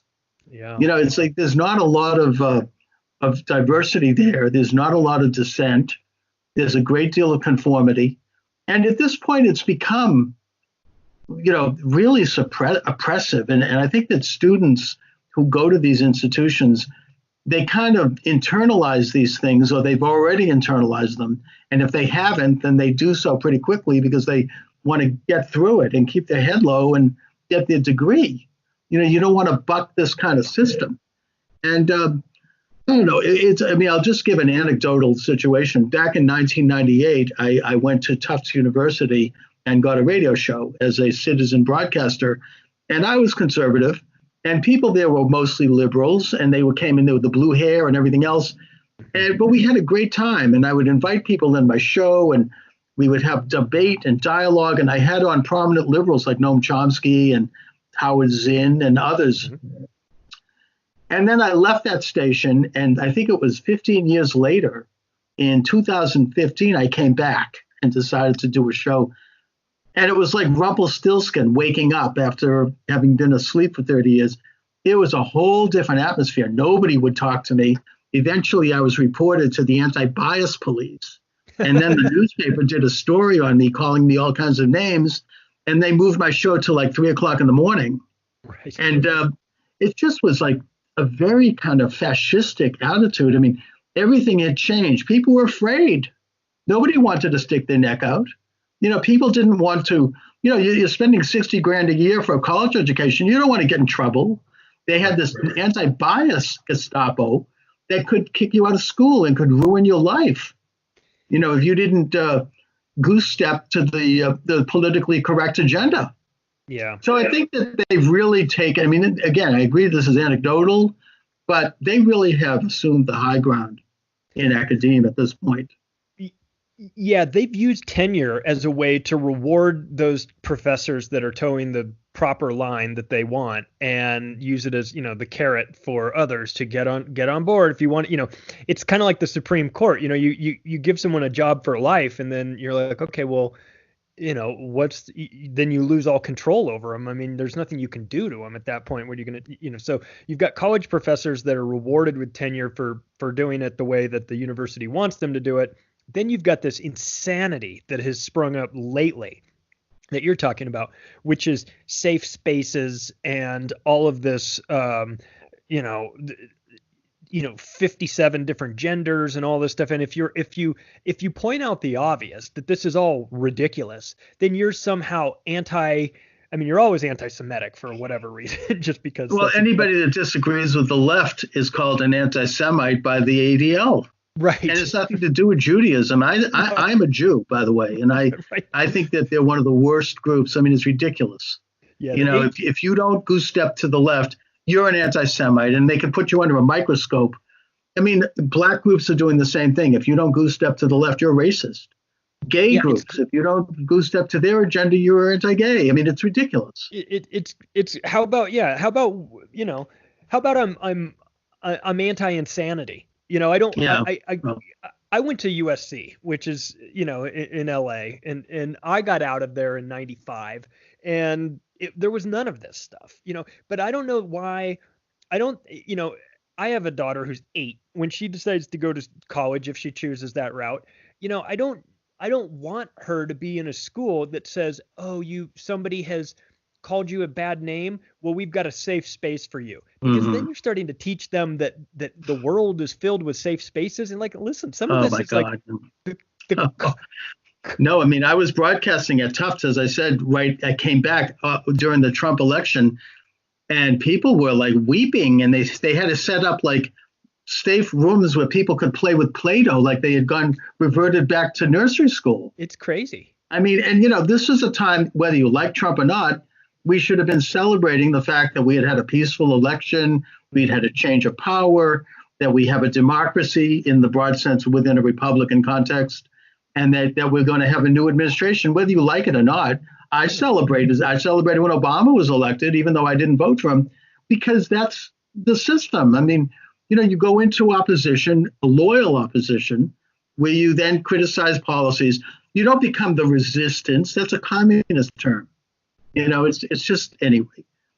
But yeah. And I had this conversation with Sam Tripoli, who does Tinfoil Hat and is also a professional stand-up comedian. And I asked him, can you go out and play colleges? He's like, no, there's no way I can play a college. He goes, I have to make everybody in the audience happy. If I make one person unhappy, they go to an administrator who goes to, who then comes up on stage and, with the old hook cane thing and just pulls you right off stage. Well, who needs that stuff? And by the way, become look at, they drove Ben Shapiro out of I think it was UCal. He's a moderate conservative guy. We're not talking about some real ideologue there.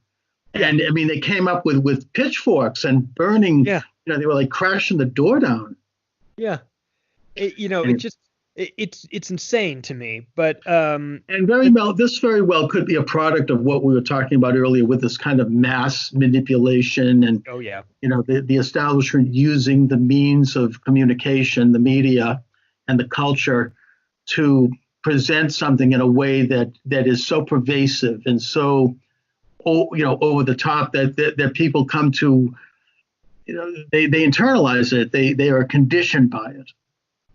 Yeah, and when you want to make a huge impact on society, if you're these maniac controllers and you want to impact society, it makes sense, like Adolf Hitler says, give me control of the textbooks and I control the next generation. So you've got them infiltrating not just the colleges and universities to get those kids thinking the way they want them to think, but also taking it a step earlier and going after the curriculum of schools. And one of the things that we saw early on was the Rockefellers and Carnegies putting lots of money into the compulsory schooling system. And we have Bill Gates in his new version of this, and he's one of the new Rockefellers, hiding behind his foundation.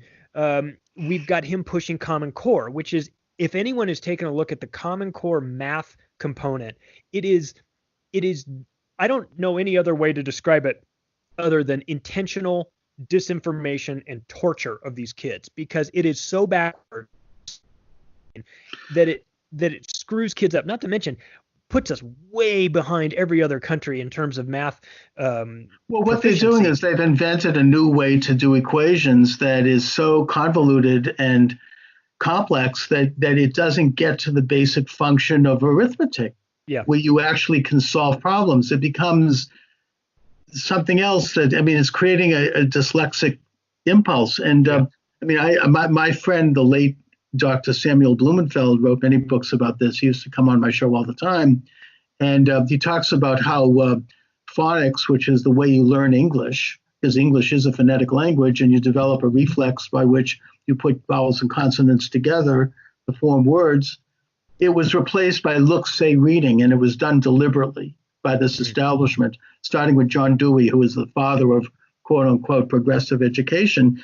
And what it did was require the new reader to memorize words as if they're pictographs. It created a dyslexic impulse. You didn't really read, you were guessing, and you were like looking at sentences and kind of glossing over them and kind of grasping at their meaning. And the result was, according not just to Sam, but to a lot of researchers who are legitimate people, including this Harvard professor, her name escapes me right now, the result was dyslexia and eventually ADD and other social disorders. Wow. Because, if you can read, you can become a real independent sovereign citizen. And that was interrupted by this whole rotten look-say method. And the Rockefellers had their fingerprints all over that one, by the way. Yeah. Yeah, it's really devious what you can do to the kids if you take the time to invest in these education systems. People don't, and I didn't realize this either until I started researching for the book, that the reason why when you're a kid and you're in a public school and all the desks are in rows, these single file rows, and then there's a bell that goes off, when class is over or when school's over. It's that the Carnegies and Rockefellers wanted to create a simulation that would mimic the working in a factory, because they own the factories, and they wanted these kids to go in, get this, like a minimum type education, so that, as George Carlin says, they're smart enough to work the machines, but dumb enough to not realize how badly they're getting screwed. And they incorporate the bells and the factory, the desks in a straight line and all these things, so that when a kid goes into school, this becomes very normal. And when they get out of school and they go to work at a factory, that also becomes just a continuation of this. And so it's very, what you realize is that we maybe haven't thought about it all that much, but they certainly did. They put a lot of time and effort into thinking of how this best would shape society for their benefits. And a lot of what we do and a lot of what we consider to be normal is normalized because they normalized us to it. It wouldn't be normal to us if it hadn't been for the influence of these organizations like the Rockefeller Foundation, the Carnegie Institute, and the Bill and Melinda Gates Foundation. And so we see this moving forward. So I think one thing that a lot of us need to be aware of is that sometimes these organizations that purport to be there for the benefit of humanity are not actually doing the things they say they're doing, but they're actually being run by maniacs that that have a very specific agenda, and they are shaping reality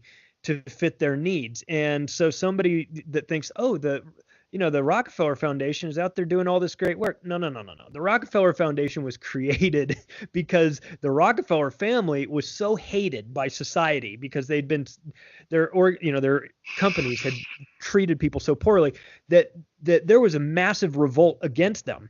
And so the Rockefeller Foundation was started with these guys that had an understanding of the new concept of public relations and press releases and things like that. And they started working on their image, and they started having professionals come in and help them with their image. And now we see, now the average person sees the Rockefeller Foundation and thinks of it as this, foundation for the betterment of humanity. And that's not what it is at all. And so I think it's important for us moving forward to understand that the Bill and Melinda Gates Foundation is very similar in that respect as well.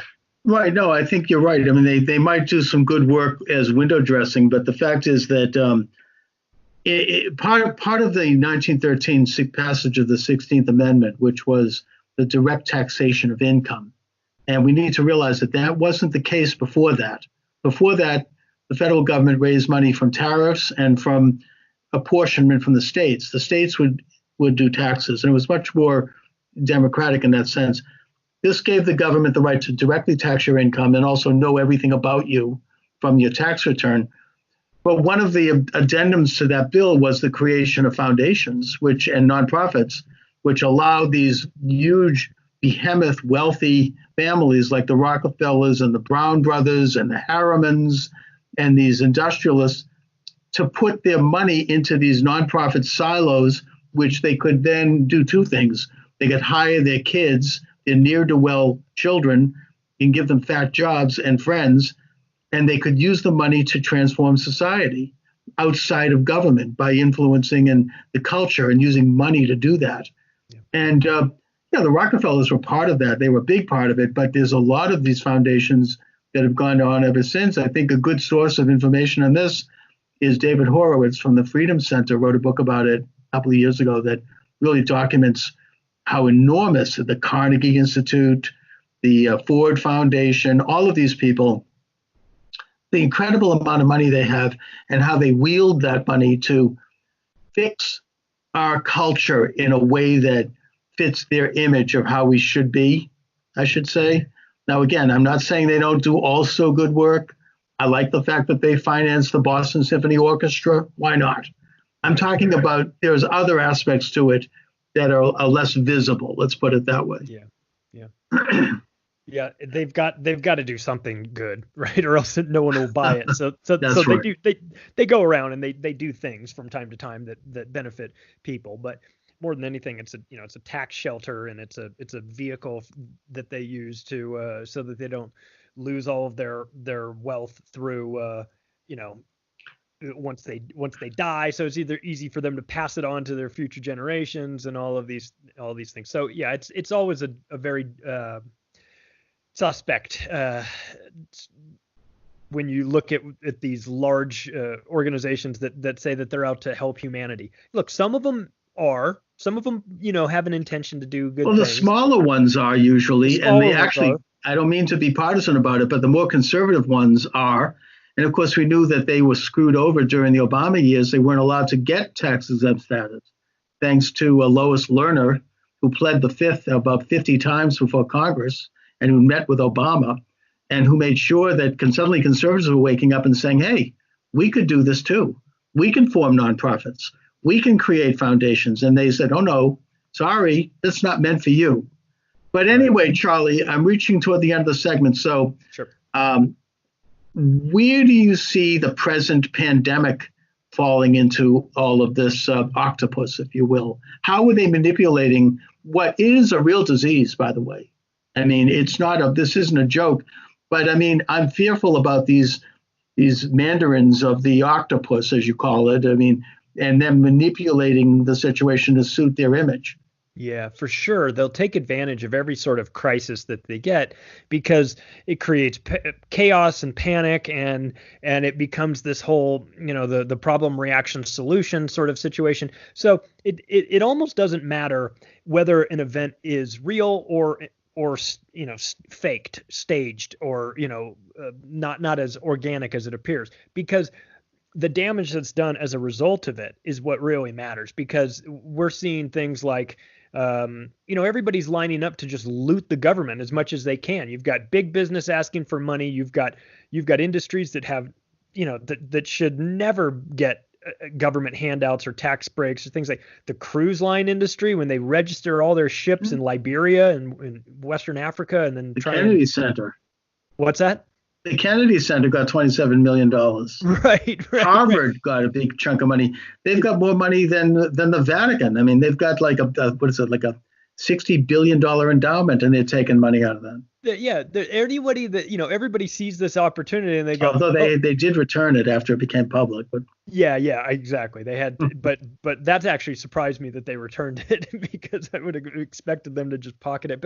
But everybody's got their hands out in situations like this. The big pharma, which I don't trust at all, they're deeply involved in this, of course, with Bill Gates. Well, they want to make. I mean, I think that's why they are discounting hydroxychloroquine, which, by the way, from what I understand, is very effective and very low risk. But the problem with hydroxychloroquine is it's cheap. It's been on the market since the 1930s or 50s, and you can get a 1 month supply for $20. Yeah. The drug companies aren't going to make money on that. No. So they don't want that. They want to have like these new expensive things that they can put on the market, and the stock price goes way up, and you've got these the vaccines, which are very questionable. Yep. And they end up really cashing in on it, and then raise the price of Medicare, and healthcare goes up because it all gets billed to the government. But anyways, Charlie, again, let my listeners and viewers know where they can get your excellent book. Oh, sure. You can get the book at Amazon. If you like the paperback version, you can get it at Amazon, or you can get it at barnesandnoble.com. If you like the digital version, you can also get it there, or you can get it at my website, which is theoctopusofglobalcontrol.com. And I have a podcast called Macro Aggressions, which is on Apple Podcasts and Spotify and iHeartRadio, and also on David Icke's new video platform called Iconic. So you can check that out. But yeah, anybody that wants to connect with me can do so through the website as well. And let's not go shape-shifting anytime soon either. No, we will not. We will not go shape-shifting. No, I like David Icke. Anyways, Charlie, listen, thanks for joining me. I'll put a link up to all of your sites on the YouTube channel as well. Awesome. Thanks so much, and Charles. I appreciate it. I appreciate you reaching out. All right. Have a good one. Thanks. You too. Bye. All right. Bye-bye. All right, Charlie, I'll send you a link to YouTube once it's up. Right on. I appreciate it. Thanks so much. Thanks for reaching out to me. This is fun. I love talking to interesting people. Yeah, me too. Thanks a lot. Thanks, man. I'll talk to you soon. Bye. All right. Bye-bye. All right. Thank you for joining me, everyone. Charles Moskowitz here. Welcome to the program. And my guest emanating from Israel is Captain Elkanah Cohen. He is the author of the new book, October 7th, The War Against Hamas Through the Eyes of an Israeli Commando Officer. Elkanah, thank you for joining me today. Thank you. It's a great privilege to be here. Well, I'm glad to really finally have someone directly from Israel who is on the front line of this whole situation. Obviously, we're all concerned about Israel, especially since this horrendous attack. And, certainly those of us who support Israel are. We're not talking about those who don't. But I'd like you to, first of all, start a little bit in our discussion on a more personal note and talk about what you went through on that day and how you dealt with the situation. All right. So before telling my experience, I wanted to tell a little bit about myself. Okay. So as you said, my name is Elkanah Cohen. I'm 27 years old. Mm-hmm. Most of my friends call me Kuno, which means that you are also welcome to call me Kuno. Thank you. Newlywed, expecting father, and finally a student, also captain in reserve, and right now I'm in a break. And above all of that, love my country. And yes. When you tell me to describe how was it for me? So I think October 7th, not just for me, for everyone, was a shocking experience. That morning, I slept in my in-laws. I slept in their bomb shelter. I don't know if anyone knows, but it's not quite rare to have a bomb shelter in Israel. Almost every house in Israel have a bomb shelter. This was the empty room, so this is where we slept, me and my wife. And at 5:30 in the morning, she wake me up terrified, and she told me that 100 of terrorists are chasing us, and I couldn't use my gun for some reason. I'm usually walk with a gun, and for some reason I couldn't activate my gun. I told her, Shiran, don't worry, it's just a nightmare. I hugged her and I went back to sleep. And hours later, I was awake by the siren and the missile, and I realized that something happened. To be honest, I went back to sleep. I sometimes here in Israel, it's happened, unfortunately. Right. And then hour later, when I woke up, I realized that it's not just a regular thing. And I ran into my house, which is 15 minutes walk. I opened my phone. I'm religious, and usually I'm not using my phone during holidays. Right. But I opened my phone, I called my commander, and I asked him, you'll see what's happened, and just for you, let you know I'm here, and whatever it takes. And he told me, all right, prepare your stuff. I actually don't know anything what's happening yet and now. And while I'm turning off that phone call, I'm getting another phone call of my friend Gabi from a unit, and he told me that Shiran, Elkana, where is Shiran? Shiran, she's my wife. I met her on my active service. She also served in my unit. And he told me, you and your wife both called up. And for people who doing reserve, it's fine for me to get to called up. But me and my wife at the same time getting called up in a holiday, Right. I realized that we are in something big. Now, is Yeah. your parents-in-law located near Gaza, or where in general were they? Where were they? So my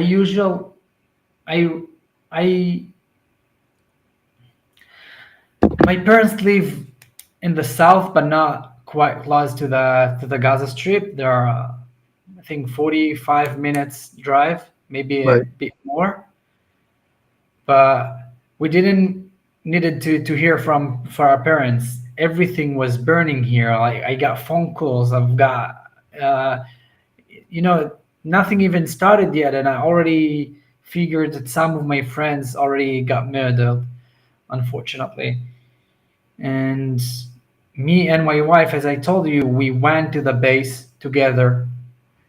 And that time I got another phone call of my friends from my old team, the one that I used to train with from my active service, and I decided to join them and to be part of their team. Usually, as you know, I'm a captain, and I have a different job, different place to be. But that time I decided that I couldn't stay from the side and do something else, and instead of fighting. So I joined my friends, and this is how everything began. Right. So the thing that impressed me a lot in this horrible situation was how Israel really pulled itself together completely, and I mean that as a society and politically and militarily, the people started to just go out there. You had retired boobies and zadies showing up, and really ready to fight, and everybody kind of was, clicked into action. I mean, to deal with the crisis. And I think that had it not been for that kind of mobilization, it would have been a lot worse, because it seems to me that the IDF was caught flat-footed. Yeah, that time was amazing because it wasn't just one person. I think everyone who realized the situation just did everything as much as it could in order to save those people in the south. Some of them went to the bases, some of them took their own pistol and went down to the Gaza Strip in order to fight. It was amazing because usually when you see terror attack happen, most of the time you can see people running away. But in our case, people run into the terror attack, into the breaching in order to fight and to protect their brothers and sisters that are getting slaughtered right now. So I think it's part of our Jewish DNA. and the Israeli culture, not just the Jewish, because I can tell you that there was also Muslims who ran and Christian. There's a Muslim bus driver who saved many people. I mean, it was just everybody mobilized in Israel, and it was an extraordinary aspect to this story, one that is very inspiring in the face of this horrendous atrocity. Now, there are people on the on the anti-Semitic side of the fence who are denying the level of atrocities that were committed by these terrorists pouring over into Israel, but yet they were filming it themselves. They had their own smartphones and they were making videos and bragging and sending it back to people saying, look at how many Jews I killed. And, and they were filming many of the atrocities that we've heard about and that the anti-Semites want to deny happened. So it's not really a matter of the Israelis talking about this. It is these depraved and hateful, genocidal terrorists who are talking about it and who are performing this kind of atrocious event. Yes. I'm always sad that if it wasn't for hate, those protests, I'm the first one to go and speak with the people who protest, because if they are actually protest for the Palestinian, I think they just don't know the fact, because the IDF do as much as it can in order to protect those civilians, and Hamas is the worst thing that can ever happen to any Palestinian, and people don't understand that. That you see people protest for Hamas, gays for Hamas. It's almost, I don't know, it's almost like a joke, because if they will be in the Gaza Strip, those people going to be slaughtered by Hamas themselves. So, well, it's not rational, and it's also very well funded by Qatar and others who contribute huge sums of money to American colleges, and they have successfully pitched this, this atrocity propaganda to the left and to the same people who came out, against Trump. I mean, not to get into a political issue, but the Pussy Hat ralliers and all the rest, and the people who burned American cities, particularly black neighborhoods after George Floyd's death. These are the same motley crew of people who are now agitating against Israel. And again, this isn't an issue of whether or not Israel should negotiate the so-called two-state solution. It's more a group of people who want to destroy Israel and openly do so.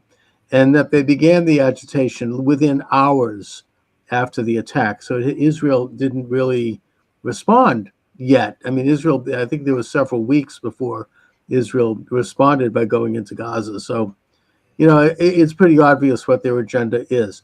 So, Elkanah, then you're deployed. Can you talk a little bit about that? What happened in Gaza in terms of deployment?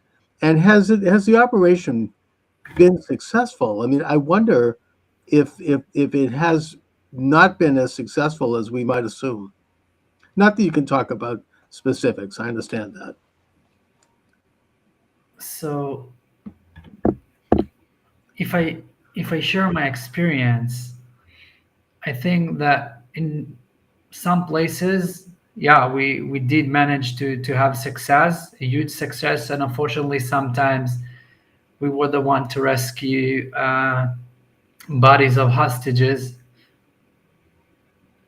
that were kidnapped and slaughtered. So it's always sad, because you feel like it is a success. You rescue your own people, but you rescue bodies, and it's hard to feel. It's hard to realize that you call it as a success. It's not really a success, but no. but yeah, we did manage to bring the body of the family, to bring their loved one into bury, which is also a big thing. And we discover lots of terror tunnels that used Hamas, and we destroyed them. And we figure that almost every house at the Gaza Strip, I don't know to speak for all the Gaza Strip. I can talk about the places that I've been to. Okay. and the places that I've been to, they were full with ammunition. The entire houses was full with ammunition. Right. Each house had rifles, bombs on their baby beds. This is how they're educating their people, you know. Mm-hmm. Once we went through a school and I found a notebook, and I saw the Israel map inside the books. It was a historical or a geographic book or something like that. And when I read that, I said, oh, there is a little bit of hope because Israel doesn't exist on their map. But then I realized it's not that Israel exists on their map. There is no Israel. There was Palestine. Exactly. The state of Israel. It's not just the Gaza Strip. They want everything. They want to wipe us out. Of course, putting aside the fact that they actually expropriated the word Palestine, which was the description of the Jewish state before independence. So you have a situation where Israel has to fight this very, very difficult urban atmosphere of war, where people are setting up their munitions and their missiles inside their own homes with their children right there, and their wives and children, their parents, their family. And they seem to be doing this deliberately because they want to see people. I'm talking maybe the Hamas leadership. They want to see their people killed so they can use that as propaganda against Israel and to kind of hook into some of these anti-Semitic tropes about the Jews as, you know, being somehow mean people and involved in atrocities. And they hide behind their own families as a way to do this. So Israel has to go in, unfortunately, in order to find the people who are killing Israelis and who are military targets. They have to go in and find them and try to take them out without hurting innocent people, which is almost impossible. Yeah, it's very difficult. And they're using that because for them, it's a weapon. It is a weapon. Every footage and every video that they're taking, it's a weapon. They're using human as a human shield. And one of their tactical army that they developed lately, I don't know if lately, they're using that for years, but through the war, I realized that what they've done if you remember, after the first ceasefire, there were hostages exchange, and they released some of the hostages. So we saw that what they've done, they put ammunition and weapons everywhere. And when we went back in order to keep fighting, we saw that those people was coming into their houses like they were innocent civilians. Then they get into the houses, they taking their AK-47, start shooting at you. They lay down their weapon and they going out like they taking care of their son. And unfortunately, they forcing us to think that everyone can be a terrorist. One of the time, a crippled guy on a wheelchair, and suddenly, miraculously, he stand up and pulling and a rocket. He built up I don't know how to say it in English, but he kind of a rocket, and he tried to shoot it towards us. So if you're getting to my mind, you can think about anyone that you see. You see a cripple, but you want to take care of them, and then he can stand up and kill you. Yeah, I mean and they deliberately set it up like that. They're playing up to basic notions of humanity when they send out someone like that. And of course, in violation of standards of war, they're putting on civilian garb and they're hiding and integrating within the civilian community while they're fighting. So it's a very difficult terrain, which is what's causing and I have to ask you this, what is reported to be high casualty rates, because this is the main item of propaganda by Israel's enemies. So the UN recently downsized the numbers of innocent casualties and admitted that they had gotten all of their information directly from Hamas, and they weren't checking it and double checking it. And they've also not included within those figures, they don't mention that probably a high percentage of them, if not half of them, were militants. So those are legitimate targets of war, and they don't mention the numbers of people that Hamas itself has killed. They found recently something like near a hospital, 20 or 30 body bags wrapped in black plastic. Turns out that it was Hamas who did this because these people were seen as informers for Israel. And it's not the kind of thing that Israel does. It just didn't look quite right. But yet that's reported as, oh, Israel is engaging in cruel activities and, atrocities. What is the actual, do you have any handle on what are the real numbers? Because, we are concerned about innocent people being killed. It's a very difficult situation, but, how does that actually break down? First of all, I don't know the numbers, but I can tell you from my experience, as I told you, that we're doing as much as we can in order to avoid any casualties. And sadly, sometimes Hamas put us in position which we cannot choose, because while he decide to shoot at us, I have to respond. By the way, a lot of the time, we're just taking cover because we don't want to take care of those people. And still, sometimes that's happened. It's war. And I don't remember anyone protest against Britain when they killed German people when they fought against the Nazis. Sometimes in war, there is casualties. And believe me, we did, and we're doing right now as much as we can in order to avoid those people. I want to show you a picture. But every interview that I have, I'm trying to talk about one of my friends that died or got murdered. And I want to show you an amazing picture of a friend of mine, Shauli Greenlick. Mm-hmm. And that guy, this is in Gaza. This guy unfortunately died several months ago. Yeah. And as you can see, he's an officer, captain as me. And during that time in Gaza, he saw a crippled lady and he decided to approach her and evacuate her from the place because, by the way, her entire family and everyone just ran away. They don't care about people. Sometimes we care much more about their children, much more about their parents, because they leave them out there and run away.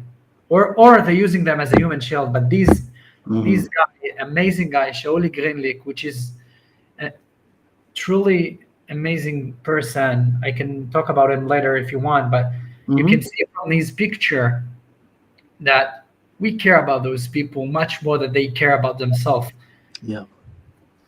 Well, I mean, the day they care about their children as much as the Israelis do about theirs. I think it was Golda Meir said something like that. That will have a peace. There'll be a move toward peace.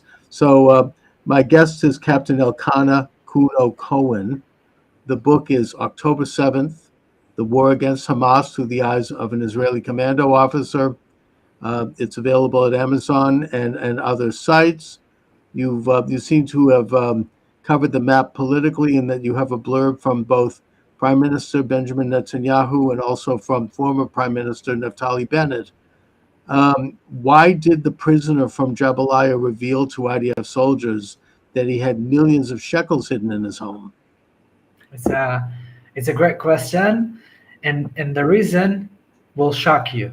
The reason he told us that he had millions of shekels and dollars in his house was we were needed to interrogate him and to send him into some interrogator in order to realize if he somehow connected to the October 7 attack. And right before we took him, he told us in Hebrew, by the way. And it's important for people to understand why they talk in Hebrew. It's because they're working in Israel. A lot of them, I think every person in the Gaza Strip have cousins or uncle that getting salaries and getting paid in Israel, and still they decide to do what they do. So he approached us and said in Hebrew, I'll say it in English, not in Hebrew. But he said, I have all of that amount of money in my house. So my friend asked them, why do you telling me that? You want to lead me into a bomb, into a how you say, a booby trap?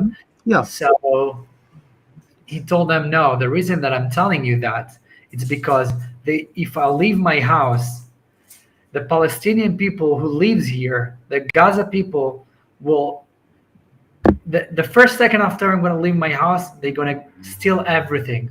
And you know what? I'm trust you. I trust the IDF soldiers. And it sounds weird, but I think that you can hear huge truths in this sentence, because they know that they can trust on us and that we are actually moral and working with humanity code, that they can trust us, while they acting like animals. Lots Right. of them. Well, I mean, I think that maybe one of the things that's been learned from this whole war is that the Hamas, which of course Gaza was handed over to the Palestinian Authority on a silver platter in 1995 by Prime Minister Ariel Sharon, and Jews were ethnically cleansed from their villages, and their factories and farms were turned over to the Palestinian Authority, and money poured in from all over the world, including the U.S. taxpayer, to try to create a peaceful society there, one that could, and all Israel asked in return was just peace. They weren't asking for anything else. They weren't even asking for recognition. They just, they wanted the end of the hostilities. And this was an opportunity for the Palestinian Authority to turn Gaza into what would be the equivalent of Hong Kong. I mean, they're talking about beachfront property. These people are not poor there. You take a look at Gaza, you know, from pictures. I mean, this is like the French Riviera. And they could definitely make it as an amazing place. I think they have the nicest beaches in our area. It's beautiful, and Israel handed it to them, and they could have created a peaceful state alongside Israel, but instead they took all of their money and they poured it into this war machine, this incredible network of tunnels, which it's unbelievable. I mean, the football field-sized buildings underground with tunnels that connect, hundreds of miles of sophisticated tunnels, and they immediately started to fire missiles into Israel, engaging in acts of war. They immediately started to ship shipments of armaments, like from the Karine B, and that's why Israel had to put a blockade. And they started to do other stuff, the flying in the terror balloons, the gas balloons to burn Israeli fields. And of course, eventually they showed up with the hang gliders with machine guns. So, here you have a corrupt leadership there that, they're going to steal every penny they can. And instead of investing it in their own people, they're going to build a war machine in Israel and engage actively in a war against Israel. Not to mention that they siphon off enough so that these guys in Qatar have a bank account like $3 billion each. So, I mean, that's what you're describing here is kind of a manifestation of that. I mean, they're just going to grab everything. You're saying hardly. I'm agreed with that. Yeah. What's on the Hamas terrorist GoPro cameras?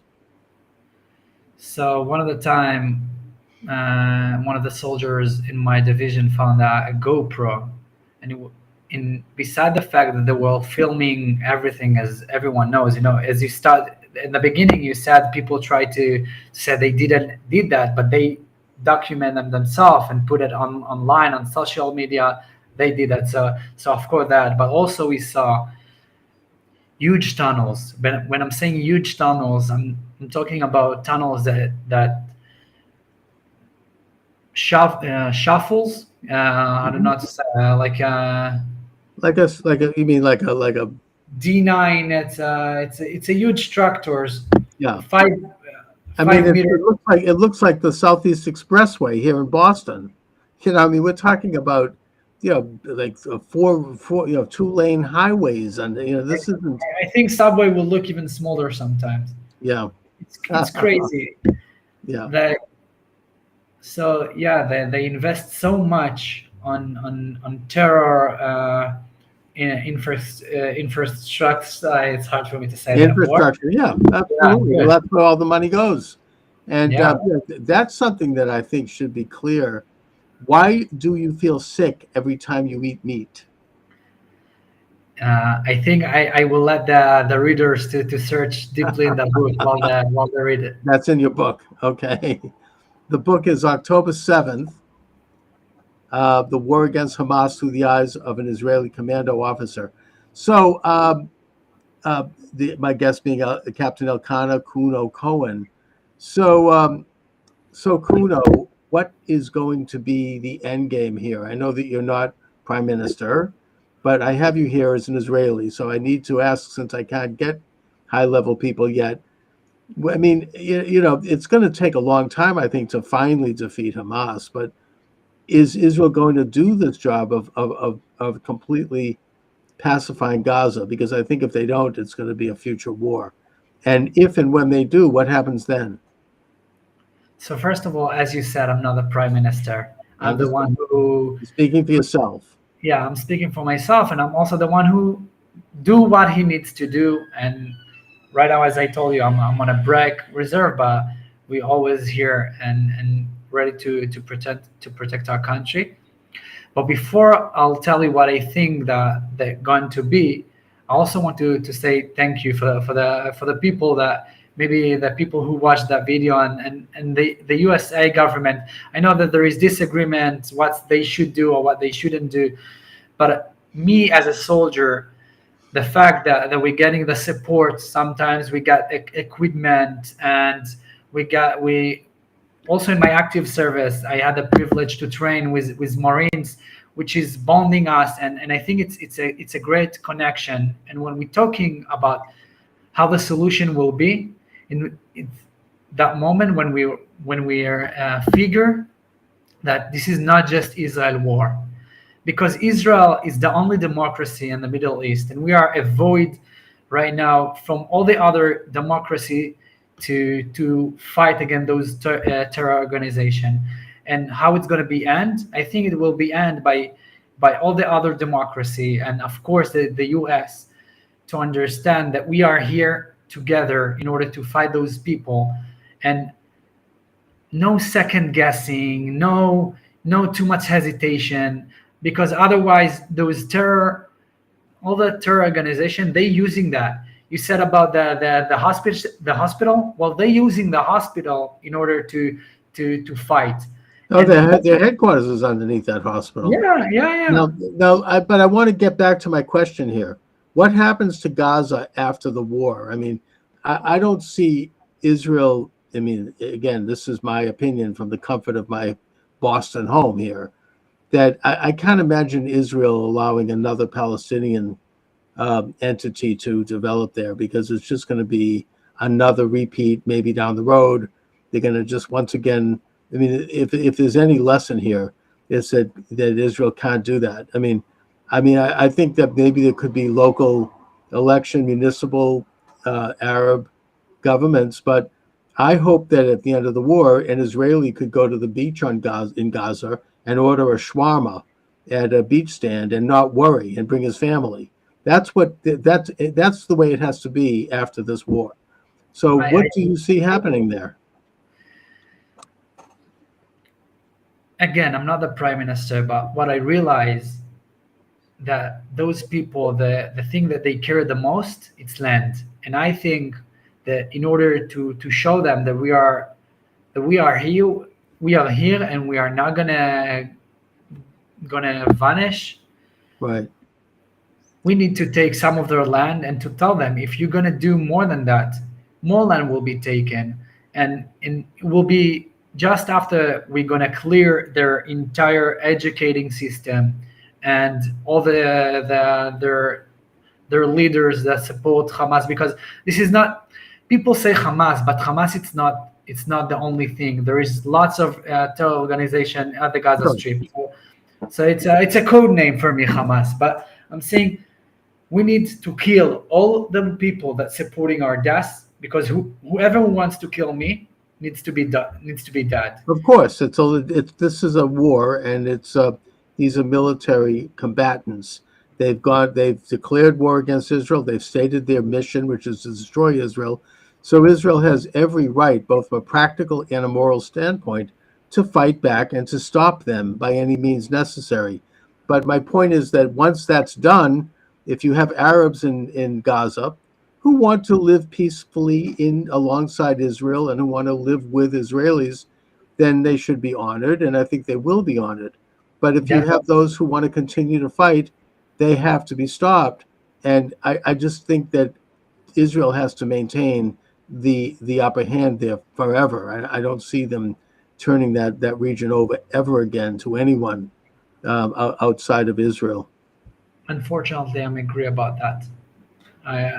I really hope to, I'm looking from that standpoint. I mean, it's not going to work.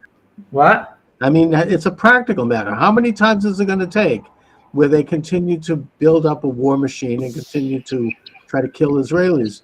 It's like, if there's some lesson from this, it's that. And I think that from what I've heard in reports, there is an even bigger tunnel infrastructure and a more frightening and more dangerous system on the northern border.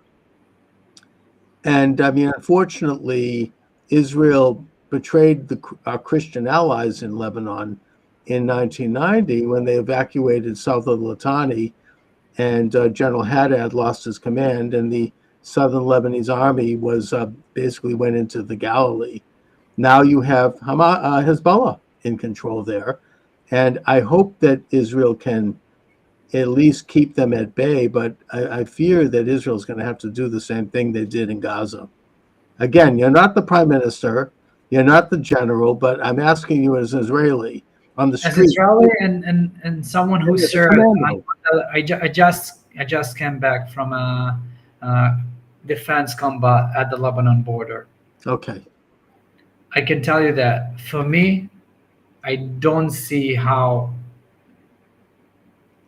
nothing will change unless they all will be behind the Litani, because there is places in Israel like Metula. I don't know if you heard that. Yeah, the northern border there. Mm-hmm. Yeah, so they surrounded 320 degrees of Lebanon, and they getting missile and RP like rockets every day, which is crazy. And the border looked like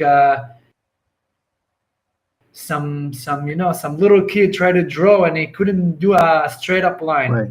Border should be on by geographic and also something right, that you like can the control. Litani River. That the border right now, yeah. And when you have river and you have high hills to control it, it makes sense. But when they have higher hills than you, and you surrounded by mountain that they control over your villages, it's cannot be like that, because as you know, we don't shoot them. We don't want them to die, but they do that to us. So if we want to live side by side, that even if they want to kill us, let's say, we have to have the insurance that they can shut us every time they want. Well, I mean, Israel learned this lesson in 1967 when they took over the Golan. The Syrians were firing from the heights into Israel, and it's simply a matter of practicality that to protect the country from these enemies, and they're not going anywhere. They have to ensure that there is, as the French say, a cordon sanitaire to preserve the border. I just hope that it's done carefully and swiftly, and with limited numbers of casualties on both the Israeli and the Lebanese side. And I hope that Israel is able to make an alliance with the Lebanese Christian government in terms of completely eradicating Hezbollah. I wish for that, and people don't understand that. The IDF, and it's not the IDF. When you say the IDF, it's like it's a big term. It's a system. Well, I'm not talking as the IDF. Everyone in my unit, we don't want to fight. No, we want. We are young people. Some of us have families, expecting fathers. The last thing that we want to do is war. We hate to participate in war, but sometimes we realize that we have to do that. And when we have to do that, we will do that with all of our power. But until then, we don't want that. And we hope that there will be as non-casualties at all. And of course. I mean, it's heartbreaking to think about the fact that Israelis, my fellow Jews in Israel, have to fight this ongoing war, but that's the reality. I mean, they have to operate from a position of strength and awareness of the nature of an enemy that's never going to back down. Israel, after the horrible attack of October, as a society, seemed to pull itself together. There was very serious conflicts going on between the anti-Netanyahu. I don't want to get into that, but I just want to say that it was concerning. It reminded me of historically what we learn in Hebrew school about the destruction of the Second Temple, that it wasn't really the Romans. They just stood by and watched. It was the factions that became so hateful toward each other that they killed each other, and the place fell apart. I hope that doesn't describe Israel today. I know that it seems like everybody has kind of circled the wagons. Is there any societal change now in Israel where people are a little bit more cohesive? I know that I understand there are major conflicts on both sides, and some of those are very real. But is there more concern now with preserving the society and the state? So you're right. At the beginning of the war, before October 7, we were super divisive, and I think this is what allowed our enemy to attack us. And right after that, we saw an amazing unity in our nation. It's not just nation, in Israel, Arab, Muslim, Christian, Jews, everyone got together. And unfortunately, I feel that maybe we're going a little bit on the wrong way right now. Okay. But I always says that this is the mission of all the soldiers. In between our units, even though we have people from all the stream of the Israeli stream, super left wing, right wing, right? We all can communicate, and we are trust each other, and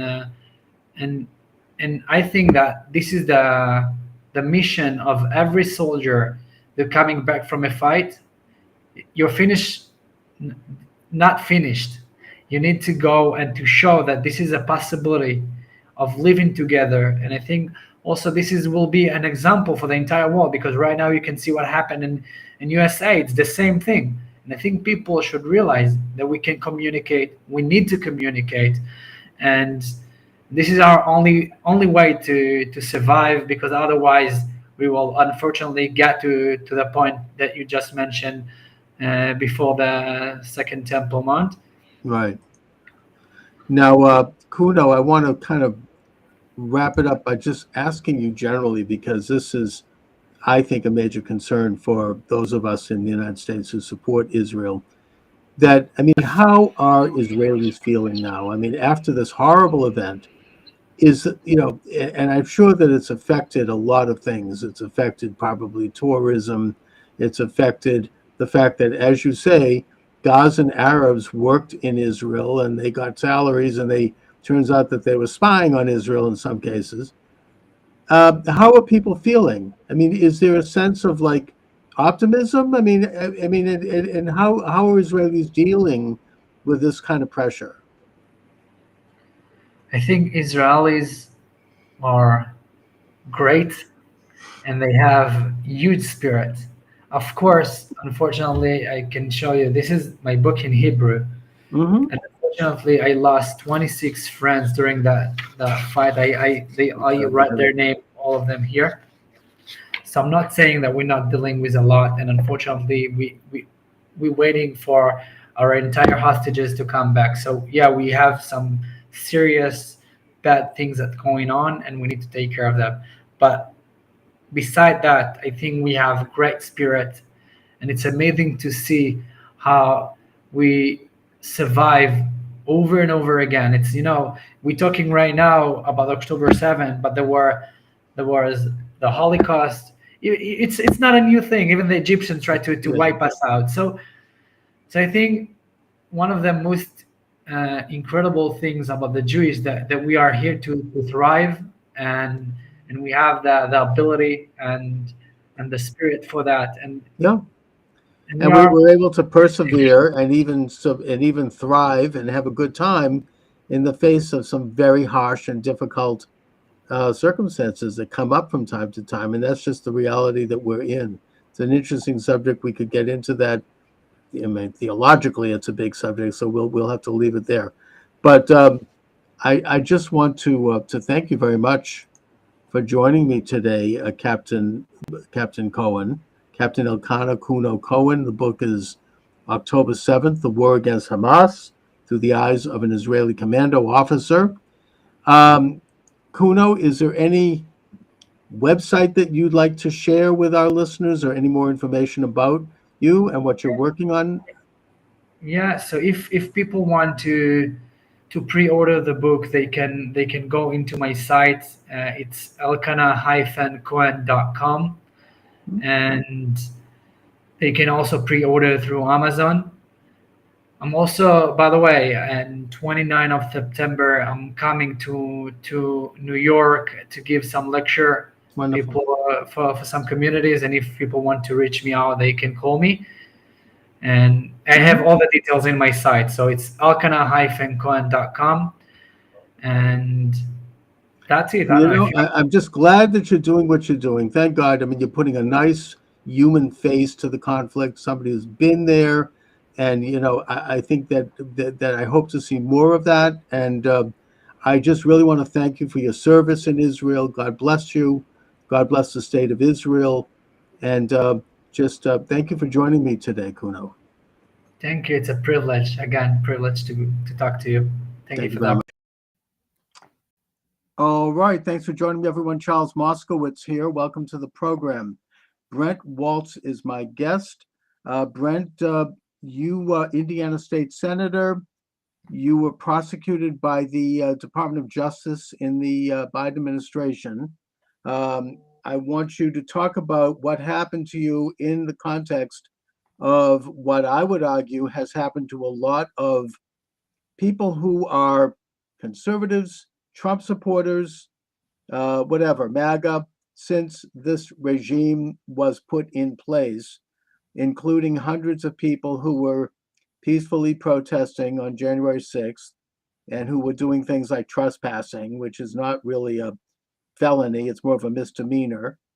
And people like Stephen K. Bannon and others who have been prosecuted for doing things that really are not previously such matters as would require the level of prosecution and jail terms that they would receive. So before we go into your particular case, give us a little background of what's going on in this country right now, where you have, I would argue, essentially people who could be described as political prisoners. Well, that's the title of my book, A Prisoner of Washington. And so yeah. I'm in complete agreement with your assessment on this. I think you're absolutely spot on in your analysis and your assessment. I had never heard the term lawfare until a few years ago. It was a foreign concept to me. I'd never heard the phrase, didn't know what it meant, but I am acutely aware of that now, as are dozens, if not hundreds, of people who are conservative, that are Republican, that support Donald Trump. And what I have seen is the use of the Justice Department as a weapon. Now, if the Justice Department was an equal opportunity indicter, if you will, where they would take liberals and conservatives and say, okay, if you were coloring outside the lines, we're going to indict you and we're going to hold you accountable for your actions, then I don't think too many Americans would have a problem with that. Neither would I. But when they specifically look and target people first and then try to determine whether or not they did anything untoward or illegal, or that could be spun to be made or viewed illegal in front of a jury, that's an entirely different metric. That's an entirely different criteria that when I went to law school anyway, we were never informed that.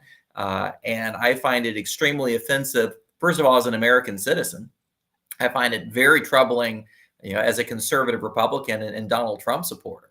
And I think it'll have a very chilling effect on other people who are inclined to try to support conservatives, try to support Donald Trump, donate to their their causes or his campaign in the months ahead. I think that's what it's all designed to do, frankly, Charles. Oh, I think it's entirely about not only intimidation of the public in general, who are afraid to say things publicly like that they think that the 2020 election was stolen. You could end up being picked up by the FBI, which has been completely weaponized since the appointment of Mueller as FBI director back in the 1990s. And you have situations where the law itself, our system of justice, is now used by the people in power to go after their opponents, as opposed to going after real criminals like, I don't know, drug dealers or, child pedophile people, traffickers and whatnot. Instead, they're focusing on their own political opponents, both in terms of intimidating them generally and specifically taking people off the field, like they have done with Stephen K. Bannon, who's one of President Trump's chief advisors, and who they're not going to let out of prison until a few days before the election. So, we have a situation here which is really similar to what you might have in a dictatorship type of a country. I'm not saying we're an outright dictatorship, but certainly there's a sense that we're moving in that direction when you have this phenomena. Alan Dershowitz, who's a Harvard law professor formerly, speaks about this very well on his own podcast, which I recommend, The Der Show, where he goes into it as a professor, very easy to understand terms, how this government is using our system of law and abusing it in this manner. This is not what our system of law was set up for. It's not what we're supposed to be all about, using the legal system to go after enemies, whether it be Christians protesting or standing anywhere near an abortion clinic, whether it be parents at a school board meeting who are critical of child sex change operations or masks, or Catholics or anyone else that apparently this government views as enemies. I mean, as they've deferred to them as domestic terrorists. I mean, this is the kind of stuff that happens in communist China, and it's very frightening. And and we're all chilled by it. We're all chilled by the censorship of losing our shows. I mean, my show was taken off a few years ago on YouTube, and and I think that it's going to get worse before it gets better as we move toward the election day, and as they try to continue to consolidate their power. Now, Brent, I want you to talk about what happened to you over in Indiana, where you were a state senator for many years. What happened? How is it that they went after you, and why? Sure, I'd be happy to explain. I was a state senator for 12 years, conservative Republican, A+ rating with the NRA, lifetime card-carrying member, 100% rating with Indiana Right to Life. So about as conservative of a Republican as you're going to find in one of the reddest of red states. Never had any issues with law enforcement, never had any issues with investigations. 2016, I decided to run for Congress. I lose the election in the primary. One of the gentlemen who's a longtime friend of mine supported one of my opponents. In fact, the Indiana Attorney General at the time was named Rod Radcliffe. He was in the gaming industry, was a majority shareholder in a couple of casinos in Indiana. And even though he did not support my campaign, certainly I considered him a very good friend, known him for 25 years. Again, not really had any issue with law enforcement with him. He's probably one of the most investigated men in the state of Indiana because of his gaming licenses. So the Indiana State Police investigate him.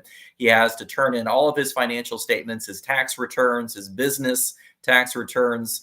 If he was jaywalking, he would lose his gaming license and potentially cost him tens, if not hundreds of millions of dollars. And so he is well incentivized to stay way, way, way on the correct legal side of the line on everything. In 2016, he was a strong Donald Trump supporter. He became Indiana's campaign finance chairman for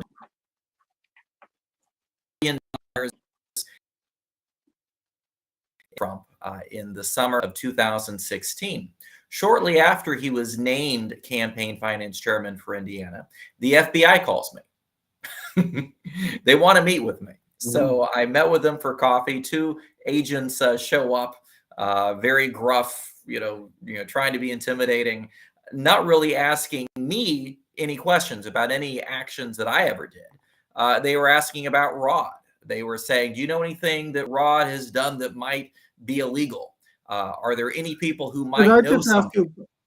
Can I just ask you a question here? Did you, when you went to the FBI, and by the way, this is James Comey's FBI under Obama, and your governor was running as part of the team as vice president, that being Mike Pence. Yes. So it's not like it was a big secret to be a Trump supporter in Indiana at that time. Right. But when you went to this meeting, did you go with a legal counsel and with witnesses? Because I think that when one goes to a meeting with the FBI, it should be like you're going to a meeting with the IRS. It's not that you did anything wrong, but you want to make sure that everything is on the record, everything is filmed, every question is answered with a legal counsel sitting next to you, because they may engage in a thing called entrapment, like they did to General Michael Flynn and others. They'll find some little technical thing. Oh, I did this on March 3rd, but it actually was March 4th. I did it at 2 o'clock. Well, it was actually 3 o'clock. And they'll get then they you can charge you with a felony, lying to the FBI. Correct. Yeah, that's right. That's right. So is that what happened here? No, in my case, I had done nothing wrong. And let me assure you, as somebody who I'd like to think is reasonably legally sophisticated, I went to law school. Had I done anything that could have even been remotely viewed as negative, I would have lawyered up. I would have had an army of lawyers with me, or I just simply would not have had the meeting. But in this case, I thought back, is there anything that, you went in as an innocent, honest American being called into a meeting by a government agency, figuring, okay, maybe I'll help out here. What do you need? You know what I mean? You weren't like suspecting any kind of entrapment. No, not at all. And more to the point on that, Charles, you're absolutely right, is that when I asked, as I think most people would when you originally get a phone call like that, what is this pertaining to? Of course, they won't tell you. They'll say, we have some issues we'd like to discuss with you. Oh, okay. And, it was all about Rod. They wanted, he was pushing for some legalization of marijuana legislation, a couple years before that. Nothing illegal about that. He has every right to advocate for that. I opposed the legalization of marijuana. Right. I voted against the legislation. Opinion. Okay. And I said, well, as far as I know, he's done nothing illegal about this. He has every right to advocate as a.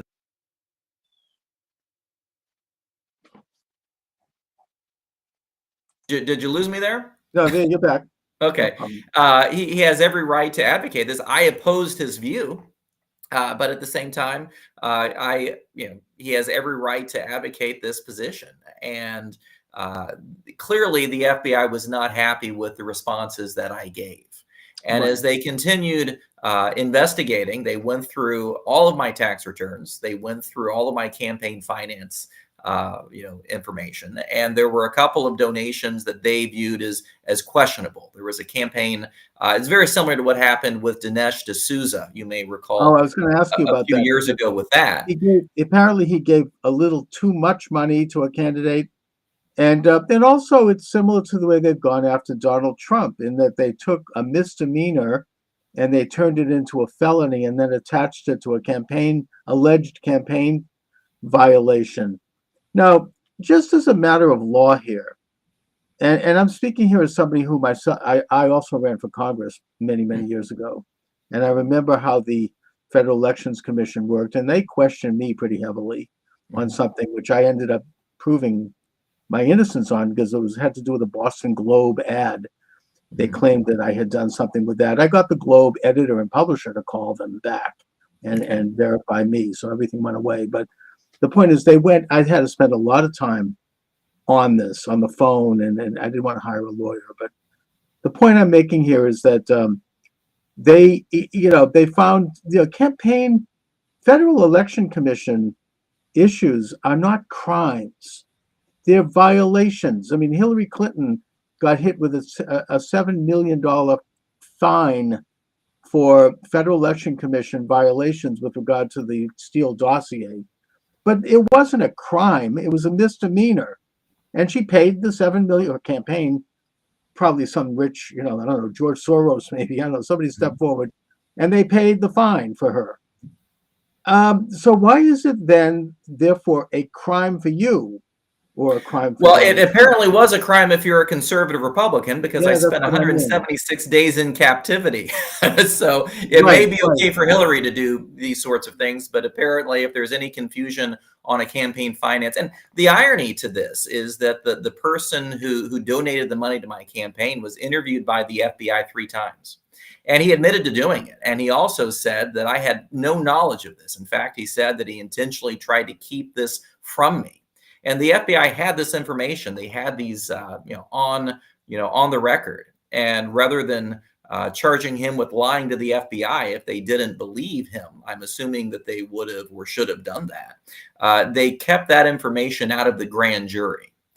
They intentionally hid information that would have been exculpatory, to me, in order to get an indictment. And this is something that, unfortunately, in lawfare, they do.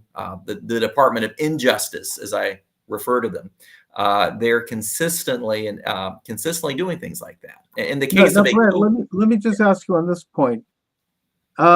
If someone is in a situation like that, where a grand jury is having evidence withheld, isn't there some kind of a legal recourse there? I mean, doesn't the grand jury hear minutes of a trial where that evidence can be presented? I mean, if you have evidence, exculpatory evidence that would exonerate you, don't you have a legal venue to present that evidence? Well, you do a trial, but you don't during the grand jury process. The grand jury process is secret. I never had an opportunity to testify before the grand jury.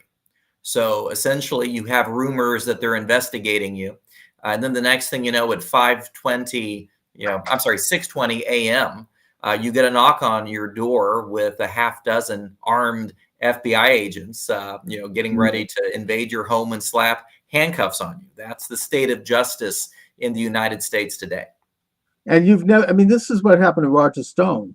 And in his case, there you have, they pull an elderly man out of bed and drag him out onto the front lawn in his underwear with the CNN cameras rolling. Apparently they knew about this in advance. And they bang his door down with a bludgeon, and they're showing up guys in like SWAT outfits. He's never. Well, and I described this in my book, POW Prisoner of Washington, that I had seen what had happened to some of our fellow conservatives. And so not wanting to have a picture of my hair all, sticking out, or, being drug out of my home in my underwear, first thing in the morning, I took a page from General Mattis, who said that during a period of high tension in North Korea, he slept fully clothed. And so that he'd be able to get up, at literally a second's notice and be ready. But in this case, this is America, and they're doing a perp walk. Oh yeah, it's designed to humiliate. It's designed to try to color, I think, public perception. Because they want to destroy your reputation in public. Exactly right. This is defamation, in the classic sense, to do this. So you're dragged out into the front lawn, and then what happens?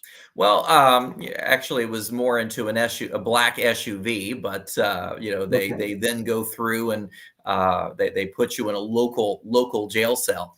I had a co-defendant who was the general counsel of the company that Rod Radcliffe was in charge of, and they got him on a minor income tax violation.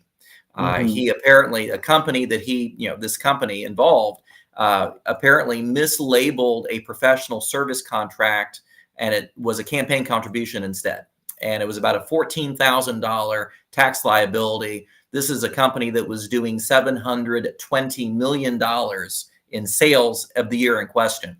A $14,000 tax liability, but because he signed off on it, and it was over the $10,000 statutory limit, this 70-something-year-old man, a longtime state legislator, Marine, spent 6 weeks at the Terre Haute Federal Prison and is now a convicted felon for the rest of his life. This is crazy. Even if he knew that there might be a question about the classification of that deduction or that contribution, that's still is the type of situation that normally would be handled by an accountant, meeting with the IRS, doing some kind of negotiation, and then if you are found to be in error, you pay the difference. I mean, you end up being billed, being fined with interest, and that's how it works. You're not taken into prison for 7 years for this. No, I mean, nor should they be. I'm an investment banker, and I have clients that are literally owe hundreds of thousands of dollars, and they work through the IRS, and none of them get carted off to jail. They pay it maybe in installments over time. They pay a penalty, they pay interest, and they move on with their lives. It happens all the time in business. I mean, it's just, this isn't. We're talking about again about misdemeanors here, about technical violations that are usually handled with some kind of a settlement. And it particularly rankles me to think about this because under the Biden regime, they're bringing in 80,000 new IRS agents, and those are we're going to go after the rich. Nonsense. The rich can afford to have all their fancy accountants. They get every little penny. If I recall, people like Ted Kennedy, he never even owned anything. Everything was in a trust. They would just pay his bills. It's an attempt to go after, average John and Jane Q schmo, trying to earn a buck. I mean, it's an attack on the middle class. Anyway, Brent, so what happens then? Well, so I spend 2 days at the Marion County Jail, and so I was placed in a room without a toilet, without water. I was given, I think it was 12 ounces of apple juice in a 36-hour period of time. Cruel and unusual punishment. Well, it was definitely unusual. I'll just put it that way. I'll leave it to your listeners to decide the depth of cruelty as far as that goes. But it was definitely unusual. Okay. And I encountered something very similar to that in my 176 days of captivity. I walk in and turn myself in. This is a couple years ago, to do my 176 days of captivity. And I was asked if I had had a COVID shot. Well, I had not taken a COVID vaccine for whatever reason. And they said, well, we're going to have to put you in quarantine. And quarantine was a 6 by 8 foot cell, a standard jail cell. And I was kept there nonstop for 10 days. I was not released out of that for any exercise. I asked for books. The guards, oh yeah, we'll get you a book, and of course they never did. That's the kind of now that is cruel and unusual punishment. That is a direct violation of a citizen's constitutional rights. At least they didn't forcibly. At least they didn't forcibly jab you. Well, that's true. That is absolutely true. They say we can give you a jab, or we can keep you in this 6 by 8 foot metal box for a week and a half. I chose the box, but to each their own. Right, I would have too. So after that little stint, what happens? Well, after that, then everything was fairly calm and peaceful. When I was by myself in my jail cell for that 10 days, I started writing my book. I thought that somebody needs to chronicle this. I think of myself as a pretty decent writer, and I said, I can either hide in the corner and let these people win, or I can shine a bright light, as former Justice Felix Frankfurter used to say, that sunlight is the best disinfectant. And so I thought at that point it would be a good idea for me to share my experience. Both to make people aware of what is out there and what the government does do and can do, and hopefully allow those people who are in positions of authority, our Congress, our court system, to be able to understand this and start asking some very hard questions of these bureaucrats who have never held a day of elected office in their life. And maybe they're just grumpy that they lost their student council election in 8th grade. I don't know. But for whatever reason, they seem to want to target conservative Republicans who did. And, they get here these we are. sadistic people to kind of do the dirty work on the front lines. Yeah. And to pull this kind of thing off. And at least they gave you pencil and paper. Well, I had to use they didn't give me paper. They give you a manual of do's and don'ts, right? So I used actually the back page of that to begin writing my journal. And they had it's not really a pencil. They have a small, it's about an inch long, kind of a rubberized, graphite thing that you have to kind of use your thumb and forefinger with, kind of drill down and use that. Took a great deal of effort to write, but I wasn't going anywhere, and apparently I had plenty of time at that point. So sounds like something they do in Siberia. Well, it would be very similar in a lot of ways. Nevslavsky, I think, the gentleman who who was a big critic of Vladimir Putin, who passed away under rather curious circumstances a few months ago, would have felt right at home, I think, in that cell. Right. I mean, he was challenging Putin's election. Let's just leave it at that. Now, you then go into the general population. I saw your press release. You said it reminded you of one of my favorite sitcoms, Hogan's Heroes. How does that work? Yeah, I mean, it's, you have this vision, or at least I did, of, these bars and these guards and how everything, what you see in the movies. Now, to be fair, I was in a minimum security camp. And so other people's experiences would undoubtedly vary. But as far as the camp's concerned, of the 140 people, I'd say there were probably 50 to 60 cell phones that were spaced out and hidden. Drugs were smuggled in consistently. Buffalo Wild Wings with extra hot sauce smuggled in consistently. That's contraband in prison. I was offered a cell phone, I think, within my first probably 10 or 15 minutes there. Since if you have a cell phone, you can go through Venmos and Cash Apps and things like that for the economy of that. But it was very similar to Hogan's Heroes, but the difference being, instead of German accents of incompetent guards, you had very thick Southern accents of incompetent guards that took themselves way too seriously, I think. Right, and you didn't have any problem. What were the prisoners like? What was it? I found many of the people quite fascinating. In fact, on my there's a term called a shot caller. Basically, the inmate who runs the jail, at least as far as the prisoner's point of view is concerned on that. And I was kind of proclaimed the shot caller for my remaining last couple months or so that I was there. Not a particularly exciting job. If two people have an argument over something, they kind of come to you and ask you to adjudicate the dispute. That kind of thing. I'm not a huge man by, I weigh 150 pounds. And so when the previous shot caller, who was transferring to a prison in Pensacola for his final 6 months or year or whatever it was, suggested that I take on that role. He was a former mixed martial artist, right? Used to compete. And I remember looking at him and laughing at him and saying, I'm not quite sure I'm qualified for that position. And he called over 3 or 4 very large, burly guys, all of them having been convicted of drug offenses.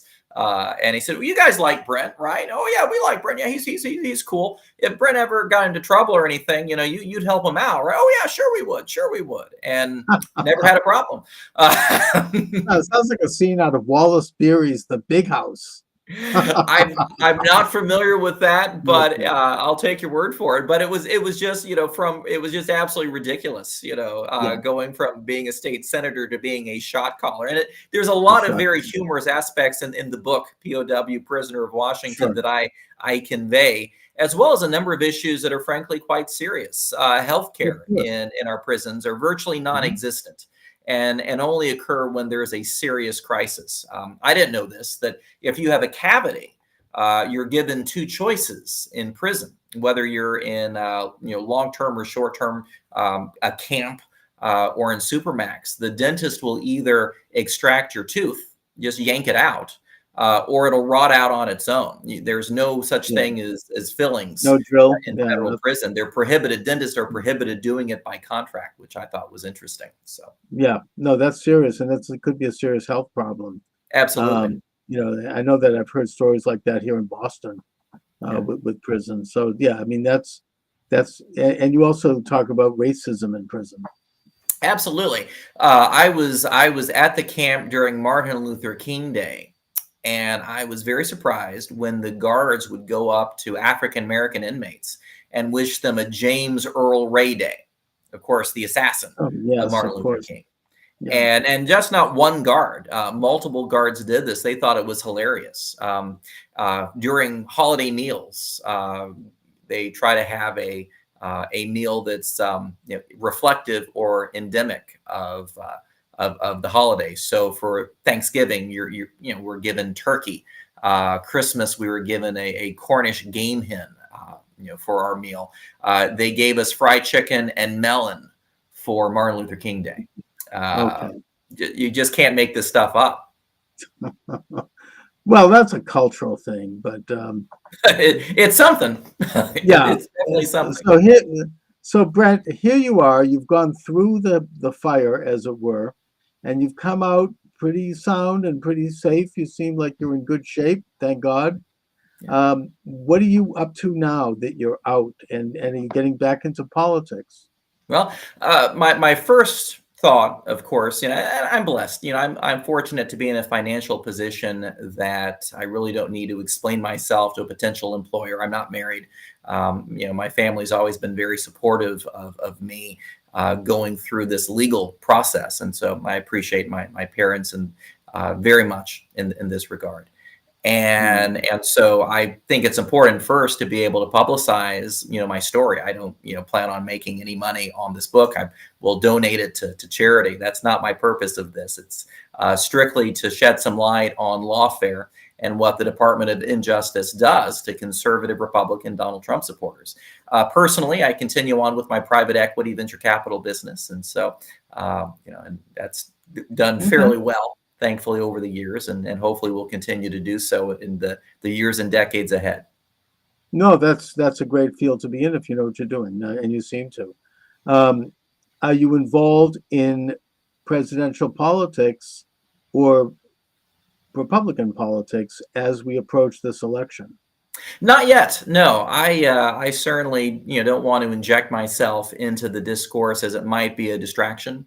I think it's important first to be able to explain what has happened, and then let my fellow Republicans decide in what role, if any role, they would like me to play in terms of the public discourse. And so at this point, in terms of the overall public relations or public discourse, I think the best thing I can do is to shine a light, shed some light on what's happened to the Michael Flynn's of the world, the Roger Stones, the Paul Manaforts, the Peter Navarros, and the list goes on and on and on, because it's a very recurring, consistent thing. Indeed, we have political prisoners. We have, I think there's still about 200, mostly men, some women, who were detained on January 6th of 2001 on the lawn of the U.S. Capitol building, basically for trespassing, who have not yet been charged. And, you have an attorney general even now who is not only bragging about this, but who's threatening anyone who questions the upcoming election. I think people were afraid to question the 2020 election, even though we all saw what happened with our own eyes on election evening on television in real time, because they see what can happen. I mean, they can, there's polls I don't think were accurate because people are afraid to tell the truth. They don't know if that information might end up with the FBI. This is what's happened, I think, in this country. And I think that think about the inconsistency that with the mostly peaceful protesters when they were torching federal courthouses in Oregon and Washington State, and that reaction January 6th, and you see. Charles, it's been a pleasure speaking with you today. Yeah, Brad, for some reason I'm getting a lot of feedback. I wonder if it makes me paranoid. I think someone might be, dropping in on this show. But anyway, Brad, let our listeners here and viewers know where they can get your excellent book and anything else you'd like to share in terms of websites and whatnot. Sure. Prisoner of Washington, POW Prisoner of Washington is the name of the book. It's available on Amazon and various bookstores, but you can go on Amazon.com and pull it up anytime. Okay, Brent Waltz, I want to thank you for joining me this afternoon. Great talk. Let's stay in touch. Let me know if anything develops. You're always welcome here. All right, welcome to the program. Charles Moskowitz here. Thanks for joining me, everyone.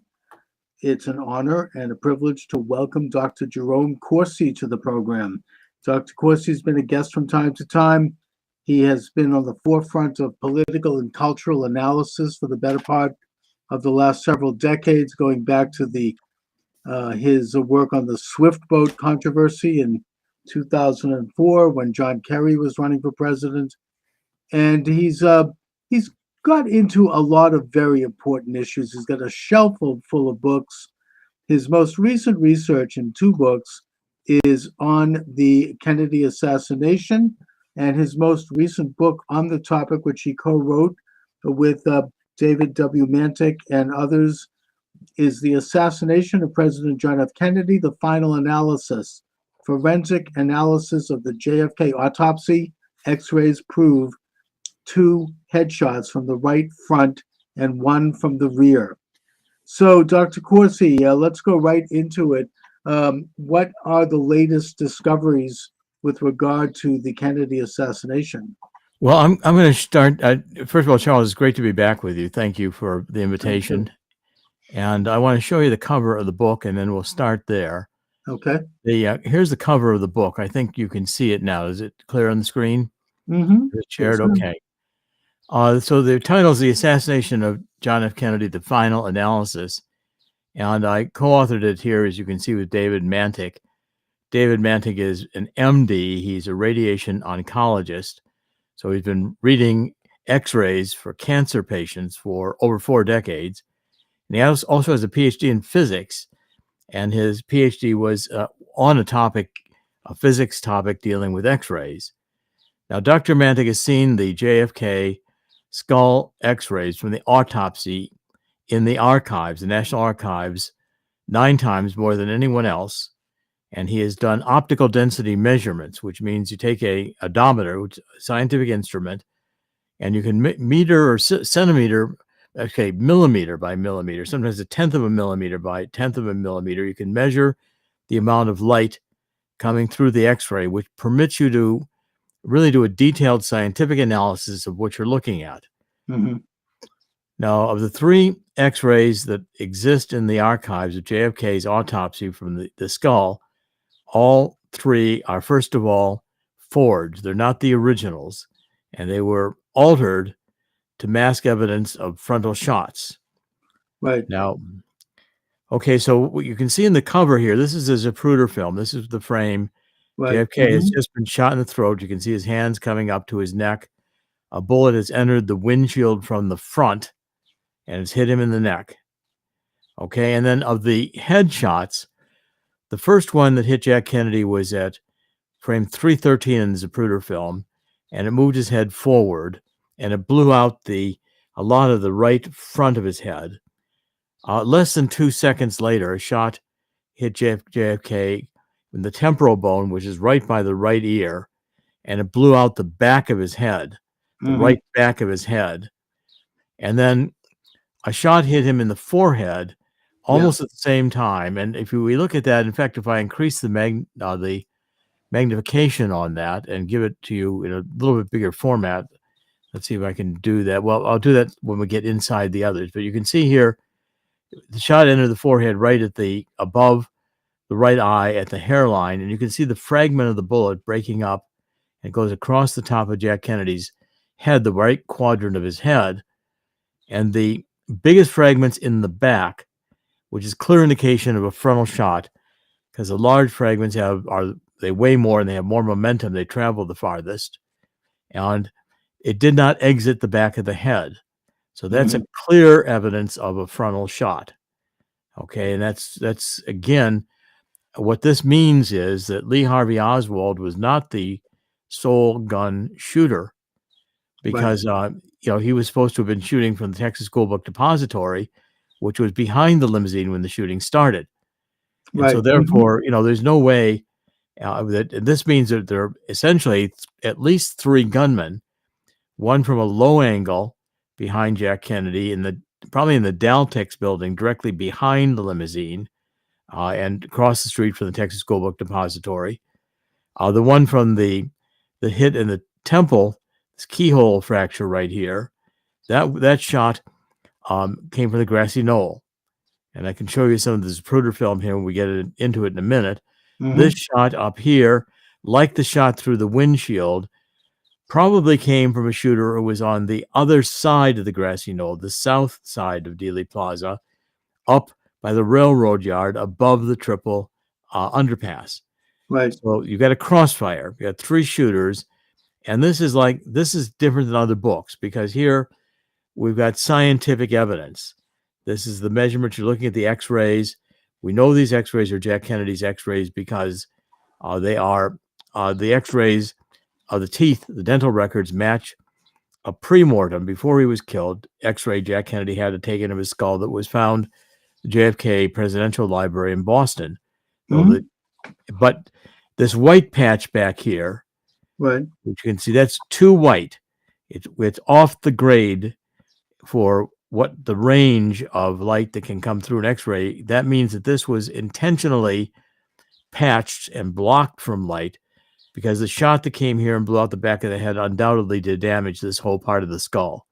And you couldn't be permitted to see that in the X-rays, or you would have known that this was a frontal shot.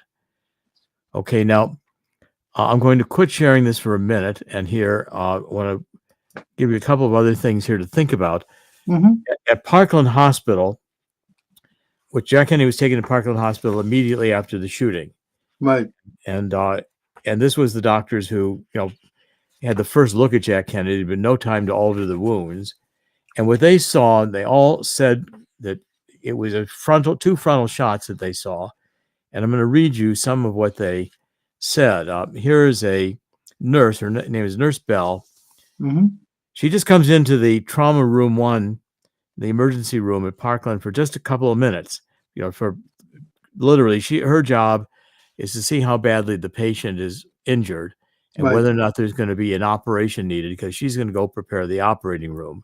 Right. So she was the first person to see the president when he came in.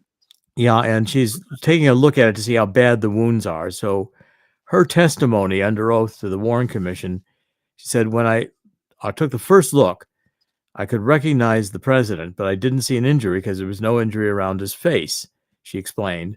So she said, where's the injury? Now, Dr. Perry, who was standing there, he was trying to do a tracheotomy. He's trying to open up the bullet wound in the throat, see if they get a tube down there to get JFK breathing. Perry reached up on the president's head and he pulled it up and he turned it a little to the left so you could see in here. And there was a gaping hole, she said, where the brain and fluids were dripping out. The wound on the back of JFK's head could have been 3 or 4 inches in diameter, what I saw. That's like a baseball. Yeah. Dr. Crenshaw said, I walked to the president's head to get a closer look. His entire right cerebral hemisphere, that's this part, the whole right of the hemisphere, appeared to be gone. It looked like a crater, an empty crater. All I could see was mangled, bloody tissue. From the damage I saw, there was no doubt in my mind that the bullet had entered the head through the front. As it surgically passed through the cranium, the missile obliterated the temporal, that's up by the ear, right, and all the parietal, this is up more towards the top of the head, and the occipital lobes in the back of the head were gone, lacerated, and then it lacerated the cerebellum, which is a part of the brain at the very back. Yes. The wound resembled a deep furrow in a freshly plowed field.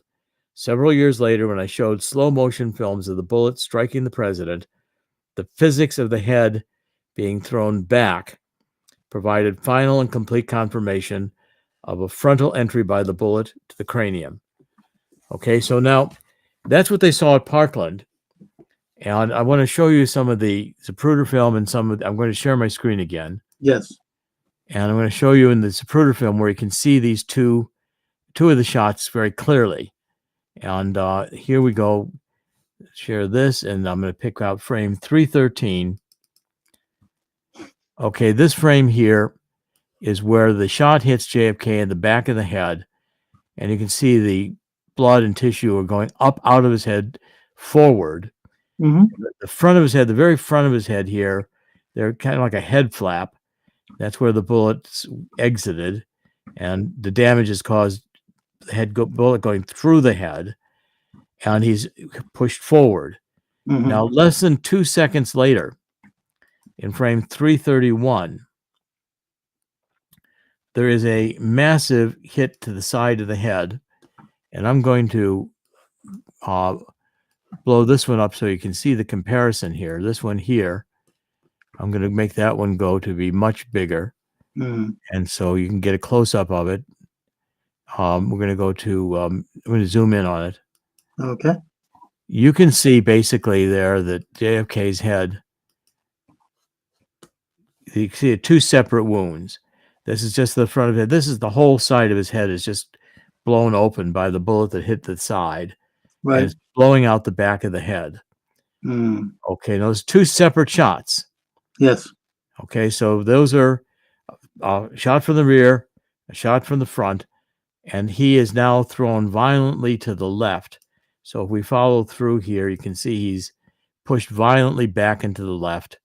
This is where you get the violently back into the left sequence. And that's clearly from a frontal shot. Okay, and I'm going to now show you some more of these. See, that's again a separate shot from the shot that hit at 313. Now, I'm going to go actually into the book. And I'm going to show you some from the book now. Okay. I'm going to quit showing this. And I'm going to pick up the screen share here of the book. And then I'm going to find the pictures I want. Let me look at the book for itself. The book is a large book, by the way. It's 500 and some pages long, and it is very, very thoroughly illustrated. Everything we're talking about is very clearly demonstrated in the book, and you can follow it along and see exactly. You know, we put all the medical, really detailed medical and scientific evidence in the back and appendices. So if you want to see them, you can read them. But again, it's not really required if you really want to just understand the argument of the book. Right. Now, I'm going to come up here to the frame 411. This is I'm showing you some of the Zapruder film now in frames.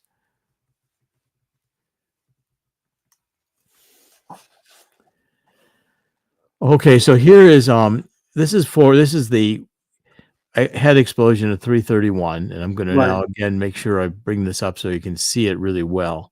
I bring that up to 500. Okay. You can see how much the head is blown apart. Yeah, that's a tough.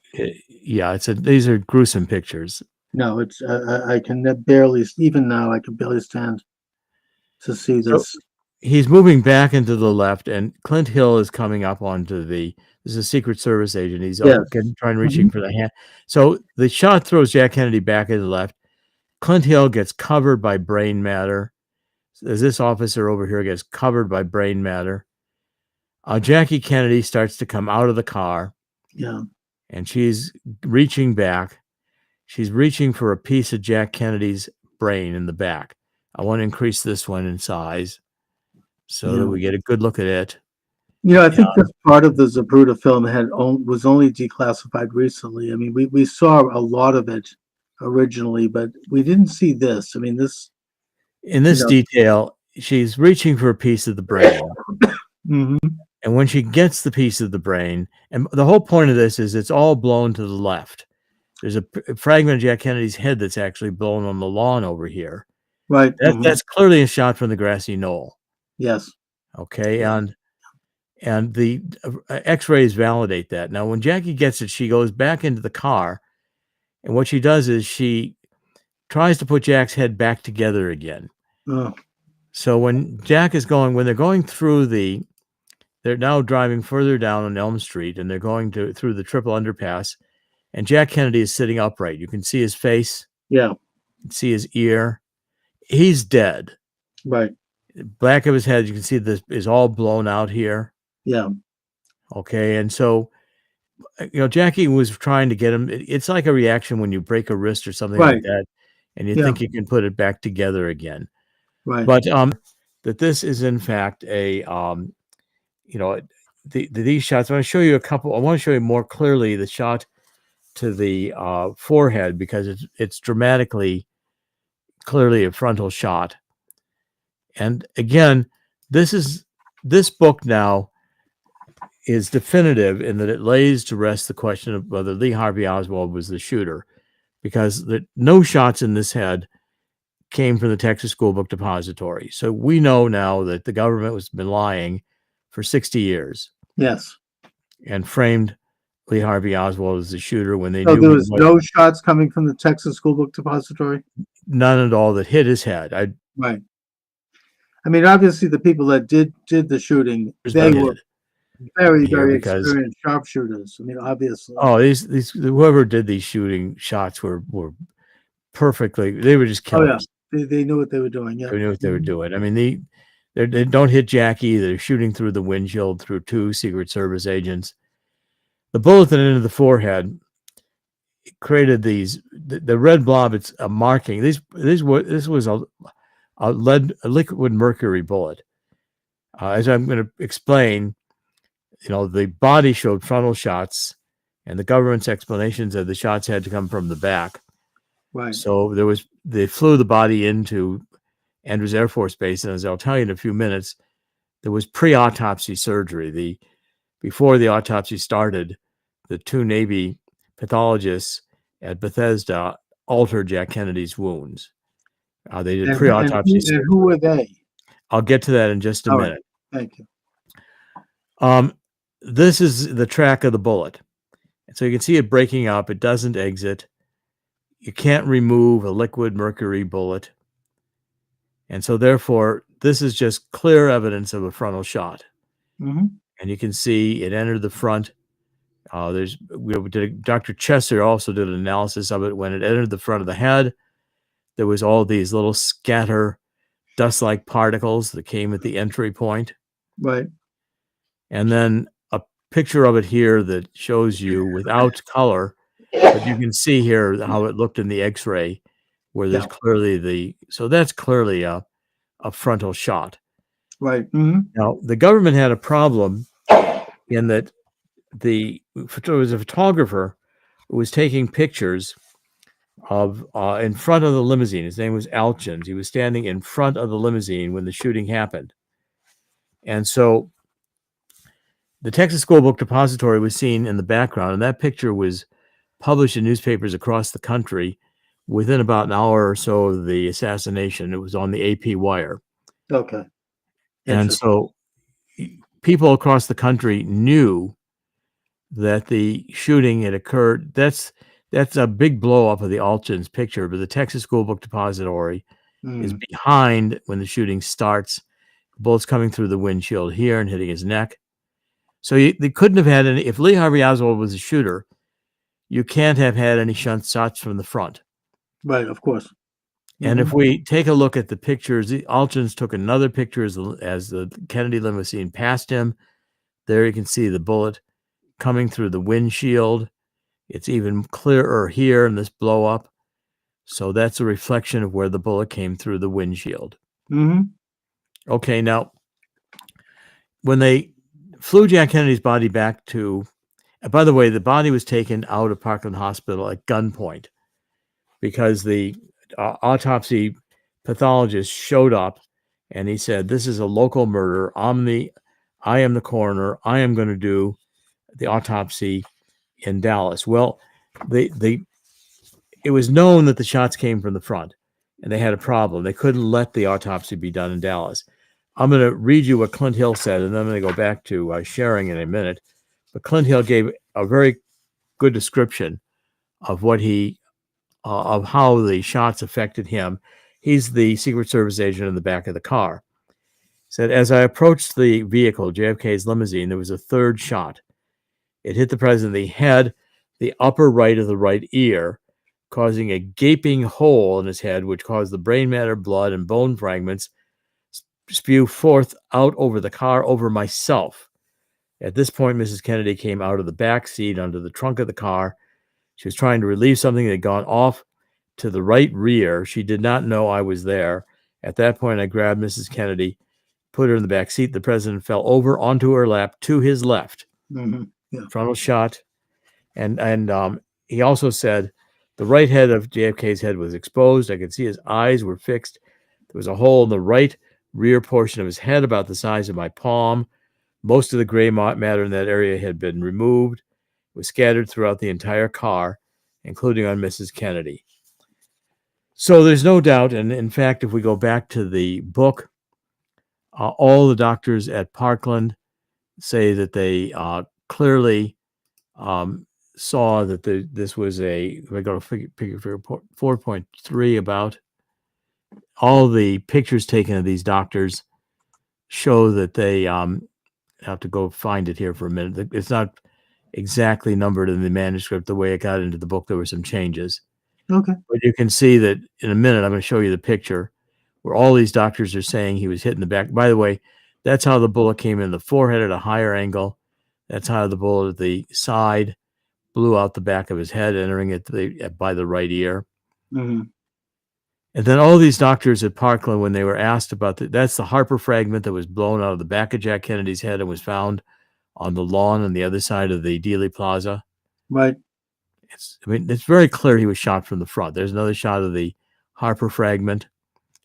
And as you go through this and see what the doctors say, it's just clear the doctors are all in agreement at Parkland that he was shot. And let's see if I can find it quickly here. 4 point. It's pretty dramatic when you go. Oh, by the way, this is what Dr. Mantik's optical density measurements look like. He's taking measurements and recording them all across the skull. It's very, very detailed analysis of the. See, these are the doctors at Parkland. They're all holding the back of their head where they saw the blowout. Yeah, I see that bomb. Okay, so there was really no doubt about it. Now, when they got the airplane landed, you see Bobby Kennedy comes and runs into the front. They comes up on the stairs and gets into the front of the airplane, and they begin to take the casket out of the airplane with a lift. There's a Navy ambulance there. Mm-hmm. And the Navy ambulance, they put the casket in the Navy ambulance, and Bobby and Jackie get in the Navy ambulance, and they head off to Bethesda. And Lyndon Johnson comes and gives us a few minutes speech, very quick speech, and the lights are off. And that's at 6 p.m. on the night of the assassination, November 22nd, 1963.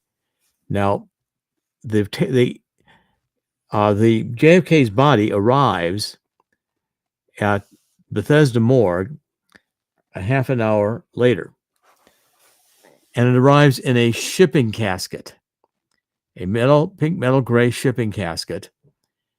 And these Navy corpsmen at Bethesda bring the shipping casket into the morgue, they open it. There's a body bag in it. They take the body bag out, but Jack Kennedy's in the body bag naked, and he's got a towel around his head. Now, that's not how Jack Kennedy left Dallas. Right. Left Dallas in a ceremonial casket that they brought up from a local funeral home. Mm-hmm. And the nurses had wrapped him in sheets, his body and his head. Yeah. So the body had gotten removed from the casket Mm-hmm. and was helicoptered to Bethesda, and it arrived in a black Navy ambulance, which was not the same ambulance that, of course, Jackie and Bobby left left to go towards Bethesda. That was a completely different hearse. I want to find the quote here from Paul O'Connor, who was one of the corpsmen that night, and he made it clear that there was. He says Paul O'Connor was interviewed. He said, Paul O'Connor, the back of the morgue opened up, and a crew of hospital corpsmen and a higher-ranking corpsman, Dennis David, brought in a plain pinkish gray, what I call a shipping casket. It was not ornate. It was not damaged. It was just pinkish gray casket. They brought it up into the morgue and set it. We had two tables in the morgue, autopsy tables. They were back to front. They weren't side by side. They were back to front. They brought it up front where we were. At that time, we opened the coffin, and inside was a body bag. Now, William Matson-Law, who did a lot of interviewing of these Navy corpsmen, interrupts. He says, "You're sure there was a body bag?" Paul O'Connor, absolutely sure there was a body bag. We unzipped it quickly. Inside was a nude body with a bloody sheet wrapped around the head of the body. We lifted the body onto the table. Now, two of the doctors, Dr. Humes and Dr. Boswell, who are going to do the autopsy, come out, and they start to do pre-autopsy surgery of the head. It's witnessed by Navy corpsman. It's witnessed by one of the people who was there, to the mortician who's going to prepare Jack Kennedy's body to show it back at the White House. And they saw this surgery. Now I'm going to show you what they did. Was they opened up Jack Kennedy's head to change the frontal shot in the forehead and make it look like an incision. They took a saw and they removed the top bone in JFK's head, which is called the parietal bone. Yeah. And this is what Jack Kennedy's head looked like after the pre-autopsy surgery was done. These pictures were not released until a few years later. Sure. And you can see a head brace under Jack Kennedy's head. That was not in the morgue. I'm going to increase this size, and you can see how the top bone is gone. Yeah. And how they've messed inside his head, trying to. The brains are all scrambled. And this and the front. It's got. I'm going to show you a better picture of this, but the front is like a wing nut. It's and they made a complete mess of the head. I'm going to go forward and show you another picture of it. Let's just see here. Maybe it's behind this. I'm not sure which direction it's in. Let me look for a second. I think it's in front. You can see how well illustrated this book is, by the way. Yeah, beautiful. And okay, now this is another view from the side. And here we go. So we're going to do 200. You can see they messed up the incision up here. And the top bone is gone. I'll show you one more of these pictures, which is in color. So it's really the most gruesome of them, but it's important that you see it. Okay. And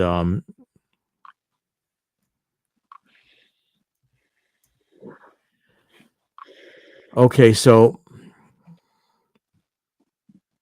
I'm going to increase this too. Okay. All right, now you can see how this is where the incision in the forehead was. Yeah. You can see the straight line saw cut to remove that bone. That is clearly not. Yeah, that's unbelievable. That saw removed that bone. Oh, yeah. That's not a shooting from Park. That's that's pre-autopsy surgery. The two FBI agents who attended the autopsy said when Dr. Hume brought the body into the morgue, everybody gasped, because there's clearly, to anybody who knows autopsies, this was pre-autopsy surgery, which is illegal. Of course. It's not how a bullet wound looks. And I guess Hume said there was pre-autopsy surgery because the two FBI agents put it in their 302 after action report. And that's in the public record. That there was pre-autopsy surgery. Okay, now I'm going to quit sharing the screen here for a minute. And now what happened with the casket is by about 7:17. So Jack Kennedy's body arrived at the morgue at 6:30. They began doing the pre-autopsy surgery. By about 7:17, the limo from Bethesda shows up. It comes to the front of the Bethesda Naval Hospital. Jackie Kennedy and Robert Kennedy get out and they go up to the VIP room through the front door. Okay. The two drivers who were the Secret Service agents driving the limousine in Dealey Plaza are now driving the hearse. And they don't know where the entrance is to the morgue. So Roy Kellerman goes inside the morgue from the front door to look for, it goes inside the Bethesda Naval Hospital to look for the morgue.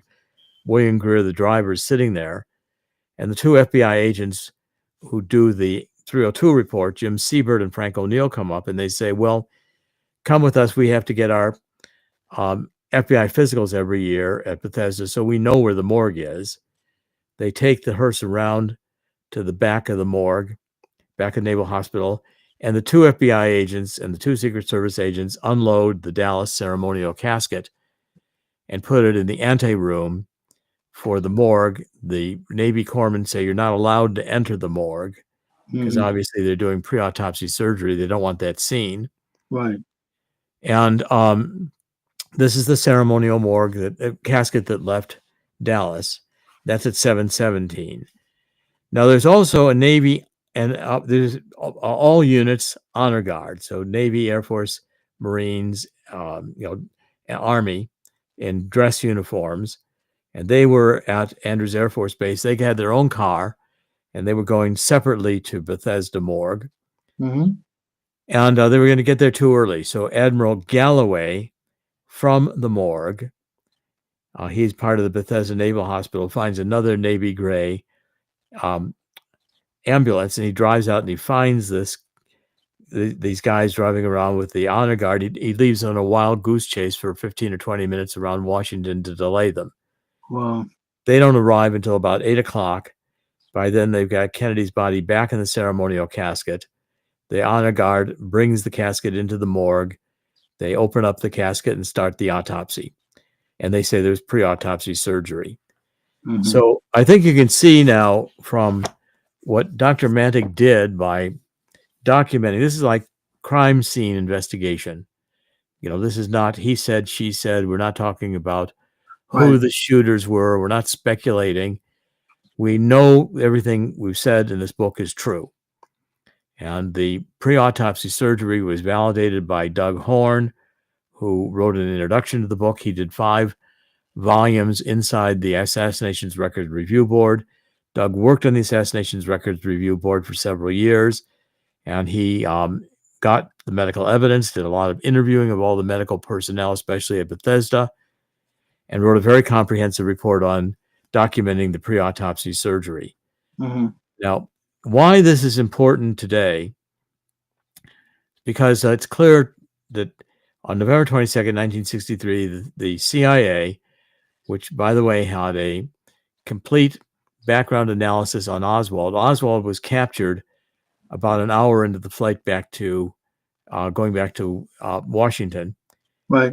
And the CIA distributed worldwide a dossier on Oswald that said he was a Marine who had served at a secret base in Japan, from which we were flying these U-2 planes over China and Russia, and that he had defected to Russia as a communist sympathizer. So the CIA obviously had that prepared. They had a frame up on Oswald to begin with. Oswald said he was a patsy. When the limousine got to Parkland Hospital, the Secret Service gets a pail of water, and they start washing out the blood and guts from the back seat. They're altering a crime scene. People, bystanders, see the front bullet that came through the front of the windshield. They see it's a frontal shot. It punctured the outside as it entered the windshield, and it beveled the glass. Mm-hmm. Glass actually fell back in Jack Kennedy's face, and the mortician had a hard time stopping the little bleeding that was going on in his face, even after they prepared Jack Kennedy for display. And so the Secret Service got the limousine out of there. The Secret Service began altering evidence from day one. You have a deep state military-industrial complex killing a Jack Kennedy. Jack Kennedy did not want to go to war. He wouldn't go to war with Russia and the Cuban Missile Crisis. He back-channeled to Khrushchev. We took our missiles out of Turkey. Khrushchev took Soviet missiles out of Cuba. Mm-hmm. Jack Kennedy started to have détente. He wanted to have a test ban treaty, which he put in place for Kennedy and Khrushchev. Right. And he gave a speech at American University. That's where the final analysis comes from. Jack Kennedy said in the final analysis, we all live in this small planet. We all breathe the same air. We all cherish our children and grandchildren, and we are all mortal. So he wanted to have coexistence. Mm-hmm. He had signed an order to pull out of Vietnam. The Joint Chiefs, there's going to be billions of dollars made going to war. They wanted to go to war. And so the deep state just took over and lied. They created a narrative. And so therefore, what the message of the Kennedy assassination is that this hasn't stopped. And 9/11, why do buildings collapse that were not hit by the airplanes? Building 7. Why in 1991 do we go to invade to get Saddam Hussein, invade Iraq, and there's no weapons of mass destruction found. Colin promised that's why we were going there. Why do we have a bad flu that's made into a pandemic and a vaccine that doesn't stop you from getting the disease, but in fact could make you sick and kill you? The government lies. And Right. we've been in a Jim Carrey Truman Show, thinking we're watching reality. We're just watching a scripted CIA, intelligence agency, military, industrial complex series of perpetual crisis after perpetual crisis, perpetual war. Destroying the economy when they want to destroy the economy, creating pandemics. Now you've got the globalists wanting to take over, and the rest of us are going to eat bugs. They don't need us anymore. We're useless eaters. Right. Well, you can see. I'm not sure that I think the CIA has controlled every president since Kennedy, with the exception, I think, of Reagan and Trump. Yeah. And the CIA is still got And Joe. look what happened to them. No, look, I mean, Kennedy actually thought that he was president of the United States, and he was fatally mistaken when he began to exercise the constitutional powers of that office. That's right. The deep state, which, as you say, they stand for a policy of perpetual war for perpetual peace, as historian Charles Austin Beard called it in his famous book in the 1920s. Of course, later on, he'd be denounced as an anti-Semite, which is not true. Basically, that was the policy they were promoting. That was there were other elements of Kennedy that were troubling to them. I mean, he delivered a speech to this Businessmen's Association where he talked about the dangers of secret oaths. That's right. Secret societies. Fascinating speech. According to the late historian Jim Marr, he was releasing silver certificates backed by silver that did an end run around the Federal Reserve. That's that right. was stopped by Johnson within hours of the assassination. And there were other factors. Kennedy actually was a patriot who believed in putting America first and his country first. And he paid the ultimate price for that. That is the exact, and ever since then, this deep state has been enthroned. I mean, I think even Nixon tried to stand up to it. Look what happened to him. This is the way it goes down. I mean, it's what we're dealing with. It's obviously what's happened with President Trump, and that's what we have today. That's who's running the world today. They'll stealing elections. They'll do anything their Of power. course. And then Jim Mars. You mentioned Jim Mars. Jim Mars wrote a book on the Fourth Reich. Yes, they're very good. Allen Dulles, head of the CIA, and his brother John Foster Dulles, headed State Department under Eisenhower. Right. Now they both had worked with Brown Brothers Harriman and Prescott Bush, who was George H.W. Bush's father. They were, before World War II, they were funding Hitler out of Wall Street, and they believed in Nazism. They wanted globalism. They liked this idea of a small, self-appointed elite.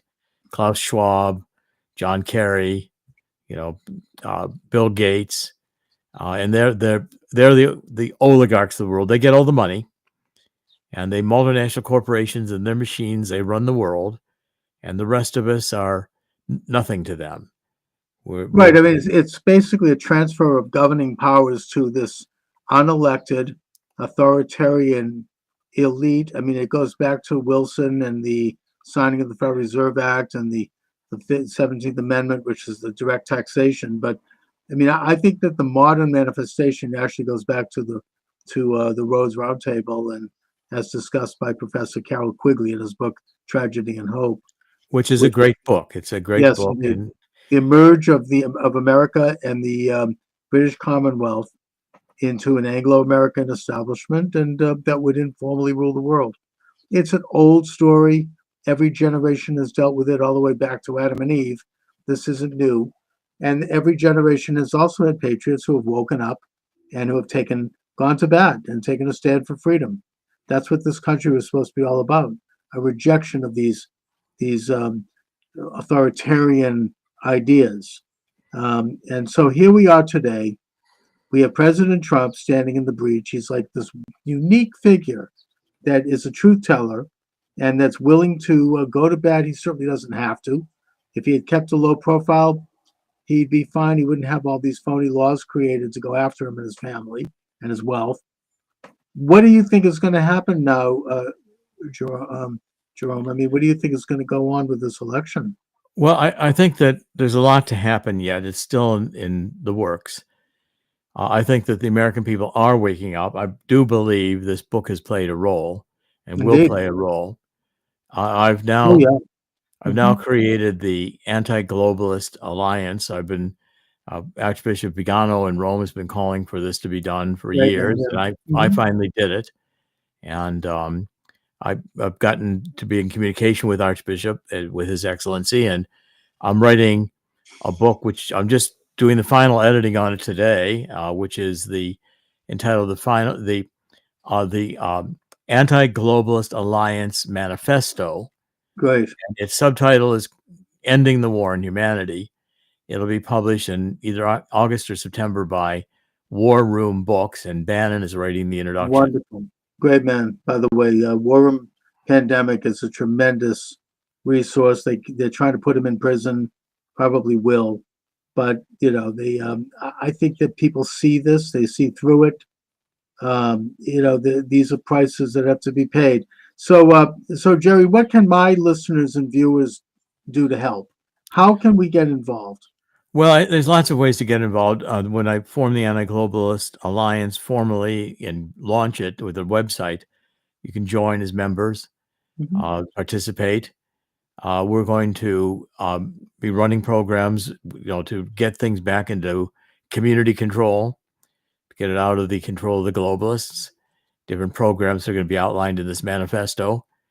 Follow my website, which is thetruthcentral.com. And we're going to have lots of different ways where people can participate.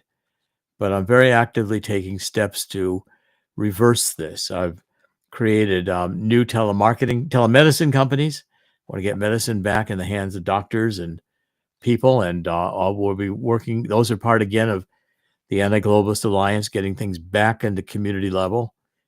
And so we're going to be very active on this as the elections approach. And I think these two books go together. Robert Kennedy Jr. knows about this book. I've talked with him about it. And he asked for a copy of the book, and he asked for a Dr. Edward Fogarty, who's a radiologist, to look at Dr. Mantik's work. And Dr. Fogarty told Robert Kennedy that the book is 100% solid. That's correct. Good. And Dr. Fogarty is actually working with me on a project he's on. I have a medical website called GetLongevityMeds.com, and he's going to be offering hyperbaric treatment and some immune supplements, which are quite extraordinary. Wonderful. So he turned out to become a good friend, and now we're working together. Good. I should look into that. I'd like to. And I also am still concerned with the apparatus of voter stealing, of the ballot fraud. I think there's been progress made. The American people are aware of this. I follow some of these really sinister people like Mark Elias on Twitter, and he tends to show the truth. I mean, he'll tweet what they're doing. He was one of the architects of the phony Trump impeachment and the J6 scam, which now has been exposed even further with this tape that just came out with Nancy Pelosi. But nevertheless, their infrastructure is still in place. Yes, they can still do it, and they probably will do it if they need to. They'll do whatever they need to do to stop Trump. So I'm very concerned about that. Obviously, we all are. We are. I mean, look. They're ramping up the Ukraine war. We're now giving long-range missiles. Firing missiles into Russia. Can you imagine that? Every president from Truman on down has avoided a kinetic war with a nuclear armed Russia. I mean, that's insane. The Biden is obviously going through very fast progressing senior dementia. Indeed. So you can't have a president who's in senior dementia. So it's obvious he's not running the country. So who is? Well, you got this deep state, the CIA, and I'm sure Obama's involved in it. I mean, the truth is, you don't know who's running the country. We don't have a republic any longer. We don't have representative Congress. These congressmen are all bought and sold. They are. I mean, what the hell happened with Johnson? I mean, they're worse than if it was controlled by the open deep state. Yeah, I mean, it's between Johnson and Mitch McConnell's wife is Chinese, and her family's worth billions or millions or whatever it is in China. And, that family wouldn't be around if Mitch McConnell wasn't, he has to do what China wants. That's how China plays. That whole family would be killed. And so therefore they play that game in China. They know it's cheap to buy Joe Biden for them. They've owned him for decades. And Joe Biden's been for sale for decades. Yeah. And, the problem is that the CIA, has been so deeply involved in everything. I mean, I caught HSBC in 2011 doing money laundering. They were taking people left the bank and they took their names and their social security numbers. They ran millions of dollars through new accounts opened under that information. They closed the account. Well, Department of Homeland Security asked for the information. I gave it to them, sent a permanent investigating committee. HSBC was charged $1.9 billion in criminal fines and nobody went to jail. They were money laundering for the Mexican drug cartels. The CIA was in on it. The Treasury is monitoring. We are the drug cartels. You can't run a drug cartel without a bank and an intelligence agency. You can't drive around with semi-trucks full of $100 bills. You got to get the money into a banking system. And so therefore, if people wake up, they realize we've got a criminal government that is that murdered a president and is getting us into suicidal wars. I mean, for all I know, their October surprise of this neo-Marxist Democratic Party will be to have a nuclear war. Yeah, we don't know if anything could go down. If they'll do anything to stop Trump and the MAGA movement and people who are trying to reassert sovereignty. But I think, I say in the end, God always wins. And indeed, this scheme always loses. It's just we're going to have to pay a big judgment of God because we've, let the country get away from God. We've killed too many babies in the womb, chopped them to pieces after Roe v. Wade. We've started taking God out of our schools in the 1940s. This has been a country that moves from God is going to get lost and it's going to get destroyed. And we have to get back to these roots. I think the American people are still and increasingly awakening to this. I think if we have a great revival, which is possible, and I'm encouraging people, my TheTruthCentral.com daily podcast, weekday podcast, to say 2 Chronicles 7:14, we need to get down and repent, and God will hear our prayer and heal our land. I mean, it's really gotten to that point. And these demons, and I do mean satanic demons, mutilating children. They're absolute demons that are at the very core of the deep state. They always have been. The problem is now they're out in the open about it, and now they have the technologies and the means that would have made Hitler and Stalin blush. I mean, they really can do things that are so all-encompassing that we can't even imagine it. I mean, the subject I think you've gotten into also is the mind control developments, particularly since World War II. Yes. And MK Ultra and all of the rest. These things are real, and these things are manipulating people to behave in certain ways and think certain things that they don't understand.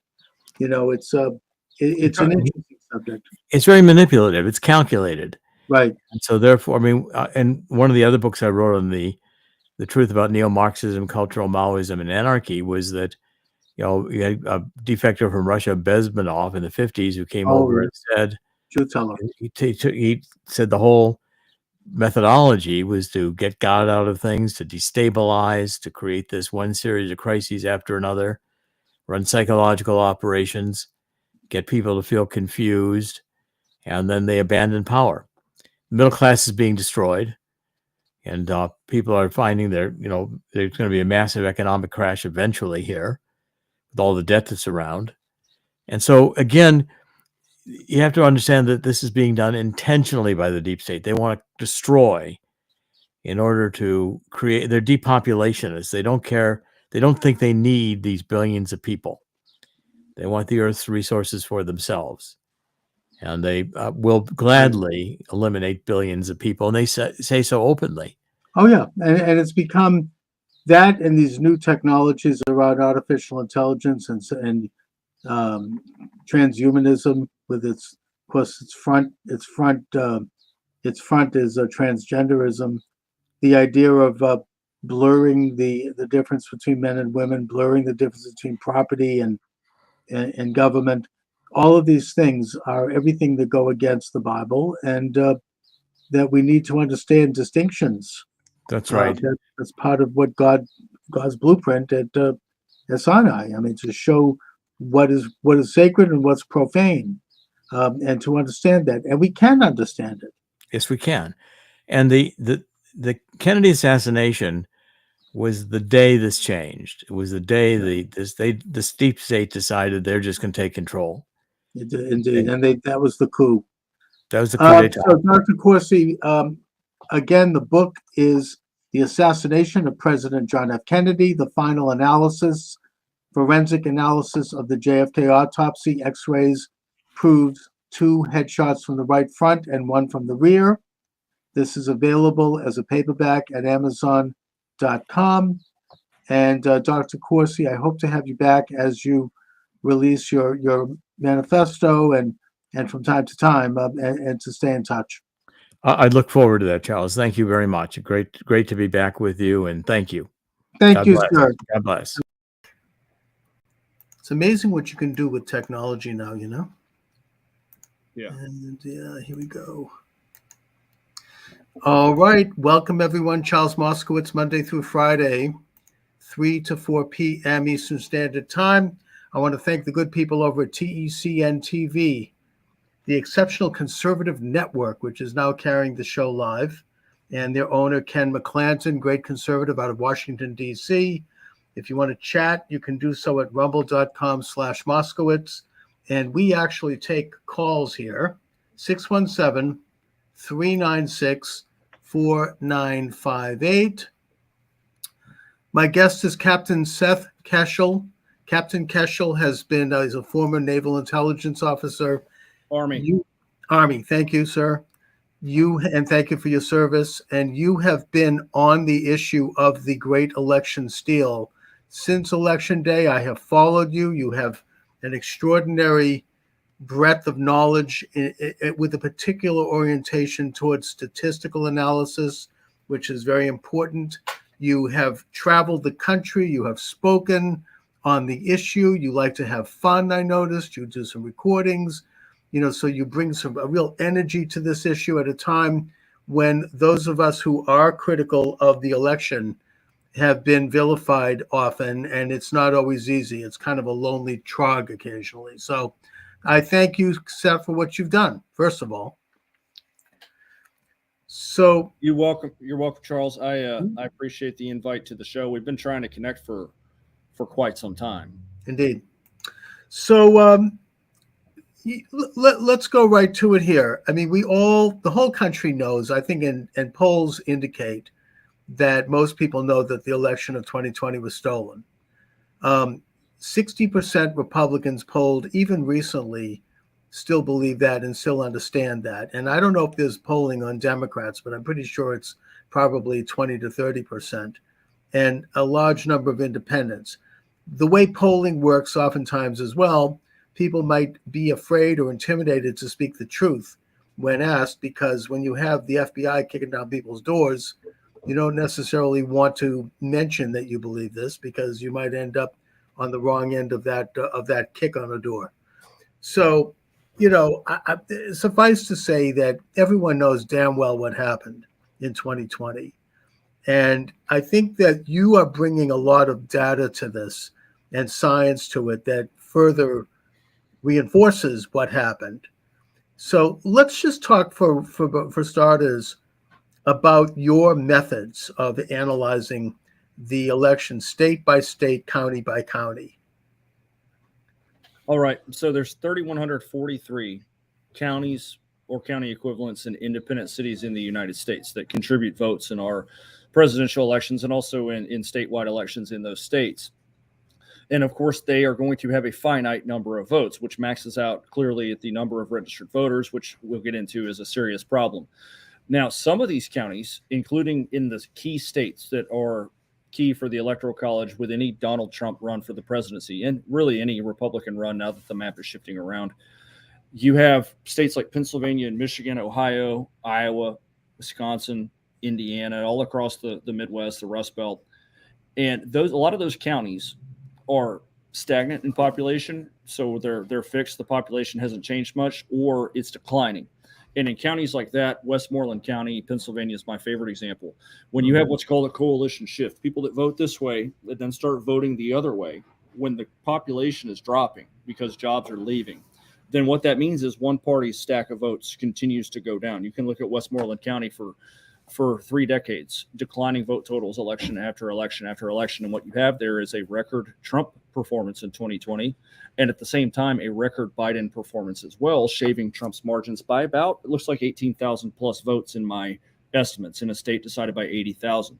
So it takes into account population change, whether that's a surging stream of new population or whether that's a trickle or whether that's a decrease.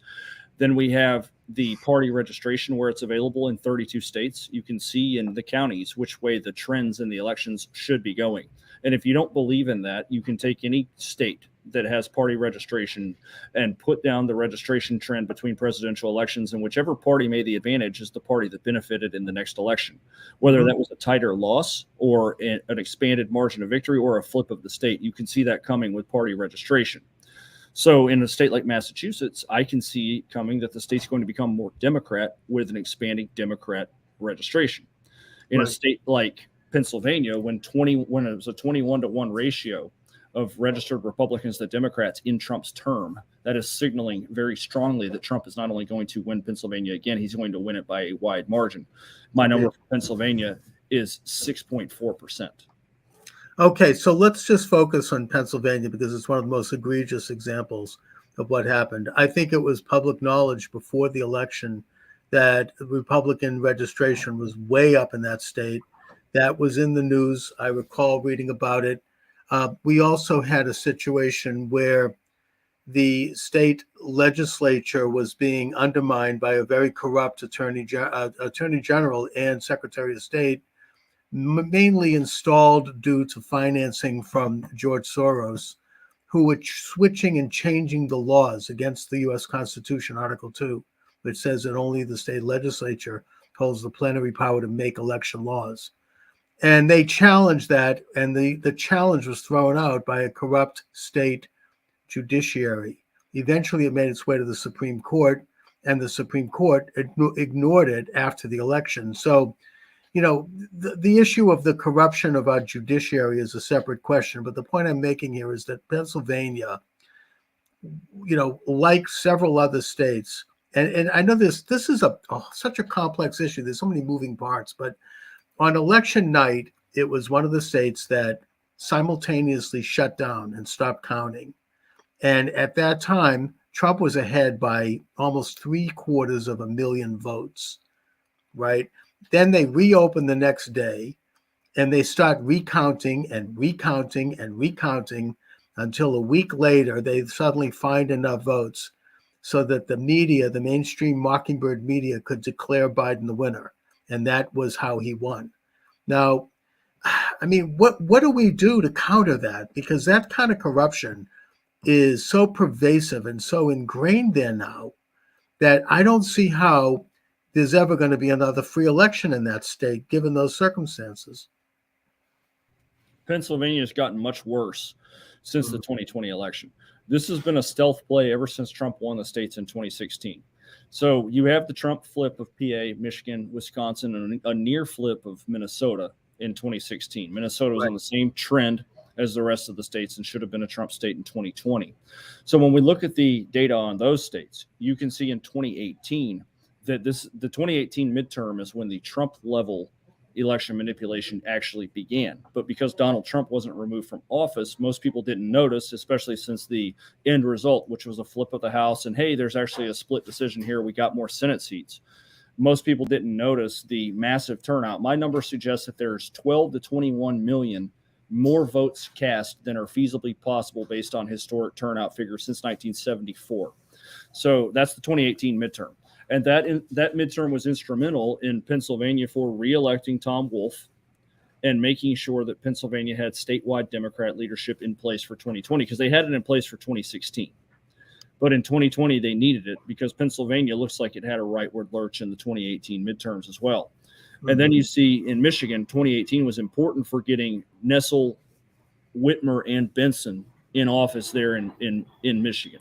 Right. All three of them were swept in 2018. John James also lost his Senate seat in 2018, and that was when he ran against Debbie Stabenow. He probably should have won that race as well, but instead the result was they got their beachhead in there to prevent Trump from carrying Michigan in 2020. And in Wisconsin, you have Evers, who snatched the governor's seat away from Scott Walker in 2018. That was with the Milwaukee dump of votes late in the night and put it just over the recount threshold. Walker conceded the race. So that is the origins of this. They got their people in place, and of course Minnesota did the same.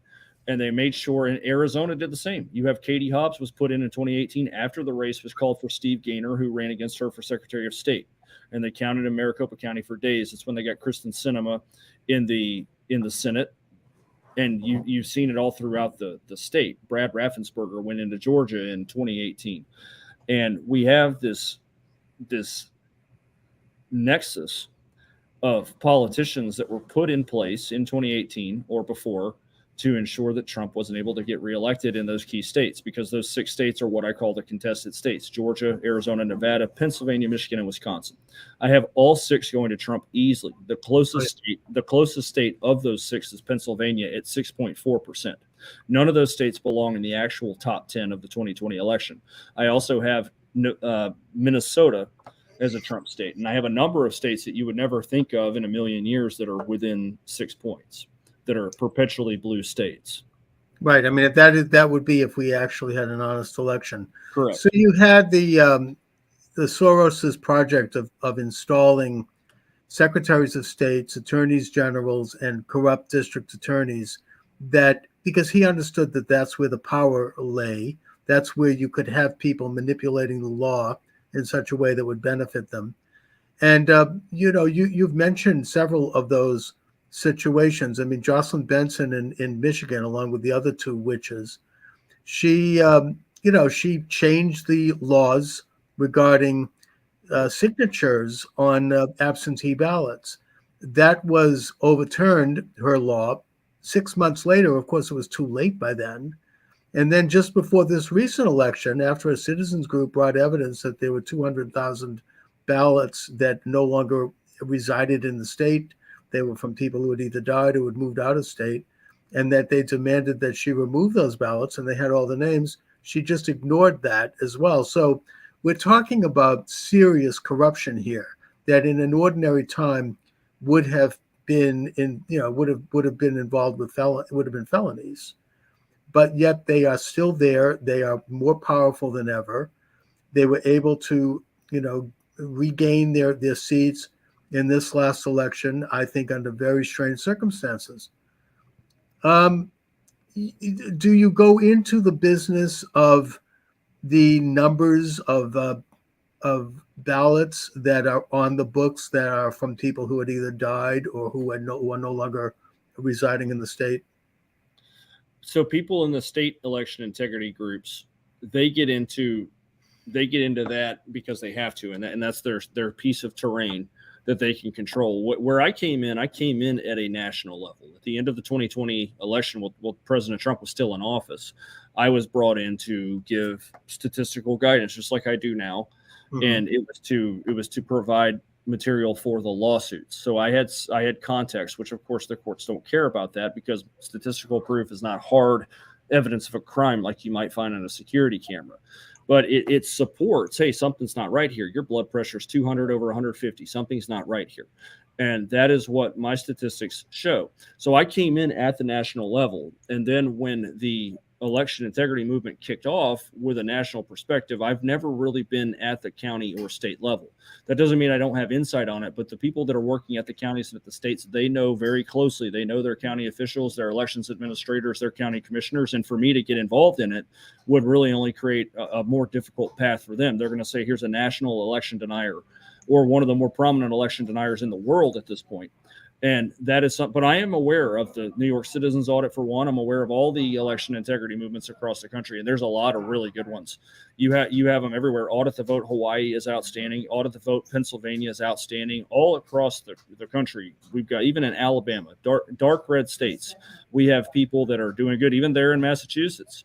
Oh yeah. You've got some groups there that hosted me in Middlesex County last year, and that was fun. We had about 10 Antifa show up with their masks on, and they took a look at me, decided they didn't want to do anything about it, but they're out there. Yeah, the thugs are the kind of what Lenin called the shock troops are brought in occasionally to deal with the lower side of the scissors, the upper side being the institutional kleptocracy, I guess you might call it, the oligarchies, who are really determined to do whatever they have to do to advance their power. And at this point, it's open, it's out in the open, even more so than in 2020 when we all watched it happen on TV, all the states shutting down. I mean, it just, they just did it in broad daylight. And I'm talking now about Maricopa County, where they literally sent ballots in that jammed the machines. I mean, that they were fitted in such a way that they shut down machines in only the most Republican of precincts and wards. And in a way, I suppose you could say that Republicans kind of stepped in it with that one, because we announced in advance that we would be voting in person. And maybe if we had been a little bit more stealthy about it, we could have pulled it off. I don't know. But the point is that that was the most open, the most egregious steal of all. Now, do you get into the business that Mike Lindell has done such a good job with in terms of looking at the algorithms in the machines? I mean, I know that during the forensic audit in Maricopa County, the corrupt, really rotten election board there refused to relinquish the passwords to the machines. They couldn't actually go into them. And that the company that runs them, that I'm even afraid to mention by name here, because they sue everybody with slap suits, they would sue, as I say, I mean, they sued anybody who criticized this. Well, so all the machine companies, all election machines, yes, are vulnerable to misuse, to potential hacking, and to manipulation. So as far as my involvement with Cause of America or Mike Lindell, I am tightly wound with a number of their key personalities. I do a lot of travel, and I regularly present with people who are tight with Mike. I'm on good terms with Mike as well. And my stance on machines, and from early on, just like you said with Maricopa County, from early on, Maricopa County's officials, their county commissioners, they were the big tell that something was up with the electronic elections equipment. Because if they had nothing to hide on that, they could have acquitted themselves easily by turning over all electronic election equipment, letting people look at it, letting cyber experts and forensic experts go through everything, see what the deal is, reconcile the electronic vote records with hard ballots to reconcile it with the voter registrations, and they didn't do that. In fact, they did everything they could to prevent them from being turned over. So that is something to me, given the circumstances, that, and it's not frivolous, it's something they were subpoenaed for, logs, routers, and other electronic elections equipment. The fact that they resisted that so much is a pretty big tell. Now, what can the machines do? Well, the electronic poll books are a big problem. They can determine on election day who's not voted. It's right here on electronics, and not on a binder anymore, where you show up at the precinct, sign your name, and go vote. That is by design, that we're herding people into voting centers, and that we're trying to make this as digitized as possible, because now we have much more data, and people are now abusing the data, and they are using duplicate or triplicate registrations. They are not cleaning voters off the rolls that have moved or died. or moved out to a different precinct. And then you have, of course, completely fictitious voters, which you can find everywhere in those 6 key consensus states, especially. But they are on the march in Texas as well. And there is a lot of election fraud in Texas. Yesterday, Smith County, which is the home county of Tyler, Texas, which is a mid-sized city in East Texas, it's heavily Republican.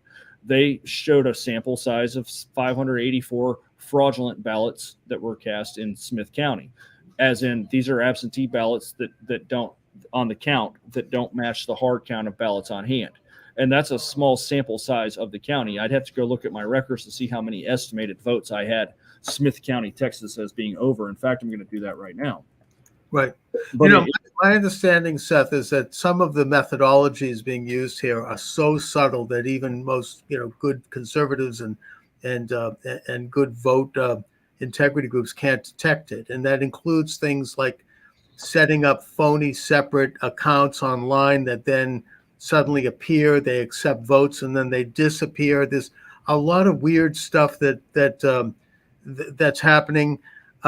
You have this organization, the name escapes me right now, but they have a headquarters in somewhere in upstate New York that has gotten many counties around the country to sign up for them handling the counting of their votes, and that they are very secretive about how they do this, that the votes go to their center. And then you have this group, ERIC, E-R-I-C, which was contracted 10 years ago, including in some red states like Louisiana, to basically clean the voting rolls. And their record is that they've done absolutely nothing, and that the head of their group is a radical left-winger who was funded by George Soros. So, do you know anything about those things?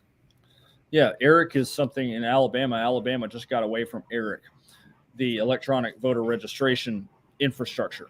Now we also have in Texas, the state Republican Party is reportedly getting ready to get behind a push to get rid of ERIC.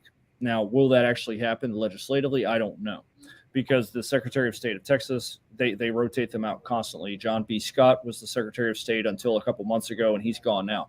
So the Secretary of State in Texas is not an elected position, so there's not any voter accountability there.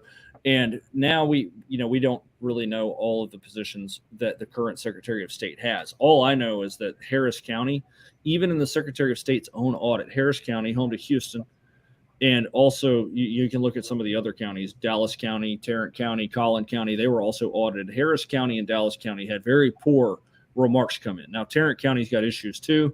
There's an elections director there named Hyder Garcia, who I am aware of. I've never spoken about him directly. I don't do a whole lot of personal probing. I do all the top level 30,000 foot stuff. Well, he is sniffing around and went to the papers to cry about my numbers, even though the Democrats stayed stuck in the 200,000 vote range for 4 consecutive elections, then completely finished those off, went through the 300,000s and topped Trump, who had a record Republican vote gain in a county that had been Republican since 1968.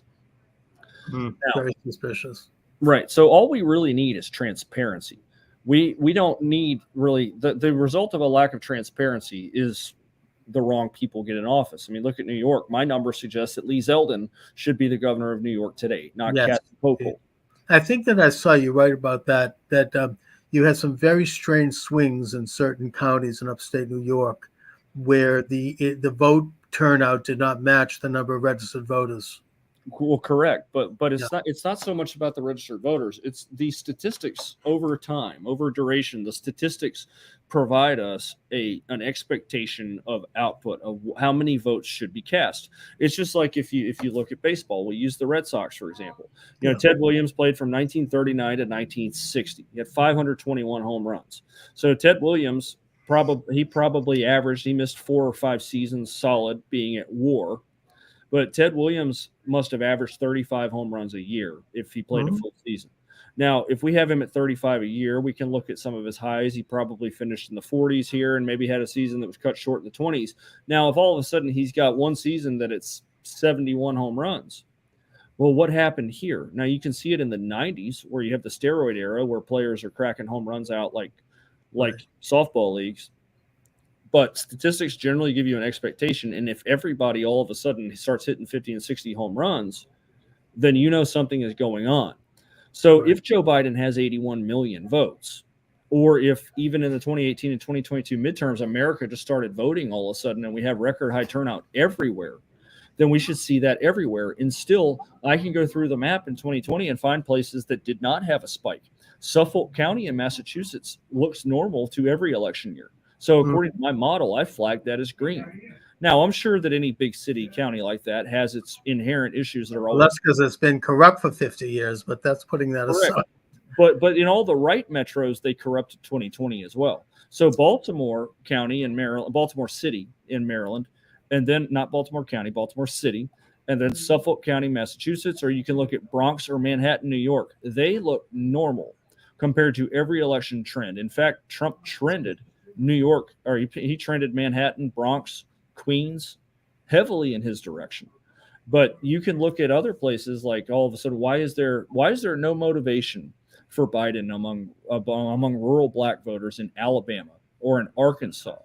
But it's really an enthusiastic block for him in Georgia. So these things don't make any sense to me. Right, and it does look a little strange when you see, these kind of anomalies. And another factor that, of course, enters into the picture is the amount of money that poured in from people like Zuckerberg, who wrote a personal check for $420 million to fund these two turf organizations, which basically spread it around, as they used to say, greased a few palms, only in the battleground states, only in Georgia, Arizona, I think in Detroit, where basically people, and Wisconsin, where people were doing activism, like, harvesting ballots and signing people up and setting up tables at fairs and doing the kind of the street work. The thing that's amazing to me about that is that there's very few whistleblowers amongst people who were doing this kind of shady work.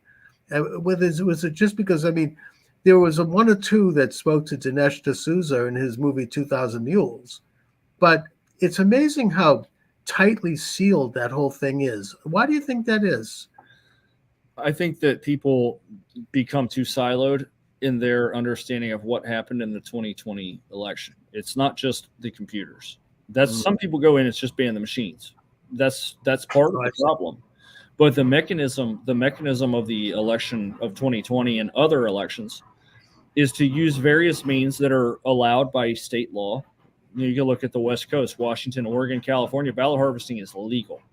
Then you have other states where it's not. So when you do it, you're going to do that at the risk of getting caught. Georgia, Arizona, but then you have compliant, wimpy, useless state legislatures and corrupted courts that refuse to crack the whip on that. Now in Florida, ballot harvesting is not only illegal, it's a felony.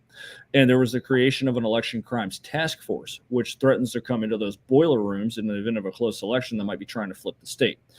Mm-hmm. So as far as why is there not a lot of people that talk about it? There are. The Maricopa County has been caught red-handed time and time again. So I've heard it put recently, the 2020 election there was a Bigfoot sighting. And nobody got it on camera. Well, 2022, that was on camera. Everybody saw Maricopa County operating in real time to make sure Kari Lake didn't win. In fact, Kari Lake never even took a single lead. Abraham Hamadeh took a lead for a split second before the lead went away. So I think that Kari Lake was kept below even just to make sure she. I think they had to stop her, because if she had won, the whole rotten thing would have been blown open. That would have been the beginning. And so they didn't even care. They just did it out in the open. And even with Hamadeh too, he lost by what? Less than 200 votes? Hamadeh lost by less than 300 votes after a slight adjustment in December. Now, he's recently been out there on record saying that the look at the provisional ballots would have given him the victory. But my numbers for those guys, that whole slate in Arizona was an all-star slate. My numbers for those guys suggest that Hamadeh, of course, would have finished first if that were to be the same all the way down. But Kari Lake's margin of victory is about 9.9%.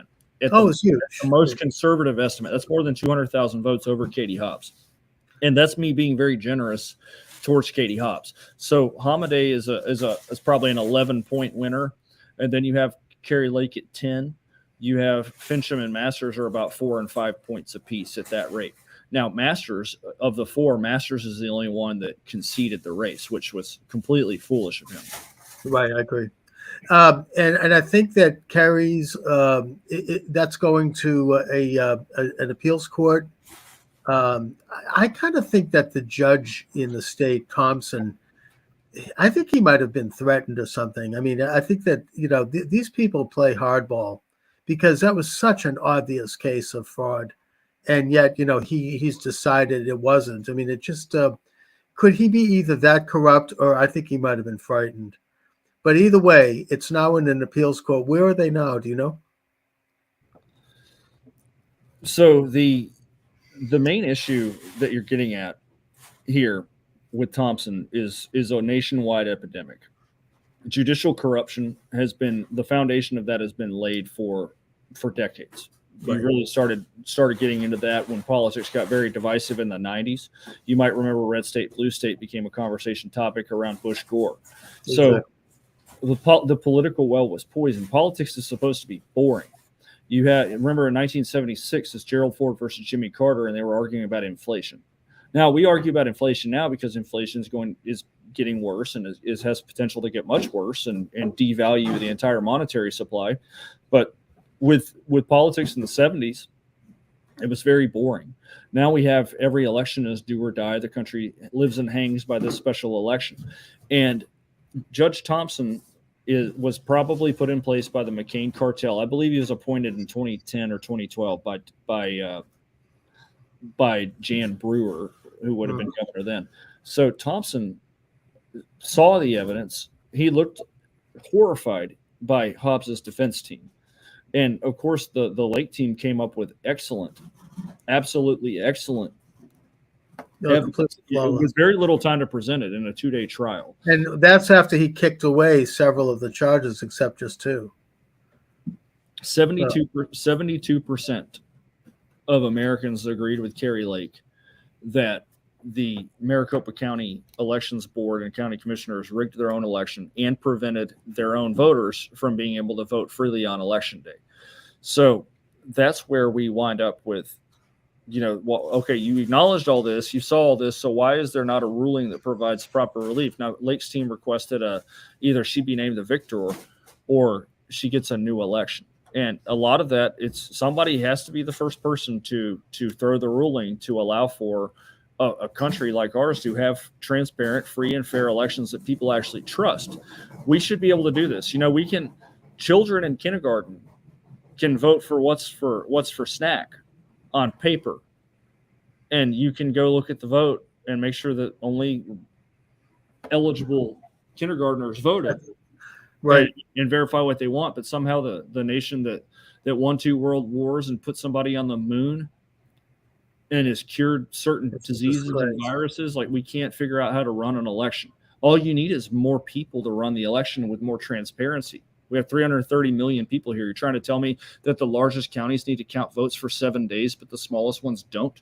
How about just get a proportional number of people working the elections in a broken down precinct operation? And that's why you have the large voting centers in the large counties to make this practically inauditable.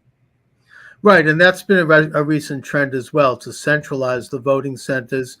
We should note that it was only a few months ago that France held a national election. It's a country of 50 million people. They had it done within hours of the closing of the polls. No machines, all hand counted. It's it really can be done, and the fact that it's not in this country is, it's obviously a scandal, but it goes to the fact that we're going to lose our freedom. We're going to lose our ability to be a self-governing people. I mean, unless we solve this.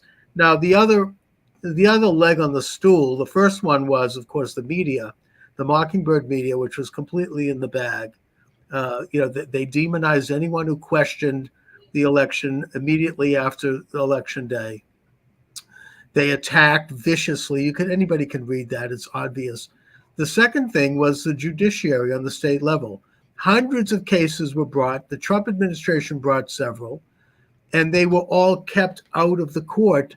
And this was used as a vehicle by the Biden coup, as I call it, to further try to legitimize their claims by saying that these cases were dismissed because there was no evidence, when in fact they never really reached the inside of a courtroom. They were dismissed on technicalities by clerks whose job is to actually try to dismiss cases on technicalities, but they have a little judgment there and they can make judgments, and they did so uniformly to stop any of these cases from entering the court. Now, my memory is faulty here. Maybe you might know something about this, Seth, but I seem to recall that there was one case that made it to an inside of a courtroom, and that was in Wisconsin. And the judge, the name escapes me, he heard the evidence. He said this is very convincing that the state had been stolen, and that was a really obvious one, but that he would not rule on it because he did not want to get involved with politics.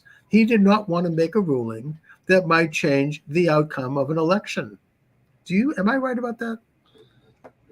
Wisconsin had a lot of issues, and even some of the sheriffs have been involved. Sheriff Schmaling from Racine County has identified, no doubt, slam dunk election fraud in nursing homes in Racine County. Oh yeah, that was a big one. Yeah, Racine County is in the far southeast of the state, and that's a county that's got at least 10,000 fraudulent votes for Biden, which is half the margin in the state between the two. Then you have Justice Gableman's investigation, indeed, in 2021. That was so thorough that even Robin Vos had to admit, with the press in his face, that the election in Wisconsin was severely compromised and basically stolen.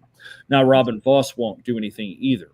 So it doesn't surprise me that people that owe their judicial careers to these political bodies rule in the same vein, or they comment in the same vein as the politicians do. So yes, that's a punt, and it's also a head fake to suggest that you have the ability to see that something's not right, but I don't want to be the one to do anything about it. Oh, that to me is one of the most outrageous things, because the judiciary is supposed to be independent. They're not supposed to look at the politics. They're supposed to look at the facts. They're supposed to be, if we don't have, that's a complete compromise of the principle of a balance of powers, that they would say, we don't get involved in politics like hell. I mean, that's outrageous that they would take that position. But that is the position they took across the board, including the Supreme Court. They just decided at some level, and I'm not saying it was a conspiracy, the people sitting around in a room somewhere and talking about it. It was just more of kind of an informal decision that they would not get involved in politics. So. Well, it's not politics. When people's voices are disenfranchised, right, and American citizens can't cast their vote as constitutionally prescribed, then it goes beyond simple politics. Where you don't want to get involved in a squabble between two political parties as a bill is being debated. It's injustice at that point. So can you imagine? Can you imagine if we had an issue today that was clearly involving discrimination of some sort? Imagine slavery on the table, and history records that people didn't want to get involved in politics. Well, there are people that didn't want to get involved in politics. In fact, the Democrat Party for many years would run a northern man of